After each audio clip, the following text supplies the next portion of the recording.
It's day 4 here at the Americas RMR, and there is only one spot left for the major, but plenty of teams to fight it out, and it certainly isn't going to be easy for them. My name is James Banks, and I am your host, and yesterday we had a fantastic day of Counter-Strike. We saw North America actually grab some more slots for the major, but can they grab some more? Well, we'll be finding out over the next couple of days, because there is not too many more games to go. But let's have a quick look back at yesterday.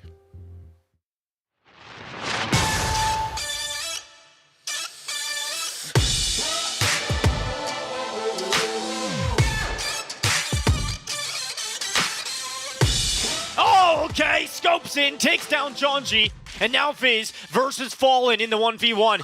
Tap has drawn him into the open, but Viz will confirm with a jump peach. The Itchy goes into the mix, they're going to run it down, and FNX, he's ready to shut it all down. He wants to knife him. No, he's going to go for it, he's done it. Potential 5-0 start again. Party astronaut said, there's that one kill. Now they double peek. Oh, all right, Vinny, that's lovely. Viz should be set up here for a nice shot for Fizima Fighter's chance, and Viz doubles up. Elsewhere, Ben leaking. Oh, what a lovely shot from Viz. DJ now with a 1v3 to stop Imperial from heading back to the majors, and they will head there. 16-12. Imperial are heading to Antwerp.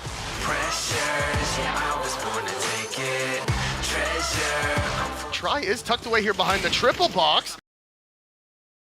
Swinging onto Max.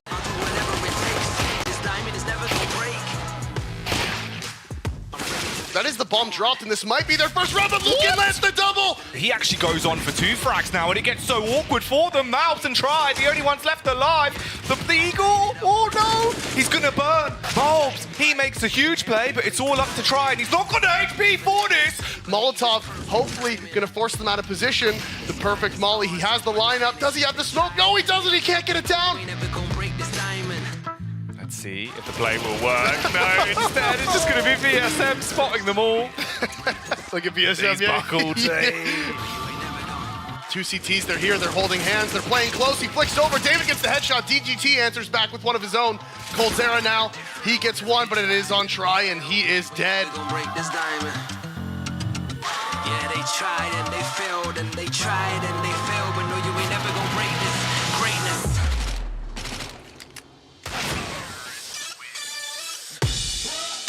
Now the Mac both Showtime and CQ's out.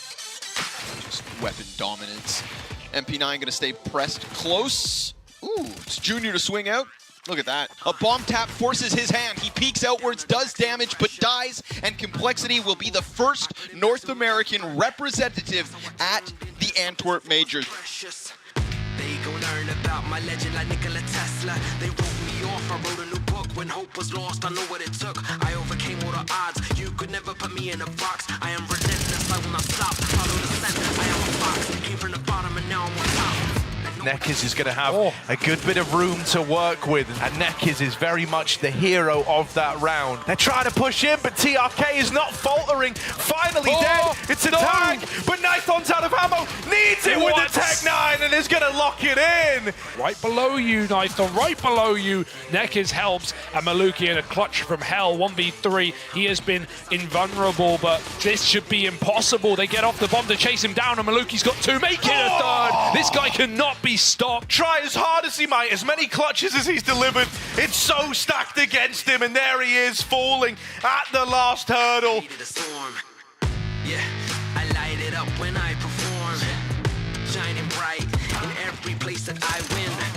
Leave a legacy, believe it's perfect timing. It's 3 in a row from Liquid, now the 1v2 from OC, and this is where his value comes through. He's got the bomb back, fake plant, 15 seconds, sees it, and nails it! And OC, he's just gonna press himself right underneath construction. This could catch them off guard. He's inside, they cross paths. He gets behind them, oh, OC! He gets 2 kills, but the other CTs are on the other end. He jumps up, and he almost gets 4 again! This flash has to be good. He gets the op, no! Yeah, they tried and they failed, and they tried and they failed, but no, you ain't never gonna break this greatness.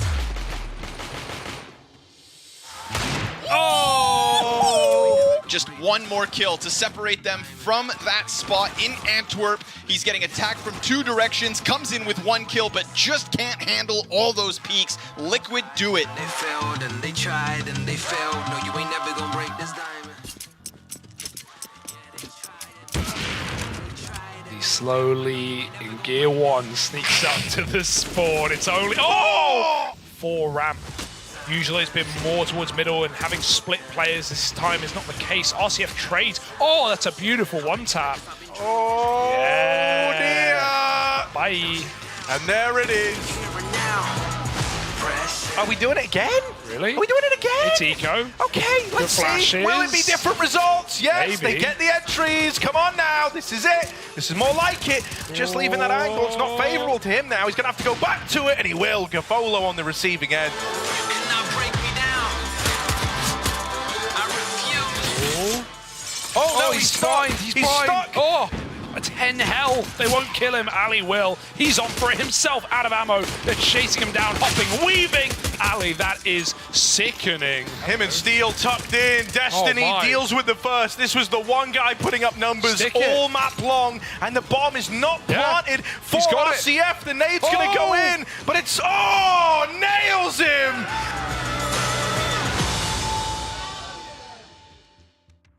And we'll get a little bit of more of that coming across today. As you saw there, both Complexity and Liquid made it for North America to the major, e.g. Party Astronauts still in it, but there's a lot of South American teams in there as well. Now, we've got to talk about this, right? We've got the King of UK, we've got the Prince of India, we've got a Professor from Croatia, and then, thankfully, we don't have him here because he's the lowest common denominator of this. We've got a Pimp from Denmark, and you just want to put the low ones to the side, right? I don't want to really hear from him. So we've got the best desk right now. Well, that's a way to start things off, Max. I've never been introduced as the Prince of India, but you know what? I'll take it. It's better than a pimp from Denmark. Anything is better than that. It's just how it is, right?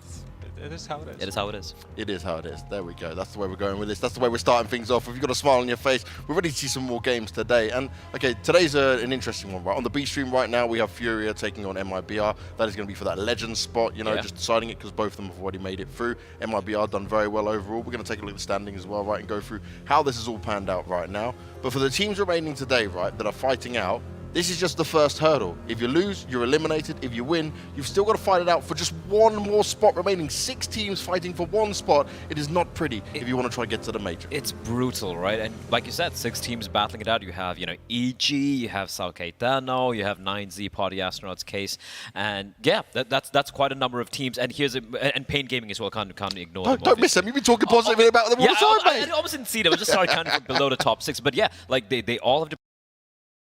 3 teams we're going to say goodbye to, and 3 of these teams, as I pointed out, Max, they're going to be playing tomorrow. Depending on the seeding, one of these teams will only have to play 1 best of 3. The other 2 will have to play 2. So yeah, there is a chance that if you want to make it all the way to the major, you have to win 3 more best of 3s over the course of 2 days. Yeah, it's very difficult, but at the same time, I feel like it's reachable for all of these teams. Of course, there are favorites. You look towards Pain, EG, maybe as a team, 9Z as the 3 favorites for today and for that last spot, but it isn't possible for any of these teams to make it through. In the end, I think also talking about 9Z, someone that started 0-2 and then making this whole gauntlet run, if they manage to make it through, that's going to be an amazing story, right? It certainly will be. And another amazing story is getting all of you guys to watch at home and come and see the major. Remember, you can get your tickets down below if you want to scan the QR code. Come and join us in Antwerp. It's going to be a fantastic set of days for the major. Always the highlight when it comes to Counter-Strike events. And as we've been talking about, it's all about right now on these RMRs, the teams that can get there. Now, Prof, you said something interesting yesterday when we were discussing the Americas region in particular. This is like the easiest way you can qualify, but yet a notable name like an EG, for example, may still not be able to make it through. You know, we're in a wild world right now. I mean, that is where EG is right now. I think going into it, this is where we kind of put them. If they go through, they're going to be in that 5th, 6th spot. They're going to manage to scrape through, because it's obviously not going to be a clear-cut run through as EG in the past would go, right? The org and the players that's on this team, you would expect them to be a lock-in, right? But it hasn't been great for them this year, and they have to prove themselves. They have to earn this spot at the major. Well, let's find out what games we've got throughout today, and let's see what this schedule is going to be, because it's an action-packed one already. Like I already mentioned on the B stream, right now you're going to have Furia taking on MIBR, but these are all the games we are looking at today. And remember, the loser of each game is eliminated. And again, you know, I do feel a bit sorry for the North American teams. You're always having to face off against another North American team at this point. You've got to eliminate one of your brothers out here. On the bright side for an NA fan, you know, at least one wins, right? NA still keeps winning. Looking at this, at these matchups for me personally, the first couple of games, I think the clear favorites would obviously be 9Z. You know, we kind of predicted them to make this not lower bracket, but like, you know, close to almost being eliminated and starting to make that run happen. I think they should be the favorites here against Paquetana. And Pain Gaming again really stepping up when, you know, the going is looking really grim for them. They should be the favorites in this case. Party Astronauts and EG, I think that's up in the air. Yeah, I mean, obviously EG are the favorites of Party Astronauts, as we talked about them, unsalaried team. You know, trying to make something, get that Cinderella run, get to the major, get stickers, and do something that would just help them have some stability, right? Have some backing finances on all of this. But it isn't impossible to see them. I can see a Party Astronauts win. That's all I'm saying. I mean, I went to Party Astronauts yesterday. I said Party Astronauts are going to make it to the top 6. You're sticking with it? Even after that Imperial game was really shaky in some points? I am not a flip-flopper, Prof. No? I live and die by what I say. Most of the times I die, but you know what? That's how it is. So 100%? 100% to the moon. 100%, there you go, Blair giving us all. But let's bring on our opening teams for the game, and let's take a look in some more detail at Paquetana.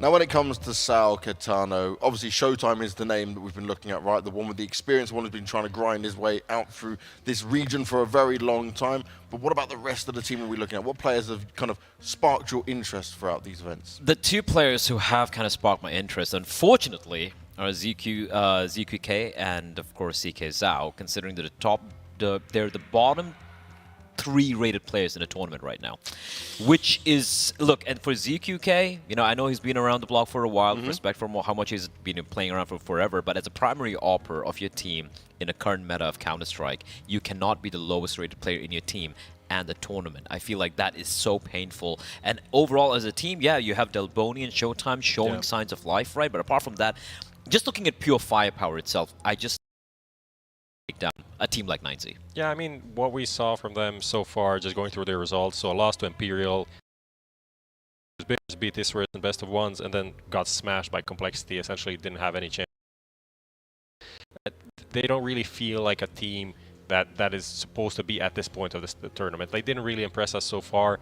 Maybe this is their opportunity to do something, to have a good game, and maybe we change the tune after this series. But so far it's been kind of underwhelming overall. It certainly has, but we're going to take a look at their opponent in 9Z.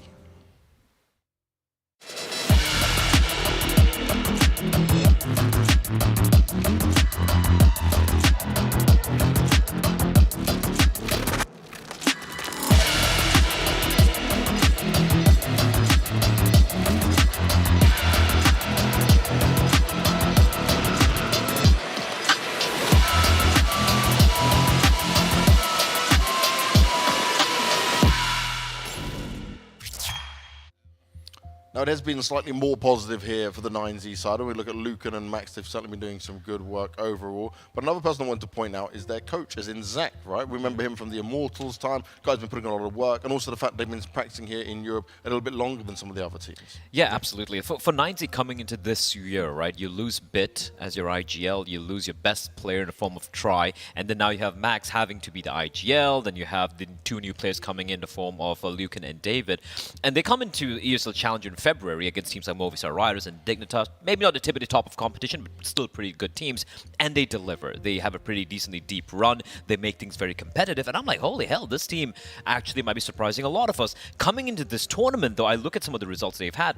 Firstly, for me, the loss to MIBR, I'm okay with that, right? MIBR are a very, very solid team. But getting smashed by EG in that fashion, suddenly started having doubts. They're making the run happen, but again, the caveat, they beat Bad News Bears and Double O Nation, two of the worst teams thus far in this event. Which 9Z are we seeing today? And they were pretty close games. 16-11, 16-13 against Bad News Bears, then like 16-11, 14-16, 16-10 against 0-0 Nation. 0-0 Nation, which was super underwhelming, right? Yeah. It isn't. If you just look at the matches at this tournament for both of these teams, it seems like a very close matchup, right? It seems like they're playing a kind of a similar level, but I do feel like 9Z are the team that have definitely more to show, and one of the factors that's gonna come and play is Lucan, the Opper. For 9Z, you talked about the Opper on the other side. ZQK hasn't had a great time. Lucan, second highest rated player for his team, has been doing pretty well. Actually came out of retirement, had a two-year completely off of CS, coming back into this team, opping and not IGLing now, kind of has to adapt to the style, to the meta of opping that's happening in the scene right now, playing a bit more passive, you know, the Brokey, the Shiro style of opping instead of like a Kenny S or a Simple, which was happening 2 years ago. And here comes the veto. Oh yes, we're getting Mirage, Ancient, and then a Nuke Decider up in here. Now, you guys are talking about the orbs already, but let's have a look at how this will go down on the server with this map pool. We got a slight favor coming out here. I'm a little surprised 9Z actually banned Vertigo, because I thought it just floated, because that's a map that Sao Caetano don't play either. But maybe 9Z are like, listen, we're the favorites over here. Let's not take any chances whatsoever. Let's get that map out of the equation. And then you have the Overpass ban from Sao Caetano floating Ancient and picking it, which is, for me, a bit of a curveball, and maybe that's what they need. Maybe a curveball is what they need to potentially pull off the upset in my eyes. Yeah, well, as this 5, they haven't played Ancient ever, Sao Caetano, and they decide to pick it. So, yeah, kind of that's a big surprise to see how that one will develop. 9Z did play it a couple of times. Don't have the craziest stats on it, but yeah, it is not really how we expected the veto to go through. I think the veto actually is really good for Sao Caetano. Actually, considering we have to expect that Ancient, they have something prepared on it, and then Nuke is kind of a good map for them. Here's the thing, right? When it comes to Ancient, the biggest problem for me is the fact that so many times when you have these underdog teams pick Ancient, you start T-side, it turns out to be a cruel mistress, and then you just get banged out. So I'm still gonna give the edge to 9Z, but I do agree with Prof that maybe there is a chance here for Sao Caetano. Well, let's see if they do have a chance. Thank you very much for your thoughts, guys. It's time for us to get into the game. It's time for us to see how this best of 3 is going to go down. And let's get over to the action with Davey and Jackie. Take it away, boys.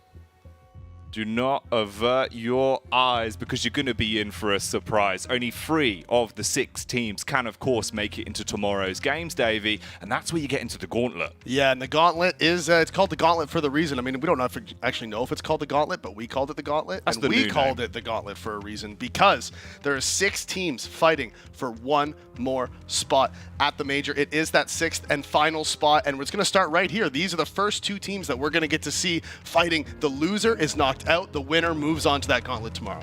You have to stay in it to win it.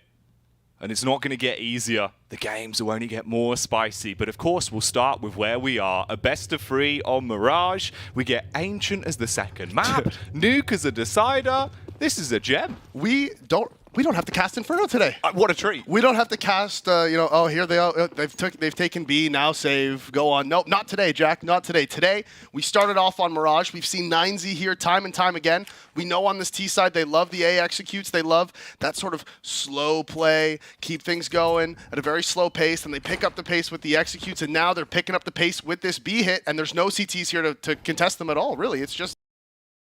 CK's now in the shop. He's got his groceries in his backpack, but they're going to need to start picking up the round. First frag will be found as Rocks will buckle down, and you are in to a 5 versus 4. David at the back of the site playing towards bench, holding his angle, waiting for the push. Delboni starting to create space, and here comes the bombardment towards L block. David goes down. Ooh, DGT does hit one with the Glock, but it's all going wrong, and it's just up to Max. Can't quite pull it over the finish line.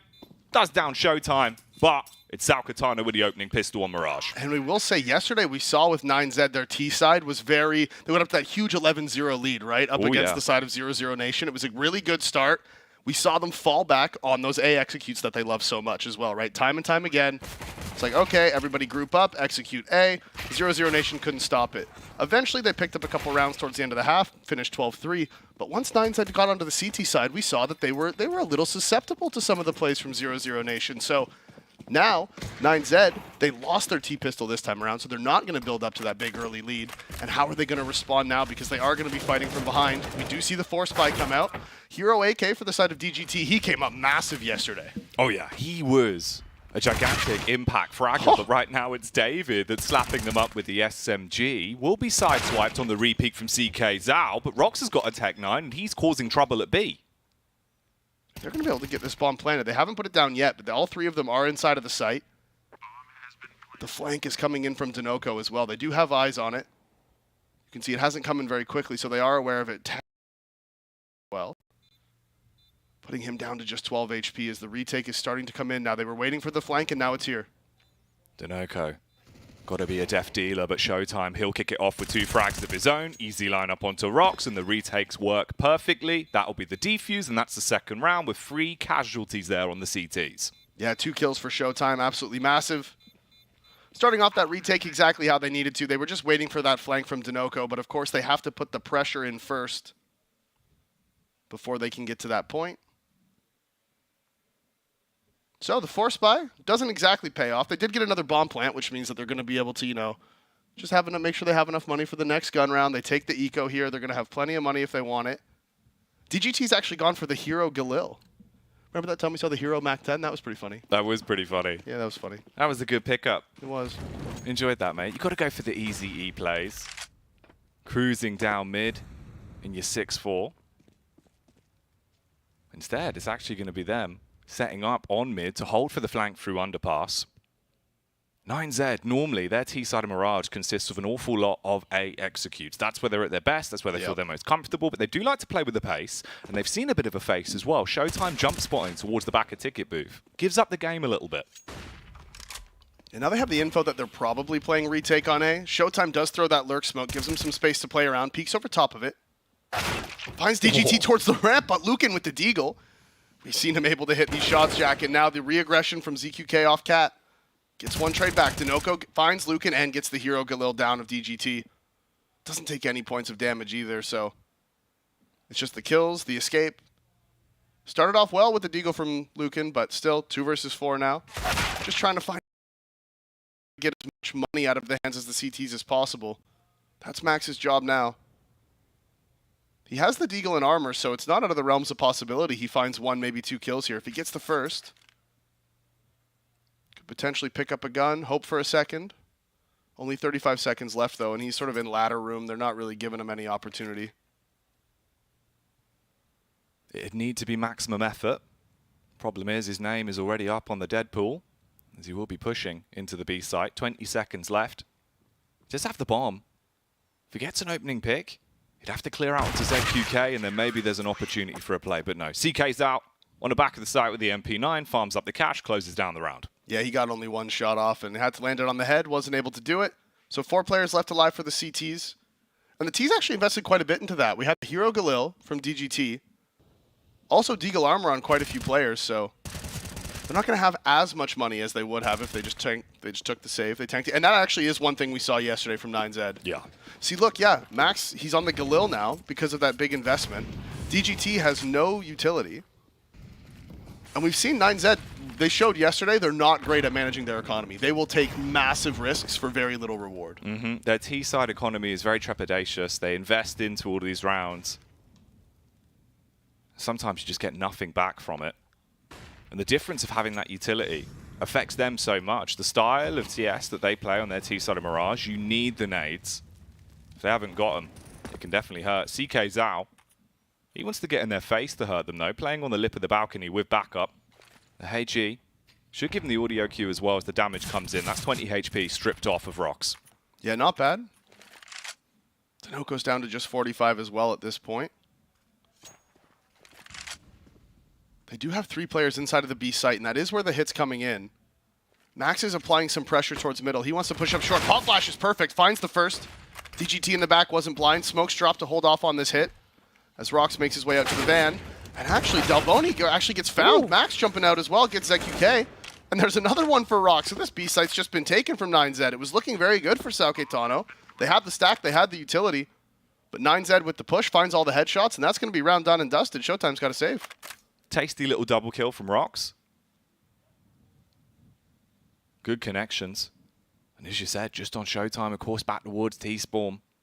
Playing so if they push him on the exits, should be able to get one, try and bob and weave, get out of there and stay alive. Rox is going forward first, but now he is just holding as well. So just a formality here, and let the rounds go 3-1.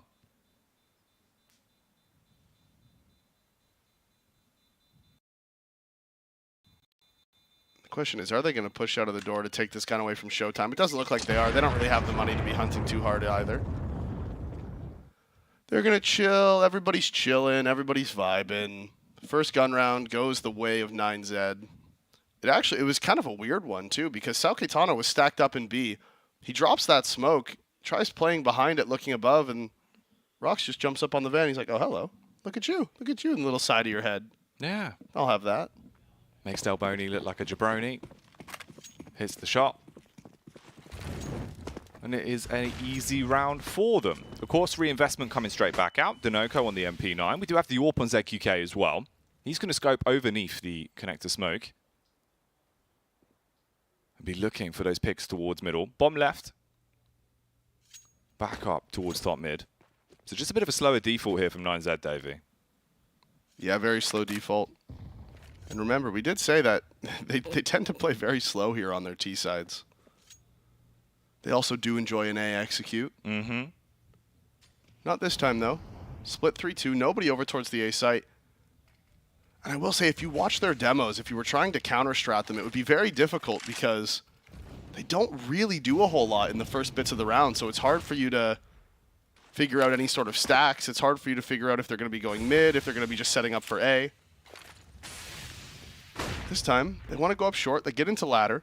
They have DGT leading the charge as 3 of them are pushing up short. There's 2 CTs here inside of the site. Rotations aren't in. Smokes inside of the site are going to do well. Lots of damage being found, spamming through. CK Zhao finds the first onto Max. Flicks over. Damage done by Delboni. Eventually found from CK Zhao. Trades come in from Lucan and Rox. Showtime's here finally on the rotation. And the op from ZQK rings out. So now it's 1 versus 3. Trades galore inside of the site. 28 seconds remaining. Rox grabs that bomb. Going to try to get it down. Does. There is a flank, and that'll be Denoco. He's walking his way up behind. Rox in a good position to play out this round, though. If they give him the 1v1s, it could work wonderfully for him. 2 players coming up short. That'll be the peak of the AWP first for contact. He's trying to get into shop. He's heard the AWP shot. Suspicious about where they're pushing from. Tried to flick on top of the van. But Denoco comes in with the Ram Raider play. And that will be the 4th round straight back for Sao Caetano. Yeah, actually really helped him out there. Jumps across onto the van, swings wide across. Gets that opening pick, gets that kill at the end. With the bomb plant, they still do have plenty of money. They are going to buy into this one. Curious if Lucan's going to go for the op. And at this point, right, they're down 4-1. It's 9Z on Mirage. If you had to guess what type of strat they were going to fall back on right now, where do you think they're going? Oh, you'd have to look really deep into the memory banks. You know, there's just no precedent for this, Davey, and that's why they're probably going to go for an A take. Yeah, I think that's most likely. I think we'll see it. It's their bread and butter play. It is. No op either. Lucan deciding he didn't want one. And the thing is, they're really good at the A executes. Yeah, yeah. Like, the spacing's always nice. The utility usage is on form. We'll see if they do whip it out here. Well, now it's like the mind games, right? Yeah. Because I'm assuming Sao Caetano's thinking the same thing. So now 9Z, they're like, they're probably expecting us to do the A take. What if we just rushed B? Oh. Instead, they're actually going fast out middle. And they're pushing down aggressively as well. There is a re-aggression towards short. ZQK, he launches out the Molotov. And they've taken so much damage. David, he's nearly dead already. Yeah, down to 13. Ton of damage being taken. And remember, this was 9Z's map pick as well. Bold to pick Mirage. I know they like it. It's a map that they feel comfortable on. But it's a map that all these Brazilian teams feel comfortable on, really. Especially with the more domestic games like this as well, right? Where you're going to have reads on each other. You've scrimmed against one another. Even 9Z was saying it's hard for teams to counter us because we do play so differently. Some rounds we can play incredibly slow, then we'll just rapidly run into a site and you're not expecting it. But you can build up those reads. The event's been going on for a few days here as well now at the PGL Americas RMR. So you've had time to watch a few of those demos back after the day.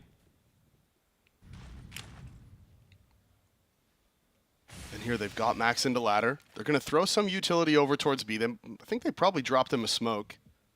So we should have 2 there, Lucan, if not 3 even, to fake this execute. Nope. Just the 1. Just the 1 Swan. But he is going in quite aggressively. Problem is, Max has been popped through the smoke, and here's the aggression towards A. Good flick from Rox. Knows there's another player towards triple as well, but he's got a double down. David will do the damage as Showtime goes lights out. And that's the bomb being planted. ZQK, fast on the aggression towards CT. Misses the opening shot, but CK Zhao's there to peek off his contact. Now you've got a 3v3 retake on your hands. They do have kits. They do have the smoke, flash, and molly combo. Towards middle, though, it's Lucan with a hurty-verty. Flicks up, headshot onto Delboni. And ZQK back at CT. He's just got to run away. Yeah, they have him trapped now. Lucan's pushed into jungle, so he's completely stuck here in CT spawn.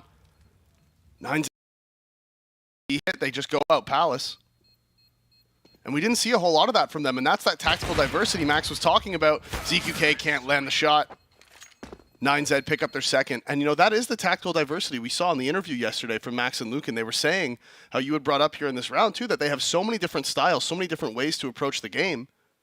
That right there, we saw 1-man faking B and 3-man pop out Palace. We didn't see that from them at all yesterday. So they have a very deep playbook. They're very comfortable calling things on the fly as well. You can see the benefits of that right there. Also, again, it was brought up on the desk, but it's worth bringing up again.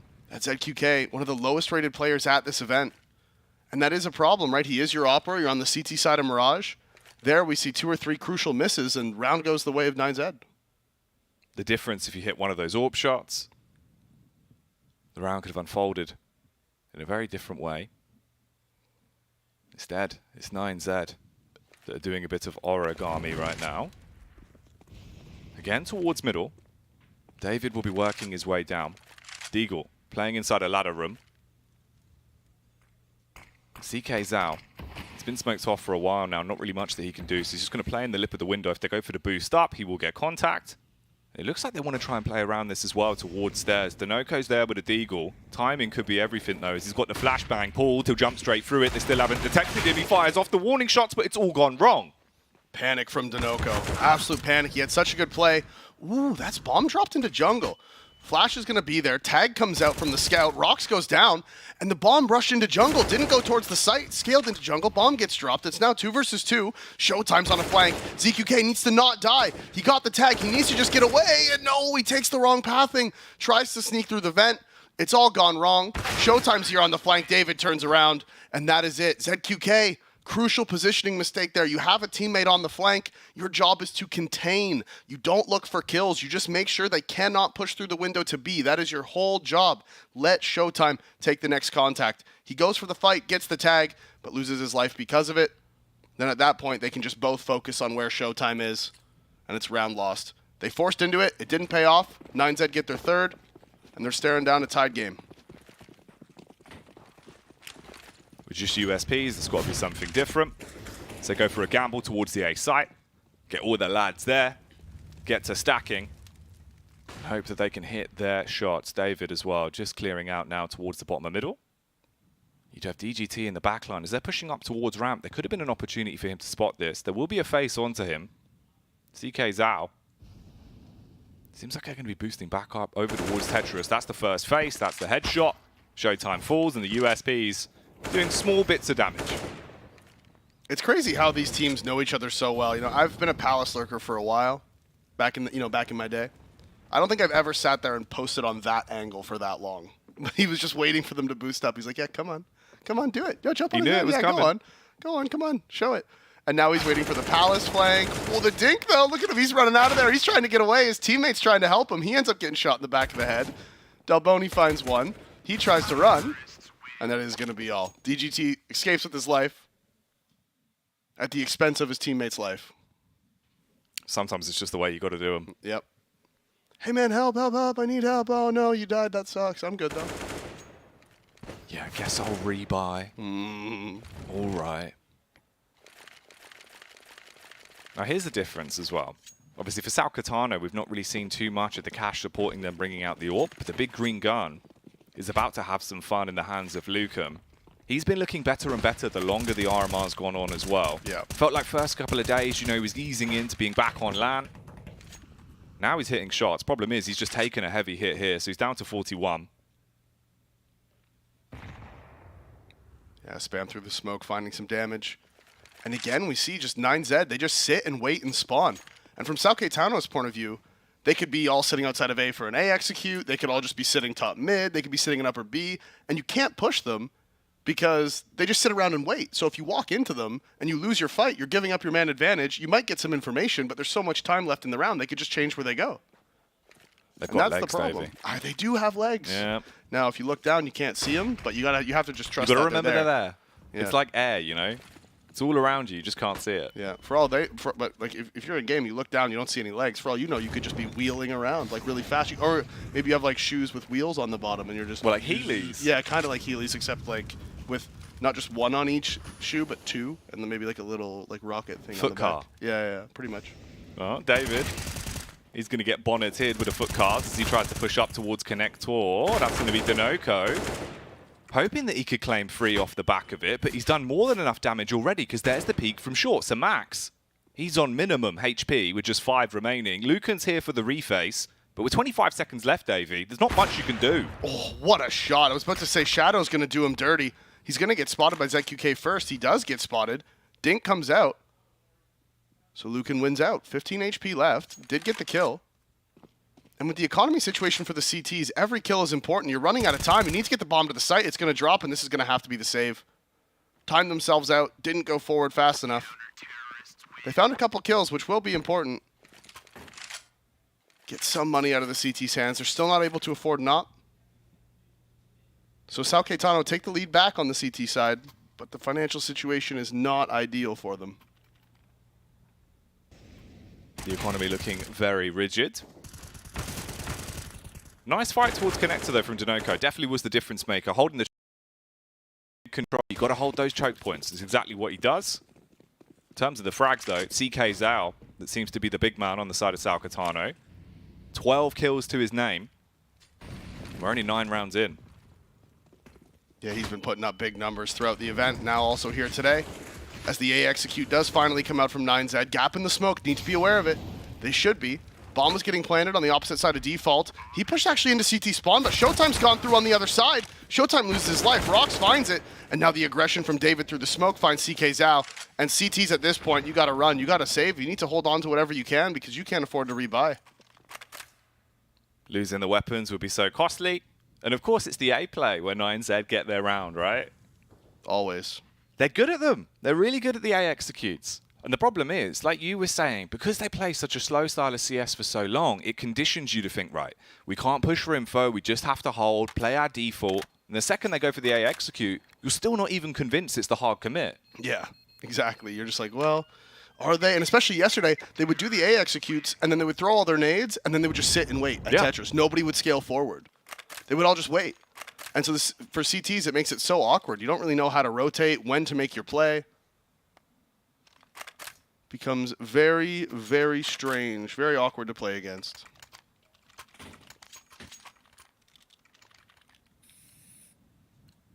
The money's just not been there for them. So obviously we haven't really seen much AWP on AWP action. But there is still one in the hands of Lukem. And again, this time you leave the bomb outside of A. 3 players there, 2 of them working their way down through Underpass. And mid's been relatively open. The only player you'd have to contend with is Dinoco, but he has been good at holding. And now this time they throw the early A nades, trying to bait these rotations. 2 players through Underpass. Delboni has eyes on it. He has the M4 on short as well. The boost towards window is going to come out, and they're not looking for it right now. David, he's made his way in. Vent's not broken. Can't go into CT. Player in Palace. DGT, not going to be able to find him. ZQK spins. Lands the headshot. David's inside of jungle. He's going to catch him with his nade out. Denoco goes down. They know ZQK's towards Palace. They know he's under balcony. But are they able to find anything else? Rocks, bottom connector. Throws the Molotov out towards short. Molly towards under balc. The T's are going to be scaling now, and there's 2 CTs here in sight. If they find the multi-kill, it could all go up in the air. But ZQK, he tries to reposition while Showtime burns alive. There's the first headshot, giving him a good fright. Spams down in towards jungle as well. The human machete cuts his way through them. But Rocks, he wants to rock their world, Davey. Double kill, and it's all on Delboni in a 1v2. He's dropped into connector. Rocks, not 100% sure where he is, but he seems to have the inkling, maybe heard the footstep. As Lucan peeks out from the site, gets the op kill, and Max is pumped. You can see it right there, just what that means to him. Again, we see the tactical diversity. This time the A nades, 2 lurk up underpass, boost into window. Connector players so worried about the connector flank. You can't watch both. The rotations aren't there. If somebody had rotated through market, then potentially would have been able to hold that flank for them. But with the player on short, actually it's a bit of a miscomm by the CTs, because the player on short can watch your connector. But there was a guy top connector watching bottom connector. That guy should be watching window, or the short player needs to make the move into ladder to watch the window flank. The CTs need to move somewhere there. You can't be both watching the same thing. Because obviously we saw the knock-on effect, right? Yep. You get up with the window boost, you catch him whilst he's trying to use his utility. Suddenly that's an opening towards connector. Then you can hit a site with backup. Yep, exactly. The flow of the economy is not good at all for Sal Catano. Even when they win rounds, you're losing numbers so much that you're not building cash. And at the minute, they're just not even able to do that. Ooh. CK Zhao, he brings out the Hero UMP. The Universal Machine Pistol is on display, David. He doesn't even have armor. Yeah, no, doesn't need it. Misbuy. I'm just going to decide misbuy.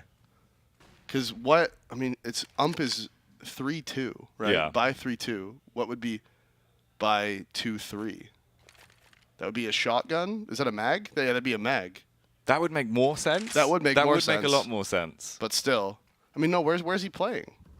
I think we just run with it. I think we just say that this was this was an intentional decision. He did not hero ump no armor. I refuse. If that's true, look. Watch him win the round, all right? Dude, okay, watch him win the round. I'll watch him win the round. And then we'll reevaluate because with the way it started, it could be a possibility. The Deagle, it's going to hit the first. Rox, he dives into the site, tries to clear around the corner, but the problem is Delboni's on the box and he'll batter you in the back. Max has to make a smooth move now. He's playing behind the pillar, but they're all over the bomb site, and there's a flank in Denoco. And one by one, they're just getting fragged. If he gets a couple of kills on the UMP, that's all I want, Davey. Just 1 or 2. David, he doesn't want them to find any more. The UMP's gone, knows there's a player on the box, but he thought he might have moved off, doesn't clear the angle. Lucan being swung upon, left and right, hits the headshot. Good night, Delboni. But the round is going to be saved by Denoco on the rear. Yeah, the Deagles inside of the site end up making the difference there. Thank God, not the Hero UMP no armor. that would have melted my brain if the UMP no armor is what won the round for them. But instead, the opening from ZQK, Delboni boosted inside of the site as well, finds 2. And in the end there, Lucan, if he just had he actually found 3 here. Yeah, what a flick. If Lucan just had a few more bullets, look, he was just at 0. He was out. If he had even 5 more bullets, there's a chance for him there. The flank came in at the perfect time. So the eco round going the way of Sal Catano, and that's the thing about this 9Z team. They play a little strange. They're spacing into the site there. One man goes out, dies to the guy in the site. It's like, okay, all right, fine. Second man goes out, dies to the stack in the site. It's like, all right, guys, maybe we shouldn't go. The third man goes out. Okay, guys, stop. We don't need to run into the stack, and if we're going to do it, let's at least do it together. Use the manpower. Use the edge you have with the weapons. Delboni, he wants to be a serrated edge in a round like this. And make an incision towards short. The smoke's going to fade, and he can peek back out. Spots them towards connector as well. That's an opening onto David, so they do go 1 for 1. They're applying a little bit of pressure towards B, but he didn't realize. Max with the timing. Max with a sickening shot as well. The AK hits a hefty one, but Denoco's going to have some fun on the M4. Mauls more than he can handle. The peek onto Rox does silence it. It's just ZQK left. You're at the A site. You've got to do a fun run to get to B. And he had to drop his op as well. Picks up the AK. He's going to be rotating in. Bomb is planted for short. We see Lucan with the op is there. Flash blinds him. ZQK with no information at this point, right? The only info he has is that the bomb has been planted. Nade out towards Van. He moves forward, actually. That nade may have covered some of his footsteps. The explosion may just help him out. Oh, and this is going to be perfect. This is going to be a great timing. Lukin, right on the other side of the wall, lands the shot. If that one misses, it's round over. But the Opper from 9Z, not missing the easy ones today. He gets the kill. He gets the round. 9Z go up 7-6. And again now, Paquetana forced onto the eco. It feels like they've just never had buys.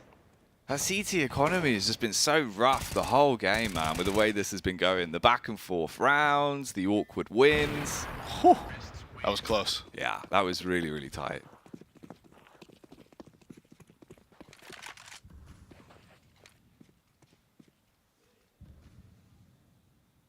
Five-man stack here in the A side from the CTs, and to their credit, or to Paquetana's credit, 9Z have kind of just been walking into their stacks. Earlier in the game, it didn't matter. They all had USPs. They just found the kills, but when they've had these upgraded pistols, it has been a problem. Flash comes over. It misses. Not going to blind anyone. Rox finds two. CK Zhao now lurked out, and can Delboni find it? He can. Gets one kill. Eventually gets dropped by Max, and it is just CK Zhao left alive. Has the AK, doesn't have the armor. 1 versus 3. Did find the bomb in T-spawn. Because that you can see Max, he doesn't want to push forward. He knows he's there. He knows that he pushed. He's waiting for the cross. The no armor going to make the difference. Max gets the final kill, the in-game leader from the side of 9Z. And that means they are going to win out on their T side. But this last round could have a little bit more heft to it. ZQK donning the AWP for what feels like one of the very few times throughout this whole match so far here on the CT side of Mirage. And keep in the back of your heads as well, this is 9Z's map pick. And normally, they're a force to be reckoned with on the T side. You will still win the half, but the weird bit is, this is one of like the lower half scores they normally get on this map. Yeah, their T side usually is where they run away with a lot of games. At least from what we've seen. Yeah. Ton of rounds on the T side. Here's the head-to-head with the Oppers. Lukin winning out 2-0. Of course, one of those was that just that last 2 rounds ago or whatever in the 1v1. Yeah. Wielding it like a shotgun. They start with the same first letter, you know, sniper, shotgun. That's true. So the theory applies. Z. Exactly. Yeah. So you'd think ZQK would come out on top. Wow, yeah, if you're going off the back of the alphabet, probably. You gotta. Everything's about the alphabet. Name one thing in the world that isn't about the alphabet. You just can't. It's physically impossible. Yep. ZQK not landing the shot towards mid as well, but Lucan, as he fires back, trying to hit the connector player that's scurrying away. It doesn't quite hit, but they have got players grouped up inside a palace. Showtime. He's watching it from a distance, ready for the spray down, but can he get the lay down on the round? Does hit the first. That's David done for. And it gets a bit awkward with the spacing as well. They're trying to keep their eyes on him. One player's out towards Sandwich, and DGT hits the head. Yeah, headshot found. That is bomb spotted as well, so you can see the collapse on middle from Paquetana. Just clearing everything out, making sure there is no lurks coming in. Reposition from ZQK towards CT spawn. Jumped up into the window. Delboni's here in connector. He's playing around the smoke. The bomb is going to go down. The rotations are coming in slowly, but he gets dropped towards the top of connector. They are all out of smokes now. The flank is on the way, and the spam is perfect. Delboni gets DGT, and that's going to delay that bomb plant. And the longer that it is delayed, the more time Denoco has on the flank, but he goes too early. He drops. And with so much time left, look at now. They've counterflanked them. There's a man in CT spawn. There's an imposter among us. Uh-oh. He wants to hit the eject button and send ZQK flying into the stratosphere, as he will pop his sphere wide open. That's the head split like a watermelon, and the bomb now going down. Delboni, realizing this round's turned into a bit of a fruit salad, does need to do something huge here from connector. The smoke giving him an angle to peek out. Looking up towards ticket booth, but with all the time ticking away, it's leaving him in a really risky predicament. Couple of tags there. Max is low. Does get the adjustment off as well, but as he peeks out, Rox holds his own. That's a 9-6 half, and 9Z living up to their namesake, Davey. Yep, they are. They take those 9 rounds on the T side. It's by no means a done game, though. As they go into those CT sides, we saw yesterday against 0-0 Nation, they are susceptible. They can be got at. They can have their defense broken down. And Paquetana, it started off pretty well for them. They won the opening pistol. They strung a couple rounds together. 9Z fought back. And it really is just how dynamic their T side is. This 9Z team, they give you so many different looks. They play with such a unique style. Makes it very, very hard to read. Now the opening pistol. Oh, look at those odds. Damn. Oh my god. Yep. That is a spicy little one. But this is a bit different as well. So Paquetana applying the theory that's been in practice from 9Z that A hits can be tasty. Ninja, Jack. There's a man in Ninja. How often do we see that? I know. Let's see. If it pays off, it could be gigantic for them. Oh, dink onto the back as well, Max. No! Oh, he reveals himself, but he does hit the head. CK's out with the Glock, gonna get him instead. Dives into CT, he's fighting one man, but there's two more. And somehow they're just getting mauled. How has CK's out killed two of them? The flick over finds a second headshot. They've pushed into the CT spawn. Lucan is here. He's waiting. It's 1 versus 2. CK Zhao. He's inside of the site. He's fighting. He doesn't have the armor. The tags seriously affecting him as Lucan pushes forward. Doesn't even want to let his teammate have the chance to get the kill. He's like, that one's mine. I started it and I will finish it. Lucan getting the final kill of the round. So 9Z, they pick up the pistol on their map pick. 10-6 now going into the CT side. And if 9Z close this out, right, they finish it off on Mirage. Paquetana picked Ancient in that second map. Mm-hmm. And it was a map where, I believe on the desk, they were saying 9Z floated it. It's not a map they really play. It's usually not something that they want in their pool. But because Paquetana had never played it, they floated it in the veto. And Paquetana took the risk and they picked it, knowing that it's not a map 9Z plays. But if Paquetana doesn't play it either, we might be seeing some crazy CS. That's going to be very coin flippy. Oh! Ooh. CK Zhao with a kill and some change. Max on the Famous. Does stop Showtime. Big nade to the back of the site as well. So Del Boney losing HP. And he's just going in with the Famous. DGT now gets one of his own, making the Famous look like a useful weapon in a round like this. And the free T's back off. They're attempting to play the flow spawns, but you just got to hit your heads, and they're not able to. It happens to them instead. All on Del Boney. You're trapped. MP9 will kill you on the drive-by, and that's the 11th. Love that Lucan didn't even want to waste his time reloading. He just runs forward with the USP, one taps the man swinging out of Palace. So they go for the full eco, and they actually get the bomb plant. I mean, one kill is something, but the bomb plant's much more important. They're going to have a ton of money here on this first gun round. Yeah, you can see the AKs coming out, the full nade sets purchased. And this is the bonus round for the CTs. So Lucan right now trying to decide if he wants to buy the op, I think. Yeah, decides to do it. Now this is a little bold because the rest of his team is on the bonus, so if they lose this one, now him and David aren't going to be able to buy next, but they're still going to have to force into it. Molotov in the window to put out the window smoke, but there was no smoke coming out from the T side, so Dinoco gets out mid for free. Flash to blind him. At some point, we will see the smoke coming out into window from the T's. Counter utility is just didn't aim high enough. Wait, how? They went around the corner of the box. I guess there was just like a pixel towards the foot where the damage gets applied. Yeah, what the hell was that? It looked like it wasn't going to go far enough at all. It looked like it was going to hit the front of the box. I suppose they are quite thin, aren't they? Yeah, I guess. Maybe it bounced off the top and landed on top. I don't know what just happened. It's not industrial cardboard, Davey. No, apparently not. Not that industrial cardboard would stop a high explosive grenade anyways. Well, if it's, you know, military grade cardboard, maybe. Oh, see, you that's never different. Know. Could be different. CK Zhao. He's going to push in for the lurking around like a slithering snake. There's a second player in Palace. He doesn't know. Del Boney was baiting. He let his teammate go out, find the opening, take the space. And then he was just waiting for the reaction. Finds the trade, so it is 3 versus 3. 2 players here on short. And one man slowly rotating through the market. You can see they actually want to go 2 through market. They're falling back towards the B site. And there's just one man in window. The bomb has been planted. The MP9 of Rocks is here in window. And honestly, from the CT side, this is a very awkward retake. They might just decide they don't even want to go for this. Especially with what we were saying with the buy, right? You just don't really have the money to afford too many risks. Lucan does get slightly lethal, but the problem is Showtime's been buying his time, waiting towards under window. So he now gets the adjustment off, and DGT, he's probably weighing up if he can get the AWP back, if he can also keep his AK, how he wants to opt to play this one. Oh, the jump onto the lip of the window as well, just as Showtime comes in. It's one of those where you're slightly frustrated, just like, the timing. Yeah, very unlucky timing. You could see he thought Showtime would be aware of his position, so he swings out, makes the footstep, gives himself away. Showtime turns, finds the frag. So they lose the opening gun round, and this was the money situation I was talking about now. Now the CTs are going to be struggling to buy into this. They have 3 players with decent economy and 2 who are broke. Yeah, so they just go for the sort of the hero rifles with 3 M4s. Flash is perfect from Showtime. Full blinds rocks.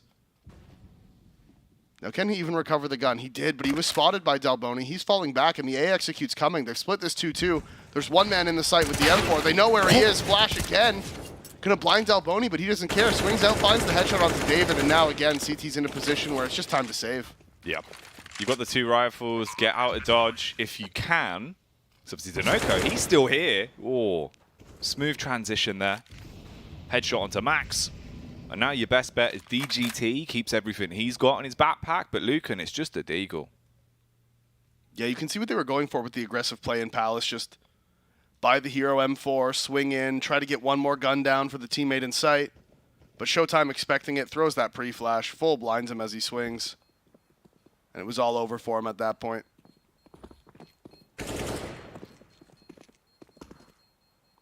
Showtime's always good for the razzle-dazzle, Davey. Do you know he used to do theatre in school? Oh, yeah? Yeah, he studied a lot of Broadway. That's actually where the name comes from. Oh, I'm not surprised. Yeah, that makes sense. I believe he performed in The Lion King. I think so. Yeah. I think so. During its Broadway run. Yep. Fantastic singing voice. If you ever see him, just ask him. And that's why he's so good at shouting when they win rounds, because his vocal cords are just so developed, you know? Exactly.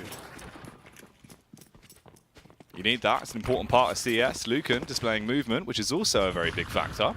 Straight up onto short with a deagle. Will he leave them green with Envy with his hand cannon? Not looking likely. No, misses the openings. Showtime, he's holding for the quick switch to the nade. Is he going to get away? Max jumping around. They have him trapped. Bullet to the back of the head for your boy. Love tap. Big love tap. He actually swings out, finds the dink onto Showtime, but can't get the kill. 10 HP remaining. As the CTs, they're trying to react. They're trying to respond. DGT jumps up. Doesn't find anything. They haven't scaled far enough forward, so the boost on short. Not going to see anyone. Not going to find any players. As they're all grouping up. They're running away. They're going back to A. And with 2 CTs in B, this looks like, again, it's going to be the round for Sao Caetano. I think DGT's just accepted. Look, I'm just going to stay in B. If they come B, I save. If they don't, sorry, if they come B, I fight them. If they don't come B, I just save. Screw it. It's the way you got to play it these days, CT side. For David, it is only the deagle, doesn't have armor.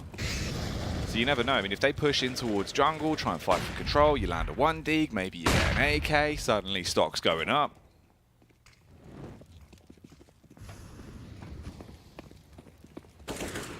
No, all the nades come in, the bomb gets planted. The round goes the way of the T's.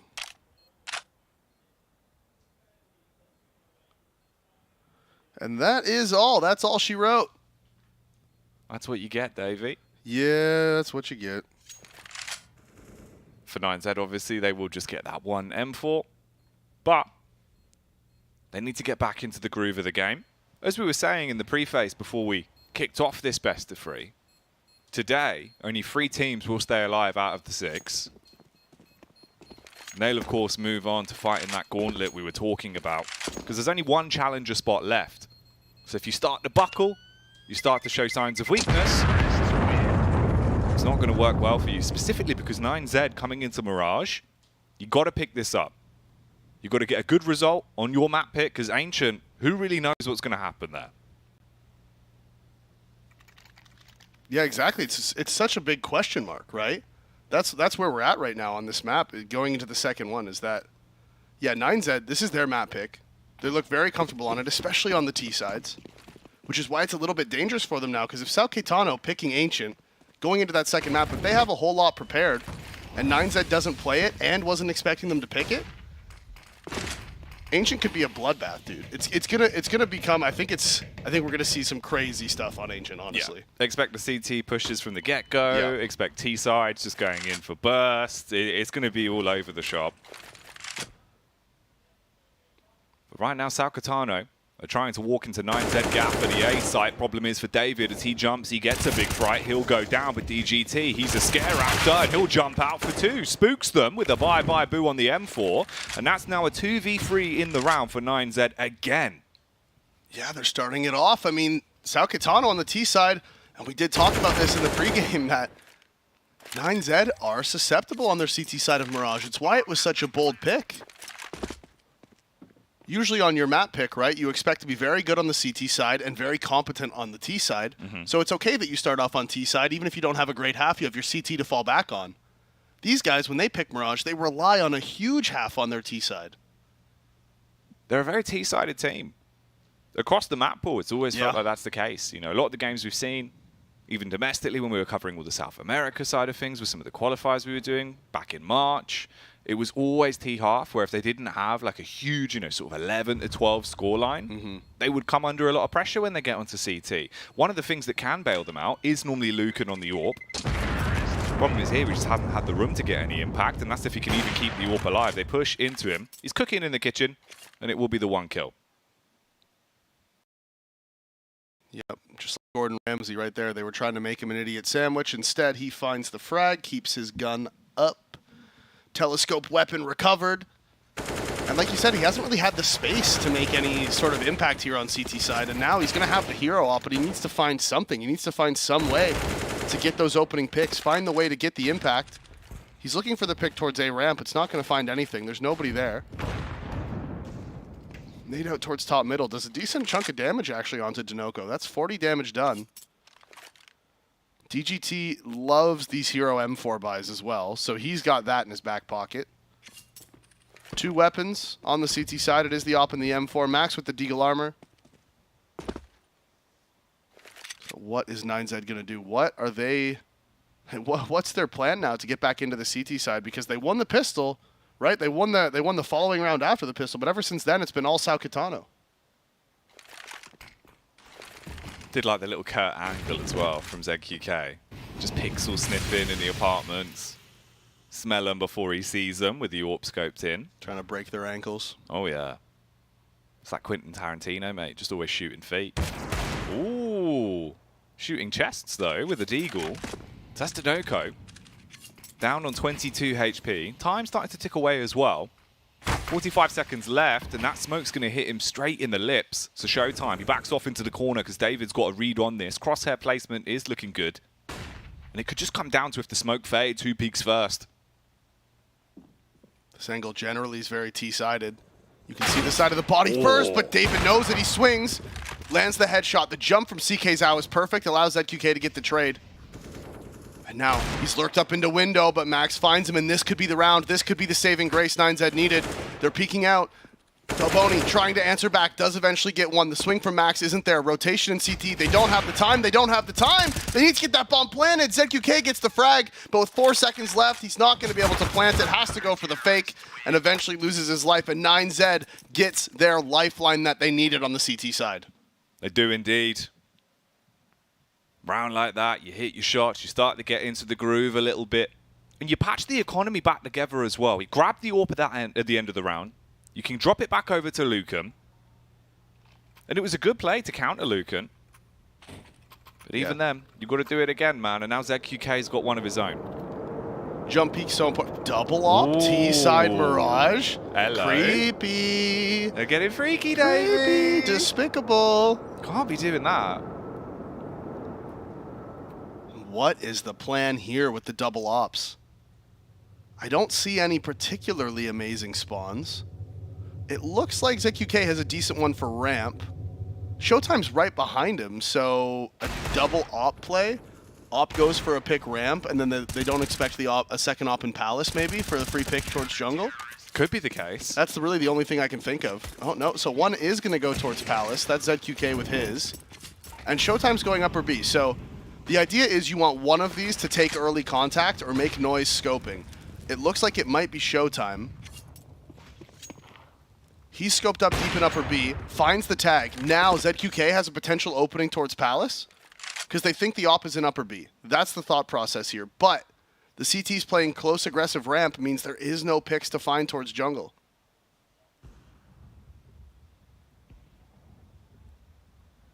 Bomb's going to rotate back around. ZQK, as you said, he's kind of just getting starved out. Yeah, there's nobody there. There's nothing you can shoot. There's no one you can frag. This could be a potential opener, though. It was the jiggle peek towards ramp. They both see each other and he drops the smoke. Yeah, this angle kind of sucks for an op, though, doesn't it? Yeah, it's grim, man. Very, very like tight headshot angle. He's posted up on it. I mean, if David jumps up, if ZQK misses, no, he does land the shot. Perfect opening, finds the first frag. David goes down. That's the close side ramp player gone, and there's no way they expect a second op here in Connector. 2 tags on the round from Showtime, and right now 9Z like, wait, this is a double op setup on the T side. The penny's finally dropped. But will 9Z drop the ball in the 4v5?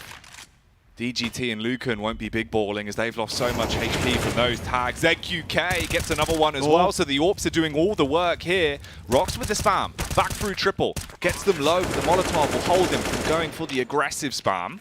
So he's got to wait for his teammate, and now with how low they are, there's not really much more that can be done. If you can get out, that's the best. And they are just going to try to run away. Lucan needs to hold this rotation, but Sal Caetano answered back.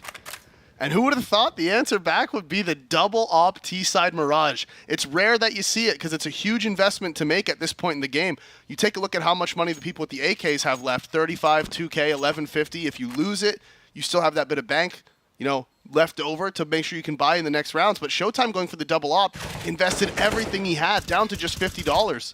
It's very bold. And Showtime, yeah, he doesn't want to lose it at this point. You're like, wait, no, like I'll just hold on to what I have. The double op has worked, but now the gimmick is up, right? Now that's the thing. It works for that first round because they're not expecting it. Now that they are expecting it, the play style will change and we're going to see a lot of mind games coming in. Yeah, you're aware of exactly what they're working with, so you have to play your CT side around it. It was a nice hit, though. You know, fair play to ZQK. Yeah. The first one he gets, not an easy shot. It's an awkward angle, and this as well, another beautiful follow-up. Yeah, that first kill, it looked really easy when you're just watching it. You're like, oh, he just flicked down and shot him in the head. That is a difficult shot to hit because you're messing with vertical as well as horizontal. You have to flick, and you have to hit a very small target. It's not an easy shot to hit. Don't get me wrong. You would expect professional operators to be able to hit it, but that doesn't mean it's easy, and everyone's capable of missing. You'd always hit it. Well, that's different. I don't miss. Yeah, that's very true. When I say everyone, I mean everyone else. Yeah, well, you were the best player of all time. Yeah, exactly. So it's just, you know, simple, Davey. Oh, right click, unlucky. Well, I had to retire so Simple could become the best, right? Yeah, it's fair enough. You had that sort of conversation behind the scenes. Yeah, exactly. Rocks, he's not doing anything behind the scenes. He's just going to play up aggressive and obscene with the kill into Showtime. So that's that first AWP drop. He hard commits to the spam as well.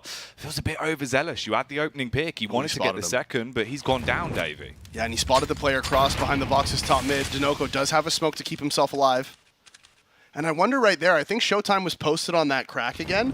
If they did the fast boost into upper B and he ran across before Showtime got there, that could potentially be why Showtime wasn't aware of that push into upper B. I don't know, we didn't see it, but I think that may have been what happened.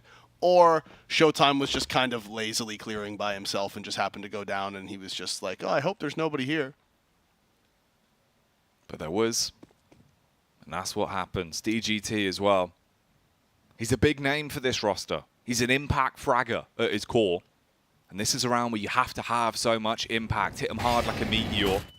They come in with a molly. He hits the first. Awkward shot, but stays alive as well. Problem is, there is the pincer on short. Lucan, though, coming up large. 2 frags on the AWP, and ZQK, he's got to make a big play. They're pushing onto him. He hits one, but time's gone on the round. There's nothing that he can really do, and he's just sprinting in, trying to hit the no-scope. Oh, no! He wanted to knife him! The ZQK with a no-scope! Lucan pulls out the knife. I thought he was done for, but ZQK with the 180-degree no-scope spinning in circles lands it. Yeah, look at, they're even having a laugh about that one. This shot here, I mean, yeah, that's nice. They both miss coming around this corner. You can see he goes for the pre-fire, doesn't find it. Quick switch. Oh, this is just insanity. Let's see it from his point of view. Oh! That looked like an old Call of Duty montage from YouTube right there, didn't it? My man's playing COD 4. What is going on? He's pulled out the blade. He's running at him, trying to skeng him up. Didn't have Commando Pro. Didn't get the extra lunge out. But this game is starting to lunge back into the lead for 9Z. Now it's 13-11 for DGT. No opportunity to strike. It's up to David to do damage, and he will be able to find at least a couple. But we are in a 3v3, Davey. And the smoke on top of Ticket Booth, like you said yesterday, giving him the afro on Ticket. 3 versus 3. Flank is on the way. CK Zhao would have heard. Yeah, they've heard each other. So now they both know that they're here. And Max, interesting play for Max here would be to just turn around and leave. Go all the way back around through middle. Because then they always have to be worried about the flank. They always have to be looking at it. And Max, if he doesn't see anyone there, see, this is just me, but I would love if he goes back to mid. Yeah, such a good play. Because now they always have to be worried about the flank. They always have to be watching it. And he can go group up with his team. And you can see that reflected here in ZQK. His AWP is just devoted to watching ramp. Oh, he's making too much noise. It kind of defeats the purpose. Well, I mean, they're still watching it, I guess. I guess they didn't pick up on it. So he's got back round towards connector. You can have all 3 players now pushing into the site. ZQK, he hasn't moved an inch. He's still paranoid about ramp. The Seeds of Doubt has been planted, but it's Delboni that's going to be the real man farming. Look how much damage he has just distributed here with the Kalashnikov. There's the first headshot. Follow up from ZK's out. It's all on Max, and it will just be a matter of time before he goes down. No! He's still in it to win it. ZQK towards ramp the whole time. Peeks out, and he'll shine. 13-12, Sal Catano by the skin of their teeth. They grin and bear their way through that round. Yeah, and what a shot. It almost worked out for them. Like you said, he was inside of the site. Delboni doing so much damage on the players coming up connector. If the op from Lucan was able to connect on the shot on him, potentially it could have been different. But he wasn't able to do it. And Max tries to make it as interesting as possible, but again, nice peek from ZQK. I don't think the bomb was planted for him, so he needed to take that initiative, take the fight as the player was crossing. That's the thing. See, what he was doing there is he was standing behind the wall and waiting to hear the footsteps from Max. You want to catch him while he's running, because then obviously he's less accurate, he's not going to be able to hit the shot, and you're backing yourself to peek out and land it. That's exactly what he did. ZQK, he's really stepped up in the second part of this game. He really has. He was sort of slow at the beginning. We were talking about there was a couple positional mistakes that cost them early rounds. But in these last few, he stepped up big time. He's landing his shots. He's winning clutches. And now it's forced 9Z onto the eco. So Sal Caetano could be looking at 13-13. They are grouping up towards A, though. The bomb is actually on ZQK. There's a minute left in the round. They have the nade sets. And they're going for the A execute, but all 5 CTs are here. Now, just the USPs. David has the Deagle, but with just the USPs, with the nades that they have, this shouldn't be too much of a problem, but still you don't want to be running into a stack. Sometimes crazy things happen. It all starts getting a bit wacky. So let's hope that they can play it right. Flashes over the top, David with the Deagle. 50 caliber pain delivered straight onto Delboni, but there's the trade back. The AWP with more heft to it will hit the headshot. Still 4 CTs to find, all of them tucked in, playing prop hunt right now. They're getting tags out, but the problem is you can't really convert these kills super easily with the USP. They are dealing damage though, and they're all going to swing onto him together. Had the blade doing the rotate, and that's just Max in a position where it's far too late to find much more. Even a kill is probably the best case scenario. After that, you're probably just going to let this one go. Doesn't quite realize number man in the close angle. Expected a peek from Palace. And they do lose the round. So the stack doesn't pay off. Was just the USPs, though. So fair play, they got so much damage from it. Yeah, I think the main problem for them there, they did, like you said, a ton of damage. They weren't able to find the kills. They found 2. Of course, David with the opening with the Deagle. But if they had just coordinated their peaks a little better, right? The guy from default swings out. He ends up dying. The guy under Balk peeks after, David, he finds the opening. He peeks out again and dies. The man Firebox just gets spammed. If they all swung together on the player's Tetris there, potentially could have gone their way. But it wasn't meant to be. So we get 13-13. Buy round coming out. No op for the side of Lucan. And no... Oh, no, sorry, there is the one kit. I'm always looking at the wrong side of the overlay. My brain can't process it. There is the one, though. Sinking in my mind when I look for it. There is the one kit on Max, though. He has that. The worst part is I don't even know why I'm doing it. I'm like looking next to the armor for the kit, but the kit is next to the nades, and that makes sense. But I just can't. My brain it doesn't want to do it. We're just not. Ooh. Showtime knows exactly where Max is towards middle. Noise has been made, so he'll back off and try and play a safer pass. Flash over the top so he can... Lucan going straight in, charges like a bull. Does take out Dinoco, so 5 versus 4 here into the 27th. And Flash came over towards mid as well to try to get him out of ladder. The window smoke has actually missed, and Lucan, he wants to lurk into this. He's getting the sound cues, he's hearing the footsteps. Smoke's faded, can he find the first? No, ZQK flicks up. Op shot landed as Lucan drops. They're now falling back. They're going towards top middle. They want to go up short. DGT is here, and he's been immense for this team. Can he find them? Op walks around the corner, and it's ZQK again with the opening, 21-16, and he is popping off here for Paquetana. They get into the site. It's 2 versus 4, and 9Z, they don't want to give this one up. Rox is going in fast. Lands the headshot. Cover's not there. Can he find another? He's pushed up. He's almost low on bullets. Max gets one. 2v1 inside of the site, and Rox finds it. Bomb's planted for short. CK Zhao's not here. They have the kit. Can they get it? They jump straight on the defuse, and there's not really much more that can happen here. They'll defuse the situation just as he arrives. Oh, it could have got awful for them. But instead, it's 9Z with 14. The way those picks occurred as well. The AWP shot on short, man. Like, as if. Even the retake, 2 versus 4, they go flying in through market very quickly. They knew in that moment, as the bomb is getting planted, they actually have a 2 versus 2 because there's one man on the far side of the map who just got a kill. They know he's not there. They know the bomb is going down. So they're like, okay, this is our moment. They rush out of market. They win their gunfights against the players covering the bomber. And then it's a 2v1 with the man who planted the bomb. They kill him. They defuse. Round done. They were like the world's fastest pastry. Oh, they were quick. Scone!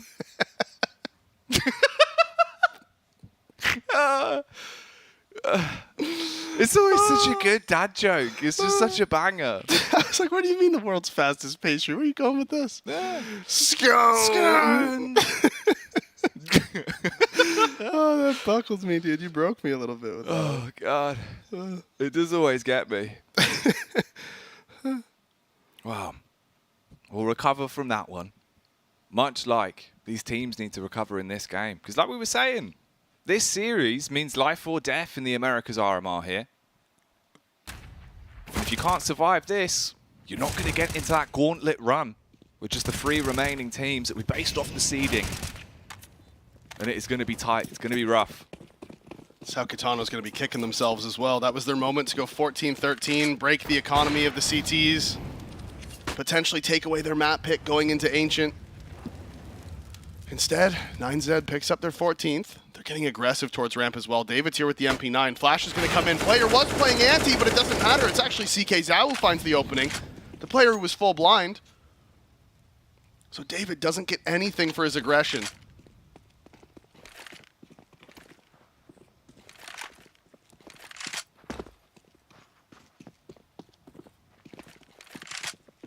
Paquetana, you take these every day. If you're going to get given a 4 versus 5 on T-side Mirage, you know you've got so much more room to breathe, opportunities for your attacks. But they're going back to the basics somewhat. They've got the util to execute out onto A. You know you've got the 2-player push coming through underpass as well, so you can get in through connector and divide the lines of sight from 9Z. And with only 4 players left alive, it's going to be difficult for them to dedicate somebody to watching the flank. You can see there's one in connector. He is worried about middle. Lucan actually finds the headshot from under balcony. As the Molotovs come in, they're trying to push them back. The one player is looking up connector, but he's actually made his way into CT spawn. Look at this, Delboni. He's walked in. He's behind them. The player's on ramp. They just need to wait. They don't need to do anything crazy. And ZQK with another shot. That was crazy. And the flank, it's here. But the player, he's tucked away behind the firebox. Are they going to clear it? Are they going to look for him? They must. It's the only thing they need to clear. Spam comes out from ZQK. Doesn't find it. Bomb should go down inside of the smoke. Oh, he's going to plant towards default. DGT finds it. The flash is good. Looks for the second. Runs out of bullets. The MAC-10 coming in. Finding the kill. Bomb gets planted. Player in CT spawn. 2 versus 2 post plant. Molotov's good. Rox lands the shot. And it is Dinoco 1 versus 2. And Max on the reflank from mid gets the final kill. And what a round of Counter-Strike. Mate, when he took a shot at the box, you're thinking, okay, DGT, in his mind, he's like, look, I'm either going to die or they're not going to clear this. Then he gets into the awkward fight with the M4. It's all going a bit skew-if. But somehow, some way, they get match point. And 2 rounds, Sao Caetano should have won. This scoreline should be reversed right now, Jack. They should be looking at 15-13 on the T side of Mirage on 9Z's map pick. Instead, the griminess, the battle back from 9Z in the rounds where they're behind, the rounds where Sao Caetano has better positioning, more players up, everything. It doesn't matter. So 9Z pick up 15. They go map point. 2 more to go. Sao Caetano on the force. They're just going for the A execute out of spawn. And look at what they've got to work with. Whatever they could dig out from behind the back of the sofa, the Tech 9s, the SMG, the one Galil and David, he wants to shut it down right now, but the problem is the Tech 9 will leave him with a frown as he gets shot. So that's again, 9Z having to fight from the back foot with 4 players alive. They will send Rox in. He's playing behind Ticket Booth. They've got utility as well. The main problem for the T's here is they threw a smoke wall, which is sort of a throwback to an old strat from like 2014 days. Smoke wall across the site from triple to stairs. They used all of their nades. They re-smoked off Ticket as well. They have no smokes left. Yeah, they have the man advantage, but how are you going to get the bomb down? You have to win out on the fights with the inferior weaponry.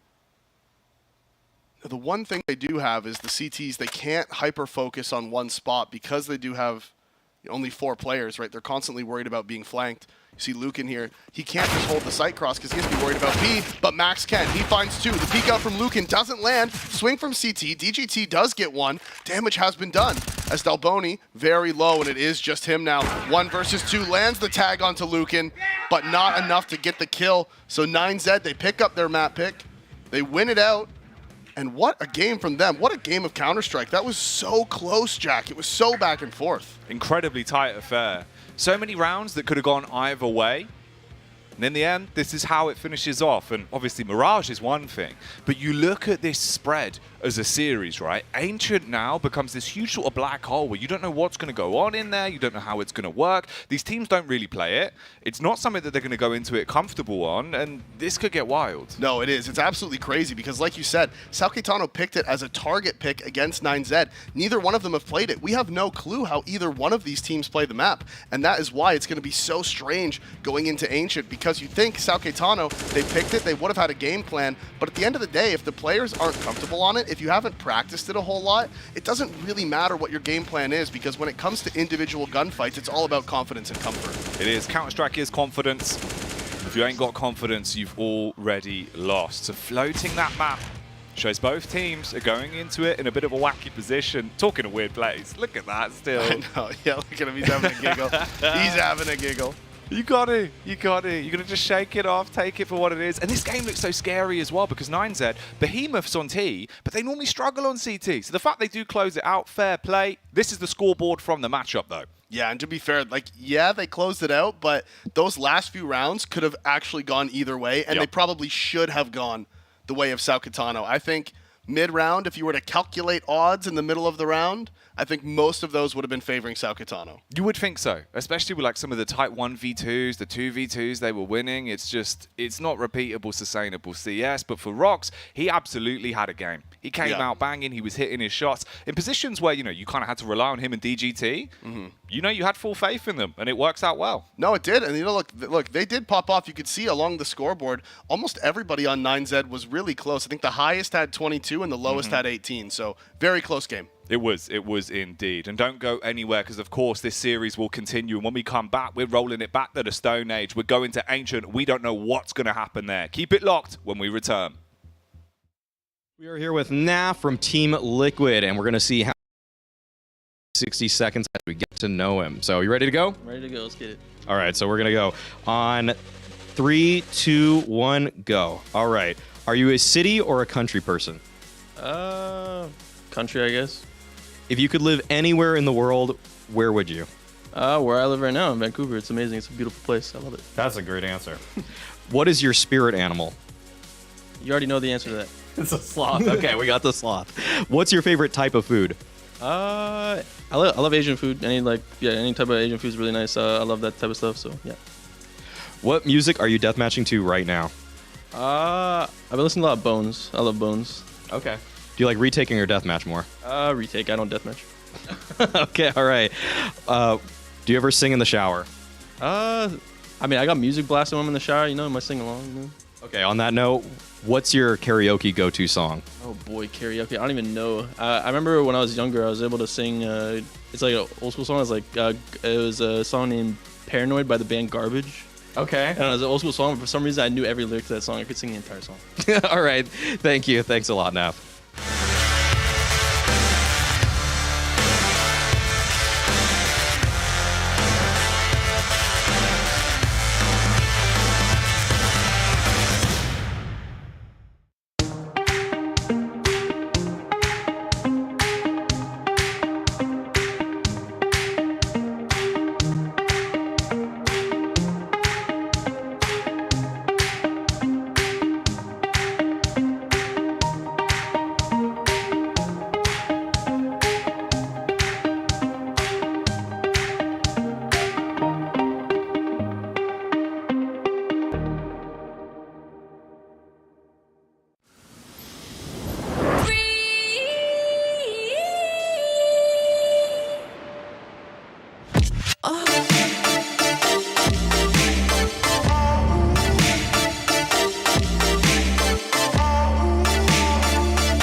Welcome back, everybody. As we move on from Mirage, Davey, we go into Ancient. Now, this is a bit of a weird one. You know, the analysts, they were talking about it on the desk, right? You know, no real benchmark for this. It's kind of hands-off. Let's see what happens. Yeah, exactly. Neither one of these teams really play this map. We saw Paquetana actually target-picked this specifically against 9Z. 9Z floated it through the veto, not expecting Paquetana to pick it because they have never played it. So, yeah, this is very much up in the air. We actually have no clue what to expect from this. No, and you physically can't because it's not a map that either of these teams really play. It's not something that they're going to be going into it 100% confident thinking, all right, sick, this is a 2-0, this is a 1-1.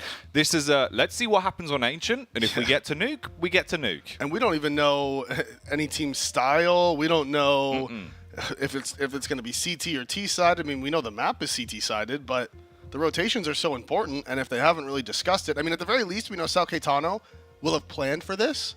So at the very least, we'll know that they will have a pretty good idea of how they want to try to play it, which I guess is something.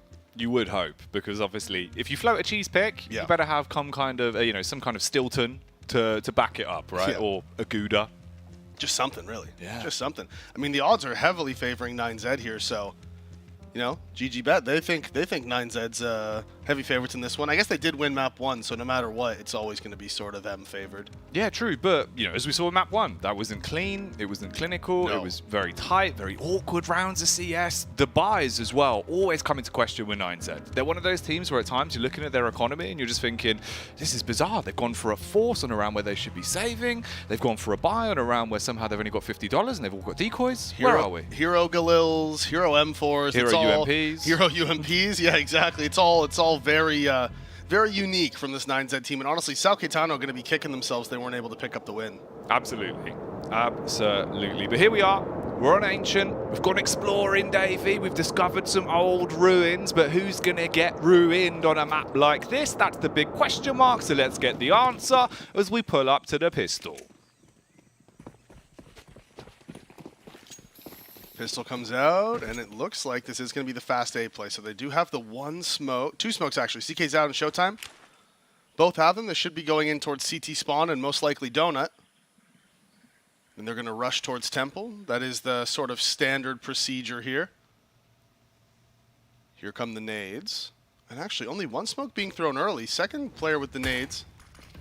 Dropping it late, smoke towards CT. Yep, Molotov towards the back of the site. They're going to rush in, and they should be pushing David here inside of Temple.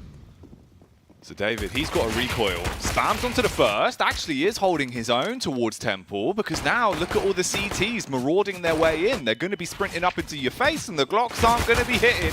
Jump round the corner for Lucan. He's out of ammunition, but Max has still got a mag, and that's the round for 9Z.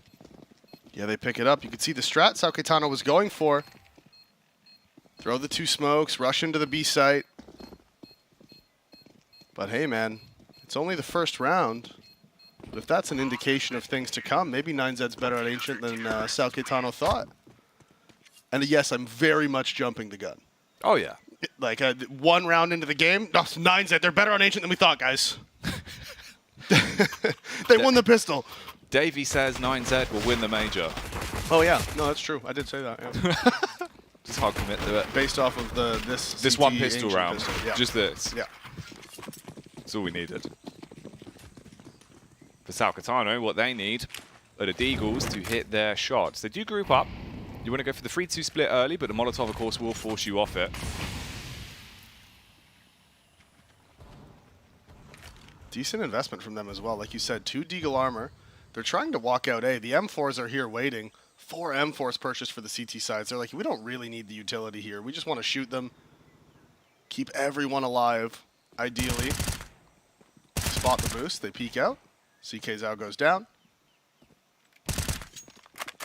And this is just going to be kind of one of these just slow rounds where the Glocks and the Deagles. Okay, I say that. Showtime does answer back with 1.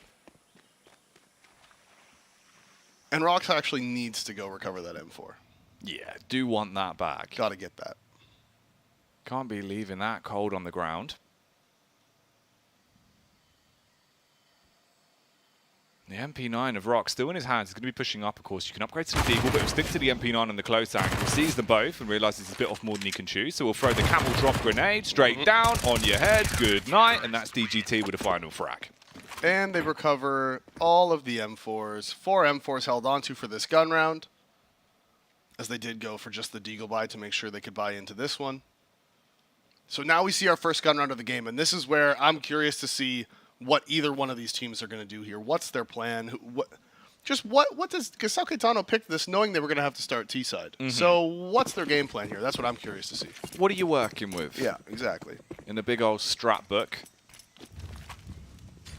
Are they on the index page, or are we a few pages deeper? Potentially a deep aggressive play here from Delboni. Pushes up towards front cave, but Max, he knows he's got to counter this with aggression of his own. Holds onto the smoke. Delboni's going to walk across. You've got the bomb waiting outside of B as well with the utility. Looks like he's just thrown the deep smoke up towards long. The map control is being fought for by the CTs as well. Yeah, they're here in middle. They have the crossfire. Smokes are going to come in to take mid control, and that's going to be the call for them to give it up, actually. They don't want to fight for it. Nade comes in, not going to find any damage. Just that little bit. Ooh, and they almost want to fight for that outside of the donut smoke, but they decide to call it off at the last second. Spray comes in to tag Lucan, but it is just a bit of damage. Smoke towards the bottom of the door. That actually misses. Gives ZQK potentially this one-way here. Spots him, gets the kill, does the damage necessary. Flash is good. ZQK goes aggressive. Max, ooh, he fumbles his nades. Is going to get it down in time. There was no quick reaction from ZQK, but they do have cave control. Spelunking into the bomb site. Lucan, he'll be the one to hold the angle. Got back up from DGT. DGT goes straight in, looking for picks. Delboni's busted. And now it's a raw 4-on-4, but he could just peek out. He's got the angle onto the back of Max. Lucan will trade it, but with 20 seconds left, they could just sprint over to Donut and get a plant on A. Yeah, they knew they were all towards B, so you can see the instant reaction. They turn around, they run into the A site. They are going to get that bomb down. Post plant's going to be difficult for the CTs as well. They don't have the nades. They do have the one kit on David, but without the utility, retaking this A site is going to be very difficult. You need to get that smoke down onto the bomb. And with the position of the players in Donut, I mean, 9Z might be saving here. They're really running the clock down. I don't think they're going to go for this. No, they're not. 3v3 save. Basically just off the frag onto the back of Max as well. Yeah. You know, that's the read. Lucan was supporting him, but they played with the timing. They get the pick. And you get around because of it. So the game does go 2-1. Bit of a weird round, though. I think that's an understatement. Yeah. I think that's fair. I think that's fair. You take that? Yep. It was weird. Good opening gun round, though, for the T's. Remember, this map is... Most people consider it to be the most CT-sided map in the pool right now. There's going to be some people scream, nuke, nuke, wah. But I think the data would show Ancients more CT-sided. Well, see, now you've said that, everyone's going to be saying it just because you've said it That's as well. Perfect. So you've added to the stagger. Sheep. Who will be the sheepdog, herding up the kills into a round like this, though. He's going to be left barking up the wrong tree. Seems like A site is going to be aggressed upon. They're pushing in for the A main control early. You've got the fast rotate from the CTs, though, so they can link back up if push comes to shove. David, out of nut, and now playing for the entrance. And we see a bit of a change here. Potentially 9Z not comfortable with the map. They don't want to fight for that lane control, especially in Europe. Most European teams we see fighting very early for control of lane. Over on that B site. As the boost, David's going to swing back into it. You can see just not comfortable taking those fights. DGT answers back with one in middle. The bomb is actually towards the bottom of middle as well. A site has been taken by the T's. They have full control of it, but they've given it up. They've turned around and they're going back, and you can see the rotations from 9Z. It's all going over here towards A.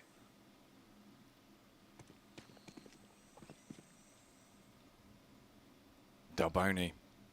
He holds to see if the CTs are going to re-enter towards the site whilst the bomb is coming up ramp. They'll clear their angles, they'll play it slow. Max is here, wins out on the 1v1, and this is where it will get rougher. You can now flash over the top and hold them back. The Molotov is in position, but DGT's also got a kill towards middle, so it's just ZQK and Showtime outnumbered, outgunned, and left to try and pick up the pieces. Max on the face will hit the first. Showtime, he goes down in a quick burst, but ZQK wants to slay. Can he leave them on the DECK? No. Nope, 9Z picking up their first gun round of the game. They took the pistol, they took the second round. Paquetana took the last one. Very weird round, though. We did say that. And even here, again, they faked them out. They got full control of the site, and it really came down to that first initial fight in the 4 versus 4 on short. Max winning out on that one, pretty much won them the round. If he goes down there, that's it. GG. CTs are saving. They're running away. 3v4, no chance for the retake. Instead, Max wins it. And that's the difference those fights can make, right? That's all it comes down to at the end of the day. So 3 rounds picked up on your CT side. And of course, the knock-on effect meaning that, again, Paquetana, they're contending into this one with a couple of pistols, the 1 MAC-10, and that Galil on Showtime. DGT playing aggressively as well. He's got the backup of Max towards Cave. You can peek off the flash, but they're going to tuck in. He does find the first, does get the adjustment as well. And now it's just 3 Ts remaining alive. And we can see there's the difference. This time they do decide to fight for lane. The pop flash comes in, they swing together, they find 2 frags. Answer back from the boost in middle. So 1 CT does drop. They still have the map control, though, crucially. DGT still with full control of mid. Now he's fallen back, but he can still see everything, so he doesn't need to give it up. They can leave Max here taking contact towards B. As soon as he gets the contact, you see Rocks towards CT spawn. He'll rotate back over towards the back of Ivy. So they're playing heavy towards A at this point. Flash comes over, Max spots them, just gets the contact and runs away. And the T's, they don't know where everybody is, so they can't just go running up the ramp here for free, right? They need to try to use their utility, and Max swings out. Max finds 2. Showtime now in the 1 versus 3. The bomb is down. He actually gets the second, pulls it out, tries to get it planted, but DGT is already there. And you can see how fast those rotations come in once Max gets the info. And DGT, he's blowing that Mayan Death Flute. He's given it a good old toot because he's already picked up 8 kills into this game. He's yet to be bested as well. And DGT, we speak about him a lot because he is one of those large players on the side of 9Z. When he's having a good game, when he gets into the groove early, you've got to be worried. Yeah, he's big. He's been immense for them. He's put up so many huge numbers. I don't have the data in front of me or anything, but I would bet he's the top performer for them throughout this event. I would say so. In terms of the games we've seen alone, he has been hugely impactful. This is the classic play, though, on a map like Ancient. Straight down ramp, go wild, see what you can achieve, and the SMG slaps up 2 of them, so already it's just CK Zhao and Showtime as the only 2 Ts left alive, and you're stuck. Yeah, you're smoked out, you're pushed back, you're inside of your spawn. There's a minute 27 seconds left in the round. Minute 22 now, and your whole team, they're dead. Like, guys, what happened? We were going to hang out. We had plans. We had things we were going to do. And you guys just went and died? How could you do that to me? It's really selfish. They'd taken their day off work, Dave. You know, they'd planned this great skiing trip, and then all of a sudden it's like, oh, I can't go. I'm busy. Little Brazilian barbecue, you know? They were going to have a whole thing inside a cave. Ridiculous. They brought a grill from home. Yeah, they brought their grill. Think about it. There's so many different spots. You know, you hang out in Cat, make your way to the cave. Eventually, you can get to the bomb site if you want. Eat all your food. It would have been great. 9Z. They're eating big at the minute, though. You get the round. You walk away quite happy. 5-1 split so far. And Paquetana, the only round they won was the one that was incredibly tight. Not really sustainable. Not something you can repeat.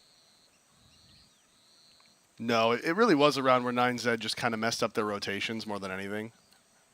Which I'm sure is, you know, because they don't really play the map. So.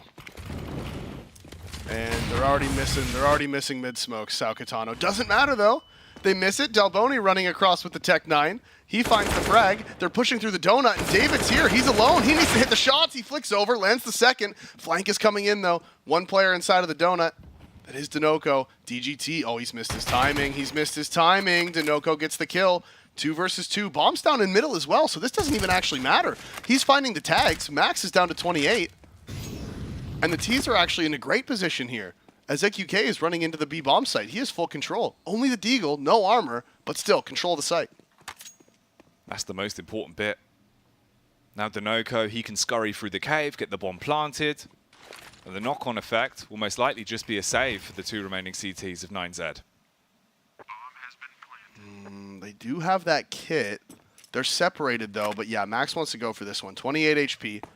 They're smoked off. They're forced off. And Max did find a timing just there in cave. Dinoco wasn't holding for the cross towards the ramp, so it is going to come down to Rox again, fumbling his nades. Flash comes in.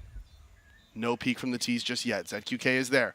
Ooh, Max, I think he spotted him. He knows he's towards the pillar, but he looks away at the wrong time. Can't find the kill on ZQK. One bullet is all it'll take as Dinoco finds two. Paquetana again, they win the second round. One they have absolutely no business winning. Again, they were down 4 versus 2, and the individual fights coming out means it's all it. It's over. Paquetana, they get their second on the eco, man. Yeah. Problem with that is, again, though, how many times is Dinoco going to go on to get 4 kills in a round and be able to save your bacon? Probably not going to happen too often. But you take what you can get.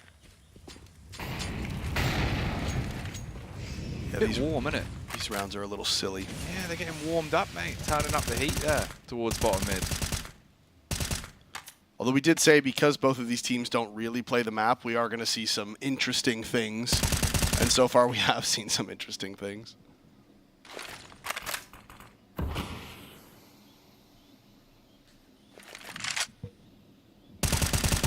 Max just going for the spams. We'll back off. Get to reload him. Base him somewhat. Does want to play on the Lipper Cave. Utility out towards middle again. Few inconsistencies with some of the smoke lineups they've been using. This time it does block off red. Yeah, they land this one, as they are going to be scaling towards the donut. It is smoked off. David is playing behind it. They're trying to work in. They're just going to phase it. I don't think they have a flash. Actually, the flash came in from middle, but they don't clear the back. Can he find the second? 2 headshots landed. He's dancing around. He's playing with them. Delboni says, I'm done playing. Lands the headshot. It is 3 versus 4. They do have control of the A site. The nades need to come in, and the flank is fast. Max. As long as they buy in time, he can get up in the rear and then really start to punish. Gaps in the smoke as well, so they're going to look through that for a prime opportunity to strike. And Max, he's almost arrived. Finally pulls up to the party, hits one of the CKs out. Delboni and ZQK, the only 2 alive. Playing together from the cave. All right. Good adjustment from Delboni. Hits the headshot. You can work with this one, though. Ooh. As they clear it, DGT will be able to best him. There is a play from Lucan towards middle. They're going to jump straight on the bomb as well. They know they can't peek him. It wasn't really planted for him, and Lucan hits it through the back. Yeah, bomb not planted for him, so the full defuse comes out. Lucan was just waiting, biding his time. He knew that the player had to make his move. He knew that he had to go forward. He knew he had to try to close that gap, change the angle, find the kill on the man defusing.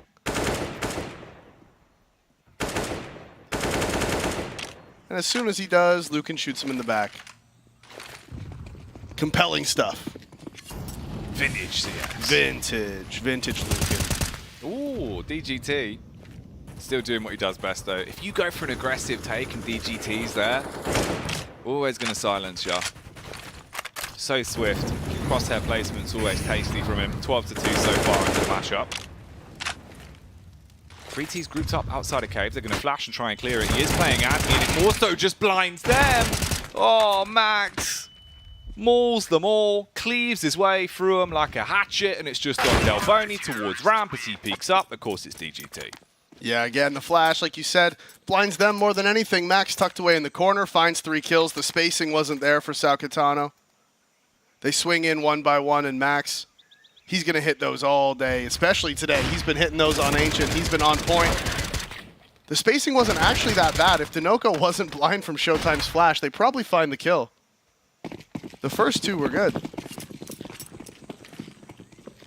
The flash, however, was not. No. No, not ideal. It's one of those. You never know whose fault it really is. Oh, it's my teammate's fault 100% of the time. It's always the flasher, not the flashy. Look, no matter who it is, it's not my fault. That's all I know. Well, you've never done anything wrong. That's what I'm saying. Tech9 contact, so they just operate off the back of it. He gets the smoke down and does back off. And again, they're a little bit staggered, so no real room for the Tech9s to cause some trouble. But eventually there's a few frags, all on Showtime, and he'll be down by DGT off the back of the hat-trick spray.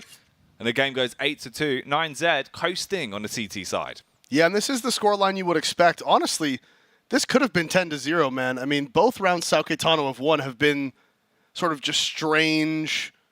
Honestly, I don't even know how to explain what it was. It was like that 3v3 save when 9Z just over-rotated and didn't rotate properly. They didn't isolate the choke points how they needed to. And then, of course, the eco round, that was just weird. The 4v2, that just didn't really make any sense.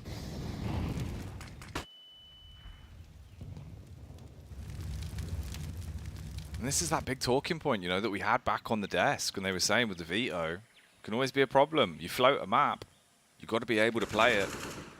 Right now on the T side, not showing too many signs of life. And look at the map control 9Z are just taken as well. 2-player setup deep in towards A main. It funnels them back towards B, but they're down ramp. This is already theirs. They own the entire map. And this is looking a little bit more meta, right, at this point, where you let the CTs take control of lane, you let them smoke off the door, you throw those retake flashes, and you take it. Max losing out this time to Showtime, not even doing a lick of damage, but the flank is in, and he's going to find it. David shoots Showtime in the back. Now they know the play was towards B, but crucially, it's David at the bottom of mid. He needs to cut off those rotations as Rox cuts off the entry to the B site. They go pushing up the ramp. DGT with the spray connects onto Delboni. It's 1 versus 4. The swing out, the headshot. The round is found from 9Z. Good mid-round aggression. Is 18 for 2, David? Is he? 18 for 2. Dude, that's higher than I can count almost. Yeah, I think you go up to like, what, 14? on a Something good like day. that? Yeah, we've been working on it. We'll get you there one day, mate. We taught you your ABCs. Yeah, no, and now I love the alphabet. Mm-hmm. You learn everything is the alphabet. Yeah. It started with that Jackson 5 song. And then you just stopped. And then I've just... That was all you had. Yeah. That was all I learned as a kid, so it was really nice of you guys to help me out. Thanks. No worries. Big man, it was Hugo really finished it off for me. He taught me Zed right there at the end yesterday. Yeah, that one really helped. That's nice. Yeah. Thankfully too, because we're casting 9Z you would have been so confused. So I would have been losing. 9 slightly awkward S. Yeah, I would have been a mess. I did like the towel drop, by the way. The admin grabbed it, launched it back up onto the desk for him. Oh, what a guy. Legend. PGL towel guy coming in strong. You always need your towel guy. Ooh, DGT might need to wipe himself off the walls as he has been bested by ZQK on a P250. And the rotations come in from Max. He's looking for it. He's looking for the response. Nade is going to be good. Ton of damage done, but Denoco wins out on the fight. He lands the headshot onto Max. 5 versus 3.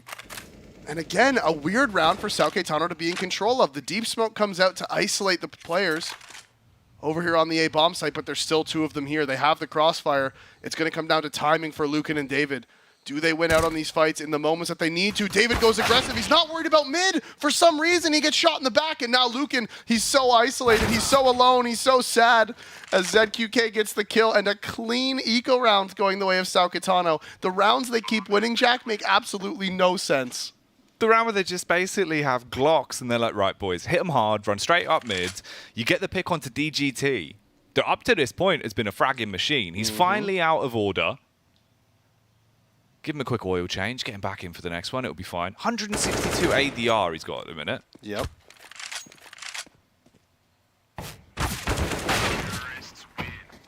Rock's trying to make the best of a bad situation, wants to get the weapons out of their hands, but he'll only find one. So Sao Caetano, with their 3rd round, do actually have guns to play with, one of them being the AWP on ZQK as well. Big op on the T side of Ancient. Although I will say Ancient is one of those maps where it's kind of hard on the T side to find the openings with the op, right? There's not like a whole lot you can really do. You're kind of just holding for aggression. Because there's so many angles that are so CT-sided, you can't really walk up and go for picks, right? Like, sometimes you'll see oppers get boosted up on the box at the bottom of the B ramp. Maybe they try to go for the walk pick out A, but mostly the ops on Ancient, especially on the T side, you're playing for the post plants more than anything else to like isolate those long angles once the smokes fade. That's mostly what your job is on the T side. You can see that reflected as well with the opening of the round. He just holds for the mid aggression. Instead, the aggression comes out towards B from the T's and Delboni on the close angle. He's taken down. Denoco with the taps. But no one there to receive them. Quite rude, Davey. He's bought them a gift, they don't want it. No, they wouldn't want it, would you? It is a bullet. As Lucan Giving 2 bullets to the wall, not able to find one onto South Katano players. Bullets hit the wall, they don't find the kills. DGT is still swinging, he finds 2. Eventually answers back by Showtime. That's in the 2v3 now. They've lost the map control and Rox has lost his fight. Dinoco inside of the B site. Tons of damage being done. This man has been a crucial point for any round that they win. As Max goes through with the flash, no, decides to back up. Good choice in the end. Dinoco would have found the kill onto the side of his head. So again, despite 9Z being up numbers, they lose out on the fights. And it's a 9-3 scoreline right now, and this round is crucial. If the CTs lose it, they're broke. Max walks in, free kill onto Showtime. He thought Dinoco had his back, but he didn't. And now you can see that the CTs realize, they're like, okay, Showtime's planted there. That means he thought his teammate was covering him, and he wasn't. He jumps around the corner, but David with the op can't land the shot. He goes jumping around. Despite the dink coming out from his teammate, he jumps around the corner with the op. He lands, can't land the shot. And the T's pick up their 4th, and interesting choices by the CTs there. Very interesting choices. 5 HP spray is what clutches it out from. 9 HP even. Basically the same. And this is spooky. The second he turned away from watching CT, I'm thinking, oof, you've given them the back door, you've let them in, you get the first pick, suddenly it's like, all right, they've got the read, this should be a cleanup. And this is like the first round we've seen where 9Z don't have a full buy as well, just Eagles and pistols. And they've done this to themselves, man. Honestly, you can't, there's no ifs, ands, or buts about it. They've lost 2 eco rounds. They've lost 2-man advantage rounds behind the ecos. And now they've stacked at the A site. The Deagles are ringing out. The P250s are here. Damage is done. But the trades go the way of the T's. They get into the site, and Rox with the USP from behind the box. This has turned into a perfect one-way for him. The molly doesn't land either. Smoke puts it out. And the T's, they're like, you know what? Maybe this fight just isn't for us. They hold forward, and Lucan crouching around the corner. The Deagle armor saves him. He gets the headshot. And now we're seeing 9Z answer back with an eco of their own onto South Katano, unless Showtime has something to say about it. What is this eco wars that is going on? Showtime! We said he was in the Lion King. Let's see if he can pull the claws out in the 1v2 up against the USP and a Deagle. He's got the Galil. He'll walk into the site. 35 seconds left to give the CTs a good fright. Will take his time with this. Needs to clear. He's got a sneaking suspicion there was a player towards close CT, but no one's there. He'll now commit to the bomb plant, but Lucan's coming. He's pushing up. He's looking for it. Realizes where he is on the cross. That's the tag. 49 HP now for Showtime. It's got to be clean, and he can't do it. Lucan, the 2 frags on the Deagle, the USP kill. Oh, Davey. South Katano have just been schooled. Absolutely massive response for 9Z. They've given up 2 ecos already this game. And now finally they answer back with one of their own. They pick up their 10th. 10-4 scoreline here from 9Z. And this game, I mean, we did say, you know, neither one of these teams play the map. We don't expect a whole lot. But this has just been unbelievably hectic from the both of them. It's just... You can see there is just mistakes galore from both sides, right? You can tell neither one of these teams are comfortable on this map. Like, by no means is this pristine CS. This is one of those where it's like, it's a cacophony of errors on either side at times. And that's what you get. You choose a map like this, you know, if you both don't play it, it's not going to be squeaky clean. Here they try and fight for mid, but it's mean from DGT and Lucan as they work well together. Lucan on the elevated angle got support from David. He's going to collapse into the action. And now again, just 2 players sprinting out towards A. ZQK has the AWP, and he'll need to make a heroic play with this weapon if you want to take it 10-5. Ooh, that smoke's too deep, though. It's going to be a one-way on the right side. David, he might have noticed it, but he doesn't want to take too much advantage of it right now. He's worried. Sprays come in. Rox is holding for the aggression, and the angle's perfect. Finds the headshot onto ZQK, and ZK Zhao answers back, but it doesn't matter. Max is in the back. And that's going to be the 11-4 scoreline for 9Z. But I want to point out, this could have been a 15-0. 9Z, they trolled a little bit on a few of those rounds. Yeah, griefed themselves somewhat. Yeah. The eco losses didn't need to happen. And with the way they've been playing, they're hitting their shots as well. You could see that reflected with the eco. Yeah, absolutely. It is just scary. Now what's their T side looking like? Because keep in mind, this is 9Z. They love the T half. That's their bread and butter, Davey. They're all about playing T. Though. Maybe not on Ancient. Maybe that's why they don't play it. Because it's like the one map that they can't really get anything going. Maybe. I guess we'll find out.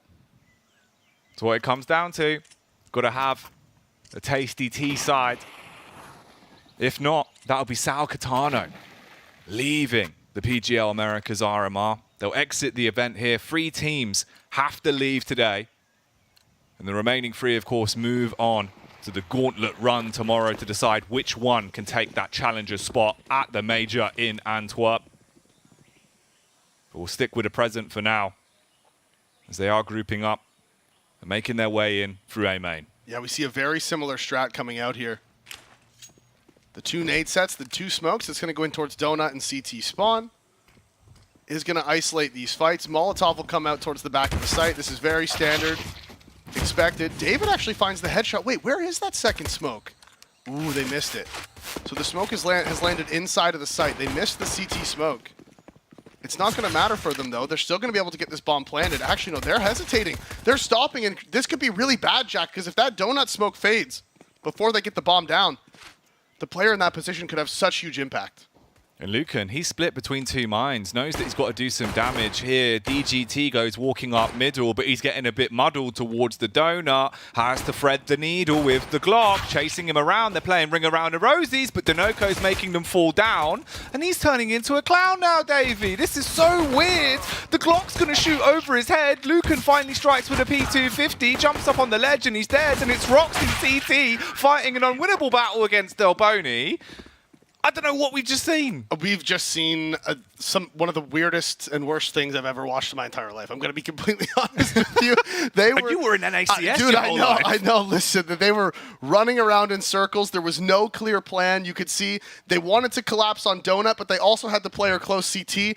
So they hesitated on the Donut collapse on the T side. They didn't get the bomb down when they had the smokes up. They missed their smoke in the site. The CTs had no coordinated retake. Jag, I don't know what just happened. I'm just baffled. I'm absolutely baffled. All right, Sal Catano, you take it. You got your pistol. Now they get their buyout, and they're going to be fighting as well. Straight out through cave, the MP9 will slay 2. And it should be a formality, really. 1 deagle in the hands of David, the rest just with the Glocks. You just want to farm up the cash and get through this round as cleanly as possible. And it looks like it's going to work out so far. It is just Lucan coming out of the T-spawn, just with that Glock. He's like, guys, can I just have 1 kill? The bomb's down in A. All the CTs are like over there, and he's just like hanging out outside of the B doors with the Glock. This is like one of those situations where if you're in an MM game, you like throw up the vote kick right now. Just to make him do something. You're just like, yeah, dude, just stop wasting our time. Just throw up the vote kick. Just trying to keep himself afloat. Yeah. Did you know, Davey? Wait. This is about to get really exciting. Here it comes. Whoa. Whoa. Oh, showtime with the final kill of the round. That was nearly an ace. Yeah, it was nearly an ace. Sorry, could have happened. Yeah, I was going to say, you know, back in the day, obviously, you know, when the Titanic went down, did you know that they actually had briefcases that had airbags inside them? Really? Yeah, because obviously everyone used to travel by boat a lot, right? Okay. So the plan was you'd have a briefcase with airbags in, and then if the boat went down, you'd be able to hang on to that, and it'd keep you afloat. Okay. And there was one survivor from the Titanic because of it. He just sort of floated till he could get picked up. Yeah, just the one? I believe just the one. He was the only one that could probably afford it. Do you think he was floating by people that didn't have it? Just like, see, fools. Yeah, fools. What have you and got you said there? it wasn't worth the extra £5. To be fair, I wonder how much it used to cost. Probably a lot. I think £5 probably quite a bit of money back then. Yeah, it's like, what, 50 grand now? Yeah, ish. Around there. Depends on the conversions. And this game could depend on the conversions here for the T's as well, because it's not looking great. Delboni and Showtime picking up the frags, Rox. Sat at CT, knows he can get swung on from Donut, but does hit the head. Trying to play behind the box, and David's there. He'll look into Temple, but Rox is doing all the work for him. And somehow this is actually looking like it could be a rub. He runs into the Molotov. No! I can't. Fire her.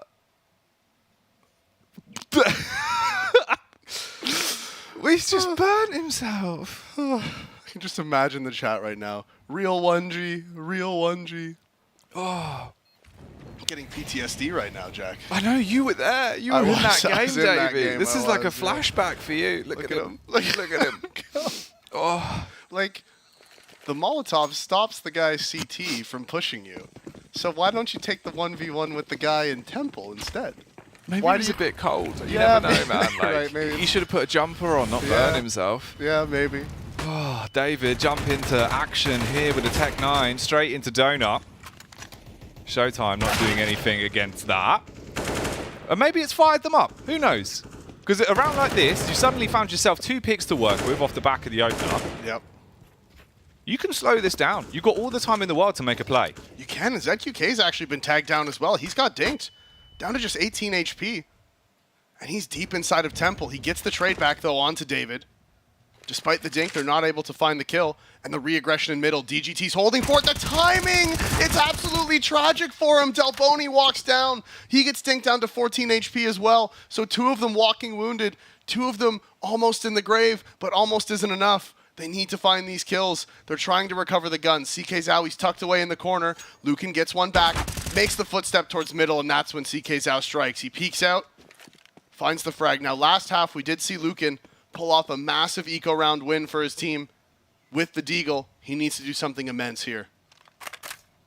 He'll grab the M4. Knows he needs to get the bomb back as well, and you've got the players watching towards mid. That is a big dink. Look at that. 11 HP on CK Zhao. The nade only does 1 damage, and he'll re-peek. Goes straight in. Stops Lucan from having any more shenanigans on the ecos. Yeah, all the dinks come out. They didn't have the AK, so it's not enough for the win.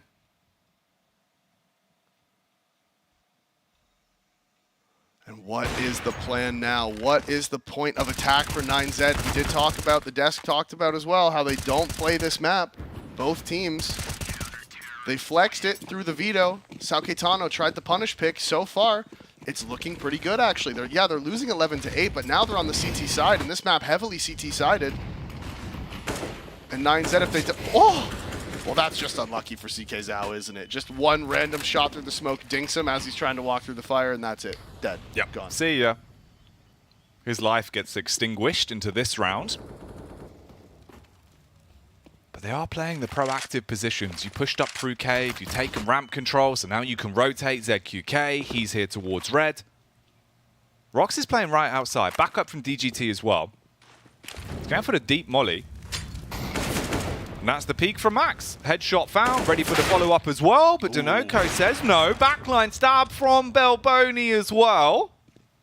And he's going to scurry out of there. He will be chased, Davey.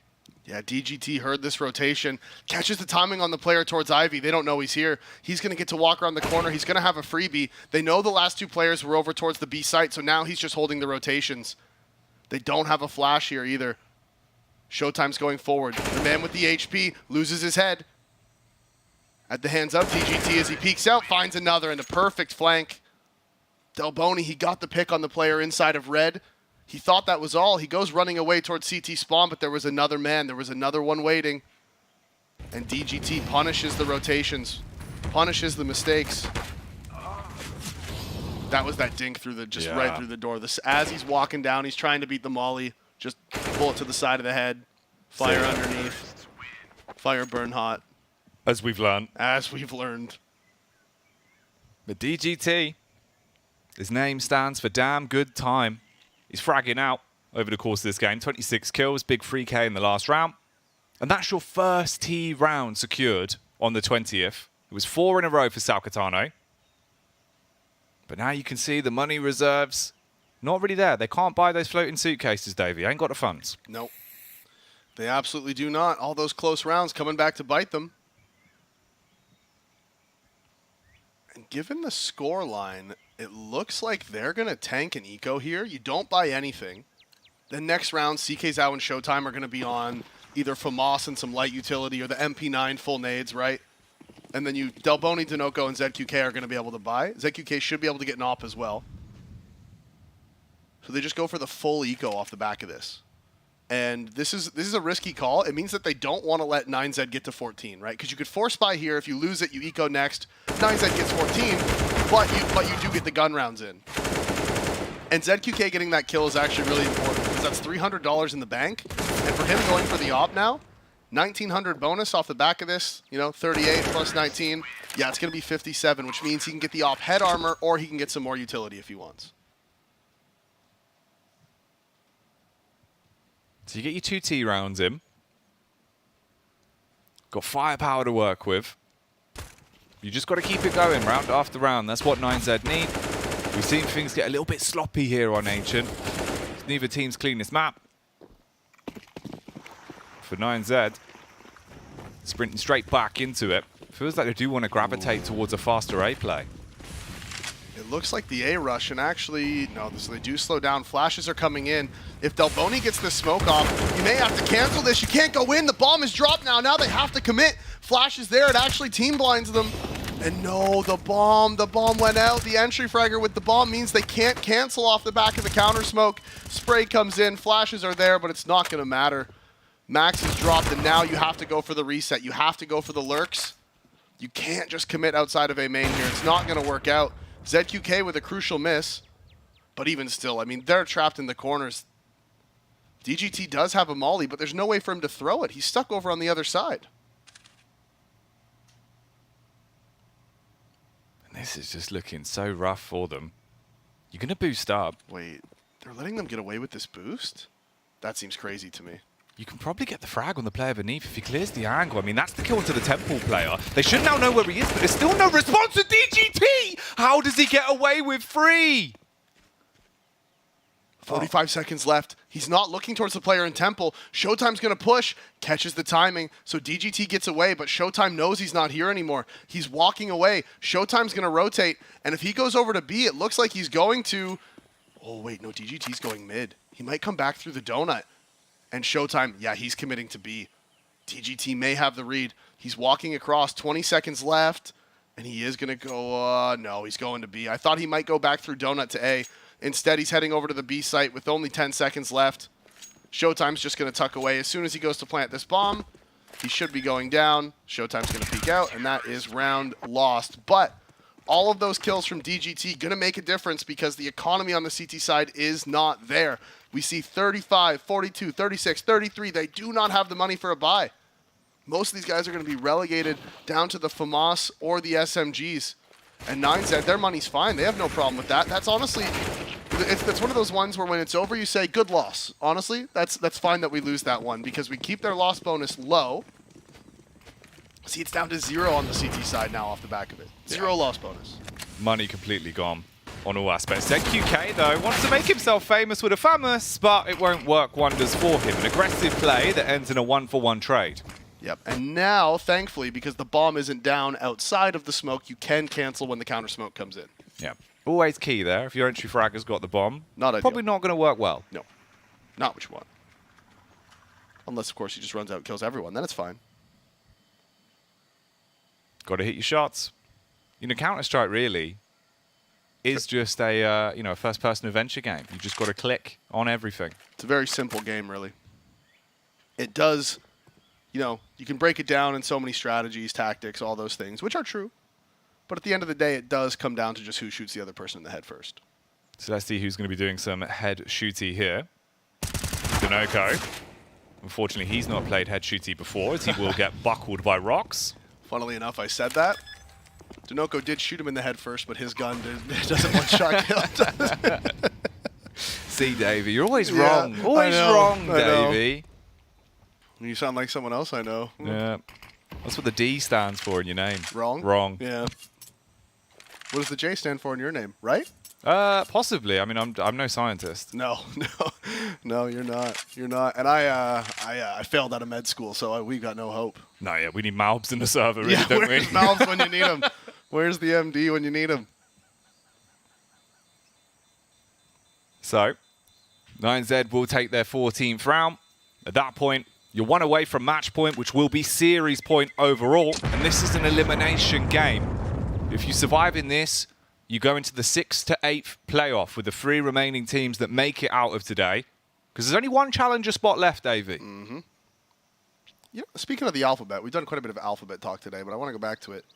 The J is a very interesting letter because it works in it has so many different sounds depending on what language it's in, right? Like obviously in English it's just the J sound, but then in like Spanish it's something else that I'm gonna get wrong, so I don't want to do it. And then in like the Scandinavian countries it's the Y sound, right? And it's always different depending on what language you're speaking. It's one of the few that's like significantly different, like used completely differently, even though all the language bases are the same. Like all the Romance languages, it's pronounced differently. It's just interesting. It's always fun. Yeah. It's always fun.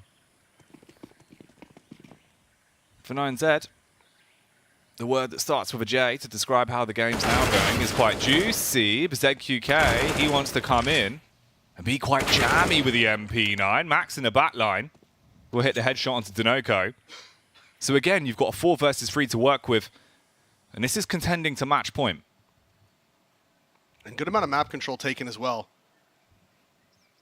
See, it's forced the CTs to have to worry about this middle play. They're trying to collapse on it. The player pushing up the donut as the player in red takes the fight. Delboni drops because Showtime got smoked off right as they were about to collapse. Making it so there was no chance for a trade, no chance to fight together. The crossfire they had planned completely shut down, and Showtime tries to catch the timing, but DGT is too aware of it. And the man has 31 kills at this point, Jack. Yeah, he has just been on a tear. It's like a kid at Christmas.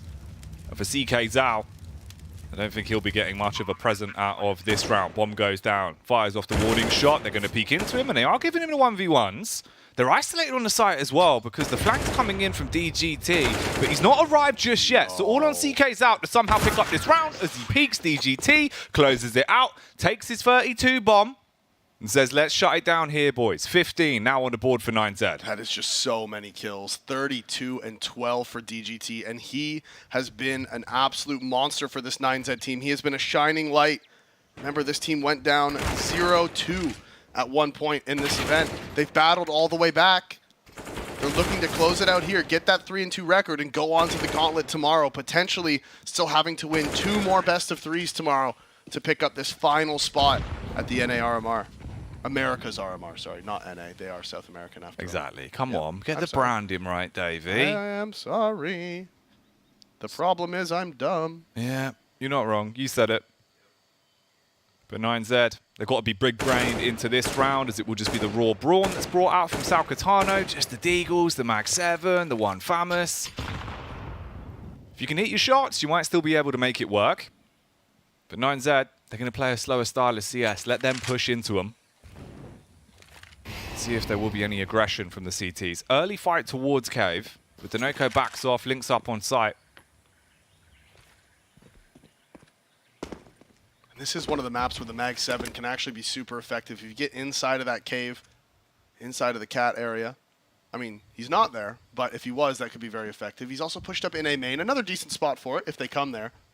The problem is the Ts tend to not really take A from this spot late in the round. If they are going to go A late round, it tends to be through middle in some way, so that is the downside of the Mag 7 push in A main. But the information gained is what's important at this point, because you see the rotations come in. It's allowed all the Salcatano players to rotate over to the B site. The full execute will be there. And they don't really have the nades for a retake, and they're playing so passive that this execute should work out in favor of the Ts. The counter smoke is good, but Rox runs straight through it. He gets in. They clear out the whole thing. Boost is there. DGT's holding for it. And look at this. They're all there, but they're all stuck behind the smokes. You just got to wait for it to fade. There's nothing you can really do. You've got one player on the flank. By the time he arrives, the entire team could be taken down because they're going for individual fights. Showtime on the 5-7 at least gets one.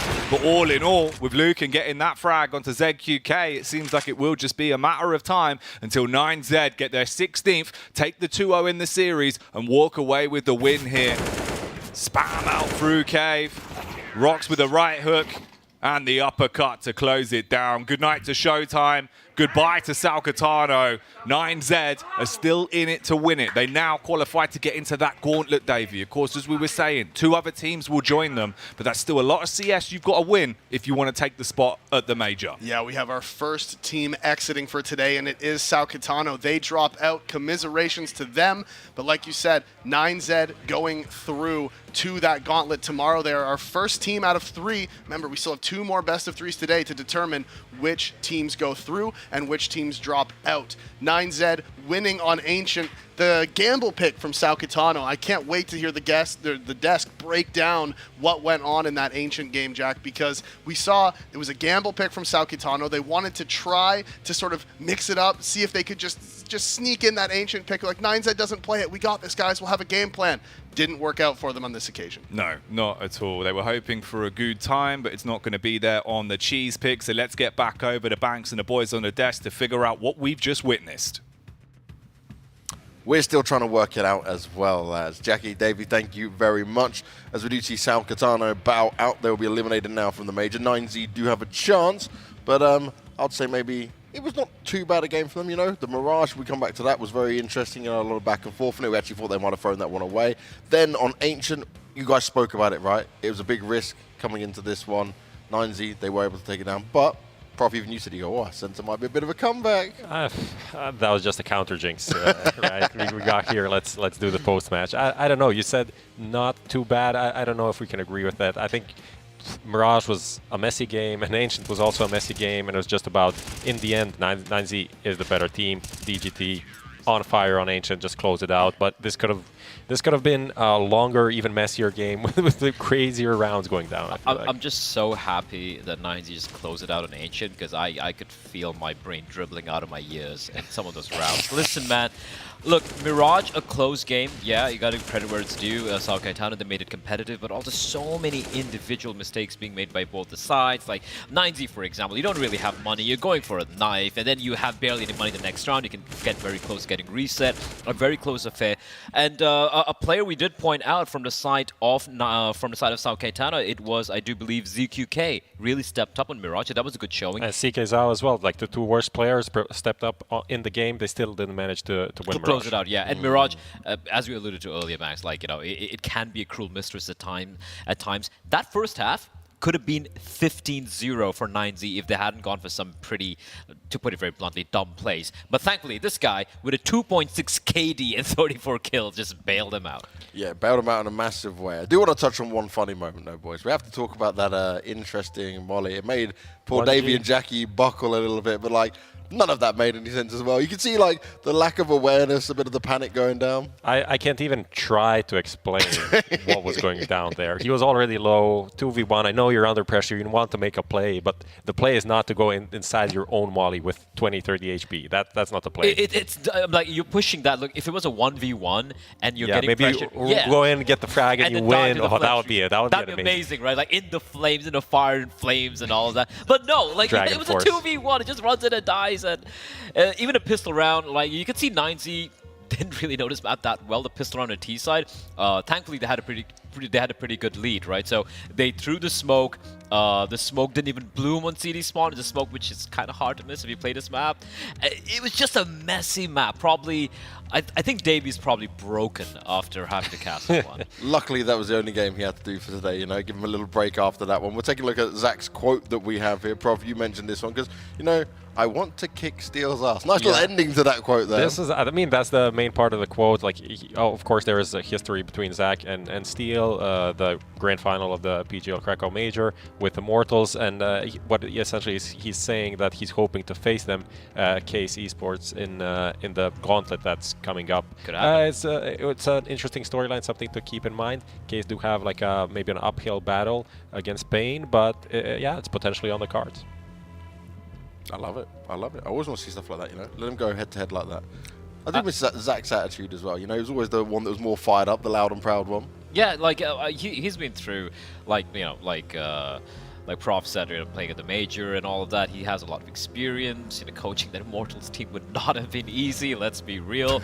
And coming in with this lineup for 9Z, I think it's done overall a pretty decent job, right? Yes, 9Z have not looked good at very good this event thus far. They're scraping through. They're scraping through, right? But the fact you got to remember is they lost their IGL. They lost their best player at the beginning of the year. They had 2 new players coming in, and the fact that he was helping out Max, the new IGL, to kind of build this unit together and be even competitive, I think you deserve a lot of plaudits for that. But still, it feels like the cohesion between the players, like these 2v2s, 3v3s, knowing when to, when to sit back and just have that advantage, wait for the other team's misplay, and when you need to activate it. There's been just a lot of weird situations that are not up to par with like a top tier CS that we watch these days. Yeah, absolutely. Like if this team and even a couple other teams playing today, if they qualify to the major, they're in for a very rough time if they're not able to fix some of these issues very quickly.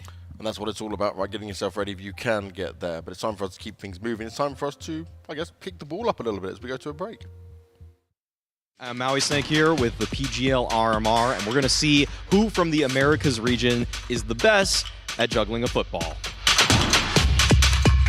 We're playing kick-ups, and we're going to see what Neck is from Pain Gaming is able to do, how much damage. Okay, let me see. I don't know. Write in chat how many you think he's going to get. Write in chat. Let's do it.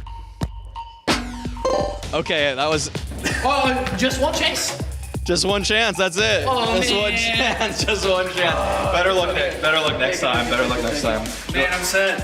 I'm really sad. The pressure was on, the pressure was on. It's all good, it's all good. It's okay, I'm a gamer. Next time. Thank you. All right. I am with Safe from Furia, and we're gonna play some embaixadinhas, guys, so let's go.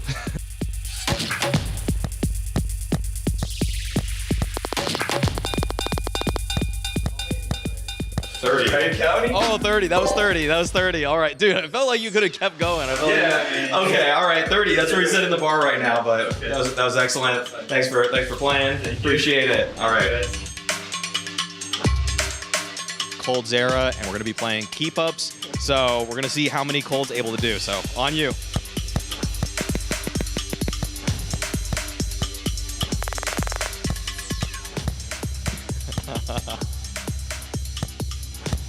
Oh, okay. Okay. That was, I think you have the record right now. That was like 38. Even some flair too. This guy. Round of applause for this guy. I think that was like 38 or something like that. But thank you so much. Really appreciate it. I am with Dinoco of Sao Caetano. So, all right. Good luck, sir. Thank you. All right. Let's get it.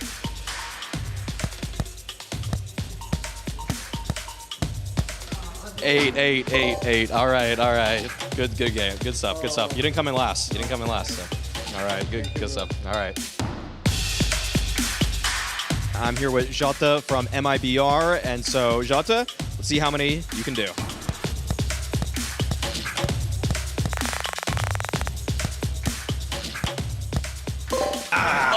I think that was 39, but yeah, good job. Fallen, let's see how many you can do. Let's go, guys. One attempt. Here you go.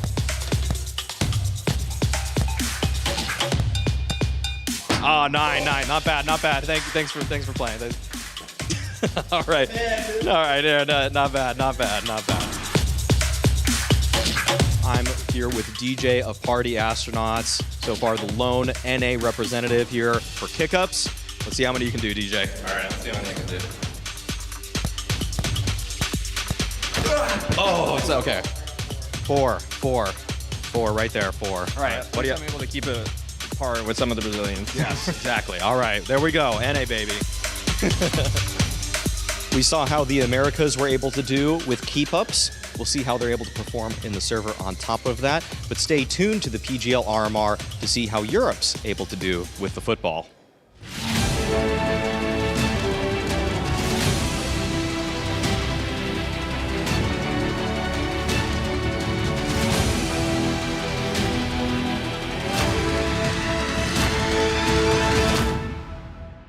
To succeed in this game, you need to invest in yourself. Be daring. Innovate. Calculate. Never hesitate. Follow your instincts. Don't follow the crowd. Back yourself. Bank your wealth. Analyze, strategize, and galvanize. Now is the time. Take your shot.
It's time to see who's going to survive this next game. And this one becomes interesting in Pain getting to take on Case.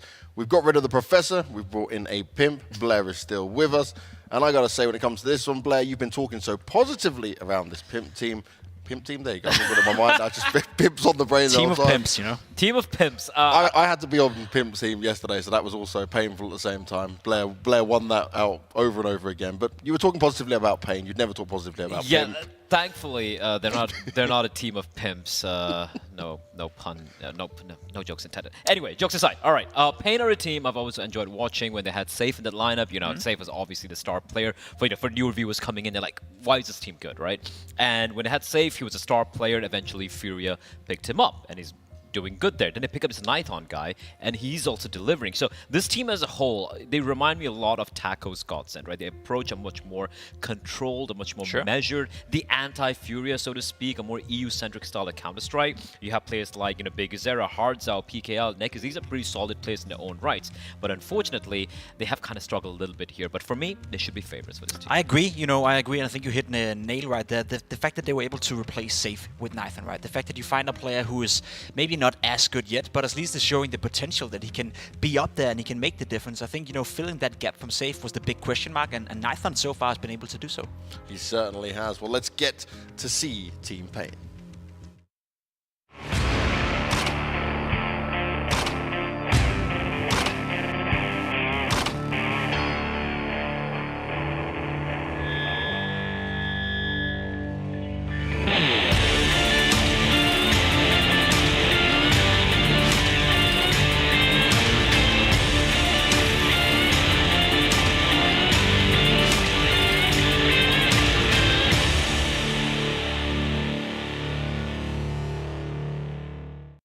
Now, Pain's journey has been interesting so far. They managed to take down EG 16-12. Then they went against MIBR and lost out in a 25-23 overtime game. And then they met a full-force Liquid, which we saw what Liquid was doing to the other teams, you know.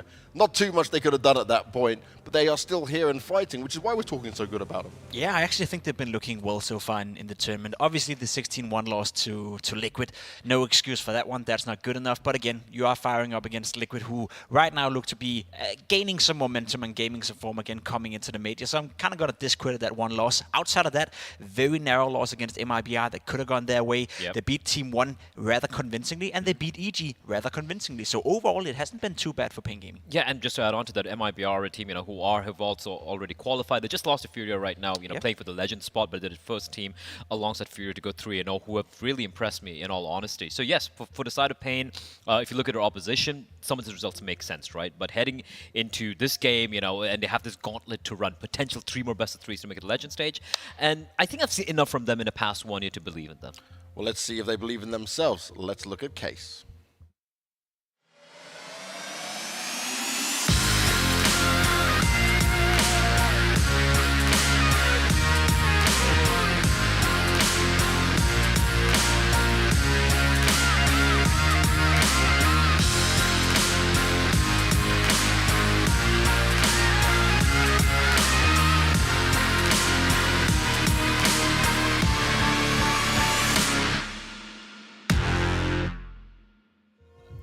And when you look at the side of Case, their results obviously are very different in the side that they've been some up and downs, but against a lot of the weaker opposition overall. Yeah, I feel like for Case Esports, they're not like, I wouldn't put them at the bottom of the table like how Double O Nation have performed thus far, a few of the other teams we've seen. So, you know, like Issus, for example. Issues to just touch on we haven't touched on Double O Nation, but the thing with this team is I don't think they're even, obviously I'm not even going to compare them to the likes of, let's say, you know, the Liquids and whatnot. They're kind of middle of the pack, but a little bit lower, right? They've been struggling quite a bit. RCF has been a star player. Honda, very inconsistent. He had a great game initially. And yeah, it's going to come down to the map picks, but even then, you have to kind of favor Pain Gaming here. Yeah, you look at the map pool right here. Mirage, Nuke makes sense. 2 maps that both these lineups play, and then obviously the Decider coming into Ancient. We just saw an Ancient game, you know. The quality of that game wasn't too high, and I kind of suspect, the North American scene really haven't adopted that map yet, I would say, in terms of how they play it and to what quality. That being said, though, I think Case is a team you cannot underestimate at all. You mentioned it right here. Fasten, RCF, Steel, a 10-year in-game leader with a ton of experience. They still know how to play Counter-Strike, and if anyone has been around for a long time, knowing how to qualify through these rough stages at the RMR, it would be Steel. So I'm not going to count them and discredit them just yet. Major finalists, man. Major finalist, you can't take that away from him. But let's get ourselves into this game. We know the maps, we know how it's going to go down, and we get to enjoy all the commentary from Hugo and Harry. Yes, thank you very much. No, I'm really looking forward to this one, man. Got to see a little bit of Case yesterday, right? You and me. Honestly, I think there were some pretty nice pieces here, right? In that matchup, they were up against Isurus, and they managed to make them look like fools. They kind of really did, right? It all fell apart for their opponents, and I think a big component of that was Steel just calling a very, very, very clean T-side rounds. And then whenever you get into like CT side, the rotations looked really, really nice. RCF was popping off. Honda had a great day. And that was like the recipe for success for this Case squad. But as the desk have highlighted, Honda hasn't been the most consistent. RCF still has moments where maybe he goes a little quiet. No, it doesn't like give the MVP numbers we need out of him. And then you take into account, Hugo, that on the other side, we've got this this squad of Pain who living up to their name, I guess you could say. And making up for the fact that they just lost, like, their star player, right? Obviously, Safe going to Fury was awesome. For Fury, we're seeing the result of that. We just saw them manage to take MIBR down pretty easily over on the B stream and guarantee that legend spot as well. Keep in mind, they're now top 16 in Antwerp already. First team to do so here at the Americas, and the only team that has that spot. Talking, Harry, of one spot, that's what we're fighting for right now. That's what we're waiting to see. There are 5 teams left in. There's one spot to go through to Antwerp. This is a very difficult position, but I would say of all the teams left up, I feel like a team like Pain, maybe you could make a case for EG as well, given that experience. These are the teams that are most poised to take this final spot. Will they do it? We'll have to wait and see. It's not going to be easy. Like you said, Case impressed yesterday, so let's jump in. Yeah, Mirage, first map. This is a bit of a Case classic. They're undefeated on this one. So I do think Pain are going to have their work cut out for them. We've got a triple A lean early. Case, they're a fan of these A-site hits. They really are, especially in the pistol. We kind of saw it out of them just the other day. It's been a bit of a reoccurring theme in these T-side pistols. So Pain with a bit of a read, and Big Azera opens up from CT. Now he loses a teammate. PKL's going to try and fill the void. Big Azera is still chipping away at them from this CT ticket angle. He's pushed into triple. He wants to keep fighting for the site. And with his teammates now moving into position, it's a really clean pistol for Pain. All on the back of the big man in CT. Yeah, I mean, I'm a little worried for T-sides today. It was definitely the case yesterday, more so for Isurus in that game. But even when Case moved over after really clean CT sides, it definitely took some time to get things going, to close things out. They had, the problems were different. For Isurus, it was they were just rushing, man. They were just ending rounds within the first 30 seconds. For Case, it felt like, they were, playing respectful, playing default CS, but at times you wanted them to throw the strap back out the window and just flex their, individuals. Yeah. They didn't really do that. No, to kind of build on that, I think that's where Pain can kind of do their best work here, right? They've got a lot more explosiveness. They've got a better ability to switch up the pace. And, for Steel on the Case side, I just kind of get the vibe that he doesn't like the idea of it's normally not till like eco or low economy rounds that we ever see them play fast. It's like when this team actually has weapons to work with, they feel very afraid of losing them, and so they try to cool like very slowly, very methodically, and sometimes that can get punished and exploited, especially when the defaults aren't super clean, which was a bit of an issue, especially on Overpass. For sure, but it's also kind of cool at the same time. Like, they don't fall into the remit of playing like a team from their region where there are these super explosive, super feisty rounds. And so I kind of like that they're trying to build an identity different to that. We've got our first gunny, Harry, and we've got a bit of a bonus for Pain. 3 SMGs still in play.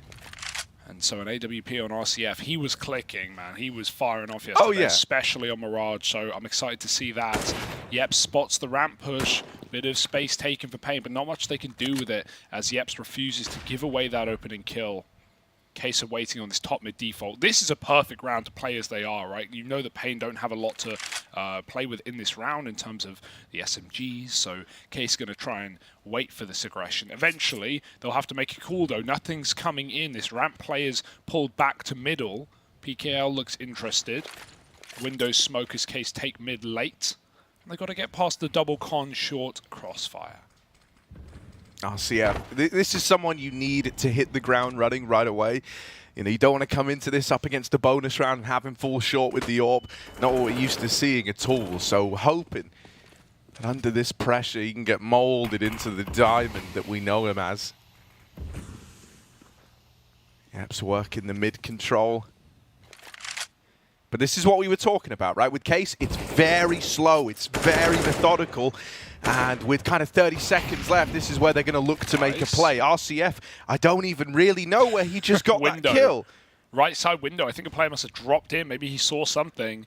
Case got to go in 20 seconds, 1 kill, and they're going to get it. That's A site completely cleaned out, and it works perfectly, man. This is a good example of when it pays off, but you feel like if 1 or 2 of those fights don't go their way, that round could be problematic, but I'm not going to harp on them for a flawless round. It looked good for Case. The comms are clean, and the controller's there, 5 up. Hardzow with nothing to really save. He would love to upgrade next round anyway, but... We haven't really had a chance to talk predictions yet, right? I kind of hate and love giving them at the same time, but I'm going to give one here. You're volunteering your opinion. I think we're going to get a 3-mapper here, right. like a guaranteed in my eyes. And honestly, no, I'm going to go with Pain. I'm going to say I think Pain got this, but I think Case are going to give them a real good run for their money. Yeah, I like that. Yeah, I think Mirage is just very, very safe for this Case squad. Like, it suits their style so well. You can tell they're comfortable playing down to, like, the final 10 seconds. I mean, hell, the first rifle round was a great example of it. There's the wallbang kill from... He didn't know. There was no info. It's smoked, for crying out loud. I think what you mean is calculated, outplayed, and better. Right, look, Nithon's bringing out that AWP right away, and really, you kind of want him to best RCF here. You kind of want to set the precedent that we've got a strong AWPer as well, because RCF not one to be trifled with. It's fast down Cat. Here's a bit of a pace change as they look to take middle. Nithon stole that kill. PKL was going for it. And a repeat ticket, and RCF was almost ready. He was on the angle, just still moving. Steel does have jungle, but... there are crossfires available. Right now, no one's watching this timing. So you've got to be a bit cautious, but turning around is PKL to consider. In Case, I do like the pace change, very quick. The problem was Pain mollied the window, so that smoke never bloomed. And so a nice big gap for info. PKL follows up with another, and there's an entry onto A, but it's all that they've got, not including the bomb here. It's locked down in middle by Pain, and the AWP's coming in to close the round. Leg shot connects, Molly to keep fasting out, and that will essentially guarantee Pain the round. He's got to run back into this awful T-spawn position with Bigazera holding it down from all the way away. Free round for Pain, 4 up as well. And a fast round for Case. That's only going to push them back into these slower defaults, right? And Pain really did have the perfect counter with that Molly in the window. And Nithon, you wanted him to step up, 2 kills, including taking down the opposing AWPer. That's what we need. Yeah, lovely start. Lovely start. Exactly what you wanted. You know, for Case, while we've kind of been pegging them as this slower team on the T sides, I will say Mirage is like the one map where you kind of need to watch out for the fast shorts, like we just saw there, right? It's something they like to throw in every now and again, going for this mid control in a pretty explosive fashion. And if they get the results they're looking for, then they'll pick up the pace. I can't believe Nithon went back in for a shot there after he got tagged and spotted crossing, but no one killed on either side. Honda's creeping out ramp. His lurks yesterday were phenomenal for Case in finding these little gaps on Mirage. His team are going to be joining him though, and Pain have made the read. That short AWP is already back in CT spawn. Nithon's TP'd, it feels like. Very quick rotation. Heavy on the A site for Pain, and Case are going to have to run and execute to keep these rifles and AWP out of the site. The one man they'll have to deal with first is Neck is boxed in at the back. Oh, flash over, but Nithon isn't blind. That's a freebie. And you're right, man. It is like he's TPing, and now he's on a roll. So here he is, throwing flashes in, trying to hold them back at ramp.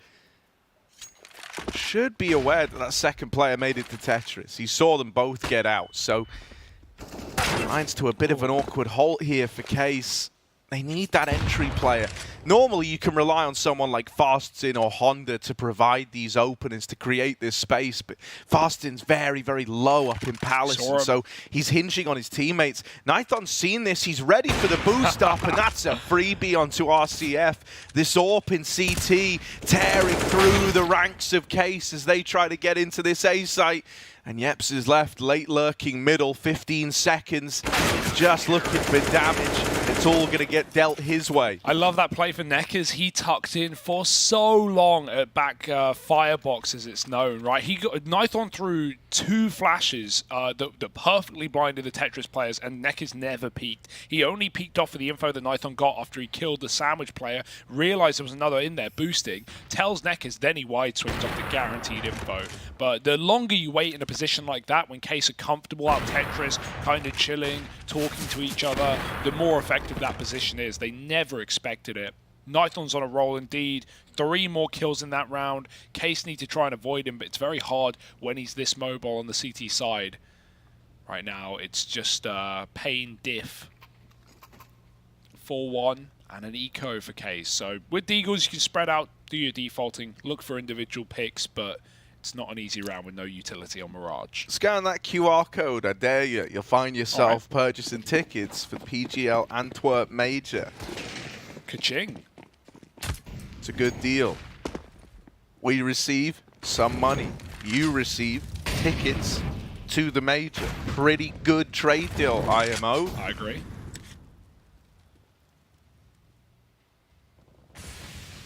Neck is tucked in at sandwich. And there are players shifting their way out through ramp, trying to play contact. Oh, steal, sorry, bud.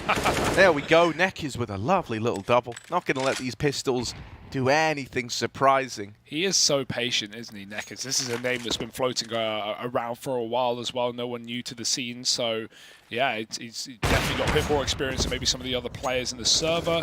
And he holds his own. He keeps his cool. He's even swapped sides of the site. Last place RCF should check, but he's already making a precedent that he wants to play Firebox, and now that's going to be in Case's mind moving forward into gun rounds. Nice deep for Yeps, and he's doubled up as well. That's a gun and a chance to do even more damage, but winning the round should still be impossible. Nithon's very low. Honestly, one more kill would seal the deal on this being an expensive round, but is he ready for the AWP? That's the question.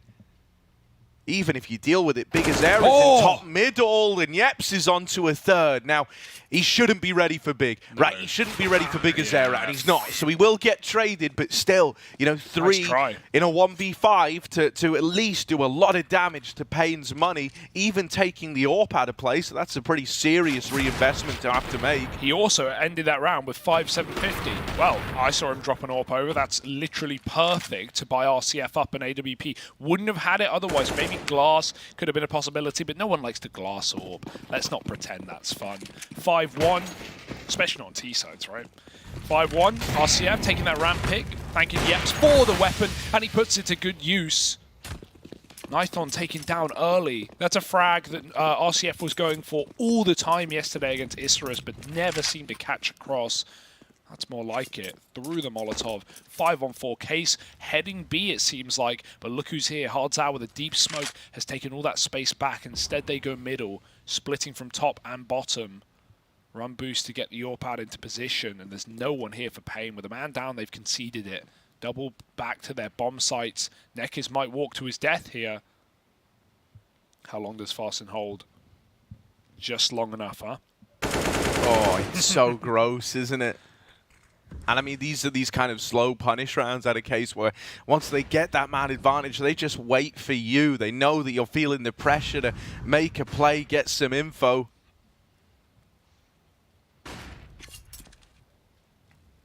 Yeps leaves the apartments. At least runs back for a moment. But that's not going to peel any rotations over. PKL has got to defend this site solo. Armed with the AWP, brought it back into a 3-on-4, but he's quickly traded by Fastin out through ramp. This little kind of really measured, you know, A play in through the T-spawn for Fastin has net them some great results, right? Not just dealing with Neckers getting aggressive, but even getting that pivotal trade onto PKL. So Case are onto this second round. There's nothing really Pain can hope to do about it. And I mean, when you're up against K-State, there's just so much hinging on this first fight. There really is.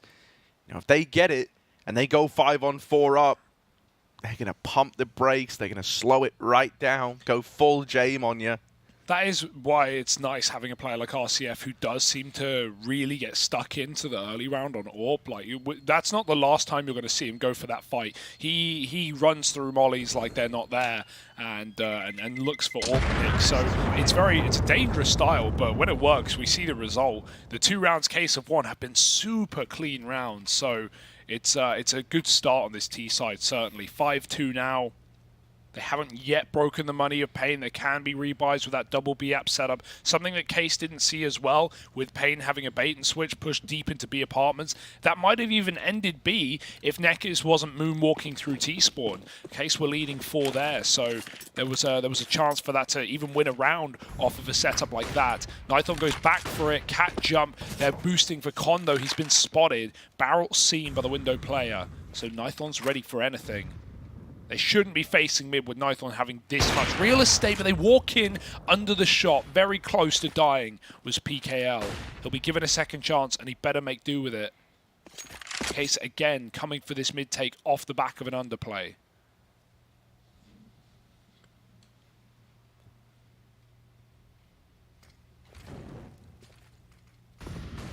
Yeah, they're going to wait for these top mid players to kind of get set up and be able to pincer this with them. Nython's been waiting on short all down round for a chance at this fight, and he's going to win the first time around. Besting RCF in the head-to-head. Steel runs the molly in lower. No respect today. Going to at least peel this one back into a 4-on-4. Smoke in the window really starts to nullify Nython. And so he's looking to reposition, looking to switch this up. It's a fast rotate for him in towards CT. Zera doesn't see a thing. They're already up through Con, now fighting this AWP, but he doesn't want to risk going down. He doesn't want to concede another frag to Case as they are starting to collapse upon this A-bomb site. Just asphyxiate in Pain right now. Double CT setup, Zera at least going to win that fight, and a bit of tag onto Yeps. It's very claustrophobic right now for Case. They've got 2 players trapped in A. Headshot angle looked good, but that smoke is a one way they can climb up top ticket. It's very hard to see them back. Yeps, he's scared of jungle. He needs to be told he's got cover from his teammate. Focus up on that CT spawn. That's where the bulk is coming from. That's where everyone's moving in through right now. AWP missed shot. You're not going to get many more chances. Wrapping around the back. Yeps is dead. An open plant for Honda. Time is the only thing that can save him, but Nython snipes him out from the top, and Pain get a retake with no deaths as well. That's so awkward for Steel. As he gets a really good position in window off the back of that window smoke, he hears Bigazera running the rotate and thinks, man, I've got a gap. I can creep through the murder hole. As he does, Hardzao comes off of B. No, it was Bigazera. Comes off of B and takes that spot for him. So the trader position was perfect for Pain to stop that flank there. And Nython, yet again, keeps rotating as soon as he gets spotted. It's so hard for Case to know where this AWP is. It's instilling the fear that he's always in middle. Nice shot for PKL. Again, he mollied the window smoke, and look at the result of it. A big chasm for him to take kills, and they're not done with one. Nade does good damage, RCF. And with a response at least. You've still got Honda on this little A lurk over in Palace. And Yeps is going to retrieve the bomb in middle. Maybe just looking to regroup for the A play now.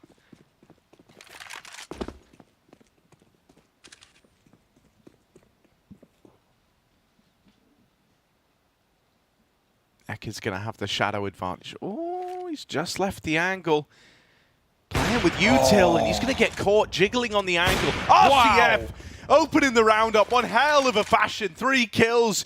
This guy doing it all to try and make it happen for Case. There's a fast rotation in through CT. PKL not ready to let this round slip away just yet. But with RCF still standing, there might be hope after all. He's going to need the ace clutch if he wants to win this one out. 3 to his name already. Smoking Con starts to dissipate, and there's 2 players on the other side. If they swing this one together, RCF's in a world of hurt, and Well, there's PKL to make it happen very, very quickly. Yeah, it was the battle of the kind of early mid players, right? PKL versus RCF, and it all culminates in that A play. Case are now going to call in a bit of a tack pause, bit of a timeout. Trying to figure out what's going wrong. This A-site Mirage is like A-site Ancient, man. You can never let your guard down, right? 2 timing catches there for Case. Honda pulls nades on default, gets peeked by PKL, and then the planter goes for it, holding the smoke, waiting for a walkthrough, thinks he has a bit of respect. At a certain point, you have to, if no one walks the smoke, pulls the bomb, gets rushed. And then we saw in the clutch, RCF was so scared that player was still stairs, but just running back through the smoke. Pain, keep you guessing at all times. They are playing nice and aggressive on Pain, right? Whether it's nice on the starting rounds, cat jumping, and this mid control that Pain are dominating right now on the CT side, or just stuff like that where you're dry peeking angles and you're pushing through smokes. Very risky plays, but right now they're getting all the reward. Yeah, this is looking like a little B-pop, right? The molly's going to slow them down for a while. Another one. And I don't want to say it, but I don't have tremendous faith in these B plays out of Case. Very rarely feel like I see them work, but they've hit a good timing. There were a lot of nades out there. Both players, almost caught with nades, and Yeps is going to secure himself the double opener. Just that second delay on pulling the gun, not ready for the fight inside of the B site was Hard's out, and RCF in with the double, still causing trouble. Doesn't matter if he's got the AWP, he'll do it with the A1S. And it should just be a save for Nekis, really, right? He's going for it. 1v2, he's going to give it a look in with the fast cat reposition. It is so speedy that he might have this timing, right? They're going to go back and check him from bench. RCF could get this spot, and they see him now. That's 3 in the round for RCF, 2 for Yeps, and a B play that works wonders. I think it's super fortunate that both players are fiddling around with HEs, trying to get that double nade into the apartments.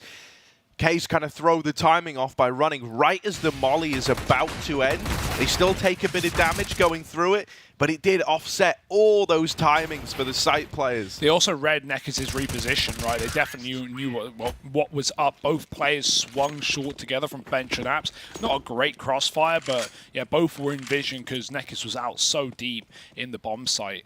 That's a nice round out of Case, yeah. And that's what we wanted more from yesterday, right? Just a little faster. It's not, you know, spawn rushing, and there's nothing wrong with that, but just 5 grouping in through a choke point, especially when you get that opening kill, it just steamrolls. It snowballs out of control. Guns get picked up. RCF gets a double.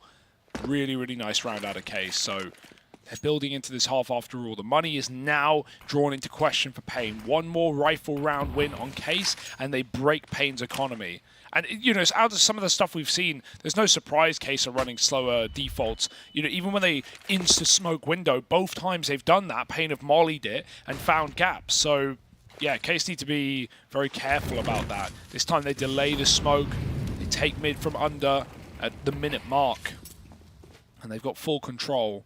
But you know Pain want to fight back for that, because there is in ladder. They're shuffling B rotates right now. And that's because Nekis has all this ramp space. Cat take with a nade, and it's steal the trade. Hard's out, gets out alive with a 1 for none. 38 seconds, and it looks like Case won't be. The only issue they're having is it feels very, very telegraphed, right? So they're going to try and switch this up, and that's a good decision to have made. PKL was actually rotating over. Right now, Nekis is the only defender at A, but he's going to win that ramp fight. Oh, not again. Playing with and fire. Again, Hard's out here. Playing with fire on the walk through Murder Hole, only this time he gets through. Oh, Nithon's come back and checked for him, and he's going to deny the bomb plant as well. No Huge time. round from this AWP. There just isn't time for RCF. And I think he falls after the clock expired as well, so the money gone for the AWP player. Worst player to lose that as well. I don't know, did someone spot Steel coming through? Maybe Bigazera, or Hardzow rather, did coming in off of that rotate, because again, the timing Steel, he's really close. He's so close. He can't really do anything about that. The second the CT player looks away, he walks through the hole, and then the rotate comes in. Like these are really clean rotates out of Pain to not leave more than 2 or 3 seconds on a gap on these CT walks. And now Steel, his little trickery, it's known. He's done it twice. They're going to be on it every single round and keeping up what they're doing. Pain CT side is flowing right now. Yeah, got to give Pain a lot of credit, right? Not just for kind of reading steel on these pushes, but I think they've done a really good job of nullifying this mid control. And I mean, mid is like the backbone of Case's T side, right? So much of their strat really does hinge around taking this early on, maybe winning an early fight there and then using it to apply pressure. And when they are fighting it, oftentimes it's to good success on Pain. And when they give it up, because the results have so often been there, because the swings in mid have so often been their case, they almost kind of... they don't really believe the space they're getting given whenever they are given it in middle. Oh! Nekis, that was clean! And even though he's dead after one, it's a nice, easy trade for PKL. This round is cooked, man. Case wanted to pop out mid and they changed their mind and turned around. PKL pushed the smoke and he had an advantage with the shadow, but still gets bopped by a P2 Fiddy. This is a bit awkward now. Gun given over. But they won't rush with it, knowing that Pain have likely brought rotations back, and they have. The big ticket item over on Catwalk. And Pain have a lot of faith in Nython. That's what we saw yesterday on Overpass, where he was able to often run solo A-site holds into 4B setups, or 3B and a com player. So they believe in him, and for good reason. We've already seen some of that already this game, and he is in the perfect position to stop them walking up Catwalk, and that's exactly where they're going. They might be able to run him down. Let's see if he pulls a molly right after the first shot. There's the kill. He wants more, though. Flick for the second, and Nython's won the round solo. He's not ready for the third man. A little delayed is Honda, and gets that trade. Now an open B plant. They fire off from triple, and he knows he has a bit of time. Quick cross. Oh, it's not denied. Missed shot from both sides, and Honda, tagged up, gets that stick. Yeah, just going to wait for the teammate to rotate in, and that's the right call for Hardzao to have made. Big Azera gets there and reels him in.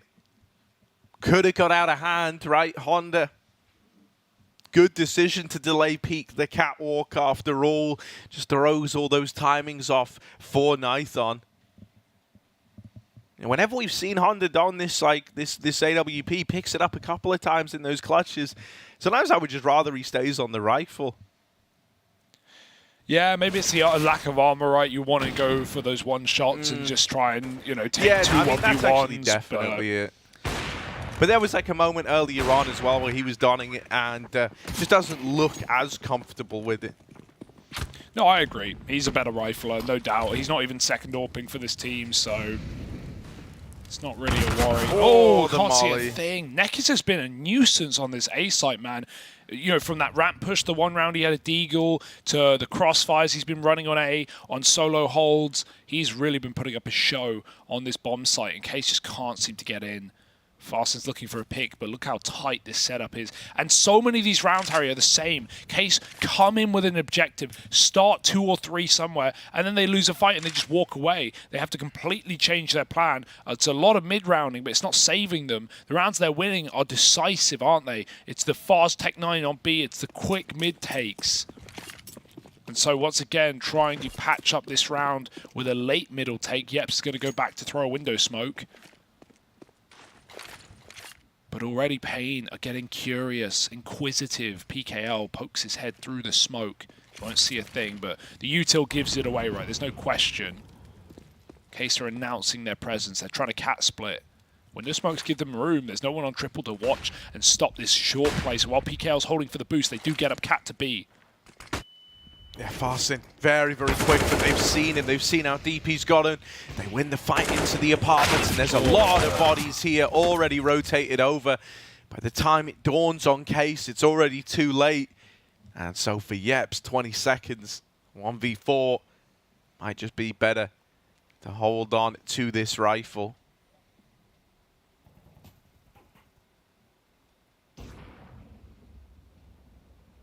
And even then, that's a call that hurts to make. This is a 10-round CT side of Mirage for Pain. This is Case's map pick in this series with Nuke up next. It's also a map that Pain don't really frequent, and when they do, not to the best of successes. So right now, this is a masterclass. We do, you know, as we've kind of hinted towards, we do know that Case's CT side is pretty gnarly on this map, but they do want a bit more of a buffer to fall back on once they swap sides. 3 isn't enough, especially if you lose pistol as well. You mentioned the win numbers for Case. They're really good. They're on a 4 streak on this map in recent history, beating Sharks, OO Nation, and Isurus twice. With the game we saw yesterday, for Pain, it's not been nearly as pretty, but they're making this look like a work of art right now. Palace pop. I like it. So does Nekiz. Perfect position to stop it. Gets a kill, and Nython now knows.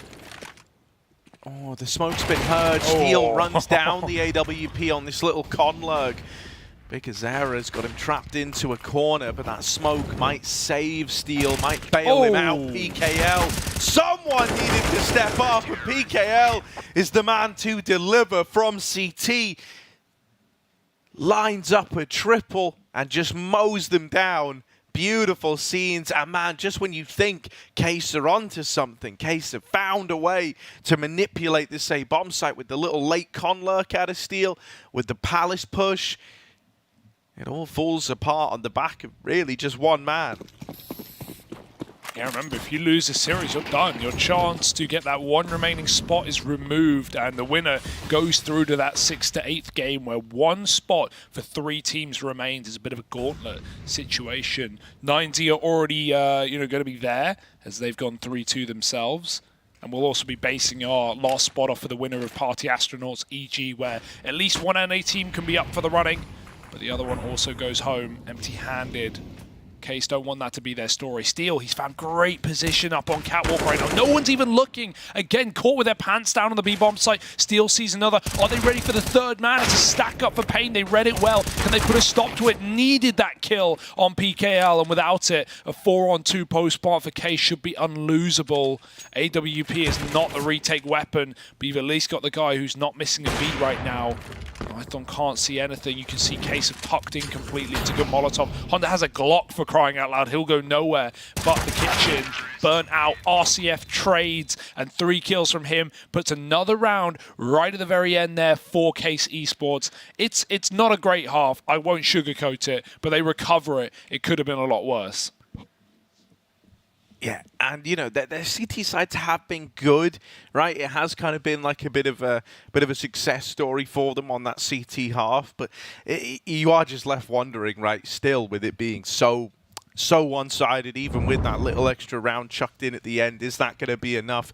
It's just scary how much weight the pistol round now carries in this one. Yeah, it can feel out of your hands at times. These rounds can be so 50-50. You're going to be making gambles. You're going to be trying to read your opponent, and yeah, you hope the Case has done their homework. Even then, Pain can pull in something completely new. A lot of util for this pistol. PT50 on hards out. Dropped over. And Pain, they hold outside of middle. Case start there for a second, but aren't convinced by a late mid taking a pistol round, so they go and reinforce a bomb site each. This is very, very safe for Pain. But does look like a late cat to be with the amount of utility they have. Yeah, it's kind of funny because you said like they just weren't expecting the late mid control in a pistol, because who does that? But this is exactly what Pain are looking like they want to run here. They've got the util for it. They can look to split down Cat. Nade could be nice. Steel did this yesterday, lobbing it into the B apartments on this pop. Window smoke comes in, and they're going to go. Oh, dear. Oh, man, the timing on that is just brutal for RCF. And with no one else in middle, he was at the full mercy of that peak. Now, Steel on short can't hold the line.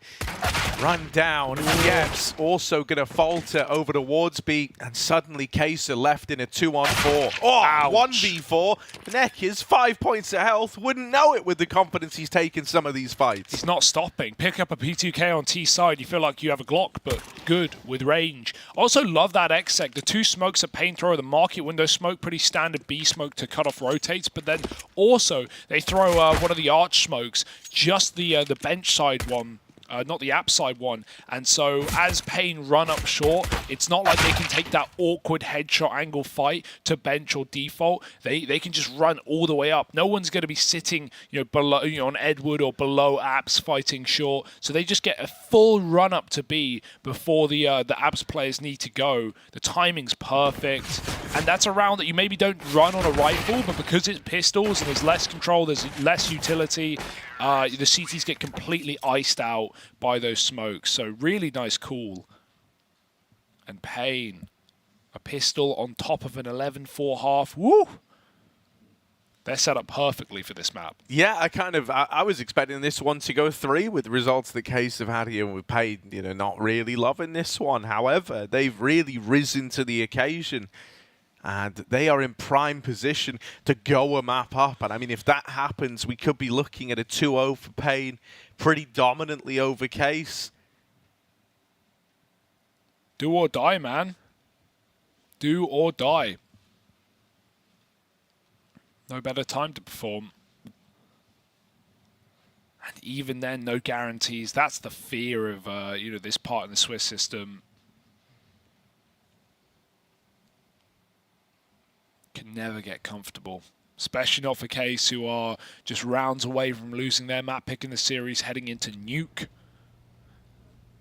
We've all seen how good Pain can be on that one, how lethal some of their previous games were on a 4-win streak as well.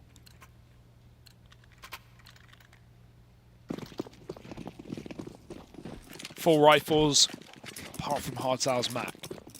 Case of bought, nothing wrong with that. Couple of Deagles and a Scout as well. Gonna get the quick boost for the Scout, but Mac-10 is there to run it down, and RCF very committed, was going wide. Didn't expect the play to be that deep. Hardstyle took a great spawn. Nate could be nice though, as Yeps gets into the corner. He gets dunked on. Gonna get chased as well. There's many more players in this B-bomb site, so Steel will trade, but at this point, you are not saving the round with that kill. 2-on-4, and it was never B after all. Honda's about to learn that, and what a way to learn about that. Big Azera, one bullet from that Khalil, enough to do it. Steel, probably going to save, right? Yeah, kind of horrible call to make with the Mac-10. Hunt for an AK maybe. Try get a kill, get that $600, grab a Khalil, grab an AK. He'd love it. But is he going to get given it? Oh, he will. Yeah. Patience is a virtue. However, Nathan just wins the fight, doesn't he? Oh, man. Yeah, this is just whatever Pain's game plan they brought into today, it was perfect. Everything's worked out. They've not, they got caught by a couple of fast rounds early in the map. That Tech 9-1 on B where two players were caught with nades out. I'm sure after that they were like, yeah, just focus up, clean up the comms. Don't pull double nades out again on B after a molly's faded, and they didn't really lose any more rounds except the last of the half, which again was a triple B stack. Like Pain knew what was coming. They've read these CT rounds really, really well, and now on the T side, they again just slow it down on these anti-ecos, let Case feed the beast. Last round they had the solo Mac-10 running B to fake, and it was all nade play. This one, Case, they think they've got all the space. It's only because Pain have given it to them. They've spotted the shadow, and they've got the kills. 3 for PGL. Easy said, easy done. And this was always supposed to be quick, but it's painless as well. Oh, I say that. Honda hits Deag, and we know what his Deagle is like, but 4 men peeking him at the same time will put Pain on 14. And we are ready to run to Nuke unless Case win this one rifle round. Yeah, I mean, even then, right, you might just be buying a little more time. You're just trying to stay afloat. You're treading water, right? Meanwhile, Pain are off swimming ahead in the distance, getting away from you. Needs to turn on its head now, or else it's never going to. And Pain, they look really, really pumped up. You can even see Rix, the coach, right, kind of getting everyone getting everyone pumped on the other side. They had that little tack pause a moment ago, and he was getting very involved. He was doing little like hand gestures to be like, come on, guys, like, raise the hype up. Let's go. Yeah, We've just got keep this. it there, right? Because that's the thing. Like at this point, he's not having to come in with any words like, all right, guys, this is what we got to do. We got to do this, this, and this. Like we got to counter that. It's very easy for him right now, essentially. Whenever he has time to speak to the gang, he's just kind of saying, boys, you're nailing them. Like keep doing what you're doing. Yeah. Keep it up. I don't have anything else to add. No, and it can be nice, right? It can be nice to just have that sixth voice, you know, reassuring you if there were any doubts. Not that I think there are at this point in the game.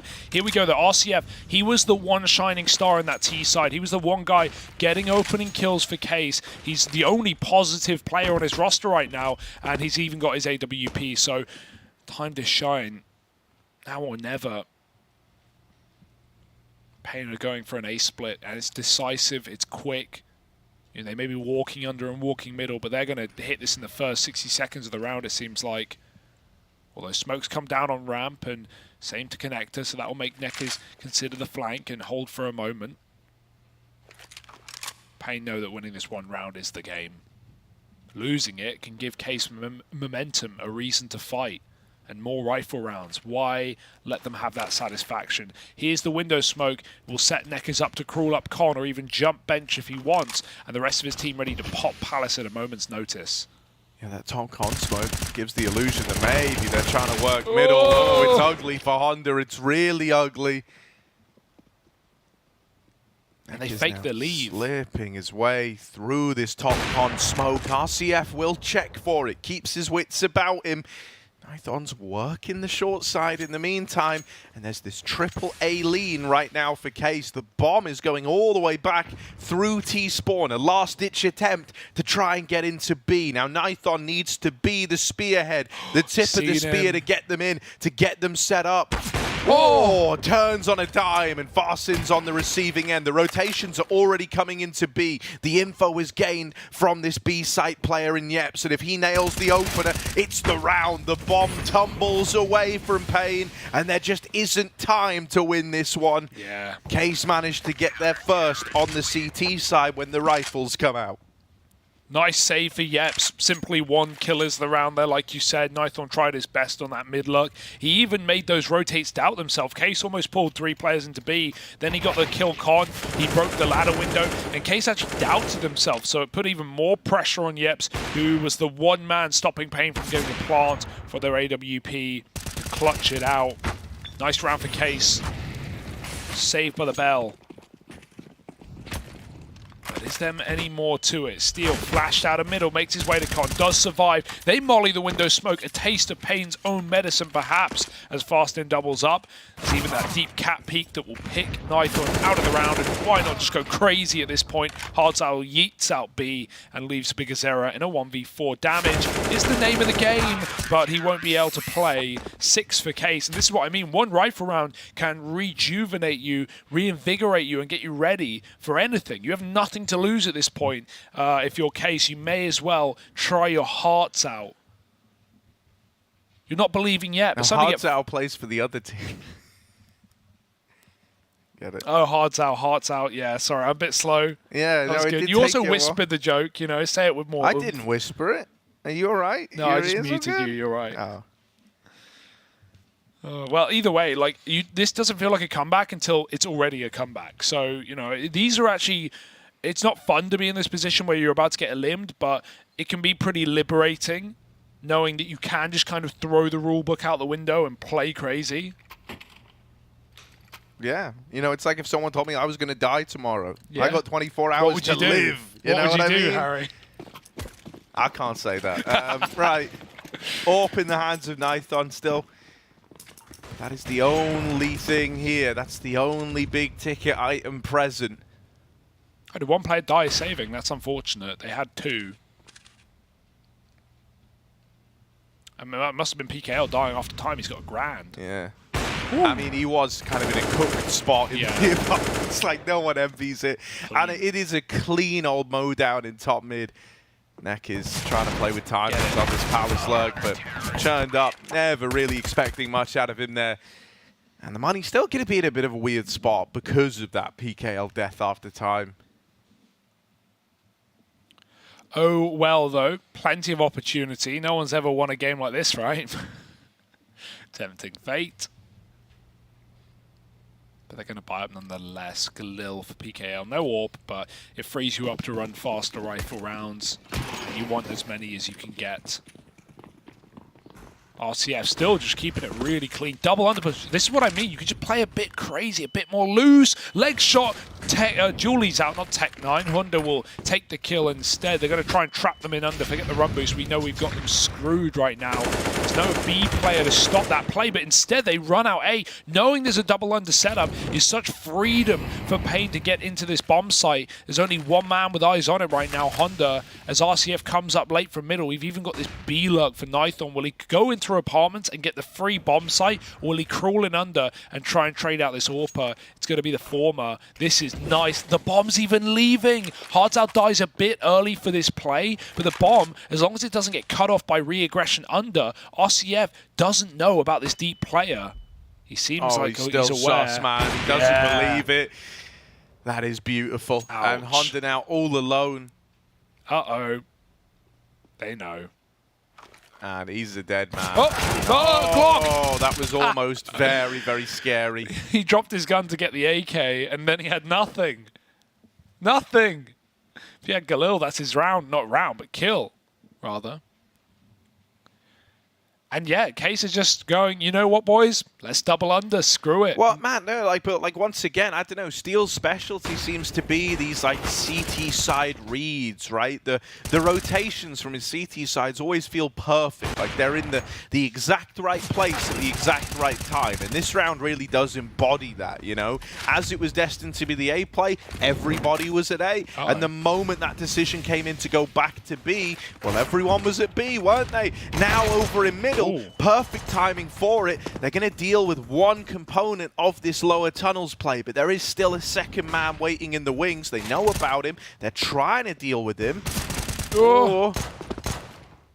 Couldn't get danger that gun. there, right? Honda now has support in mid. They want him to be Honda, not left high and dry.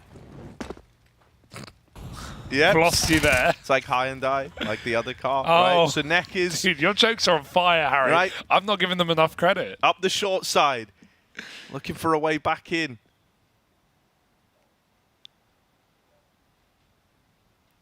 Oh, timing missed. That's Cat, but not for long. Steals on the angle. And this AWP, when you're walking out like PKL without a flash, he's going to get just clicked on.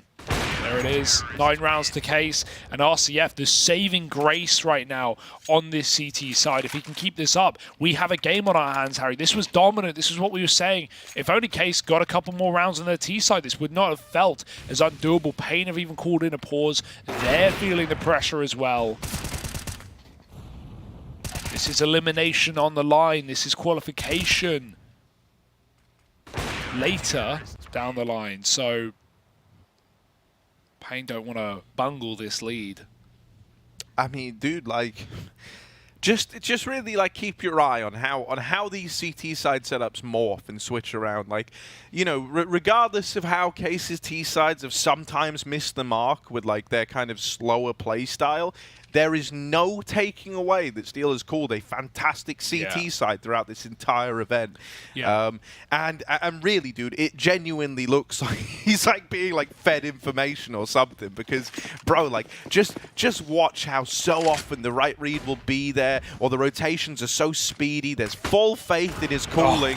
This round, it's like a triple ramp peak to deal with that one player, Big Azera, who was moving in, even wallbang damage out of Steel. Man, he's like really living up to this idea that he's just on another plane of existence right now. Grenade. He's called for rotations over. There's a second man now joining him, right? We've got one B entry, but now suddenly there's 2 more men to deal with. And RCF here gonna nail Hardzao with the AWP. Not content with the opener, he wants even more than that. And so Steel's gonna help him out, keeps him alive, keeps this AWP in play, but only for a moment. It's starting to spiral out of control. The rotations are coming in, but they're split apart. Honda over on short, and Farsin through market. That one hurts to miss for RCF, and now the retake's on real quick. Nighthorn, he's not got his gun of choice, and he'll never get a chance to find it. Farsin gets the kill to close, and man, that's got to be a sigh of relief after a quick B-pop goes down like that. RCF was probably feeling real awkward after getting a double and still missing a sitter. But it's still around on the retake. It's still double digits for Case. They're coming back. They're pulling it together somehow, some way.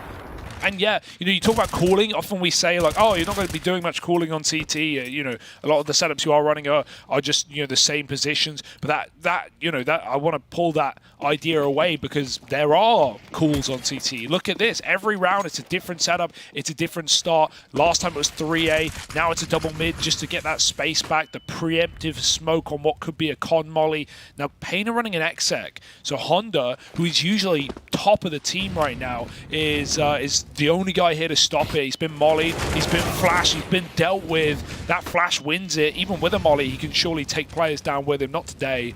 RCF looking over the smoke. Risky position, but a CT plant from default actually crosses to triple is even better for Pain. They have so much real estate. RCF does catch that cross off the plant. Yeps, he's the only guy in spawn. He's calling for support. They check T, but Steel wins that fight. He should not be getting that one. Nekiz follows up, but there's so many more late swings out of CT. As Nekiz pulls his knife, he comes to regret it, and they don't want to play for jungle with this bomb plant. Dude, you start to feel so claustrophobic. Nowhere's safe. Nowhere's easy. And with that ramp fight falling apart, Big Azera's got to do it all alone. And there's very little time left. They've got to get on the bomb. They've got to go quickly, and Steel will win the fight. But it's going to be so close, and I think Case have just got it over the line. 11 now on this CT side. Oh my. And time again, you know, even in the rare circumstances where they don't have the right read, the response is so good in the retake, it doesn't even feel like it ends up mattering. You could see how awkward that was for Pain. Nowhere was safe. Nowhere was guaranteed. They'd lost ramp. They'd lost CT. They didn't know about jungle. That was a big question mark. And the only position they had locked in was Palace, which thankfully Steel had saved the smoke for. I like how Honda's now even brought out another AWP, as you know, he's not really been hitting the shots while rifling. He's going to concede A and play safe, try and just go one and get out of the bomb site. It's a perfect round to do it. Oh, he unscopes instead of firing, and they come out of ramp. He will miss that timing, but Farsin picks it up instead. Quick kill onto the cross while blind. Now, Pain do make it into the bomb site, but this is how we saw them let down last time. It was a heavy CT retake. They're going again for that control. Honda won't let them take it. He's flicking back for more. It's the orbs right now that are tearing Pain out of this round. 2 on 5. No chance, surely. It's just PKL, and he's not got the health for it. A single bullet ends this retake, and Case are coming in with everyone ready. They wait for the flank, and it's going to be another one. Case picking up 12. That's 8 in a row. This is the Case we know and love. And I mean, this is where, like, coming into this, when Pain had this really, really good start to the game, you know, we were saying, like, oh, it's impressive. They don't really play this map all too much. Well, you know, they play it a fair bit, but the results are garbage. And, you know, it felt really impressive that they were, like, rising the level. But this is where the problems start to occur. You're kind of out of ideas. You're kind of at your limits here, and nothing's really worked so far. It feels like you're running into a brick wall. And I mean, it's kind of terrifying how even when you get that bomb down, I've never seen a T-side look so terrified of literally every angle. They cannot take any further than where they plant the bomb. Whenever they've tried to take CT, they've been wrecked. They've been mauled. Whenever they've tried to set up over at ramp to hold for Steel's wraps, he normally annihilates them. So it's a really, really rough spot to be in. You normally have a certain level of security with that plant down, and right now Pain have got none of it. Dude, 14-4, now 14-12, and another strong start here for Case. They've read it again, Harry. A triple B off the beginning. Still will lean back after setting up that boost, but we've got an AWP and a bait and switch. It couldn't be more perfectly poised for Case, but blinded, and he swings. Yep's getting a little bit too greedy on that one. RCF still hits his shots, though. The Julies are out, and he's chunking them down. He does die, but a 2-on-3, and they haven't even got the bomb. That's the rifle out, and Case keep it clean again. It feels like, you said it yourself, it's so hard, you feel like you've tried everything already, and Case know that. They're reading you, they're one step ahead, they're triple on whatever site you play before you've even got there. And at this point, you only feel more free if you're Case. Remember at 14-4 where we were saying, nothing to lose, may as well try. May as well try your hearts out, Harry. And no one has saved Pain, whereas we've had many players stepping up for Case. There's not been one guy who can sit back and rely on and go, yeah, he will win you this round. And they've had plenty of chances, a few post plants. With the exception of that B play, they got 3 bomb plants in a row. Pain, got to slow it down now. Got to squeeze the sweat out of the towel.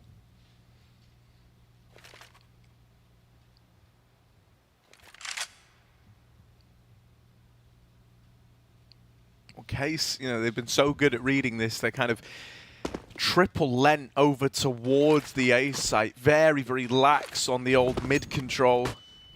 And I mean, Pain, they're not showing too much love to middle in this round, but they do have a player in lower. They do have top mid, so you know, maybe they're going to look to give that a look in.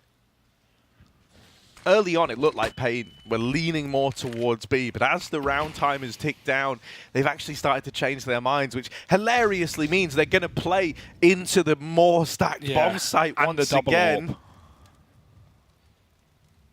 Like, they've got an AWP in Palace, Harry. At 30 seconds, if Pain want to go Palace, they have to clear him out. If they don't go Palace, he's going to shoot them in the back while they try and bomb plant. 25, here they go. Yeah, now they hear this util going over, right? The rotation should already start to trickle through for Case. Normally they're pretty quick on them. Honda opens up with this AWP. Nighton will trade it. Now they learn about the Palace player and they even flush him out. Farsin's going to double up and drops the bomb with so little time left. That matters a hell of a lot. They've got to rush this plant now. You don't have a lot of time left. Nighton's all alone in this clutch, trying to move his way through the site, trying to get back to some sort of safety at ramp. Will he survive the journey? Even if he gets there, look at the mini-map, look at Steel. He's in their brains. Hello? Hello? Oh, there it is. Okay, do it. It does dawn on him. And he even gets the knife to add insult to injury. Salt in the wound. Yes. And now it's a tie game. It's a knife in the back to bring this to 14-14. It's either Steel didn't see him or it's the more likely option. Steel thought they were more alive. Yeah. He was like, yeah, I want 2 kills. One's not going to do it. And his team is screaming like, yo, he's right there. Kill him. That's so sickening, man. This smoke missed. Maybe Fastin blocked it. I didn't see. But this smoke not being there loses Pain the round. I actually think they win this round if that smoke is down because I think 3 players got caught through that gap. What a disaster. What a problem. And what a round to have it happen. They finally traded CTA WP. They got the spot on RCF as well. Dear, oh dear. Case have done it 10 in a row, now the hardest of them all. The ones that Pain couldn't get, and they were given ample opportunity, a quick pick out under. And what a kill to take. RCF, the top of the server has been removed. AWPing underpass, something new. And still Neckers wins it. He's been bailing them out, hasn't he? Especially in that first half. He was the rock on the A side they couldn't break. But Case have brought their hammer. And now they've got to slam it tight on middle. Everyone's here. It's a full brawl in mid. And it's a mow down for PGL. Hards out trades Honda. There's still another man. May as well swing. They don't know you're here. And Fastin puts up 2 quick as they come. Space getting taken on B. Big Azera has a bit of room. He knows it. And he's going to try and lay out the red carpet for his bomb. Fastin's not convinced. Yeah, this should be an impossible clutch. Like, if he wins this, Case deserve Mirage. Yeah. Right? Like, I think they already do. This one just shouldn't ever come through. A 1 versus 2 where you're so late, like the bomb is half ticked as you get to short. They've heard him, they know about him, the AWP is scoped up on him. A missed shot was almost the chance, but wasn't ready for Big Azera. And so Pain take map point. It took them the entire second half to get there. but eventually they put a stop to this, what, 10-round streak that Case have embarked upon? That hurts, man. That hurts. And RCF, who's been the guy who made this game happen, he's dead first. Case even swing mid together, but that's exactly what Pain wanted. PKL with a Mo. 2 kills off the spray. And here we go. Round 30. They go back to what started this entire comeback in their first go round. It's a double under, but now the AWP is trapped with no kill and no escape route given. Very awkward position right now. He can get hunted. They chase up. Hardzao gets the frag on the steal, but that's not the AWP. They know it. They realize there's still a player down under. Can he escape in time? He's scared of middle, and for good reason. Still's having to call the shots from beyond the grave. Having to try and direct his forces. Using the Ouija board, RCF. At least he's still in play. Well, he's alive. A little glimmer of hope flickers on. Pain take middle. Maybe looking to split this B site, but it's a lot up the short side. Farsid wins a fight in middle onto Neckers. So that man advantage now stripped away. Nithon's going to attempt the trade here. 3 players in ladder room, all just waiting. RCF's preemptively rotated over towards B. And this is the right read to have made. It even looks like Farsid might start to make his way over as well. So it's a... Oh no, he's going CT. He was looking at the B site, but he's gone back towards A.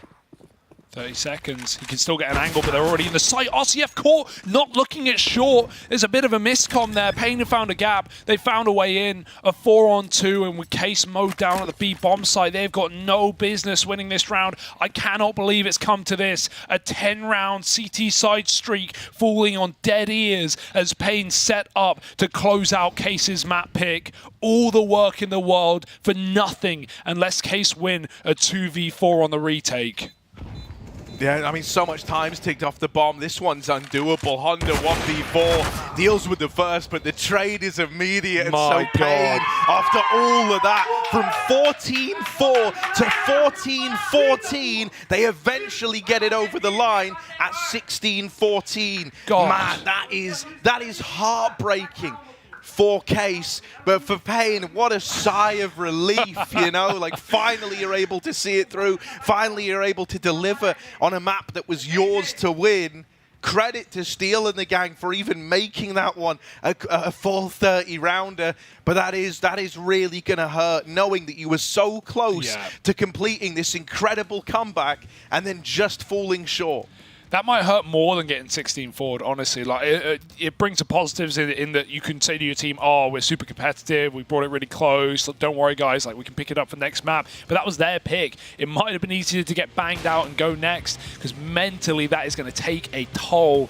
You've got to give props to Case for even making that one close, but a couple of whiffed, awkward rounds. RCF getting caught out. He was on the angle. He leaves it. Maybe a second of doubt from his team, and then Pain pop into B with perfect timing. I think part of that as well is like that triple play post up. He looks at short. He goes, I see nothing short. They were already in. They were already running down the B play.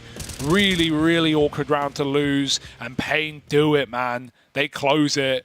Not clean, not easy, but a game is a game, Harry. We go to Nuke.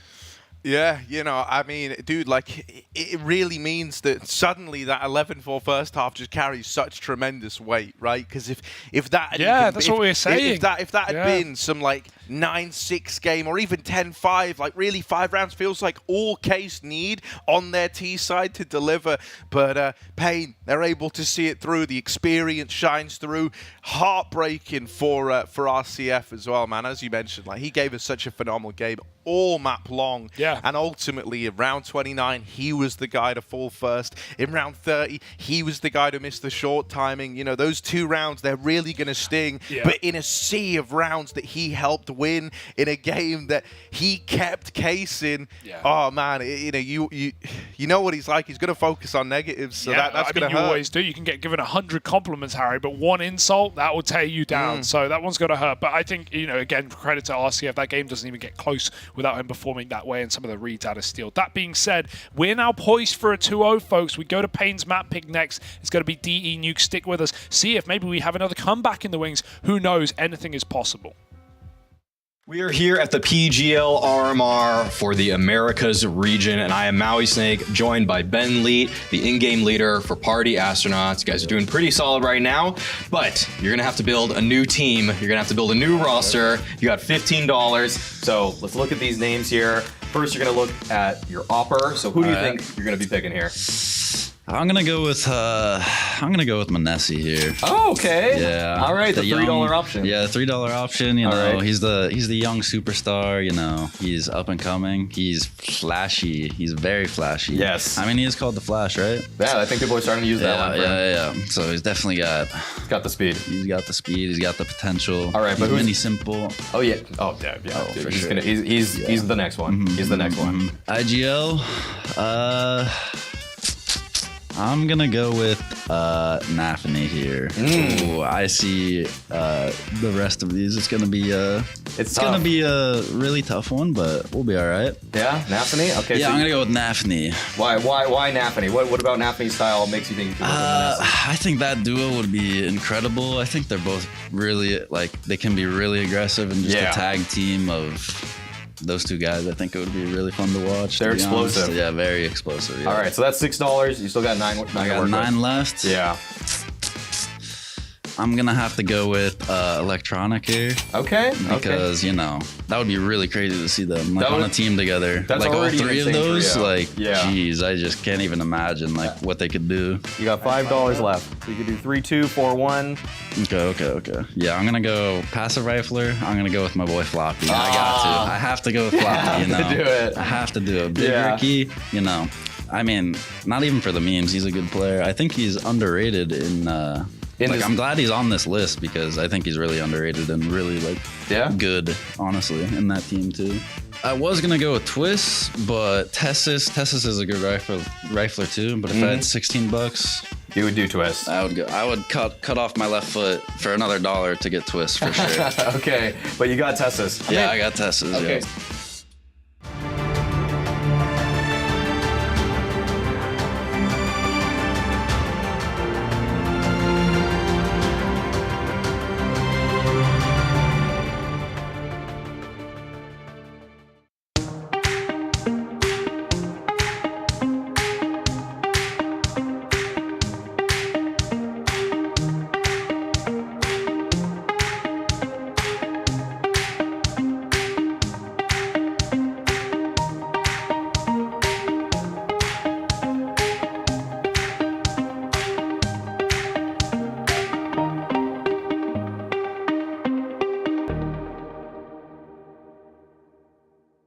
Let's go. Battle is on. Burst RMR views with a double bonus. Get insurance for single and combo bets, both up to €20. Fire up with GGBet. GGBet, this is real.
the comeback for Case is denied. It's all stolen away in round number 30, and so Pain are now a map up in this series, stealing away Case's map pick as we get ready to head to Nuke. Now, this is Pain's pick in the series. Hugo, I want to hear your thoughts on this one. You know, are you thinking now that Case are kind of on their last legs? It does feel that way, Harry, right? Like, that's got to be a crushing way to lose a map and maybe even a series. You know, you kind of called a 3-mapper. I think from what we saw of the CT side, there was certainly an argument to be made there, right? We know that Pain don't really frequent that map, but this much applies here as we go into Pain's pick of Nuke. It's a really good one for them. 4-win streak over there, wins over Team 1 at this event already, and even taking down some NA teams as well over on that map. So, yeah, it's a little concerning for Karse's longevity. It's Karse, not Case, as we've learned. So we'll be sticking with that one, but it might be the last time we get to say their name, Harry, if things don't turn around now. Those T sides,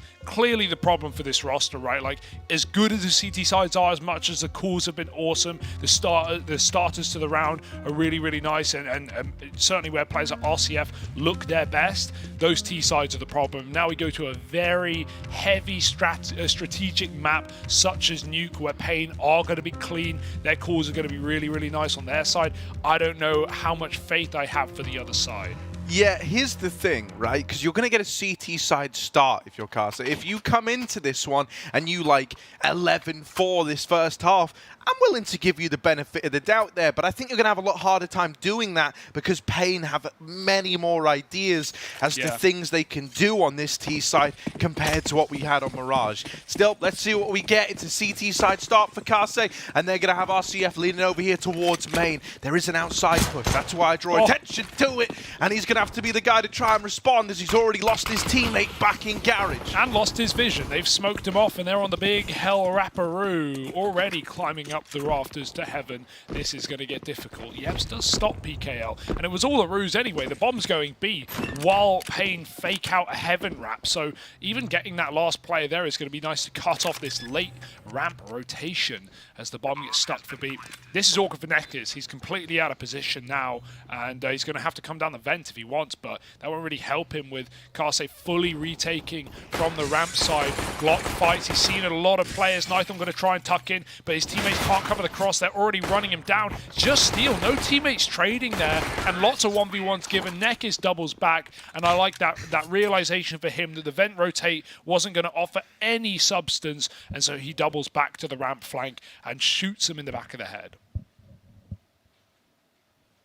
Nekkers was like a spinning top at ramp. It was funny watching him on the X-ray, just doing turns upon turns, like a roundabout. I mean, you're meant to get off at one of the stops, Harry, but I get off at every stop. Legally, you can go on forever. What are they going to do? You're driving. They're not. Exactly. And who are they? I don't know. What is it, against the law or something? How long could you drive an aroundabout before they, arrest you? We sent Maui Snake to find out. Here's a little lane play. And Yeps holds the line with a double. Oh dear. Hang on a moment, Pain. This was meant to be a nice, easy round. The fast A-pop, though, has been churned up like butter. Delicious. Probably, but I'd rather put it with something like toast. Butter alone, a bit gross. Here we go, A-plant. One shot. Nytham will do it, but he's quicker. And Steel now can clear the corner. He's got a guaranteed free kill, you would think. And there's the shot. Grabs a gun now. No kit, so time is of the essence. Nekkers is just playing an off angle in the bomb site. He's not hiding out, and he will hit the headshot. I trust in Nekkers. I believe in Nekkers' supremacy. He has been on fire today. That much is true. And yeah, it's not like Maui Snake would know how to drive around a roundabout, because over where he's from, they have, what are they called? Intersections, which are bigger, cost more money, and have more crashes on. So roundabout supremacy is a fact. Yeah. What do they call like, do they just call them speed bumps over there? They have a different thing for that? Speed slopes. Probably. Their roads are so big over in NA. Everyone's driving Hummers, I think. Whereas my car's like a clown car, because I'm driving it. Here, hey, everyone's driving Hondas. And RCF. Yeah. Oh, it's close. Nice try. You could Nice overlay try. like the Jaws music on that one. And that's Jaws the Shark, not Jaws the Teeth Man from James Bond. That's what they call him, Jaws, Teeth Man, Jaws. Don't know why his parents gave him the same first name as last name, but take that up with them, not me. I like the knife attempt. He's still got money for the AWP anyway, so it's not a worry. And you can already see the coach still keeping Pain hyped right, keeping Spirits in good standing, as this gun round is massive to just snowballing the game, especially when cases, majority of rounds on every map come from CT side. So Pain are looking to shut this down. This is the util set I used to destroy Pimp in our pug last night, and it's going to work wonderfully. No one at the back of the site. They come through, but they get full flashed by that door pop. Steel is in the site. They don't even realize he can stop the plant if he's quick, but he doesn't peek for the third. 2 will do for Steel. He set up his team for a retake, and his team are getting cut down. Steel is all that can save them right now.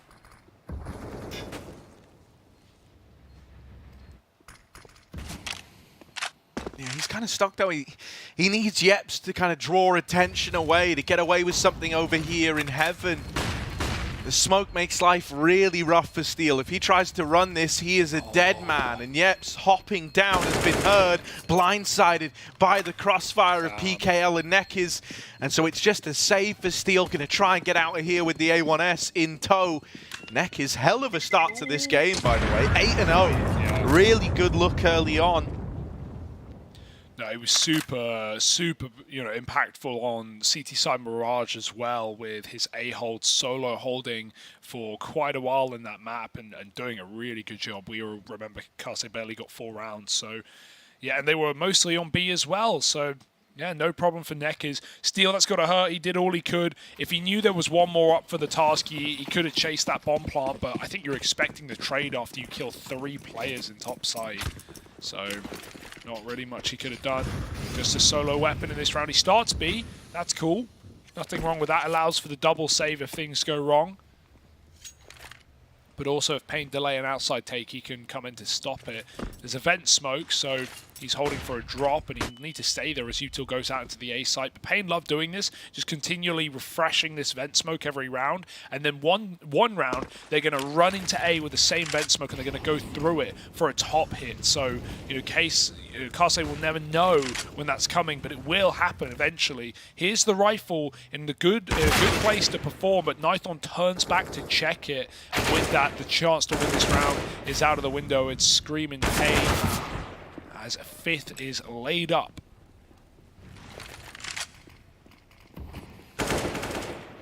Yeah, they're gonna go back and get the bomb, but no issues. Not with Trophy smoked off. Honda would love a save. However, nope. Oh, PGL goes hunting for him, and is able to pick up that Honda at a discount rate. How much was that Honda in the window?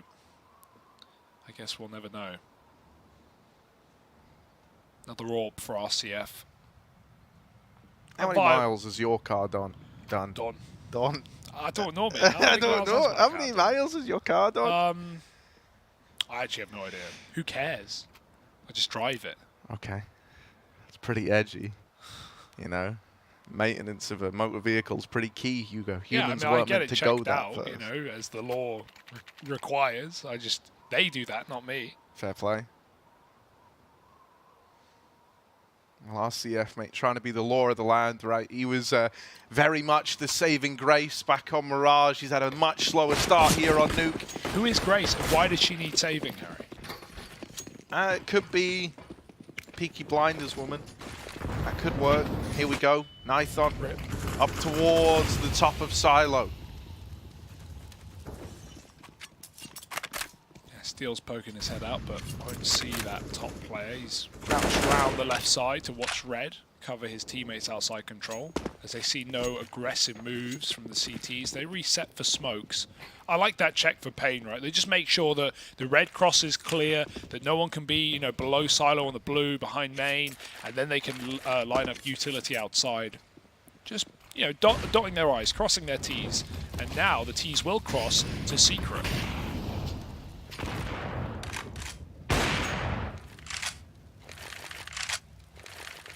Oh, they're not full committing to this one. Instead, just waiting at red, giving the illusion that they've crossed with the outside smokes, hoping that this was going to bait a rotate out down to lower, but Kaase haven't fallen for it. They haven't sent anybody down. They hear this jump landed by Big Azera, and now they attempt to run it dry, but that's the bomb dropped out at Secret. Yoink. That is not, you know, the kill is already big enough, but it's the info that comes with it. You just saw guys crossing. You saw the bomb was a part of that. They're going to try and clear lobby first, and Neck is not missing a beat, still flawless in this game at 11-0. 12-0 now before he's finally brought to his knees, but he set up Pain to win this round after all. It felt like they were kind of out of it with all the info gained for Kaase, with all the rotates able to come through, but they instead elected to go clear out lobby, and that might have dug them a shallow grave here. Just Honda left.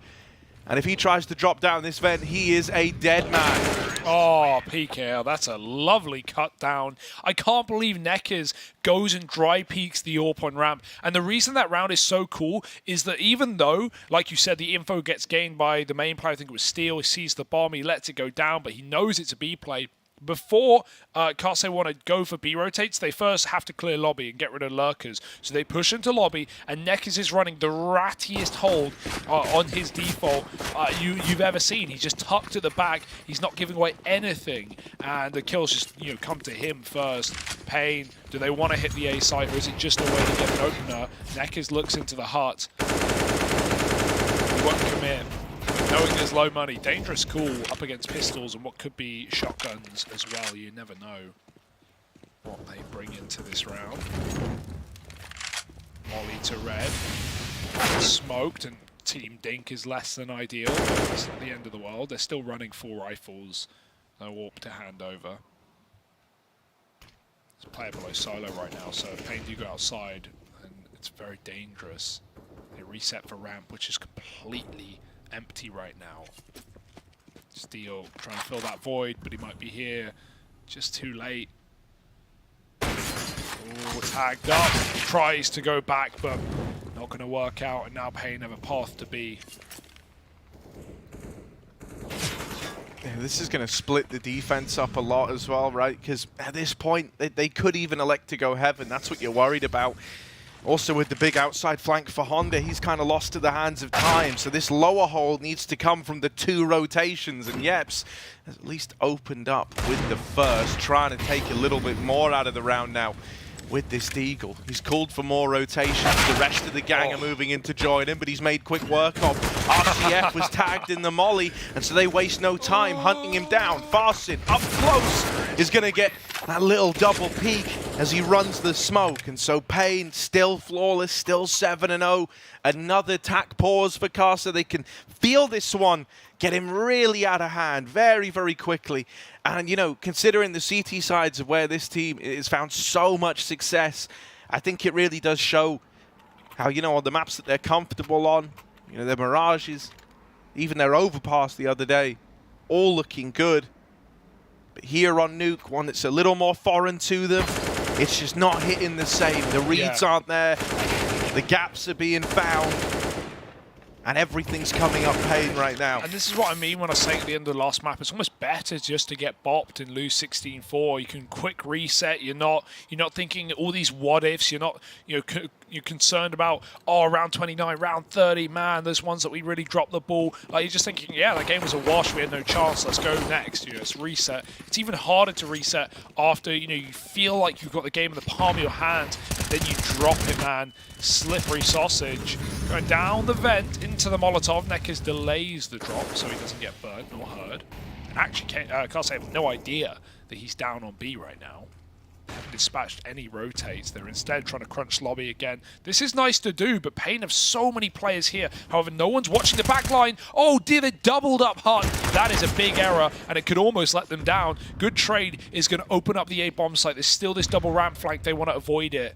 Tucked in behind the vent is the position to save the day. PKL, he's got one as well for the T side. They've got to cross past him. He gets angsty and hunts that kill down as the smoke comes in. They plant open. They haven't cleared door. Fastest won it, you'd think, but Nithon throws a spanner in the works.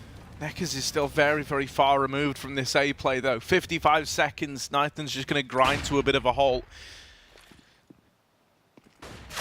Oh, the check for Neckers on that smoke fade, and Nithon's cut down after the fact.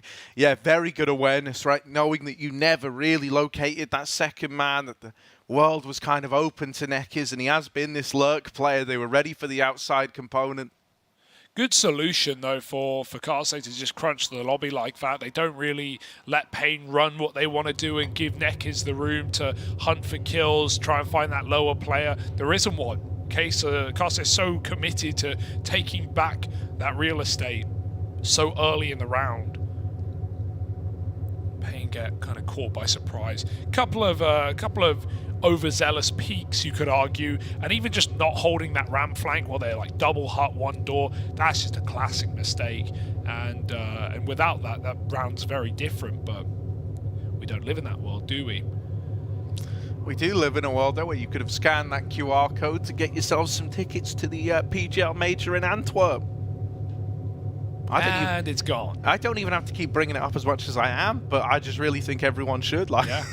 You know, Major, one hell of a time. We've all been wanting to get outside a bit. We've all been wanting to meet our gamer friends.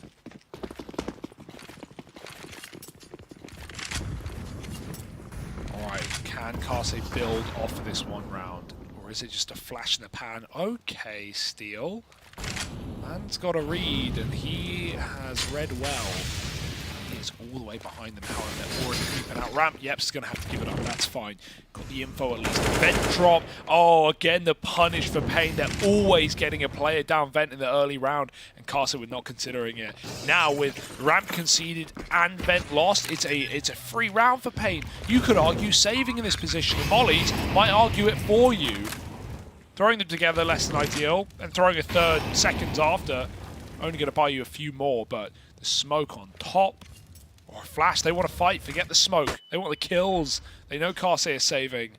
And so Pain, just off of that vent drop, a guaranteed 8th round and a free AWP to boot. That's really brutal, man, because even though Steel hits that like big read with the outside wrap, you know, gets all the info that lobby's clear, by the time he says, guys, it's B, RCF goes, yeah, but I know, I just died dropping vent, like, you don't have to tell me. It's kind of brutal, like, you knew exactly what was happening, you were just powerless to stop it in that situation there. We might have to start seeing Steel start lower, right, like dropping into B from ramp, or if he has that same spawn outside again, crossing to secret, just to have the info, to have a player like patrolling the vent drop, because as I was saying earlier, every round, Pain, their default involves throwing this vent smoke and supporting it with util. They do it even when they're not dropping down vent, and so Kase never know when they're safe. And now they've had the confirmation in a round on ramp where you know, Yeps is probably called like a bunch of ramp, maybe all ramp. They find out that, oh yeah, they are still doing this vent thing that they've been calling all game. Nice pick for RCF. Felt like he had to get involved. He was getting avoided a lot on this CT AWP. And again, that vent smoke's down. Kase don't know. It's all going to be an A play after all. Pain walking out the door, and they flash for the rush. RCF turns for a second to dodge the flash. He's able to get back in time. Running the main smoke is Steel. Neck is going to drop down through the vents. This guy has been the Iron Giant for Pain. Swinging the double doors. The immediate tap of the bomb. It's faked a peek and forced to rotate down through the vent. Neckis, there's two more at ramp. He's baited both players down towards lower. They don't buy it for a moment. Oh, he's almost given that second fight. This would be one hell of a clutch. This was 1v4 for a moment for Neckis. Now he's got it to a 1v2, and both players are grouped, starting to clear the B site, starting to move in. Neckis wants to recommit. They're both at the mini ramp, and that double peek just going to tear through him. He realizes just how gravely wrong he's kind of read the situation. They're hoping that him going silent was going to cause a panic rotate back up to upper. Yeah, there's some self-doubt there, but there were 1,000 thoughts going through Neckis' head. He first wanted to go back up secret and rat main. Then he wanted to go up the vent after he killed the rotate. He thought maybe there was a player still in heaven watching him. But if he goes for it, Harry, like, he is set up to win the entire round. Carse with double B. Nice try for Neckers. He makes it expensive in a 1-on-4. And again, defending until in. This time they shoot through it. We've seen this one before. Big Azera shooting vent smoke? Surely not. It's how Pain were winning so many team rounds against Team 1 the other day when they played this map. And they had, you know, really good T-side there as well. 11 forward it. Took a bit to close, but they did it. Dear, Big Azera is so good at finding those openers. He's now 5-1 in opening duels in this map alone. It's barely begun.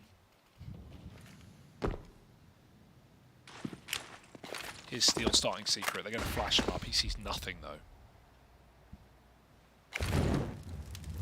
Oh, he's starting to go aggro. Yeah. I mean, he knows someone needs to make a difference. And as you hear all this util going over, it's only going to tempt you to peek more and more. They see Steel outside, but they know that's probably left a gap elsewhere, and they've read it well. They get out ramp. This is going to force some lower rotations out of Carse. They start to bring 3 down lower here at the right time to try and repel the B play. Steel's dead immediately. They weren't ready for RCF, but now he's getting challenged, chased down. Honda, doubling up from Decon, has pushed into the bomb site. And it's Neckers all alone in this 1v2. Yeah, he keeps getting dealt rotates. When you think you have a bit more room, you don't. Carse all go down B together. He spotted Yeps. He knows they're both here right now, but he can't take the first kill. Again, a close clutch that won't get converted. Carse try and pull this game back into their hands, bit by bit. Steel keeps getting info, keeps setting his team up to make those gambles lower happen, and they're working. 3 CT rounds, but it's, I mean, even if in the unlikely event they pull it back to 8-7, I still get worried for those T sides. It's one thing to pull a comeback on their CT side, which is undoubtedly their better side, but those T halves are not as easy on you. Fast A play, disrespect for Pain, change of pace, and Fasten's there to shoot the first man down. It's looking a lot cleaner now. Molly burns out one. That nade will do it. 5 alive. What a round for Carse. Yeah, they've actually been pretty decent at like repelling the fast A's in the last few, and that's good because, you know, if Pain like to throw those in as a little way of like offsetting the pace, making those A players paranoid, trying to disrupt the CT setups, because, you know, we've kind of noticed like Steel being given not more freedom, but, you know, like having more responsibility down towards lower, dropping their early playing secrets, something you said you'd like to see, Hugo.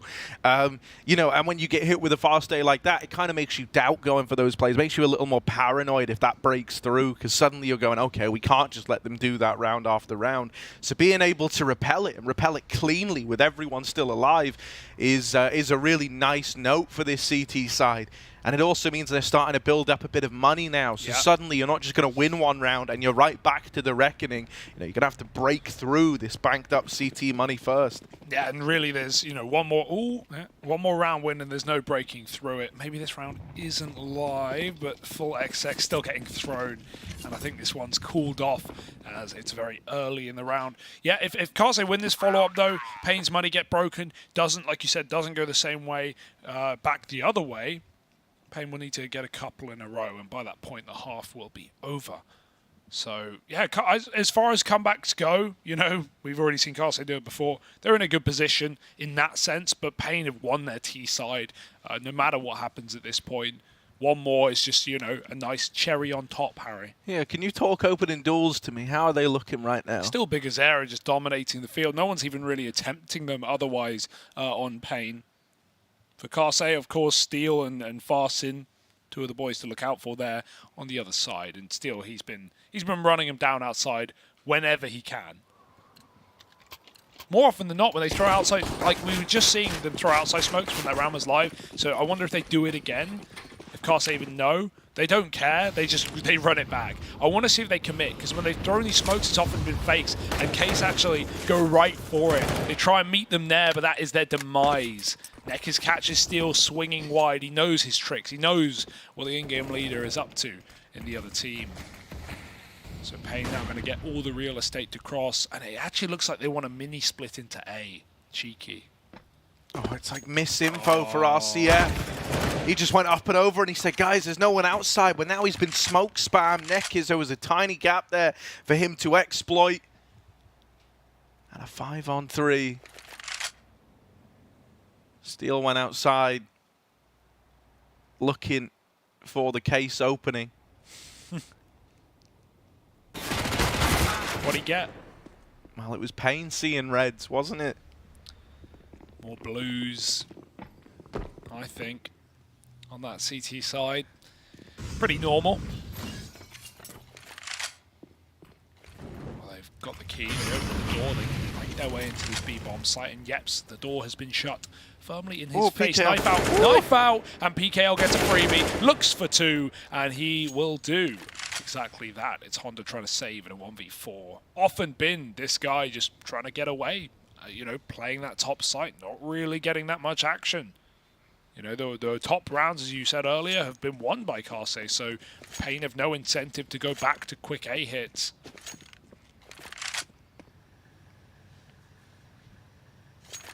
They're hunting him, man. Look at this. There's still a good bit of time left. They're in time. Oh, they've even got a flash to clear it. Oh, oh he Honda. has no idea. Oh, Honda peeking out. They're pushing him. They're running him down, and the AK save is denied. Pain in with another round. Love it. Rick's behind them. Just like the hype man of this team, isn't he? It's been a nice, easy day in the office. Well, yeah, apart from the coach second of Pain. half of Mirage. Yeah. Even then, though, it felt like they didn't call a tremendous amount of attack pauses. No, couple in there.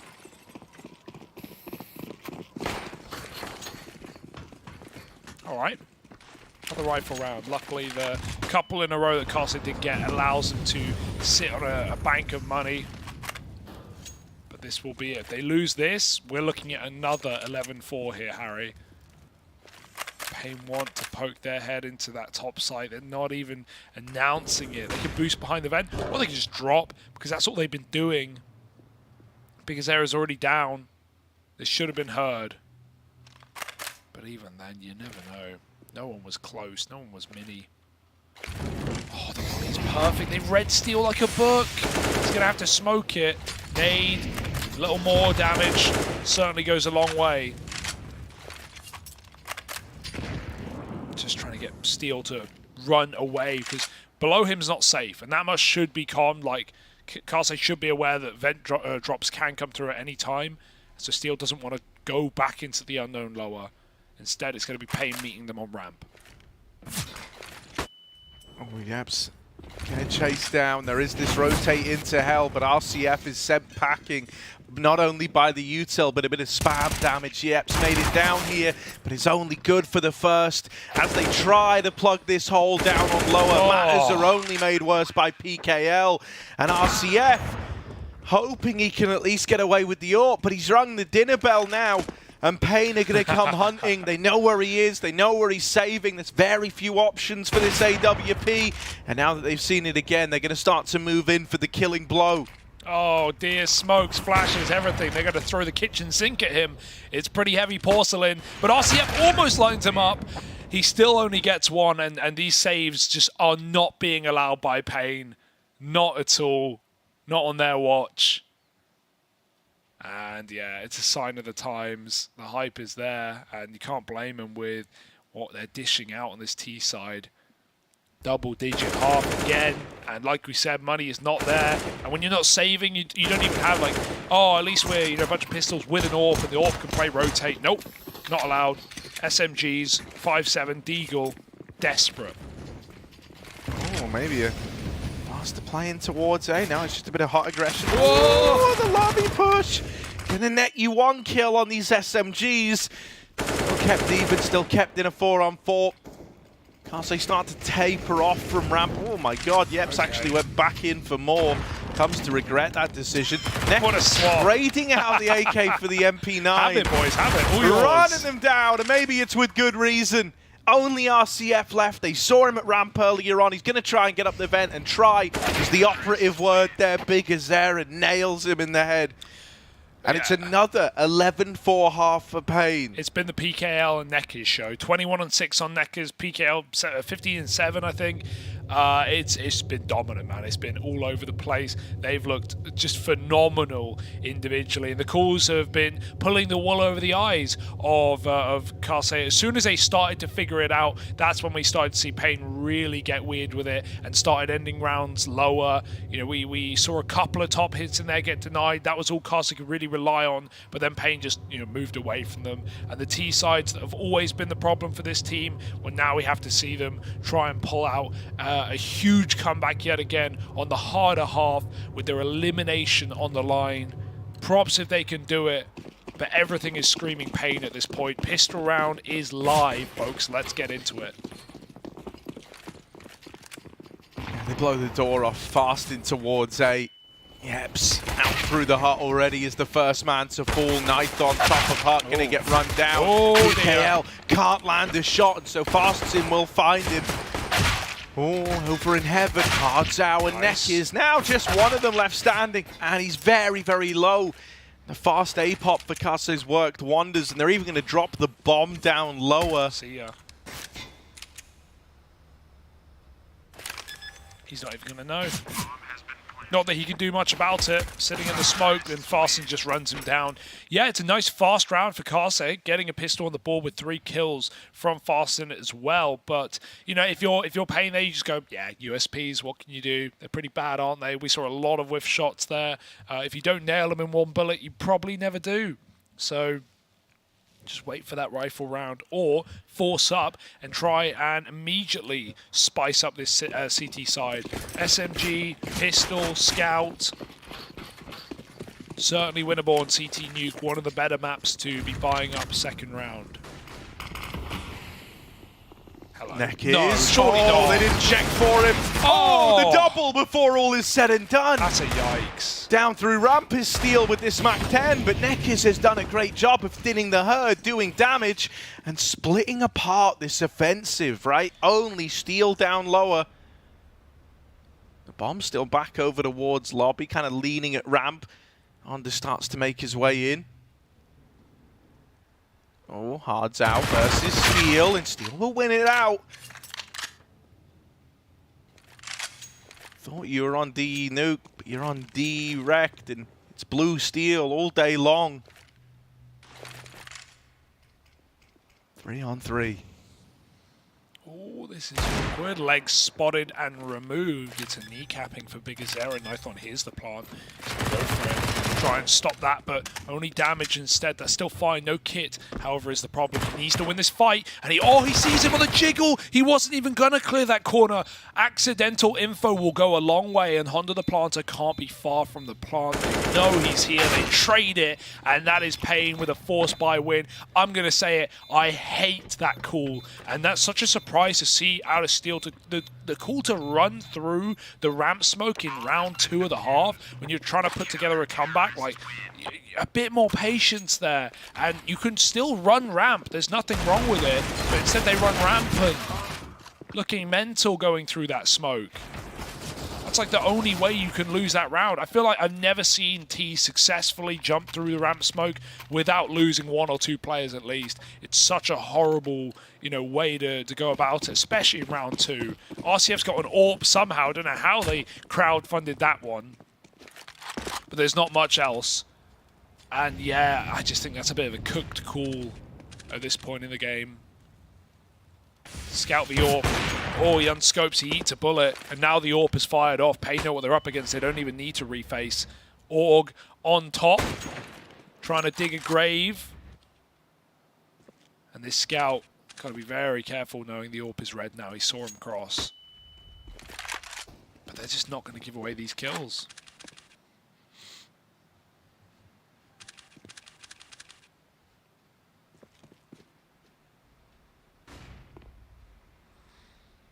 Yeah, late back into lobby. I mean, it's a little ugly. You're probably just going to try and, like, boot. Oh, baby. That's more like it, Steel. Lovely.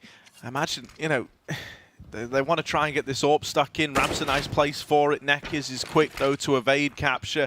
PGL moves in. He's only got a scout to work with. The Deagle's now out the sidearm. A little bit of damage. Going a long way. And with Nekiz's re-swing back up the ramp. Wow. Onto a third.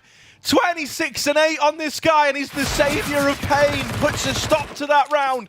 It just looked like it was picking up momentum for Karsay, and Nekiz tears the rug out from under them. That play is so mental, no one expects it. No one is ever thinking that, yeah, the Ram player's run away and he smoked himself off and he's going to push through the smoke. Especially not when the Hell player dies after one kill. It's not like he's even, you know, stopped that play and he's got all their attention on him. No, he's dead. After he dies, Nekiz comes up. That's insanity. But it works, 26-8. It's so, yeah, it's so ballsy. Oh, a couple of missed shots here for Nython. They're going to run down this main play. Nython stops one, and, well, one and done. This round is already over.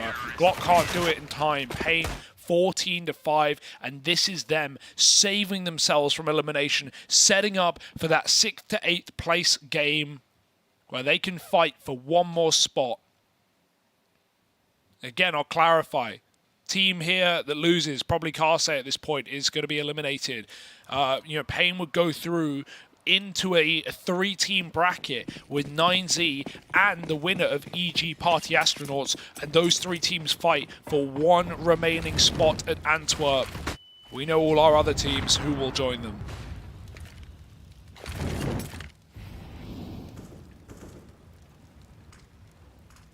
In my opinion, Pain are favourites out of those 3, you know, possibilities. Especially with how they're playing right now.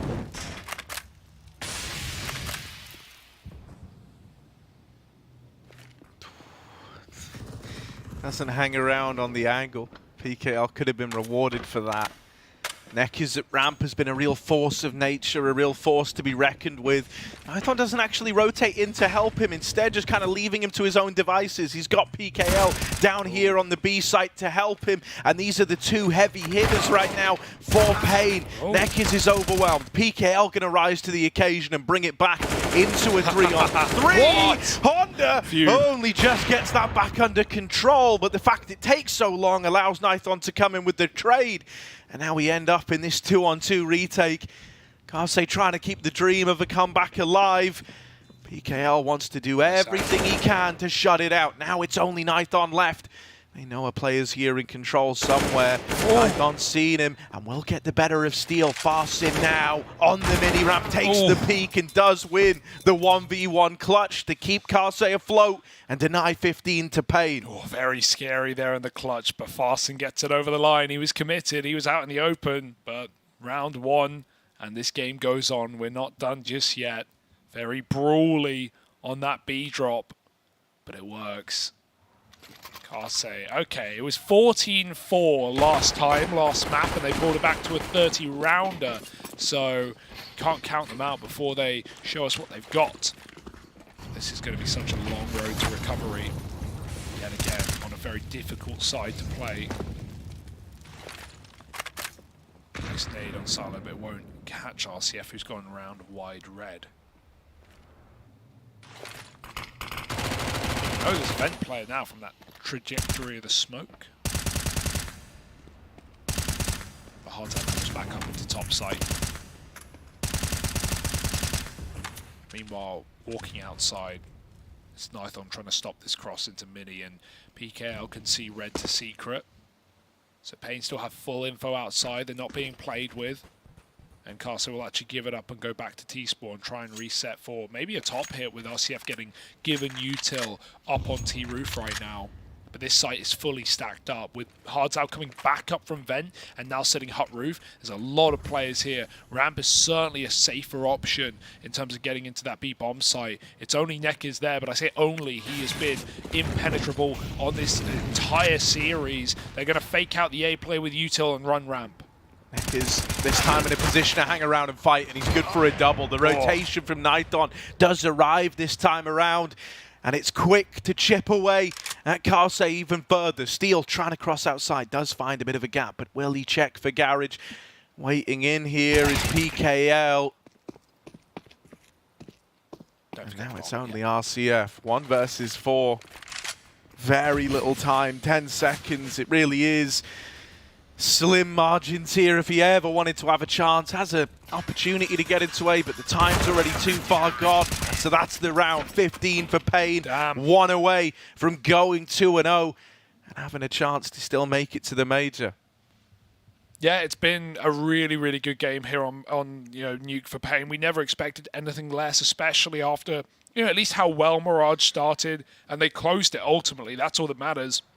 That's all the history books will read after this matchup. And with another 11-4 half, they are looking good to convert this one cleanly. Only pistol armor for Kaze. They've got to go quick. They've got to rush top. And it's their only play left up. Flashes through the rafters are good. Everyone's blind for a moment, but then the mollies and the rifles tear through the rest of the Ts. One by one, they drip dry. And Pain set themselves up for yet more Counter-Strike here in Bucharest. There's only steel left up. And this is unfortunately how it has to end. Karsay are eliminated from the Americas RMR, and Pain go on to play more and more with one more chance to get through to that major in Antwerp. Yeah, they're going to the 6th place decider, right? You need to still get more victories. The road is still going. The end of the journey not quite in sight yet, but it's an important step in the right direction. And man, they're sounding hype. They're looking good. That was very clinical from Pain here on Nuke. Mirage obviously had the caveat of that huge comeback, but ultimately, as you kind of said, the history books will show that Pain were able to remain resilient and put a stop to it. So 2-0 here, heartbreaking for Karsay. It just, begs the question, what if Mirage had 1 or 2 rounds go differently? What could this series have been? Yeah, it really is such a great time to be on this road for Brazilian CS especially, but just South America as a whole. We've been hyping it up over these last few days ultimately, but the results are speaking for themselves. To think that out of the entire Americas region, the top 2 teams were MIBR and Furia in that, legend spot decider. Obviously, Liquid have still looked good. Cole have still looked great, actually. And EG are still in this one for now up against Party Astronauts, which will be our last game of the day. But looking at all these teams, Imperial still coming back in with this old school roster. They're at the major. Furia at the major. MIBR are at the major. And now we've still got a slot for, 2 out of 3 of the teams left up will be South American. One of them will be full Brazil in Pain. Like, this is such a cool time to be watching Brazilian CS, and I'm here for it fully. We've got 3 more guys who are here for Brazilian CS. What do you make of it, James? Thank you very much, Hugo and Harry. What do I make of it? Well, I'll ask my amazing desk to the side of me. We've got Blair, we've got Pimp joining me back as we get to see Pain go through. Like you predicted there, Blair, you were big on these guys from the start. They started to show more of that flair of Counter-Strike coming in. But, okay, Nuke here, much more convincing, much better. But we were very worried considering how well things were going for him on map 1. We got to be honest there. Yeah, map 1, I kind of feel like Pain let things slip a little bit there. Sure. 14-4 to a 14-14 comeback. Like, credit to Karsay. That's how you pronounce it. I've learned today. I've learned 2 things about KC Sports today. It's actually pronounced Karsay, number 1, and number 2. Unfortunately, I still feel they have a little bit of work remaining to do before they're able to compete with some of the best in the region. Forget in Europe. I agree. I think it's very simple, and we can't simplify it even further. So that they're just not good enough to beat a team like Pain Gaming as of right now. I said coming into this game that I was actually quite impressed by Karsay. I think it's a decent squad. They have some decent individual as well. RCF with the AWP have been impressive, not only this tournament, but also leading up to it. But again, you're up against Pain Gaming, who, as you said, European-inspired team. They found a great replacement for Safe, and they're actually playing Counter-Strike at a relatively high level. Had they turned out to win Mirage 16-5, 16-7, which they probably should have, we're looking at a complete blowout of Karsay right here. I think Pain Gaming right now have played them into a position where they're going to be a very, very big contender for that last spot.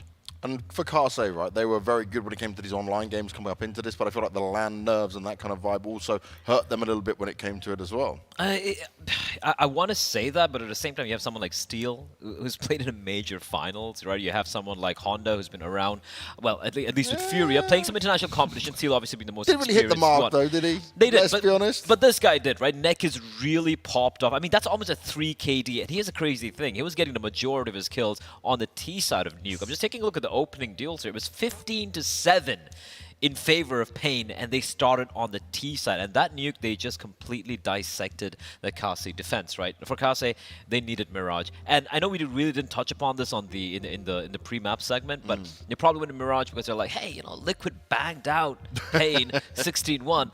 Unfortunately, they're not Liquid.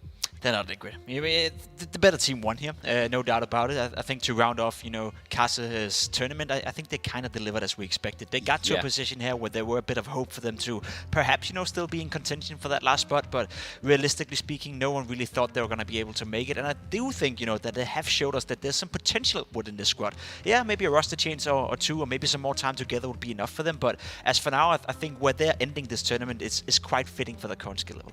Yeah, it does seem that way for sure. But when it comes to Pain, okay, it's a very uphill battle for him, right? It's not going to be easy no matter what happens. But would you say there's a slight chance? Would you say, well, they're one of the teams with the lesser chance in here of getting that final major spot? I'll say this, right? So now we have Pain, we got 9Z, and we have either EG or Party Astronaut. Yeah.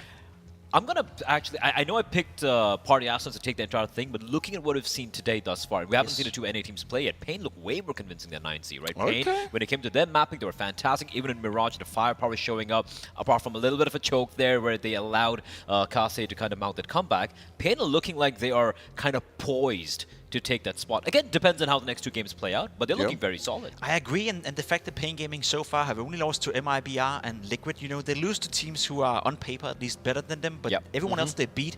And I would argue, going into the last, little three-way tie that we're gonna have either either EG or Party Astronauts and then 9C, you look at Pain Gaming and you think they're pretty much favorites in both those lineups, right? Pretty much favorites in both those games. And so far, they've shown us that when they are equal or supposed to be the better team, they will win the game. And when they're facing Liquid, the MIBRs, well, they come close, at least against MIBR. And it's still, a competitive matchup and a competitive team.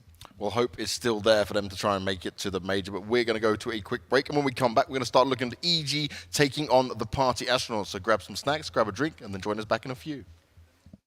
We're here at the PGL RMR. I'm Maui Snake, joined by Cirque from Evil Geniuses, and today we're gonna build the best team you can with $15. So Cirque, let's take a look at this one. What are some of your decisions you're making here? Who's your opper, first of all? Well, I think this is kind of hard because all 5 of them are pretty good, I would say. But I'm gonna go with Simpo. For IGL, I'm gonna go with... Actually, for IGL, I'm gonna go with Boomich because of the synergy. Okay. And then I'm gonna go with Nico for aggressive rifler. That's $11 right So I have $4 more. 4 more. So I'm gonna go with Magus for passive and Shocks for flex rifle. Okay, wow. All right, that's interesting. Okay. I'm a little curious with some of these decisions. Okay, what do you think? Okay, Magisk. For Magisk on this one, you think Magisk and Nico, you think they can work together? You think Magisk, Nico, and Shocks, you think that rifle trio can work together? Hell yeah, dude. They're all experienced and they're all solid. Like, they got it. Okay, all right. I like the Simple and Boomage synergy. That's a good call from you. All right. I was gonna go with... we talked before this. I said I'm gonna go with Simple and Kerrigan, but then I thought about it and, Boomage, Simple, synergy would be pretty good in a team,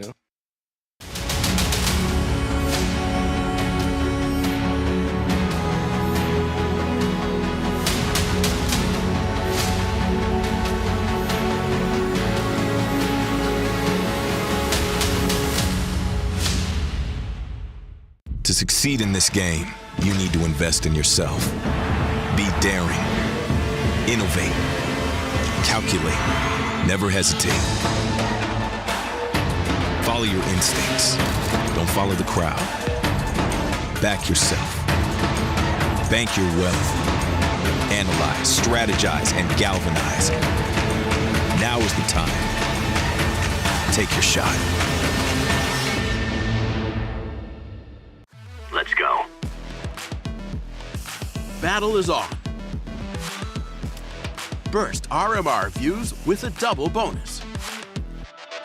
Get insurance for single and combo bets, both up to €20. Fire up with GGBet.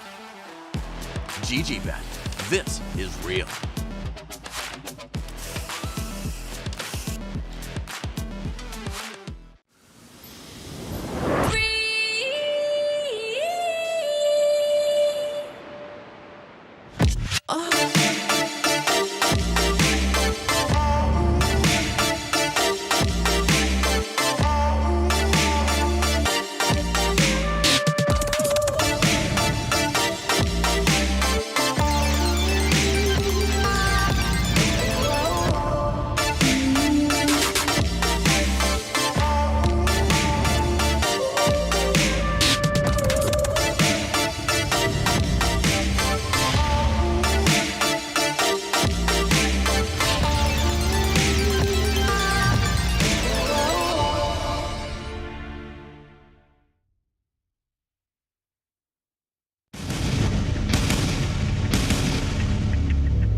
The final game will see the 2 final North American teams go head-to-head.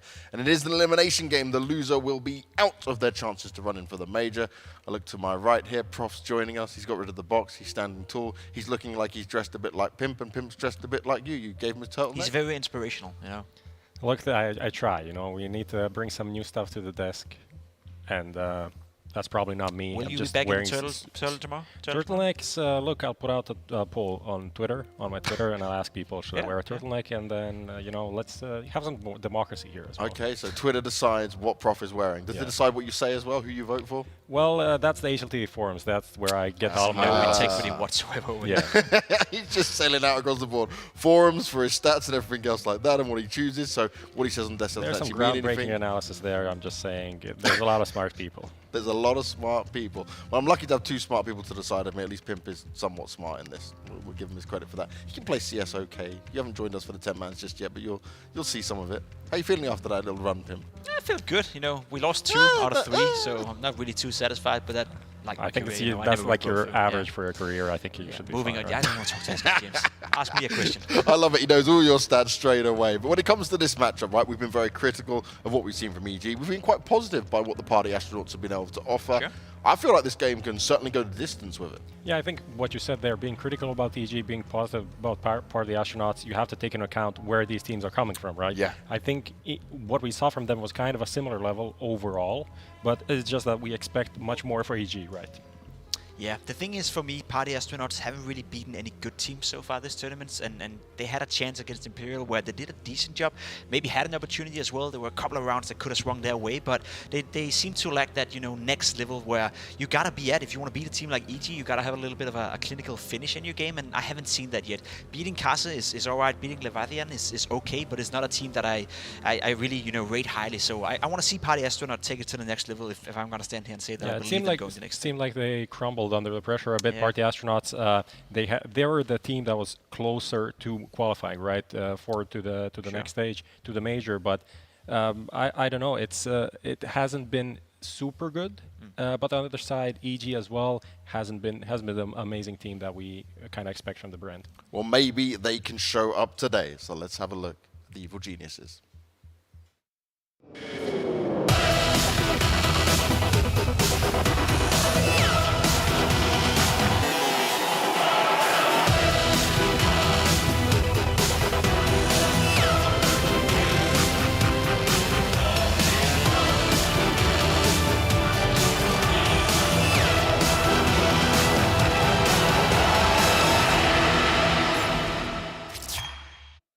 Now, when it comes to EG, we already mentioned the struggles they are going through, but it's because we put them on a higher level, like you were mentioning there, Prof. But we also have a quote coming out from the interview that Rush did here, and it's an important one to just kind of see where they're at. And, like, look at this. Felt like we were just kind of waiting to lose. Not ideal, not the right mindset. Yeah, the mindset seemed completely wrong. I think even watching those games, you felt that. You saw the reactions after the game when you see EG getting crushed in a series. You expect at least, you know, the negative emotions to come out, if not, you know, the positives that come with a win. But it felt really flat. It felt like they were just there, you know, taking the time, playing out the games, getting over with it, which isn't that great. The Rush also talked a lot about like mentality in this interview, talking about like their struggles when things go wrong, and then just kind of feeling deflated, feeling like the team isn't really rallying behind each other. You say it's not that great, and I fully agree. You know, to me it's ridiculous to say something like that. I respect Rush for coming out and being honest in the interview, and I like that. But if you're a teammate, if you're EG, GM, or if you're the coach of this team, and you see that publicly being said about your team,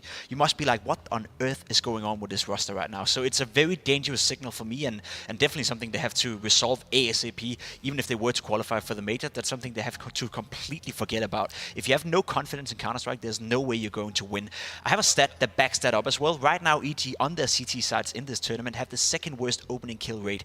And that makes no sense. You look at the players, you look at Stu 2K, you look at Cirque with the AWP, even Automatic from time to time with the rifle. There should be more openings. There should be more confidence peak coming out of EG. Furia right now in the tournament holds the highest, and guess what? They're also the best team in it. They play aggressive Counter-Strike, they destroy their opponents, they disturb their opponents. I need to see EG take control over the game, especially when they play on the CT side.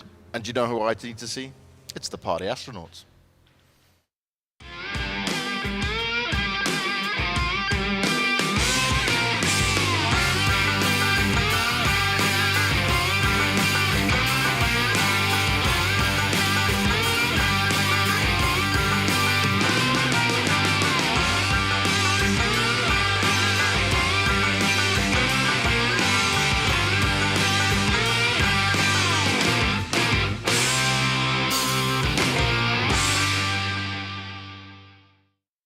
Now, these astronauts have not quite made it to space, but they may get there if they get their slot in the major. It's a long road ahead of them, and they had this chance yesterday going up against Imperial, one where we thought they had great chances of getting the job done.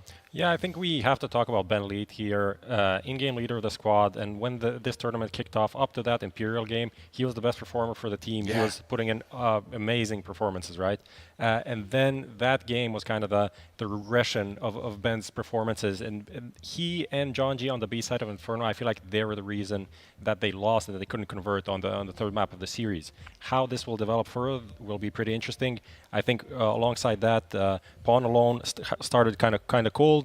He was coming on online in that series, and now we're having the main fragger kind of deliver for the team at least. Now, the Overpass pick comes in there for the Party Astronauts. Mirage rather than Inferno this time for EG. Finally, we're seeing something different because their Inferno, while it was a pick, I was never that confident in it, but it will be the decider here. Of course. Yeah, I think it's a decider that works well for both these lineups. We've seen them both struggle a little bit on Inferno, so maybe not too confident on it, but I guess they both equally think that the other opponent or the other team is quite weak on that map. Another point I want to make for Party Astronauts as well, just to create the contrast here as well, EG being the second worst in opening kills on the CT side, well, guess who's the worst on the T side in all tournament? That Party Astronauts, right? So you have that clash of two teams who can't get it going on the T side, the other team can't get it going on the CT side, and guess what? One of these two teams will have to get the opening every single round, so I think that could be a decider, yeah? And it's kind of interesting, because, yeah, Party Astronauts, they've looked decent on the CT side so far, but the T side, it's just... It's very much right out eye with the individual performances. If Pone alone gets 2 kills and you know nails down the round, sure they win. But outside of that, I don't really see a lot of strategical depth to it. Yeah, it's interesting. John G, there's like super aggressive player. He's like kind of the art numbers in terms of opening opening 45% attempts. 45% or something. Yeah, opening attempts. It's all him, right? And that can be good and bad. But what got Party Astronauts to this point is converting the 4v5. So even if they don't get the pick, they're really good in converting those not disadvantage situations, either based on maybe getting map control, getting a trade, just finding information. So they figure out a way to use that, what they get, even though they're a man down. And that has to go back to the in-game leader, Ben Leet, right? Well, let's figure out who's going to win. Thank you very much, Pimp and Prof, as we go over to our North American commentators to take this one away. They'll be happy either way of who wins. But Scrawny, Blondus, who's going to win this one, boys? Who's going to win this one, North James? America. North America Guaranteed. wins this one. Yeah, that's the best way we can put this. I see this matchup, Mo, as kind of like a potential for a changing of the guard. You look at Evil Geniuses, they're riding off of their reputation and what they've already accomplished in CSGO. That's why they've got the bigger paychecks. You look at Party Astronauts, these are guys who grinded a lot of online events, and they're trying to just prove themselves and get a chance, to really take it to that next level. But this one right here for elimination, you're looking at in terms of like organization and gravitas. Evil Geniuses, I feel like for your own damn lives, you've got to win this. You've got to. But you're already on the back foot. Party Astronauts have won a best of one over top of EG on this very same decider map at this event, and it was a blowout. It was what they started with. Yes, EG, like Liquid, have come back from that loss. But if I'm Evil Geniuses, I'm not feeling comfortable, and I'm putting my entire life on the line in this series here and now. Yeah, it is. I mean, it's a big deal to lose this match for both squads. And just going to feel probably scarier for EG, coming from the bigger organization, whereas Party Astronauts can always kind of rest easy knowing that, yeah, maybe they felt like they could win, but even if they lost, it's like, oh, well, we just lost to, we lost to some legends. You know what I mean? So that's the scary part for EG. Maybe we play for pink slips in this one, okay? Evil Geniuses lose, Astronauts take the contracts. Yeah. Yeah, that'd be intense, man. Right? Let's raise the stakes. I mean, everybody loves watching Fast and Furious. What's your favorite Fast and the Furious? I don't know. I'd probably say Tokyo Drift. That's a fair answer. I really love the music. I'm going to go for the second. Too Fast, Too Furious. But this round is neither fast nor furious. Not yet. 45 seconds. We've got Automatic coming in from the back of Connector, and it's Party Astronauts to just start working into the B site. Pone alone, clean entry, and Automatic out from Connector with 2. That's big. Yes, sure, bombs planted. They decide to fight forward in the meantime because that Automatic flank is just breathing down their neck. A trio of kills for Timothy Ta to kick off EG's pistol. If everyone on EG deathmatch enough, I think they'll win. That's a fair point. I really think it comes down to that. Skill ceiling, individually, Yeah. across both teams, EG, you've got to give That that and then the composure in stress matches like this, where Party Astronaut, some of the players, I mean, just less experience in this position. Even if they would beat EG in any other situation, or they know they can, this is different. This is different. This is on LAN. This is to defend from getting eliminated from the major. You know, there's stickers on the line. Stickers. When you talk about the major, I mean, a lot of it comes down to stickers, right? I mean, being immortalized in the game, whether it's your team or your signature, just one way to be kind of remembered forever. It's just a huge thing. Like,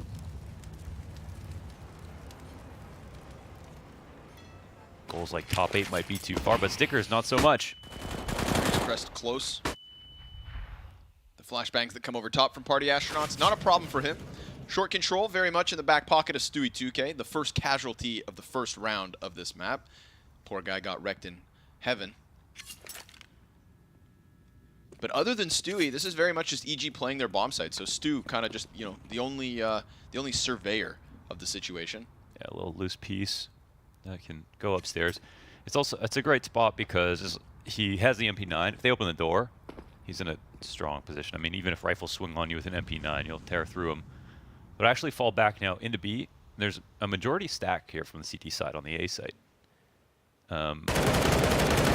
Party are floating a little bit, but I got to assume they're going to start working their way back over towards B. And it's kind of like a crummy double fake here, where they just show some presence on both sites, and it actually makes sense because EG have played all the way back, but Stewie's going to take first contact out of the stairs. Let's see if they expect him. Yeah, he did a good job of just staying tucked. They did not see that coming whatsoever, and that's the bomb carrier as well. So your monster push can go as well as it needs to. So be it. Unless Jonji goes ahead and kills them all. 3 frags as Stewie falls inside short. Now they're worried about somebody else watching bomb. That's not the case. The only thing left are those 2 original A players. 10 seconds. If he hit the bomb, it's gone automatic. Can't my stop God. it on his own. Scout shots just miss. 4 seconds. And that bomb's down. Cirque looking for it. He's kind of lost these players. He knows one's still pinned in this bomb site. But that's not the case. He's gone. Cirque, he thinks he's back there. Cirque is just chasing ghosts at this point. He's got that contact confirmed. Both of these T's incredibly low. 2 scout shots between Cirque and this clutch, but that's shut down. Despite Stewie getting the 5v3 and the follow-up. I mean, that was horrible. What the hell? Like, the 5v3, short control, no time. Astronauts didn't throw any utility to clear anything out. They just walked in and Jonji got this 2K untraded breeze. How do you fail that? I don't want to go too hard on people, but some of these trades are just, you have to get them. I mean, they're not even favored situations. Party are just hoping that things go their way in that spot. And even after the breeze trade, they killed a guy who's waiting on path for the last rotation into the site. Cirque could have also stopped the bomb planter coming into the site. There's just so many ways that EG could have won. And yet none of them unfold their way. I mean, whatever, you know, it's like the beginning of the game. It's like the beginning of the series. Sure. That might be one bad round. But yeah, that's just not the way you want to start, man. Fizz going to be the front run. 3 more players behind him. Breeze has to give up his barrel spot. We've got 2 counter-terrorists down in the water. Now they're just here on ramp. That's Stewie to fall first. Smokes all over the place, but these rifles should just chew through what was left of this setup. All dead within this B site for Evil Geniuses. Only automatic left, and he'll find no flank until bomb is planted. Clean kill versus Jonji, but the flank is now found, and that's Party Astronauts taking the 2-1 lead. No gun will be recovered here for Tim. He's actually rerouting around. Maybe he'll find a way to actually get to this. I wonder. I think we have to. Door's not open here. We've got to kind of mention as well, you know, Party Astronauts yesterday had a very real chance at straight up qualifying for the major before Evil Geniuses if they were able to take down Imperial. And they took a map off them. Yeah. They came close, and they weren't able to close. You know in the back of your head, like, that is your chance. That was your first chance at a close one. I feel like there's definitely been a thing with, I mean, a lot of teams, I don't want to say just North Americans, but like, when you have another chance. Look, I've heard this from people before they start important matches. Oh, if we lose this, we still have this chance. It's such a terrible attitude. Sure. Because the next one's not going to be easier. And in this circumstance, you got to play 2 best of 3s. You know what I mean? But just the idea that there's a chance that you have to play again just means that what? I mean, you're going to make mistakes in this game, or you're not going to try as hard. It's just not really smart. And I've definitely heard people talk like this, and it's just a really terrible attitude.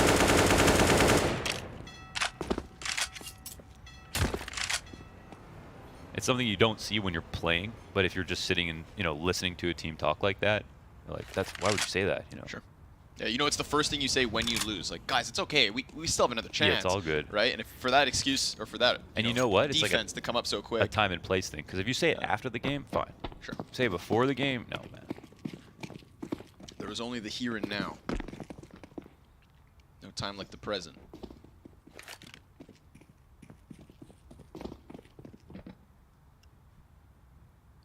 Party Astronauts, remember, this is their map pick on Overpass, and these have been very slow T rounds. Very slow at the gate.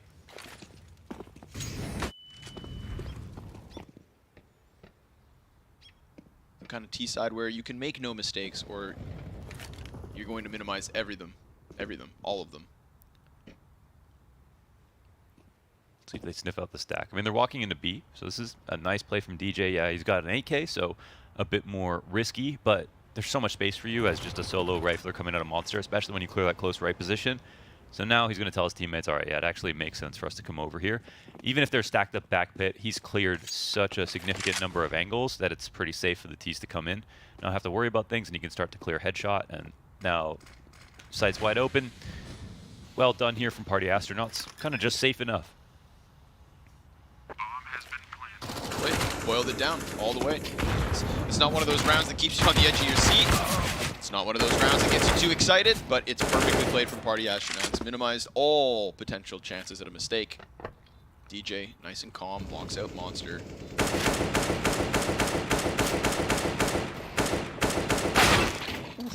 Automatic going to remind us that he has been the top fragger for multiple maps now for Evil Geniuses throughout this RMR, and he's 7-1 at the current moment. More kills on Automatic than the rest of his team combined. Yeah, true. He has been fragging some of these maps. Was his 3K in the pistol, for instance, that gave them this one? Good point. Cirque dies after bomb, so. Let's see it, Evil Geniuses. Time to buy, turn this around, and get back to your winning ways as you were after pistol. But Party Astronauts with Ben Leet chucking that op over to Pwn alone. Oh, they don't have an op, so that's another opportunity for Astronauts for sure, because yeah, scaling's just 10 times easier when you know the CTs don't have one, but they won't know that for sure. They're going to try to suss it out. But the way that they play in these slow defaults, I feel like they're in a good position to find that out. I like the immediate tack pause too for Astronauts. Make sure you're all on the same page again, right? Take this first gun round, 4-1, broken economy, 5-1, 6 rounds into the T side, you're good. I think this is definitely a round where EG are going to try something aggressive, whether it's a fountain push or stairs presence or Stewie off short. But I think their setups are going to be set up for fast rotations in a spot where they got to compensate for not having the op, and Overpass offers you a multitude of ways to try. If they go vanilla, they'll just get pushed back really fast. Good grenade. Excellent grenade. 50 damage on Pwn alone from Cirque. Just chucked that deep and fell back immediately. Like you said, right? No op. So he's not looking to fire off. Well, they're actually not taking anything. No shore control, no push at all. Oh my god, both nades miss. Thanks. That's a gift. All right.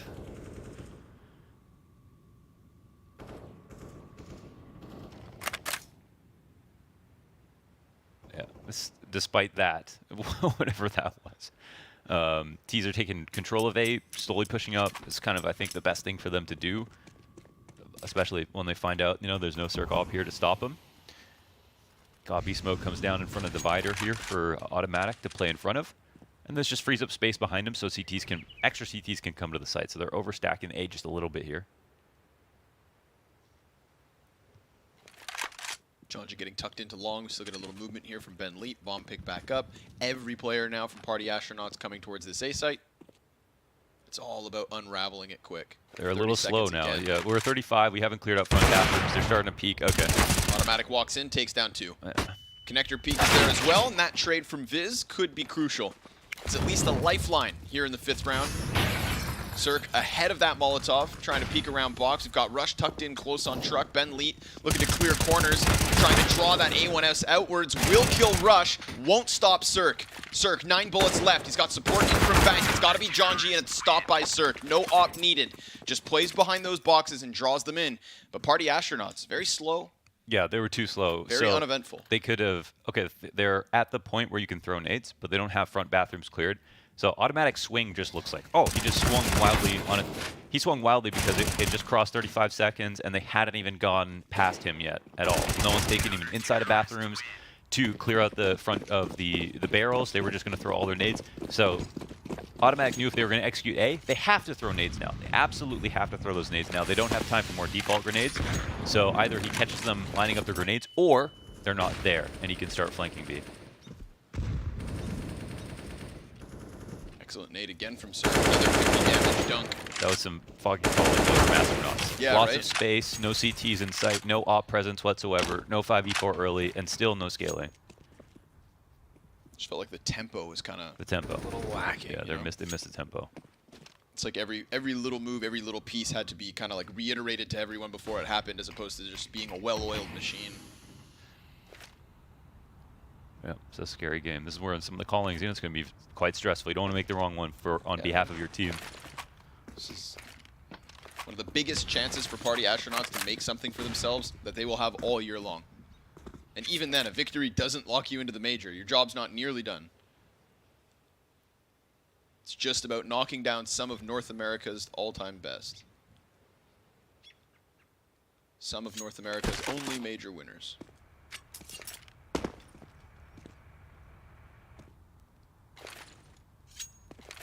Again, we get that same point of the round, 35 seconds. They're trying to face with the op, hoping that maybe, Automatic were to do something. If he were to walk out like he did last round right now, Pwn alone nails the shot, boom, that serves as your trigger to get into the site. But instead, Automatic very comfortable to sit back on long. Jonji, good jump, good opening. Zerk still here again, working with rifles, and Rush, same corner. Very similar situation to the previous round. Good 2K spray down from Rush. Last time he was empty-handed. DJ comes to clear it, and that will fall the way of Party Astronauts. No bomb plant possible. DJ, just a second too late. Excellent commitment from Stewie, and just in those final few seconds, Breeze nearly getting attacked, but the time will hold Astronauts back as EG move forward, tying at 3. Man, too slow again, and the one opportunity they had was where they jumped up long. Jonji by himself got the kill on Automatic, who's rifling back on the site. That's almost fortunate in and of itself, just a dry duel with a rifle from that distance. But Jonji has been taking a ton of opening duels this event. I think it was like something like 40%, Yeah, almost half which is actually on his own. ridiculous. With like a 30% success rate or something like that, but creating a ton of space for the squad. 3 consecutive rounds. But yeah, really, really slow again that round overall for the team. Automatic, gonna find that long duel. Jonji was, able Also- to walk up close a couple times, not this round. Also a silly mistake, but they flashed the site. They flashed, full flash Rush. Then they half cleared it. Tech9 came out, and then Rush killed Jonji in the back just because his teammate half cleared it and didn't kill Rush while he was totally blind. Bodies lined up. Rush will be happy with that one. Sign boost coming in.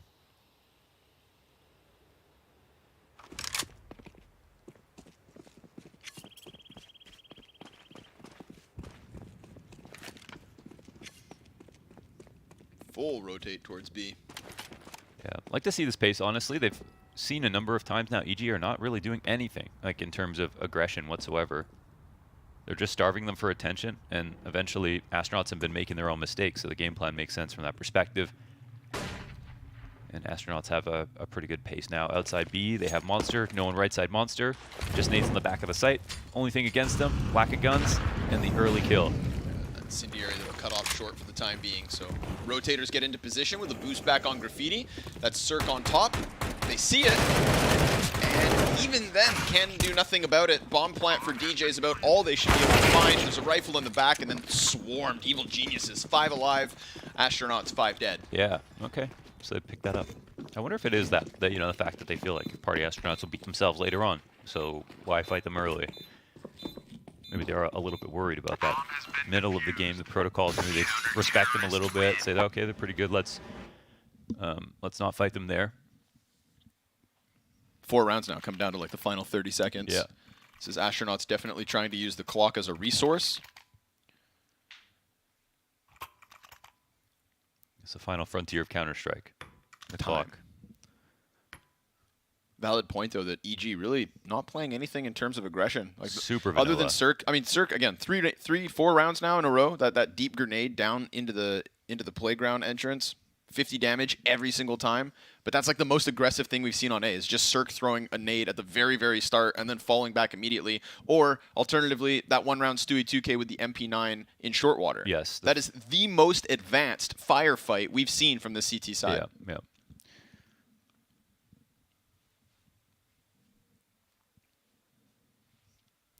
And the philosophy's kind of paid off for these past couple of rounds, so now they've earned themselves, you know, total half buy, just a slight investment. It's the kind of round, you know, you might try to do a B exec with the nades that you have just early in the round, since you can't default. Also take stairs, maybe they'll lurk to it, let's see. But I think what's nice for them is that they've they've basically seen EG not really push, so okay, here's a different look from EG. And they're coming through the smoke. Oh my god, okay. Well, John G pushes them back. This is his only job. Now they can't fast flank, and the rotations are a little slower, so there's a time to go through this, but you can see that EG are worried about it. Breeze will tuck into the sidewall, plays counter flash, dodges it, and Stewie, even though he eats the flash, goes ahead, mows down 2. Breeze then hit by the follow-up. That short peek in through from Jonji is one thing, but again, shut down immediately. That third player on the B site definitely helping in the form of Rush. Ben Leet has to move backwards. Doesn't even have the bomb at the minute mark. Just the P250. What's he looking for? A kill on A? There's a smile on his face. He looked at his teammate and a little laugh, so still, you know, there's the energy's not negative for the Party Astronauts, but as he gets to that A site, he'll get shredded back. 5-3, EG. I feel like EG aren't doing anything. They just stepped it up a little bit. They're just winning rounds. But that's actually even the first time they played Left Side Monster. So they played Left Side Monster, and they played pushed up to balloons, or not balloons. Well, yeah, on top of balloons, spotting over the smoke. And yeah, Jonji did what he's supposed to do, just get up there and make it feel like there's more than one guy, but they did only hear his Tech 9 and him running, and then he left. That just bought him a few extra seconds to get prepared. And now we're going to go back to defaults here for Party Astronauts.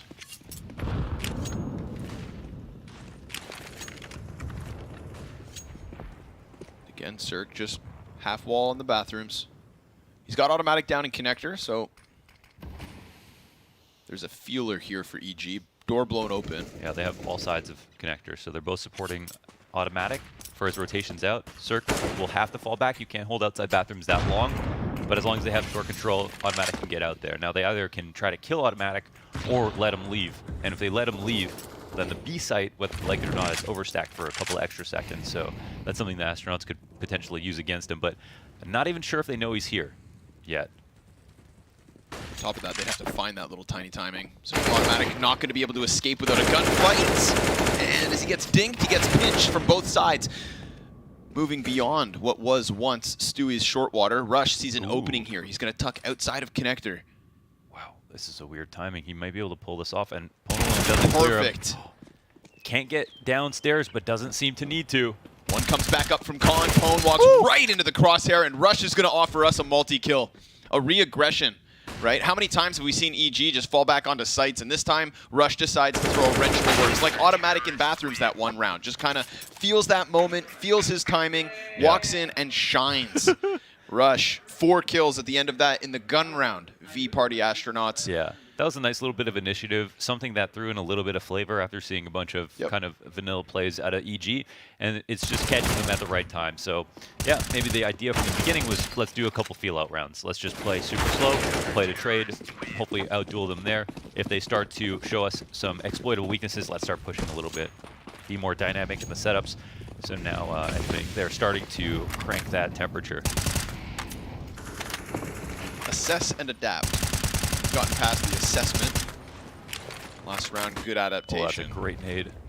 Oh my god. That is thick. 3/5 of Party Astronauts gets wrecked by the frag. They're going to try and push into the bathrooms. Smoke will fade soon enough. Jonji's the only player who's that much further, and it gets read by Cirque. Clears him with ease. The follow-up Tech 9 also denied. Automatic. This one, just easy. Yeah. I don't get one Tech 9, but Rush was inside of Cirque. Yeah. Like Russian dolls, you know? Yeah. Mariachka? Yeah. What was it called? I don't know. Damn dude. it. Shoot, I forgot. We got some. We did. We did get some with our faces on them. No ego in esports. Damn it. It was a tough word. I can't remember. That's why. Twitter will help. Going alone. Ooh, gets by. Where's that nade? It's thrown out. Stewie. He's going to hear Jonji 100%, and DJ's right on the left side. This is classic Stewie. Classic. It seems like they're ready, right? Oh, he doesn't know. They're ready for it. He walks out. I think they must have heard something, right? Jonji sticks the barrel to him. There's still a... Oh, no. Oh, they tried to use the... That's poor crazy. Viz. Oh, wait. No. No, he's looking up. Oh, okay. Damn you, Molotov. Those running Molotovs, you never know sometimes. Right? Matter of millimeters. Oh, an automatic pushes deep. Ben Lee shredded. And then a smoke for that one. So the fact that automatic held his smoke that whole time on the first molly as He's well. about to see the bomb if he goes up Oh, the look hole. at that, little bonus. Goodness gracious, a little gift. Ah, why thank you. And now they're trying to surround him. He knows they're going to come get the bomb, so this is where the gears can start turning. Yep. It's nice to see this from Evil Geniuses because at Oh, first this'll I'm work. thinking like, oh, astronauts are outplaying themselves. But now that we're starting to get this much more fluid attempt from EG to win these rounds, you know, making decisions, making plays, individuals starting to shine, it's like, okay, there is more to EG. Yes, for You sure. know, it's like... At first, it was definitely right? a little bit weird. I'm watching Party Astronauts beat themselves. That doesn't give me faith in Evil Geniuses. But now I'm watching Evil Geniuses just step up and wreck. I mean, 16-5 is automatic. That was Rush's sick. moment as well within Connector. Like, It's just that second round was Yep. so bad. it put a lot of doubt in my mind. Yeah, so... But it feels so long ago at this point. And in hindsight... And it was weird because I was like particularly upset because like when we saw them play against Liquid, they looked decent, like solid, you know, Liquid just looked better. Yep. So can't have them coming down from that. And we came into this one and, you know, I'm kind of like, I just was not inspired by the start of the CT Spide at all. Yeah. And I get it now, you know. It's risk assessment. You don't play your Right. hand too early. Automatic has been making some moves. Hey there. It is wild to see automatic. I mean, when I say wild, I'm also happy to see it. He's a but brain gamer, man. His individual, you know, performances across the 2 maps versus Liquid, and then now as well here versus Party Astronauts. Like, welcome back, automatic. It's just so easy for automatic. Damn these people and their natural talent. He works, man. That's fair. Yeah, he works. He really works. I honestly believe you ask him, he wouldn't even say he had much natural talent. No? The way he feels about it. I mean, I disagree. I think he obviously has talent. I Like feel all like these guys have talent, Yeah. right? But I think he means comparative to like some of the prodigies of the game. You know, he doesn't see it that way. He sees it as, you know, workflow, figuring out everything to fix and get better at. Okay. Here's a pop. Yeah, monster coming through. Stewie gets blinded. That's going to put a bit of pressure on Breeze. It's his chance to shine this round. Rush in the heaven is tagged to 42, so he's going to kind of keep his head tucked a little bit longer. And now that one rifle that Party Astronauts are working with is dead. Breeze just racking up the pistol kills, but Ben almost able to double down on automatic as he falls into the water and pushes DJ to the clutch. He's got 1/3 his health and a Galil. 1 kill already on the round and 2 CTs to take, but automatic, you cheeseball. He just jumps and tucks on the wood of the bomb site. And DJ's going to read his chance at maybe catching a flank. Could have left. Could have. Instead, he goes for that heaven fight yet again. Automatic still not popping up, just playing patiently. And Cirque, ooh, he nails it, as he should. There's nowhere for DJ to run, nowhere for DJ to hide once that smoke fades, no more utility to play off of. So another one for Evil Geniuses, and this is just consecutive round wins. 8 in a row at now. Yeah, they're not stopping. They're not stopping, and it's time for. I mean, everything that we've seen out of Party Astronauts looks very pragmatic. You know, the way they're setting up their defaults, the executes look good. The thing that looks objectively off is just some of their timings. They've missed the tempo in the late round, not executing when they need to, and then an obvious push comes in from EG that they can't stop because they haven't set up properly before that. But outside of that, I think some of the nades are in order. They did miss a double AG that one round. But definitely some of the ideas are there. And at least on the map control front, it's not like they're setting up outside monster and just execing every round. They are trying to work the entire map, which is really good for conditioning. They're just not winning while doing that, so the conditioning part falls. For so many rounds, they were given all the control they wanted, and it was just never contested. And now as we get, you know, beyond that halfway point, little pokes from Evil Geniuses here and there, you know? You got to throw an eye poke in when you can. No. Yeah, poke him in the eyes. That's how you know Johnny Bones is your favorite fighter. John G. Bones Jones. Poke him in the eyes, bud. DJ wrapping back around Monster, but again, there's just like this silence, this eerie silence whenever Party Astronauts are just anticipating some kind of a fight. And now Cirque, there it was. And I say was because he's instantly gone, falling back into the open arms of Automatic on long. But with both CTs on long, this could be a good chance for Ben Leet to just run outwards. John G going to keep up those entry frag stats as he does get the kill towards B. It's Rush to rotate upwards, keeping Viz pinned in. He's doomed. He's done. Pwn alone answers. Op shot connects. Because the second player, Automatic, never spotted, never seen until he strikes. And DJ strikes right back. A 1 versus 1. A chance for Party Astronauts to finally get another round win back on this board, but he doesn't know. It's a flank around the bathrooms. Oh, he's missing a timeout on Divider, and will he just go and check this? That would give him, you know, confirmation bias. Bree's going to walk by, and I don't think he assumes DJ has backed up. Let's see if he clears it. No clue about this. So he's going to check long. But the thing is about this, he might check long and then check the outside of front bathrooms. Is that where the rotation could come in? However, he's looking back dice. DJ spots this. Now that internal timing clicks. Breeze. Oh, there it is. Confirms that he's there. He's got the op swap over. He's going to tap it once more. Gets a chance with that. But as he's tagged down, this one's done. DJ going to clutch out 1 versus 1, beating EG. And giving themselves at least this fourth. Yeah, well done there. And the 1v2 and Automatic going out first is huge because, you know, with the form Automatic's on right now, it looked like he was just going to one-shot him. Yep. Sharp stuff from DJ. Keeping EG on their toes, and it's good to see that they stick that game plan, you know, playing a strong default and actually see it through to a round win in a timely fashion with some good trades. I'd say also like an element of explosiveness too, right? Sometimes it's this map control that then just kind of fizzles out or just plays too slowly, but once the fight started happening, we got that immediate charge towards the A site, and that's just what gave them that little bit of extra time. You know, it still boiled down to really close trade frags and the 1v1 clutch. Sometimes if you drink your coffee right before a match goes live, it only kicks in on round 10. That's true.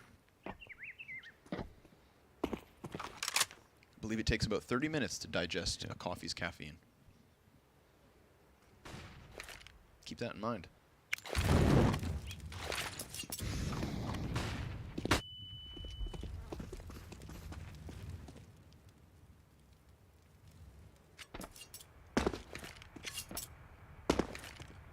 From the 2-man long setup to nobody long other than the bank spot from Rush.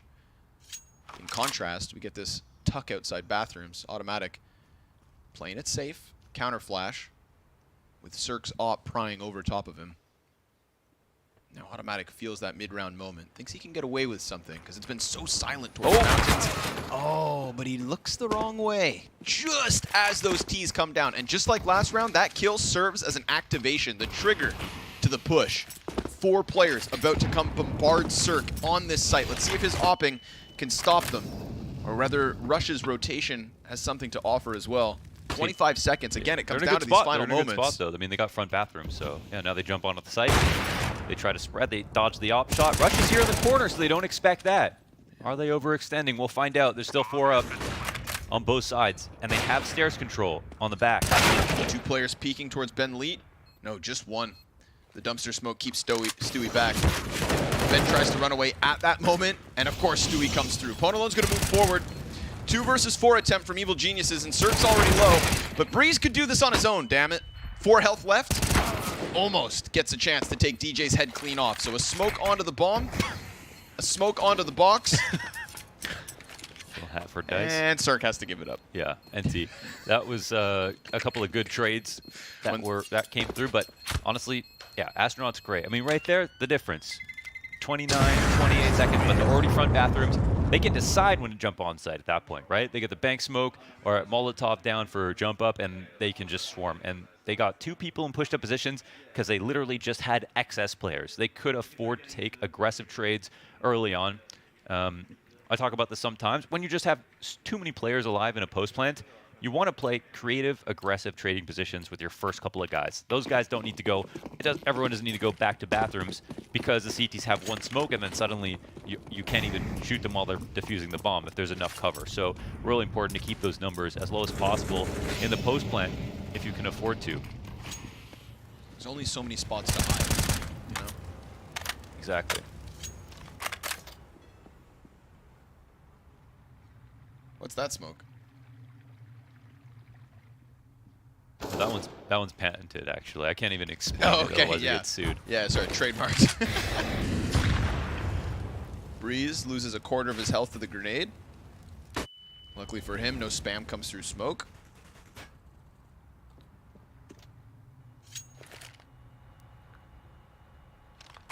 That's the kind of smoke that Stewie 2K's inside of.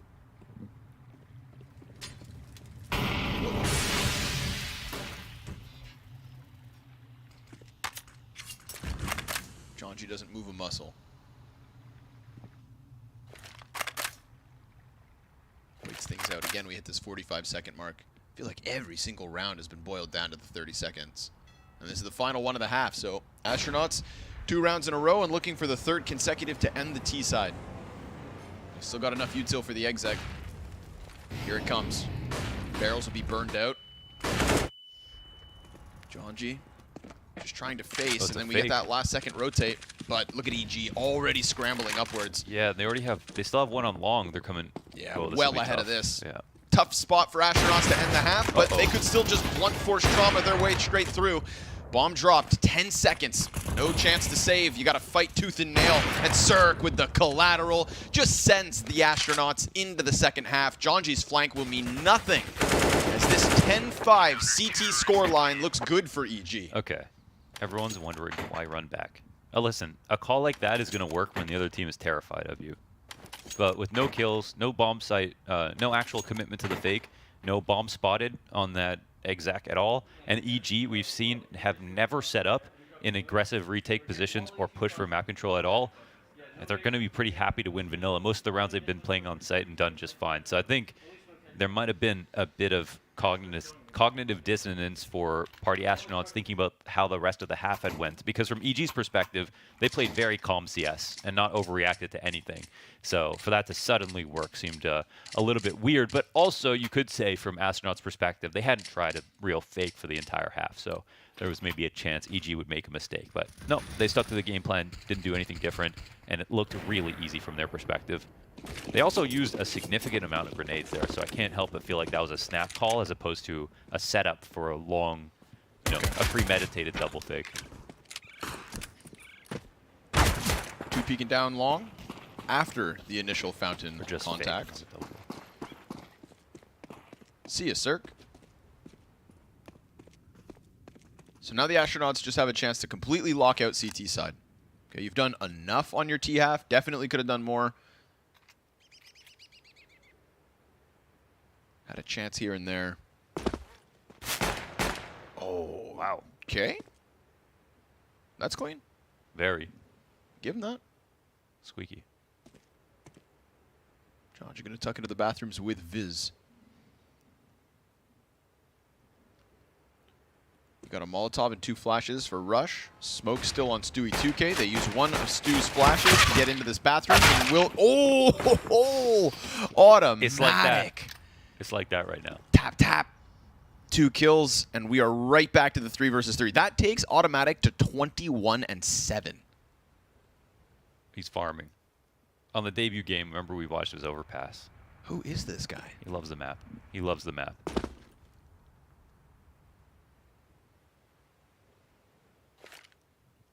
Now it's EG at the 25-second mark. Smoke over. DJ.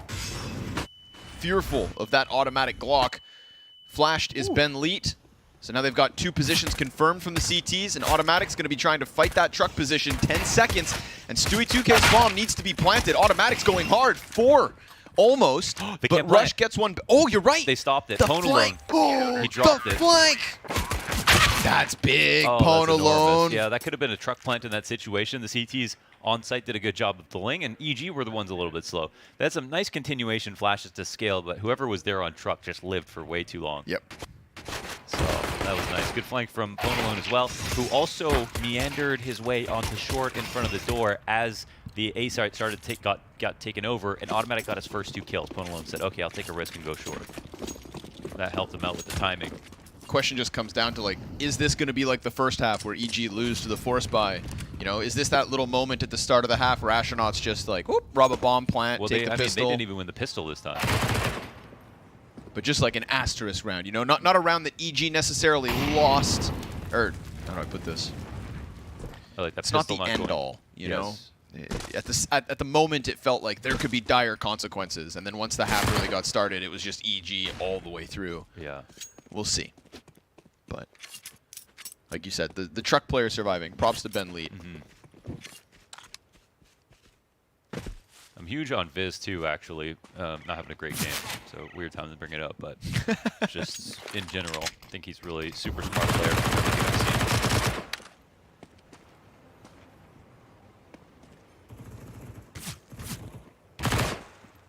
Not being intimidated to fall away, but gets one. Gun's almost empty. Connected player comes running up in the form of DJ, and then there's an additional pinch with Jonji. So mowed down by the MP9s. That's money in the back pocket of the Astronauts.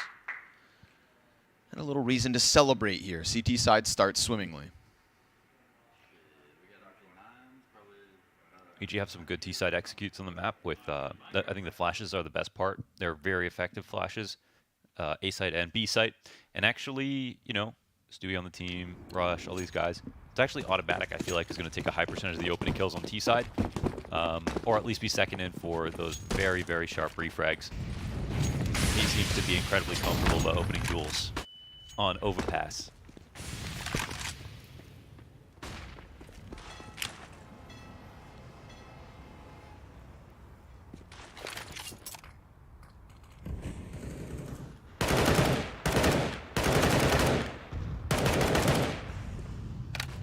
For April Fools, they should have just renamed this map to E-Train. To E-Train? DE-Train. Oh, DE-Train. I thought you said E-Train like it was electric. Well, that is the future. That'd be sick, too. For April Fools, they should have just made every Ancient game actually load Train. Everybody queuing Ancient. Yes. Jump into Train. I miss Train. Miss it dearly.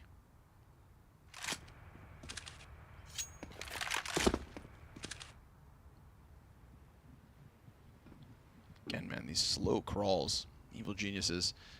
Nothing beyond the bathrooms. We've been watching too many Brazilian teams. Right? That's how it feels. More exciting. But it's okay, because I understand what's on the line here. This is a huge game. No more chances. Just the first step to get that last spot in Antwerp. Pwn alone will be pressured. Uh-oh. Missed that shot. A little bit of inaccuracy on the repeak. But comes back at it. Kills Stewie. Another miss here as he's being swarmed all around the site. Jonji behind truck. Jumping around. Stops bomb twice. Twice now. Evil geniuses will lose a round because no bomb planted. Oh my god, they couldn't do it. They were so slow. Oh, Jonji just hits him with the swerve. And at the very end. After time with no bomb plant. That's expensive. Oh, you got to remember. Go a bit earlier, man. You got to remember the clock. Maybe have the Optimus Molly up when you're trying to put the bomb down. Just exec a little earlier. It looks worse when it looked like their game plan was tailored to fighting against this kind of round. But then we switch over to their T side, and then they do the same thing. It's hard to give them credit. Right? Now.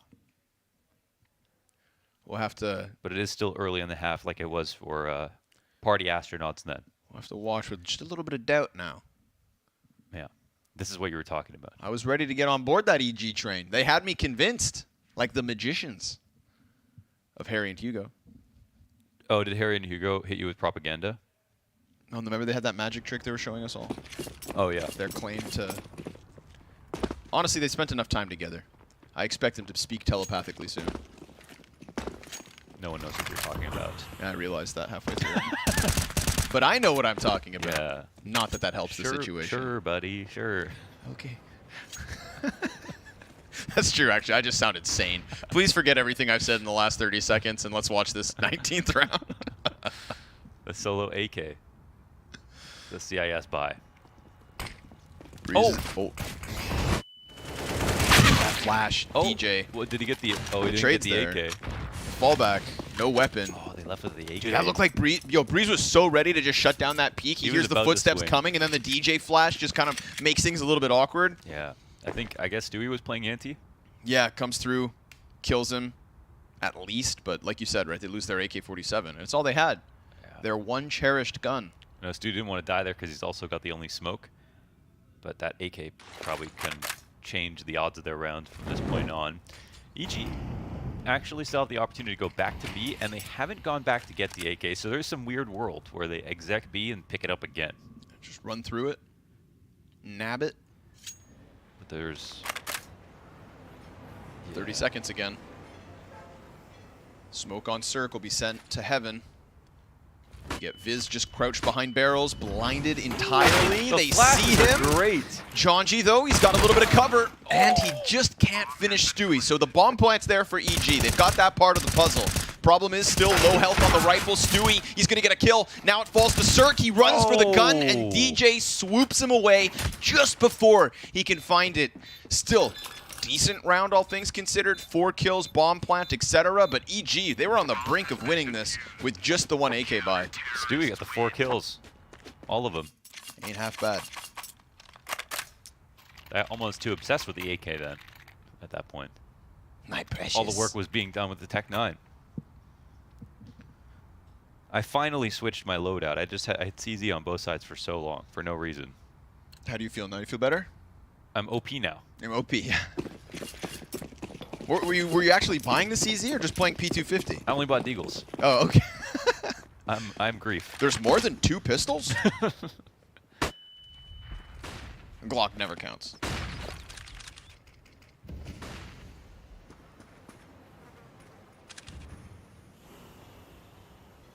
Close position from CT. This is an interesting one for the op. He can obviously, it's only as good as this smoke. So he'll have to peel back off it, and there's a really sketchy rotation for the CT's back off long as well. Ooh, nice lineup. Ooh. Perfectly timed from Ben. That's rush dropped from the 5v5. Man advantage for Astronauts, and they're on the brink of getting 10 rounds, tying us up. Start of the double digits. Automatic kind of doing his own thing here towards B site. Just lost vision before the cross. We've got 3 players from the Astronauts within the bathrooms. So a very forward A setup.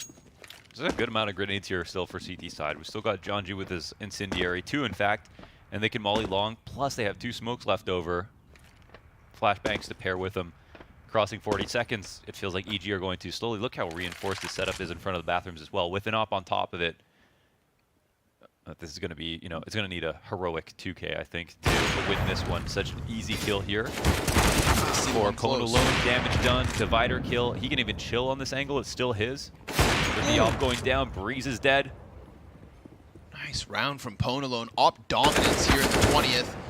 Automatic trying to get him out from the bathrooms. There's still enough time to pull off this plan, but nah, Ponalone. Yeah, man, wow. Woo! Solid opping inside bathrooms. Like you said, you know, he could just post on this angle. Held it. Yeah. Everybody peeked into it. I think Poland like didn't get the opportunity to play for some bigger teams because people talked about his age and stuff. It's just so stupid because he literally games hard as hell and like is, you know, older, calmer, and an insane opera too. Definitely really, really solid. And he's here to play. I mean, this is what he does. He ops in CF. Bet on Ponolo. That's definitely his round. He's faster than your nephew. Ponolo. Ponolo. For the record, 31 years of age. But like Pimp says, age is just a number. Yeah. Ponolo proves it. Can he keep it consistent, though? We'll find out. As Automatic looks to creep into B. Close is clear. But the coast is not. Automatic gonna rush inwards inside of that fire. He just sat it out. He waited. Ben Leet still committed. They're gonna find one player inside of the short water. Now they see them all. A frantic situation where 3 kills go the way of EG, but here comes Ponalone. Op connects. DJ's flank could be crucial, and now the retake could get rolling. Ponalone stayed on this the entire time. He knows the fallback had to have gone monster or played up close. And in fact, both those positions currently occupied. Rush with the Galil. Cirque on the AK. Ponalone with a little bit of uncertainty there. Now the smoke goes out from DJ, and as that smoke lands, so does the shot from Cirque. Really confirming to Ponalone that he does have to save. You saw him think about it first. Yeah. Decided to double back with DJ, but DJ had no more footing in there beyond that connector flank. So it is EG back to the lead, 11/10. This game is so close. It's actually So getting really tight. good. This is actually getting really good. I think people are starting to loosen up, seeing some ideas come into play. Some more explosive situations near the end.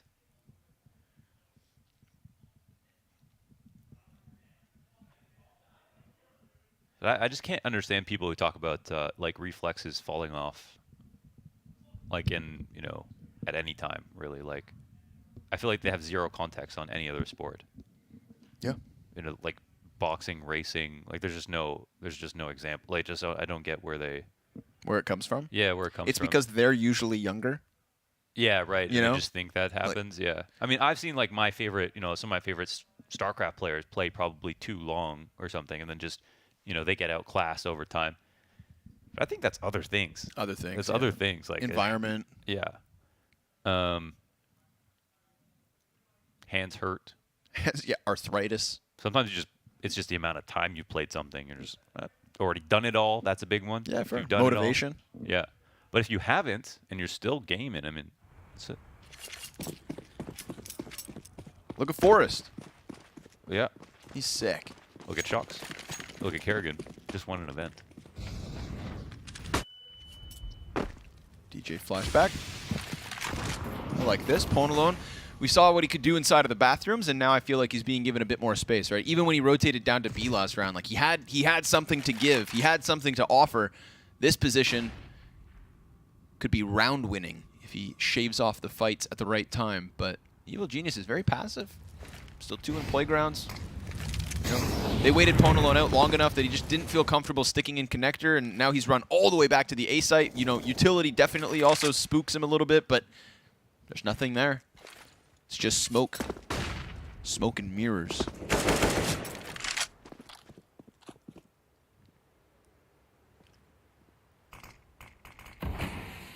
But despite Ponalone's departure, we also then get this re-aggression. Party Astronauts throwing that overstacked B site into the short water. And that's a piece of the map that they can call theirs.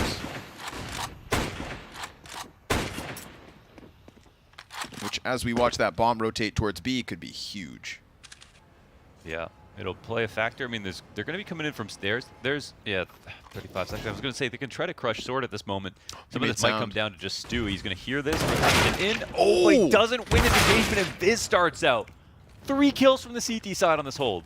John G dropping bomb in the middle of it all. Then the off of Ponalone. This is nearly a team ace. Everybody barring DJ getting a kill on that hold. Smoked. Perfect. Yeah. Perfect. I mean, I feel like Ben Leet getting that insta headshot with the Deeg makes it all the easier. That helps. You get terrified. You just lost short. You know they're short. You're taking monster. You have to hit the site now. You've got to worry about people there, plus that timing where Ben could come up short and peek you.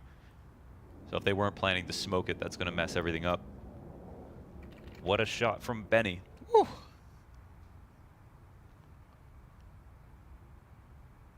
This is a grinder. 11-11. 11.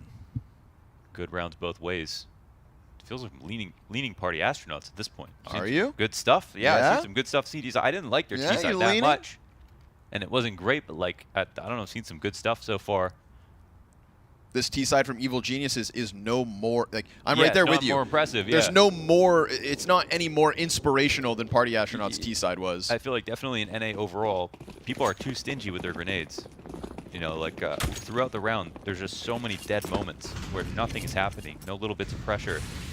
You're like spacing them out evenly throughout the time of the clock. It's kind of a big problem, and it feels like, and from both perspectives, they've both had a really good time in terms of reading what the T side is doing. Yep. And making the most of the little CT moves. Ooh, but automatic. He catches Viz. And considering EG are only playing with 2 rifles, this could be a big moment. Jonji looks to re-aggress. DJ's trying to activate. He's staring the wrong direction. He's trying to kill 5 guys. Lost in the flashbang. And at least for Party Astronauts, Jonji's able to get automatic on the deep monster setup. Now, this could be another round for Ponalone, because he's at least just now confirmed that we do have that play out from Connector, but he's sort of lost his fallback position already. So he's going to have to rely on an actual sight hold. And look how far removed from this play Jonji currently is. He's going to have to put on his running shoes or hope that Ponalone can lock this down. 2 kills and still a chance for more. As Ponalone almost nails that final frag. He's definitely under pressure. Nobody here to help him. Cirque, just a single shot will finish this off, and the shadow tells him Ponalone's right there. Jonji has to come in with this clutch. From long, he will sprint and then silently sulk closer and closer. Cirque, blindsided by Jonji. The wrap all the way from Monster, but a rock-solid hold from Ponalone. Damn, what a 3K that was. Beautiful shots from a classic position. Owns him on the A site once again. We've seen why EG might be a little bit scared of ending over there. T-side wasn't that impressive from him. He was picking up the op, but there wasn't that much impact. CT side's a whole different story.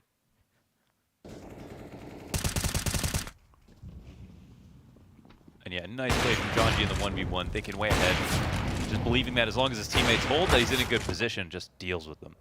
This one, a little low on flashes though, huh? What happened to their flashes? I don't know if they ran out of utility or not, but they had some good flashes for the A side, and that's a position where, yeah, they've got to be focusing on that.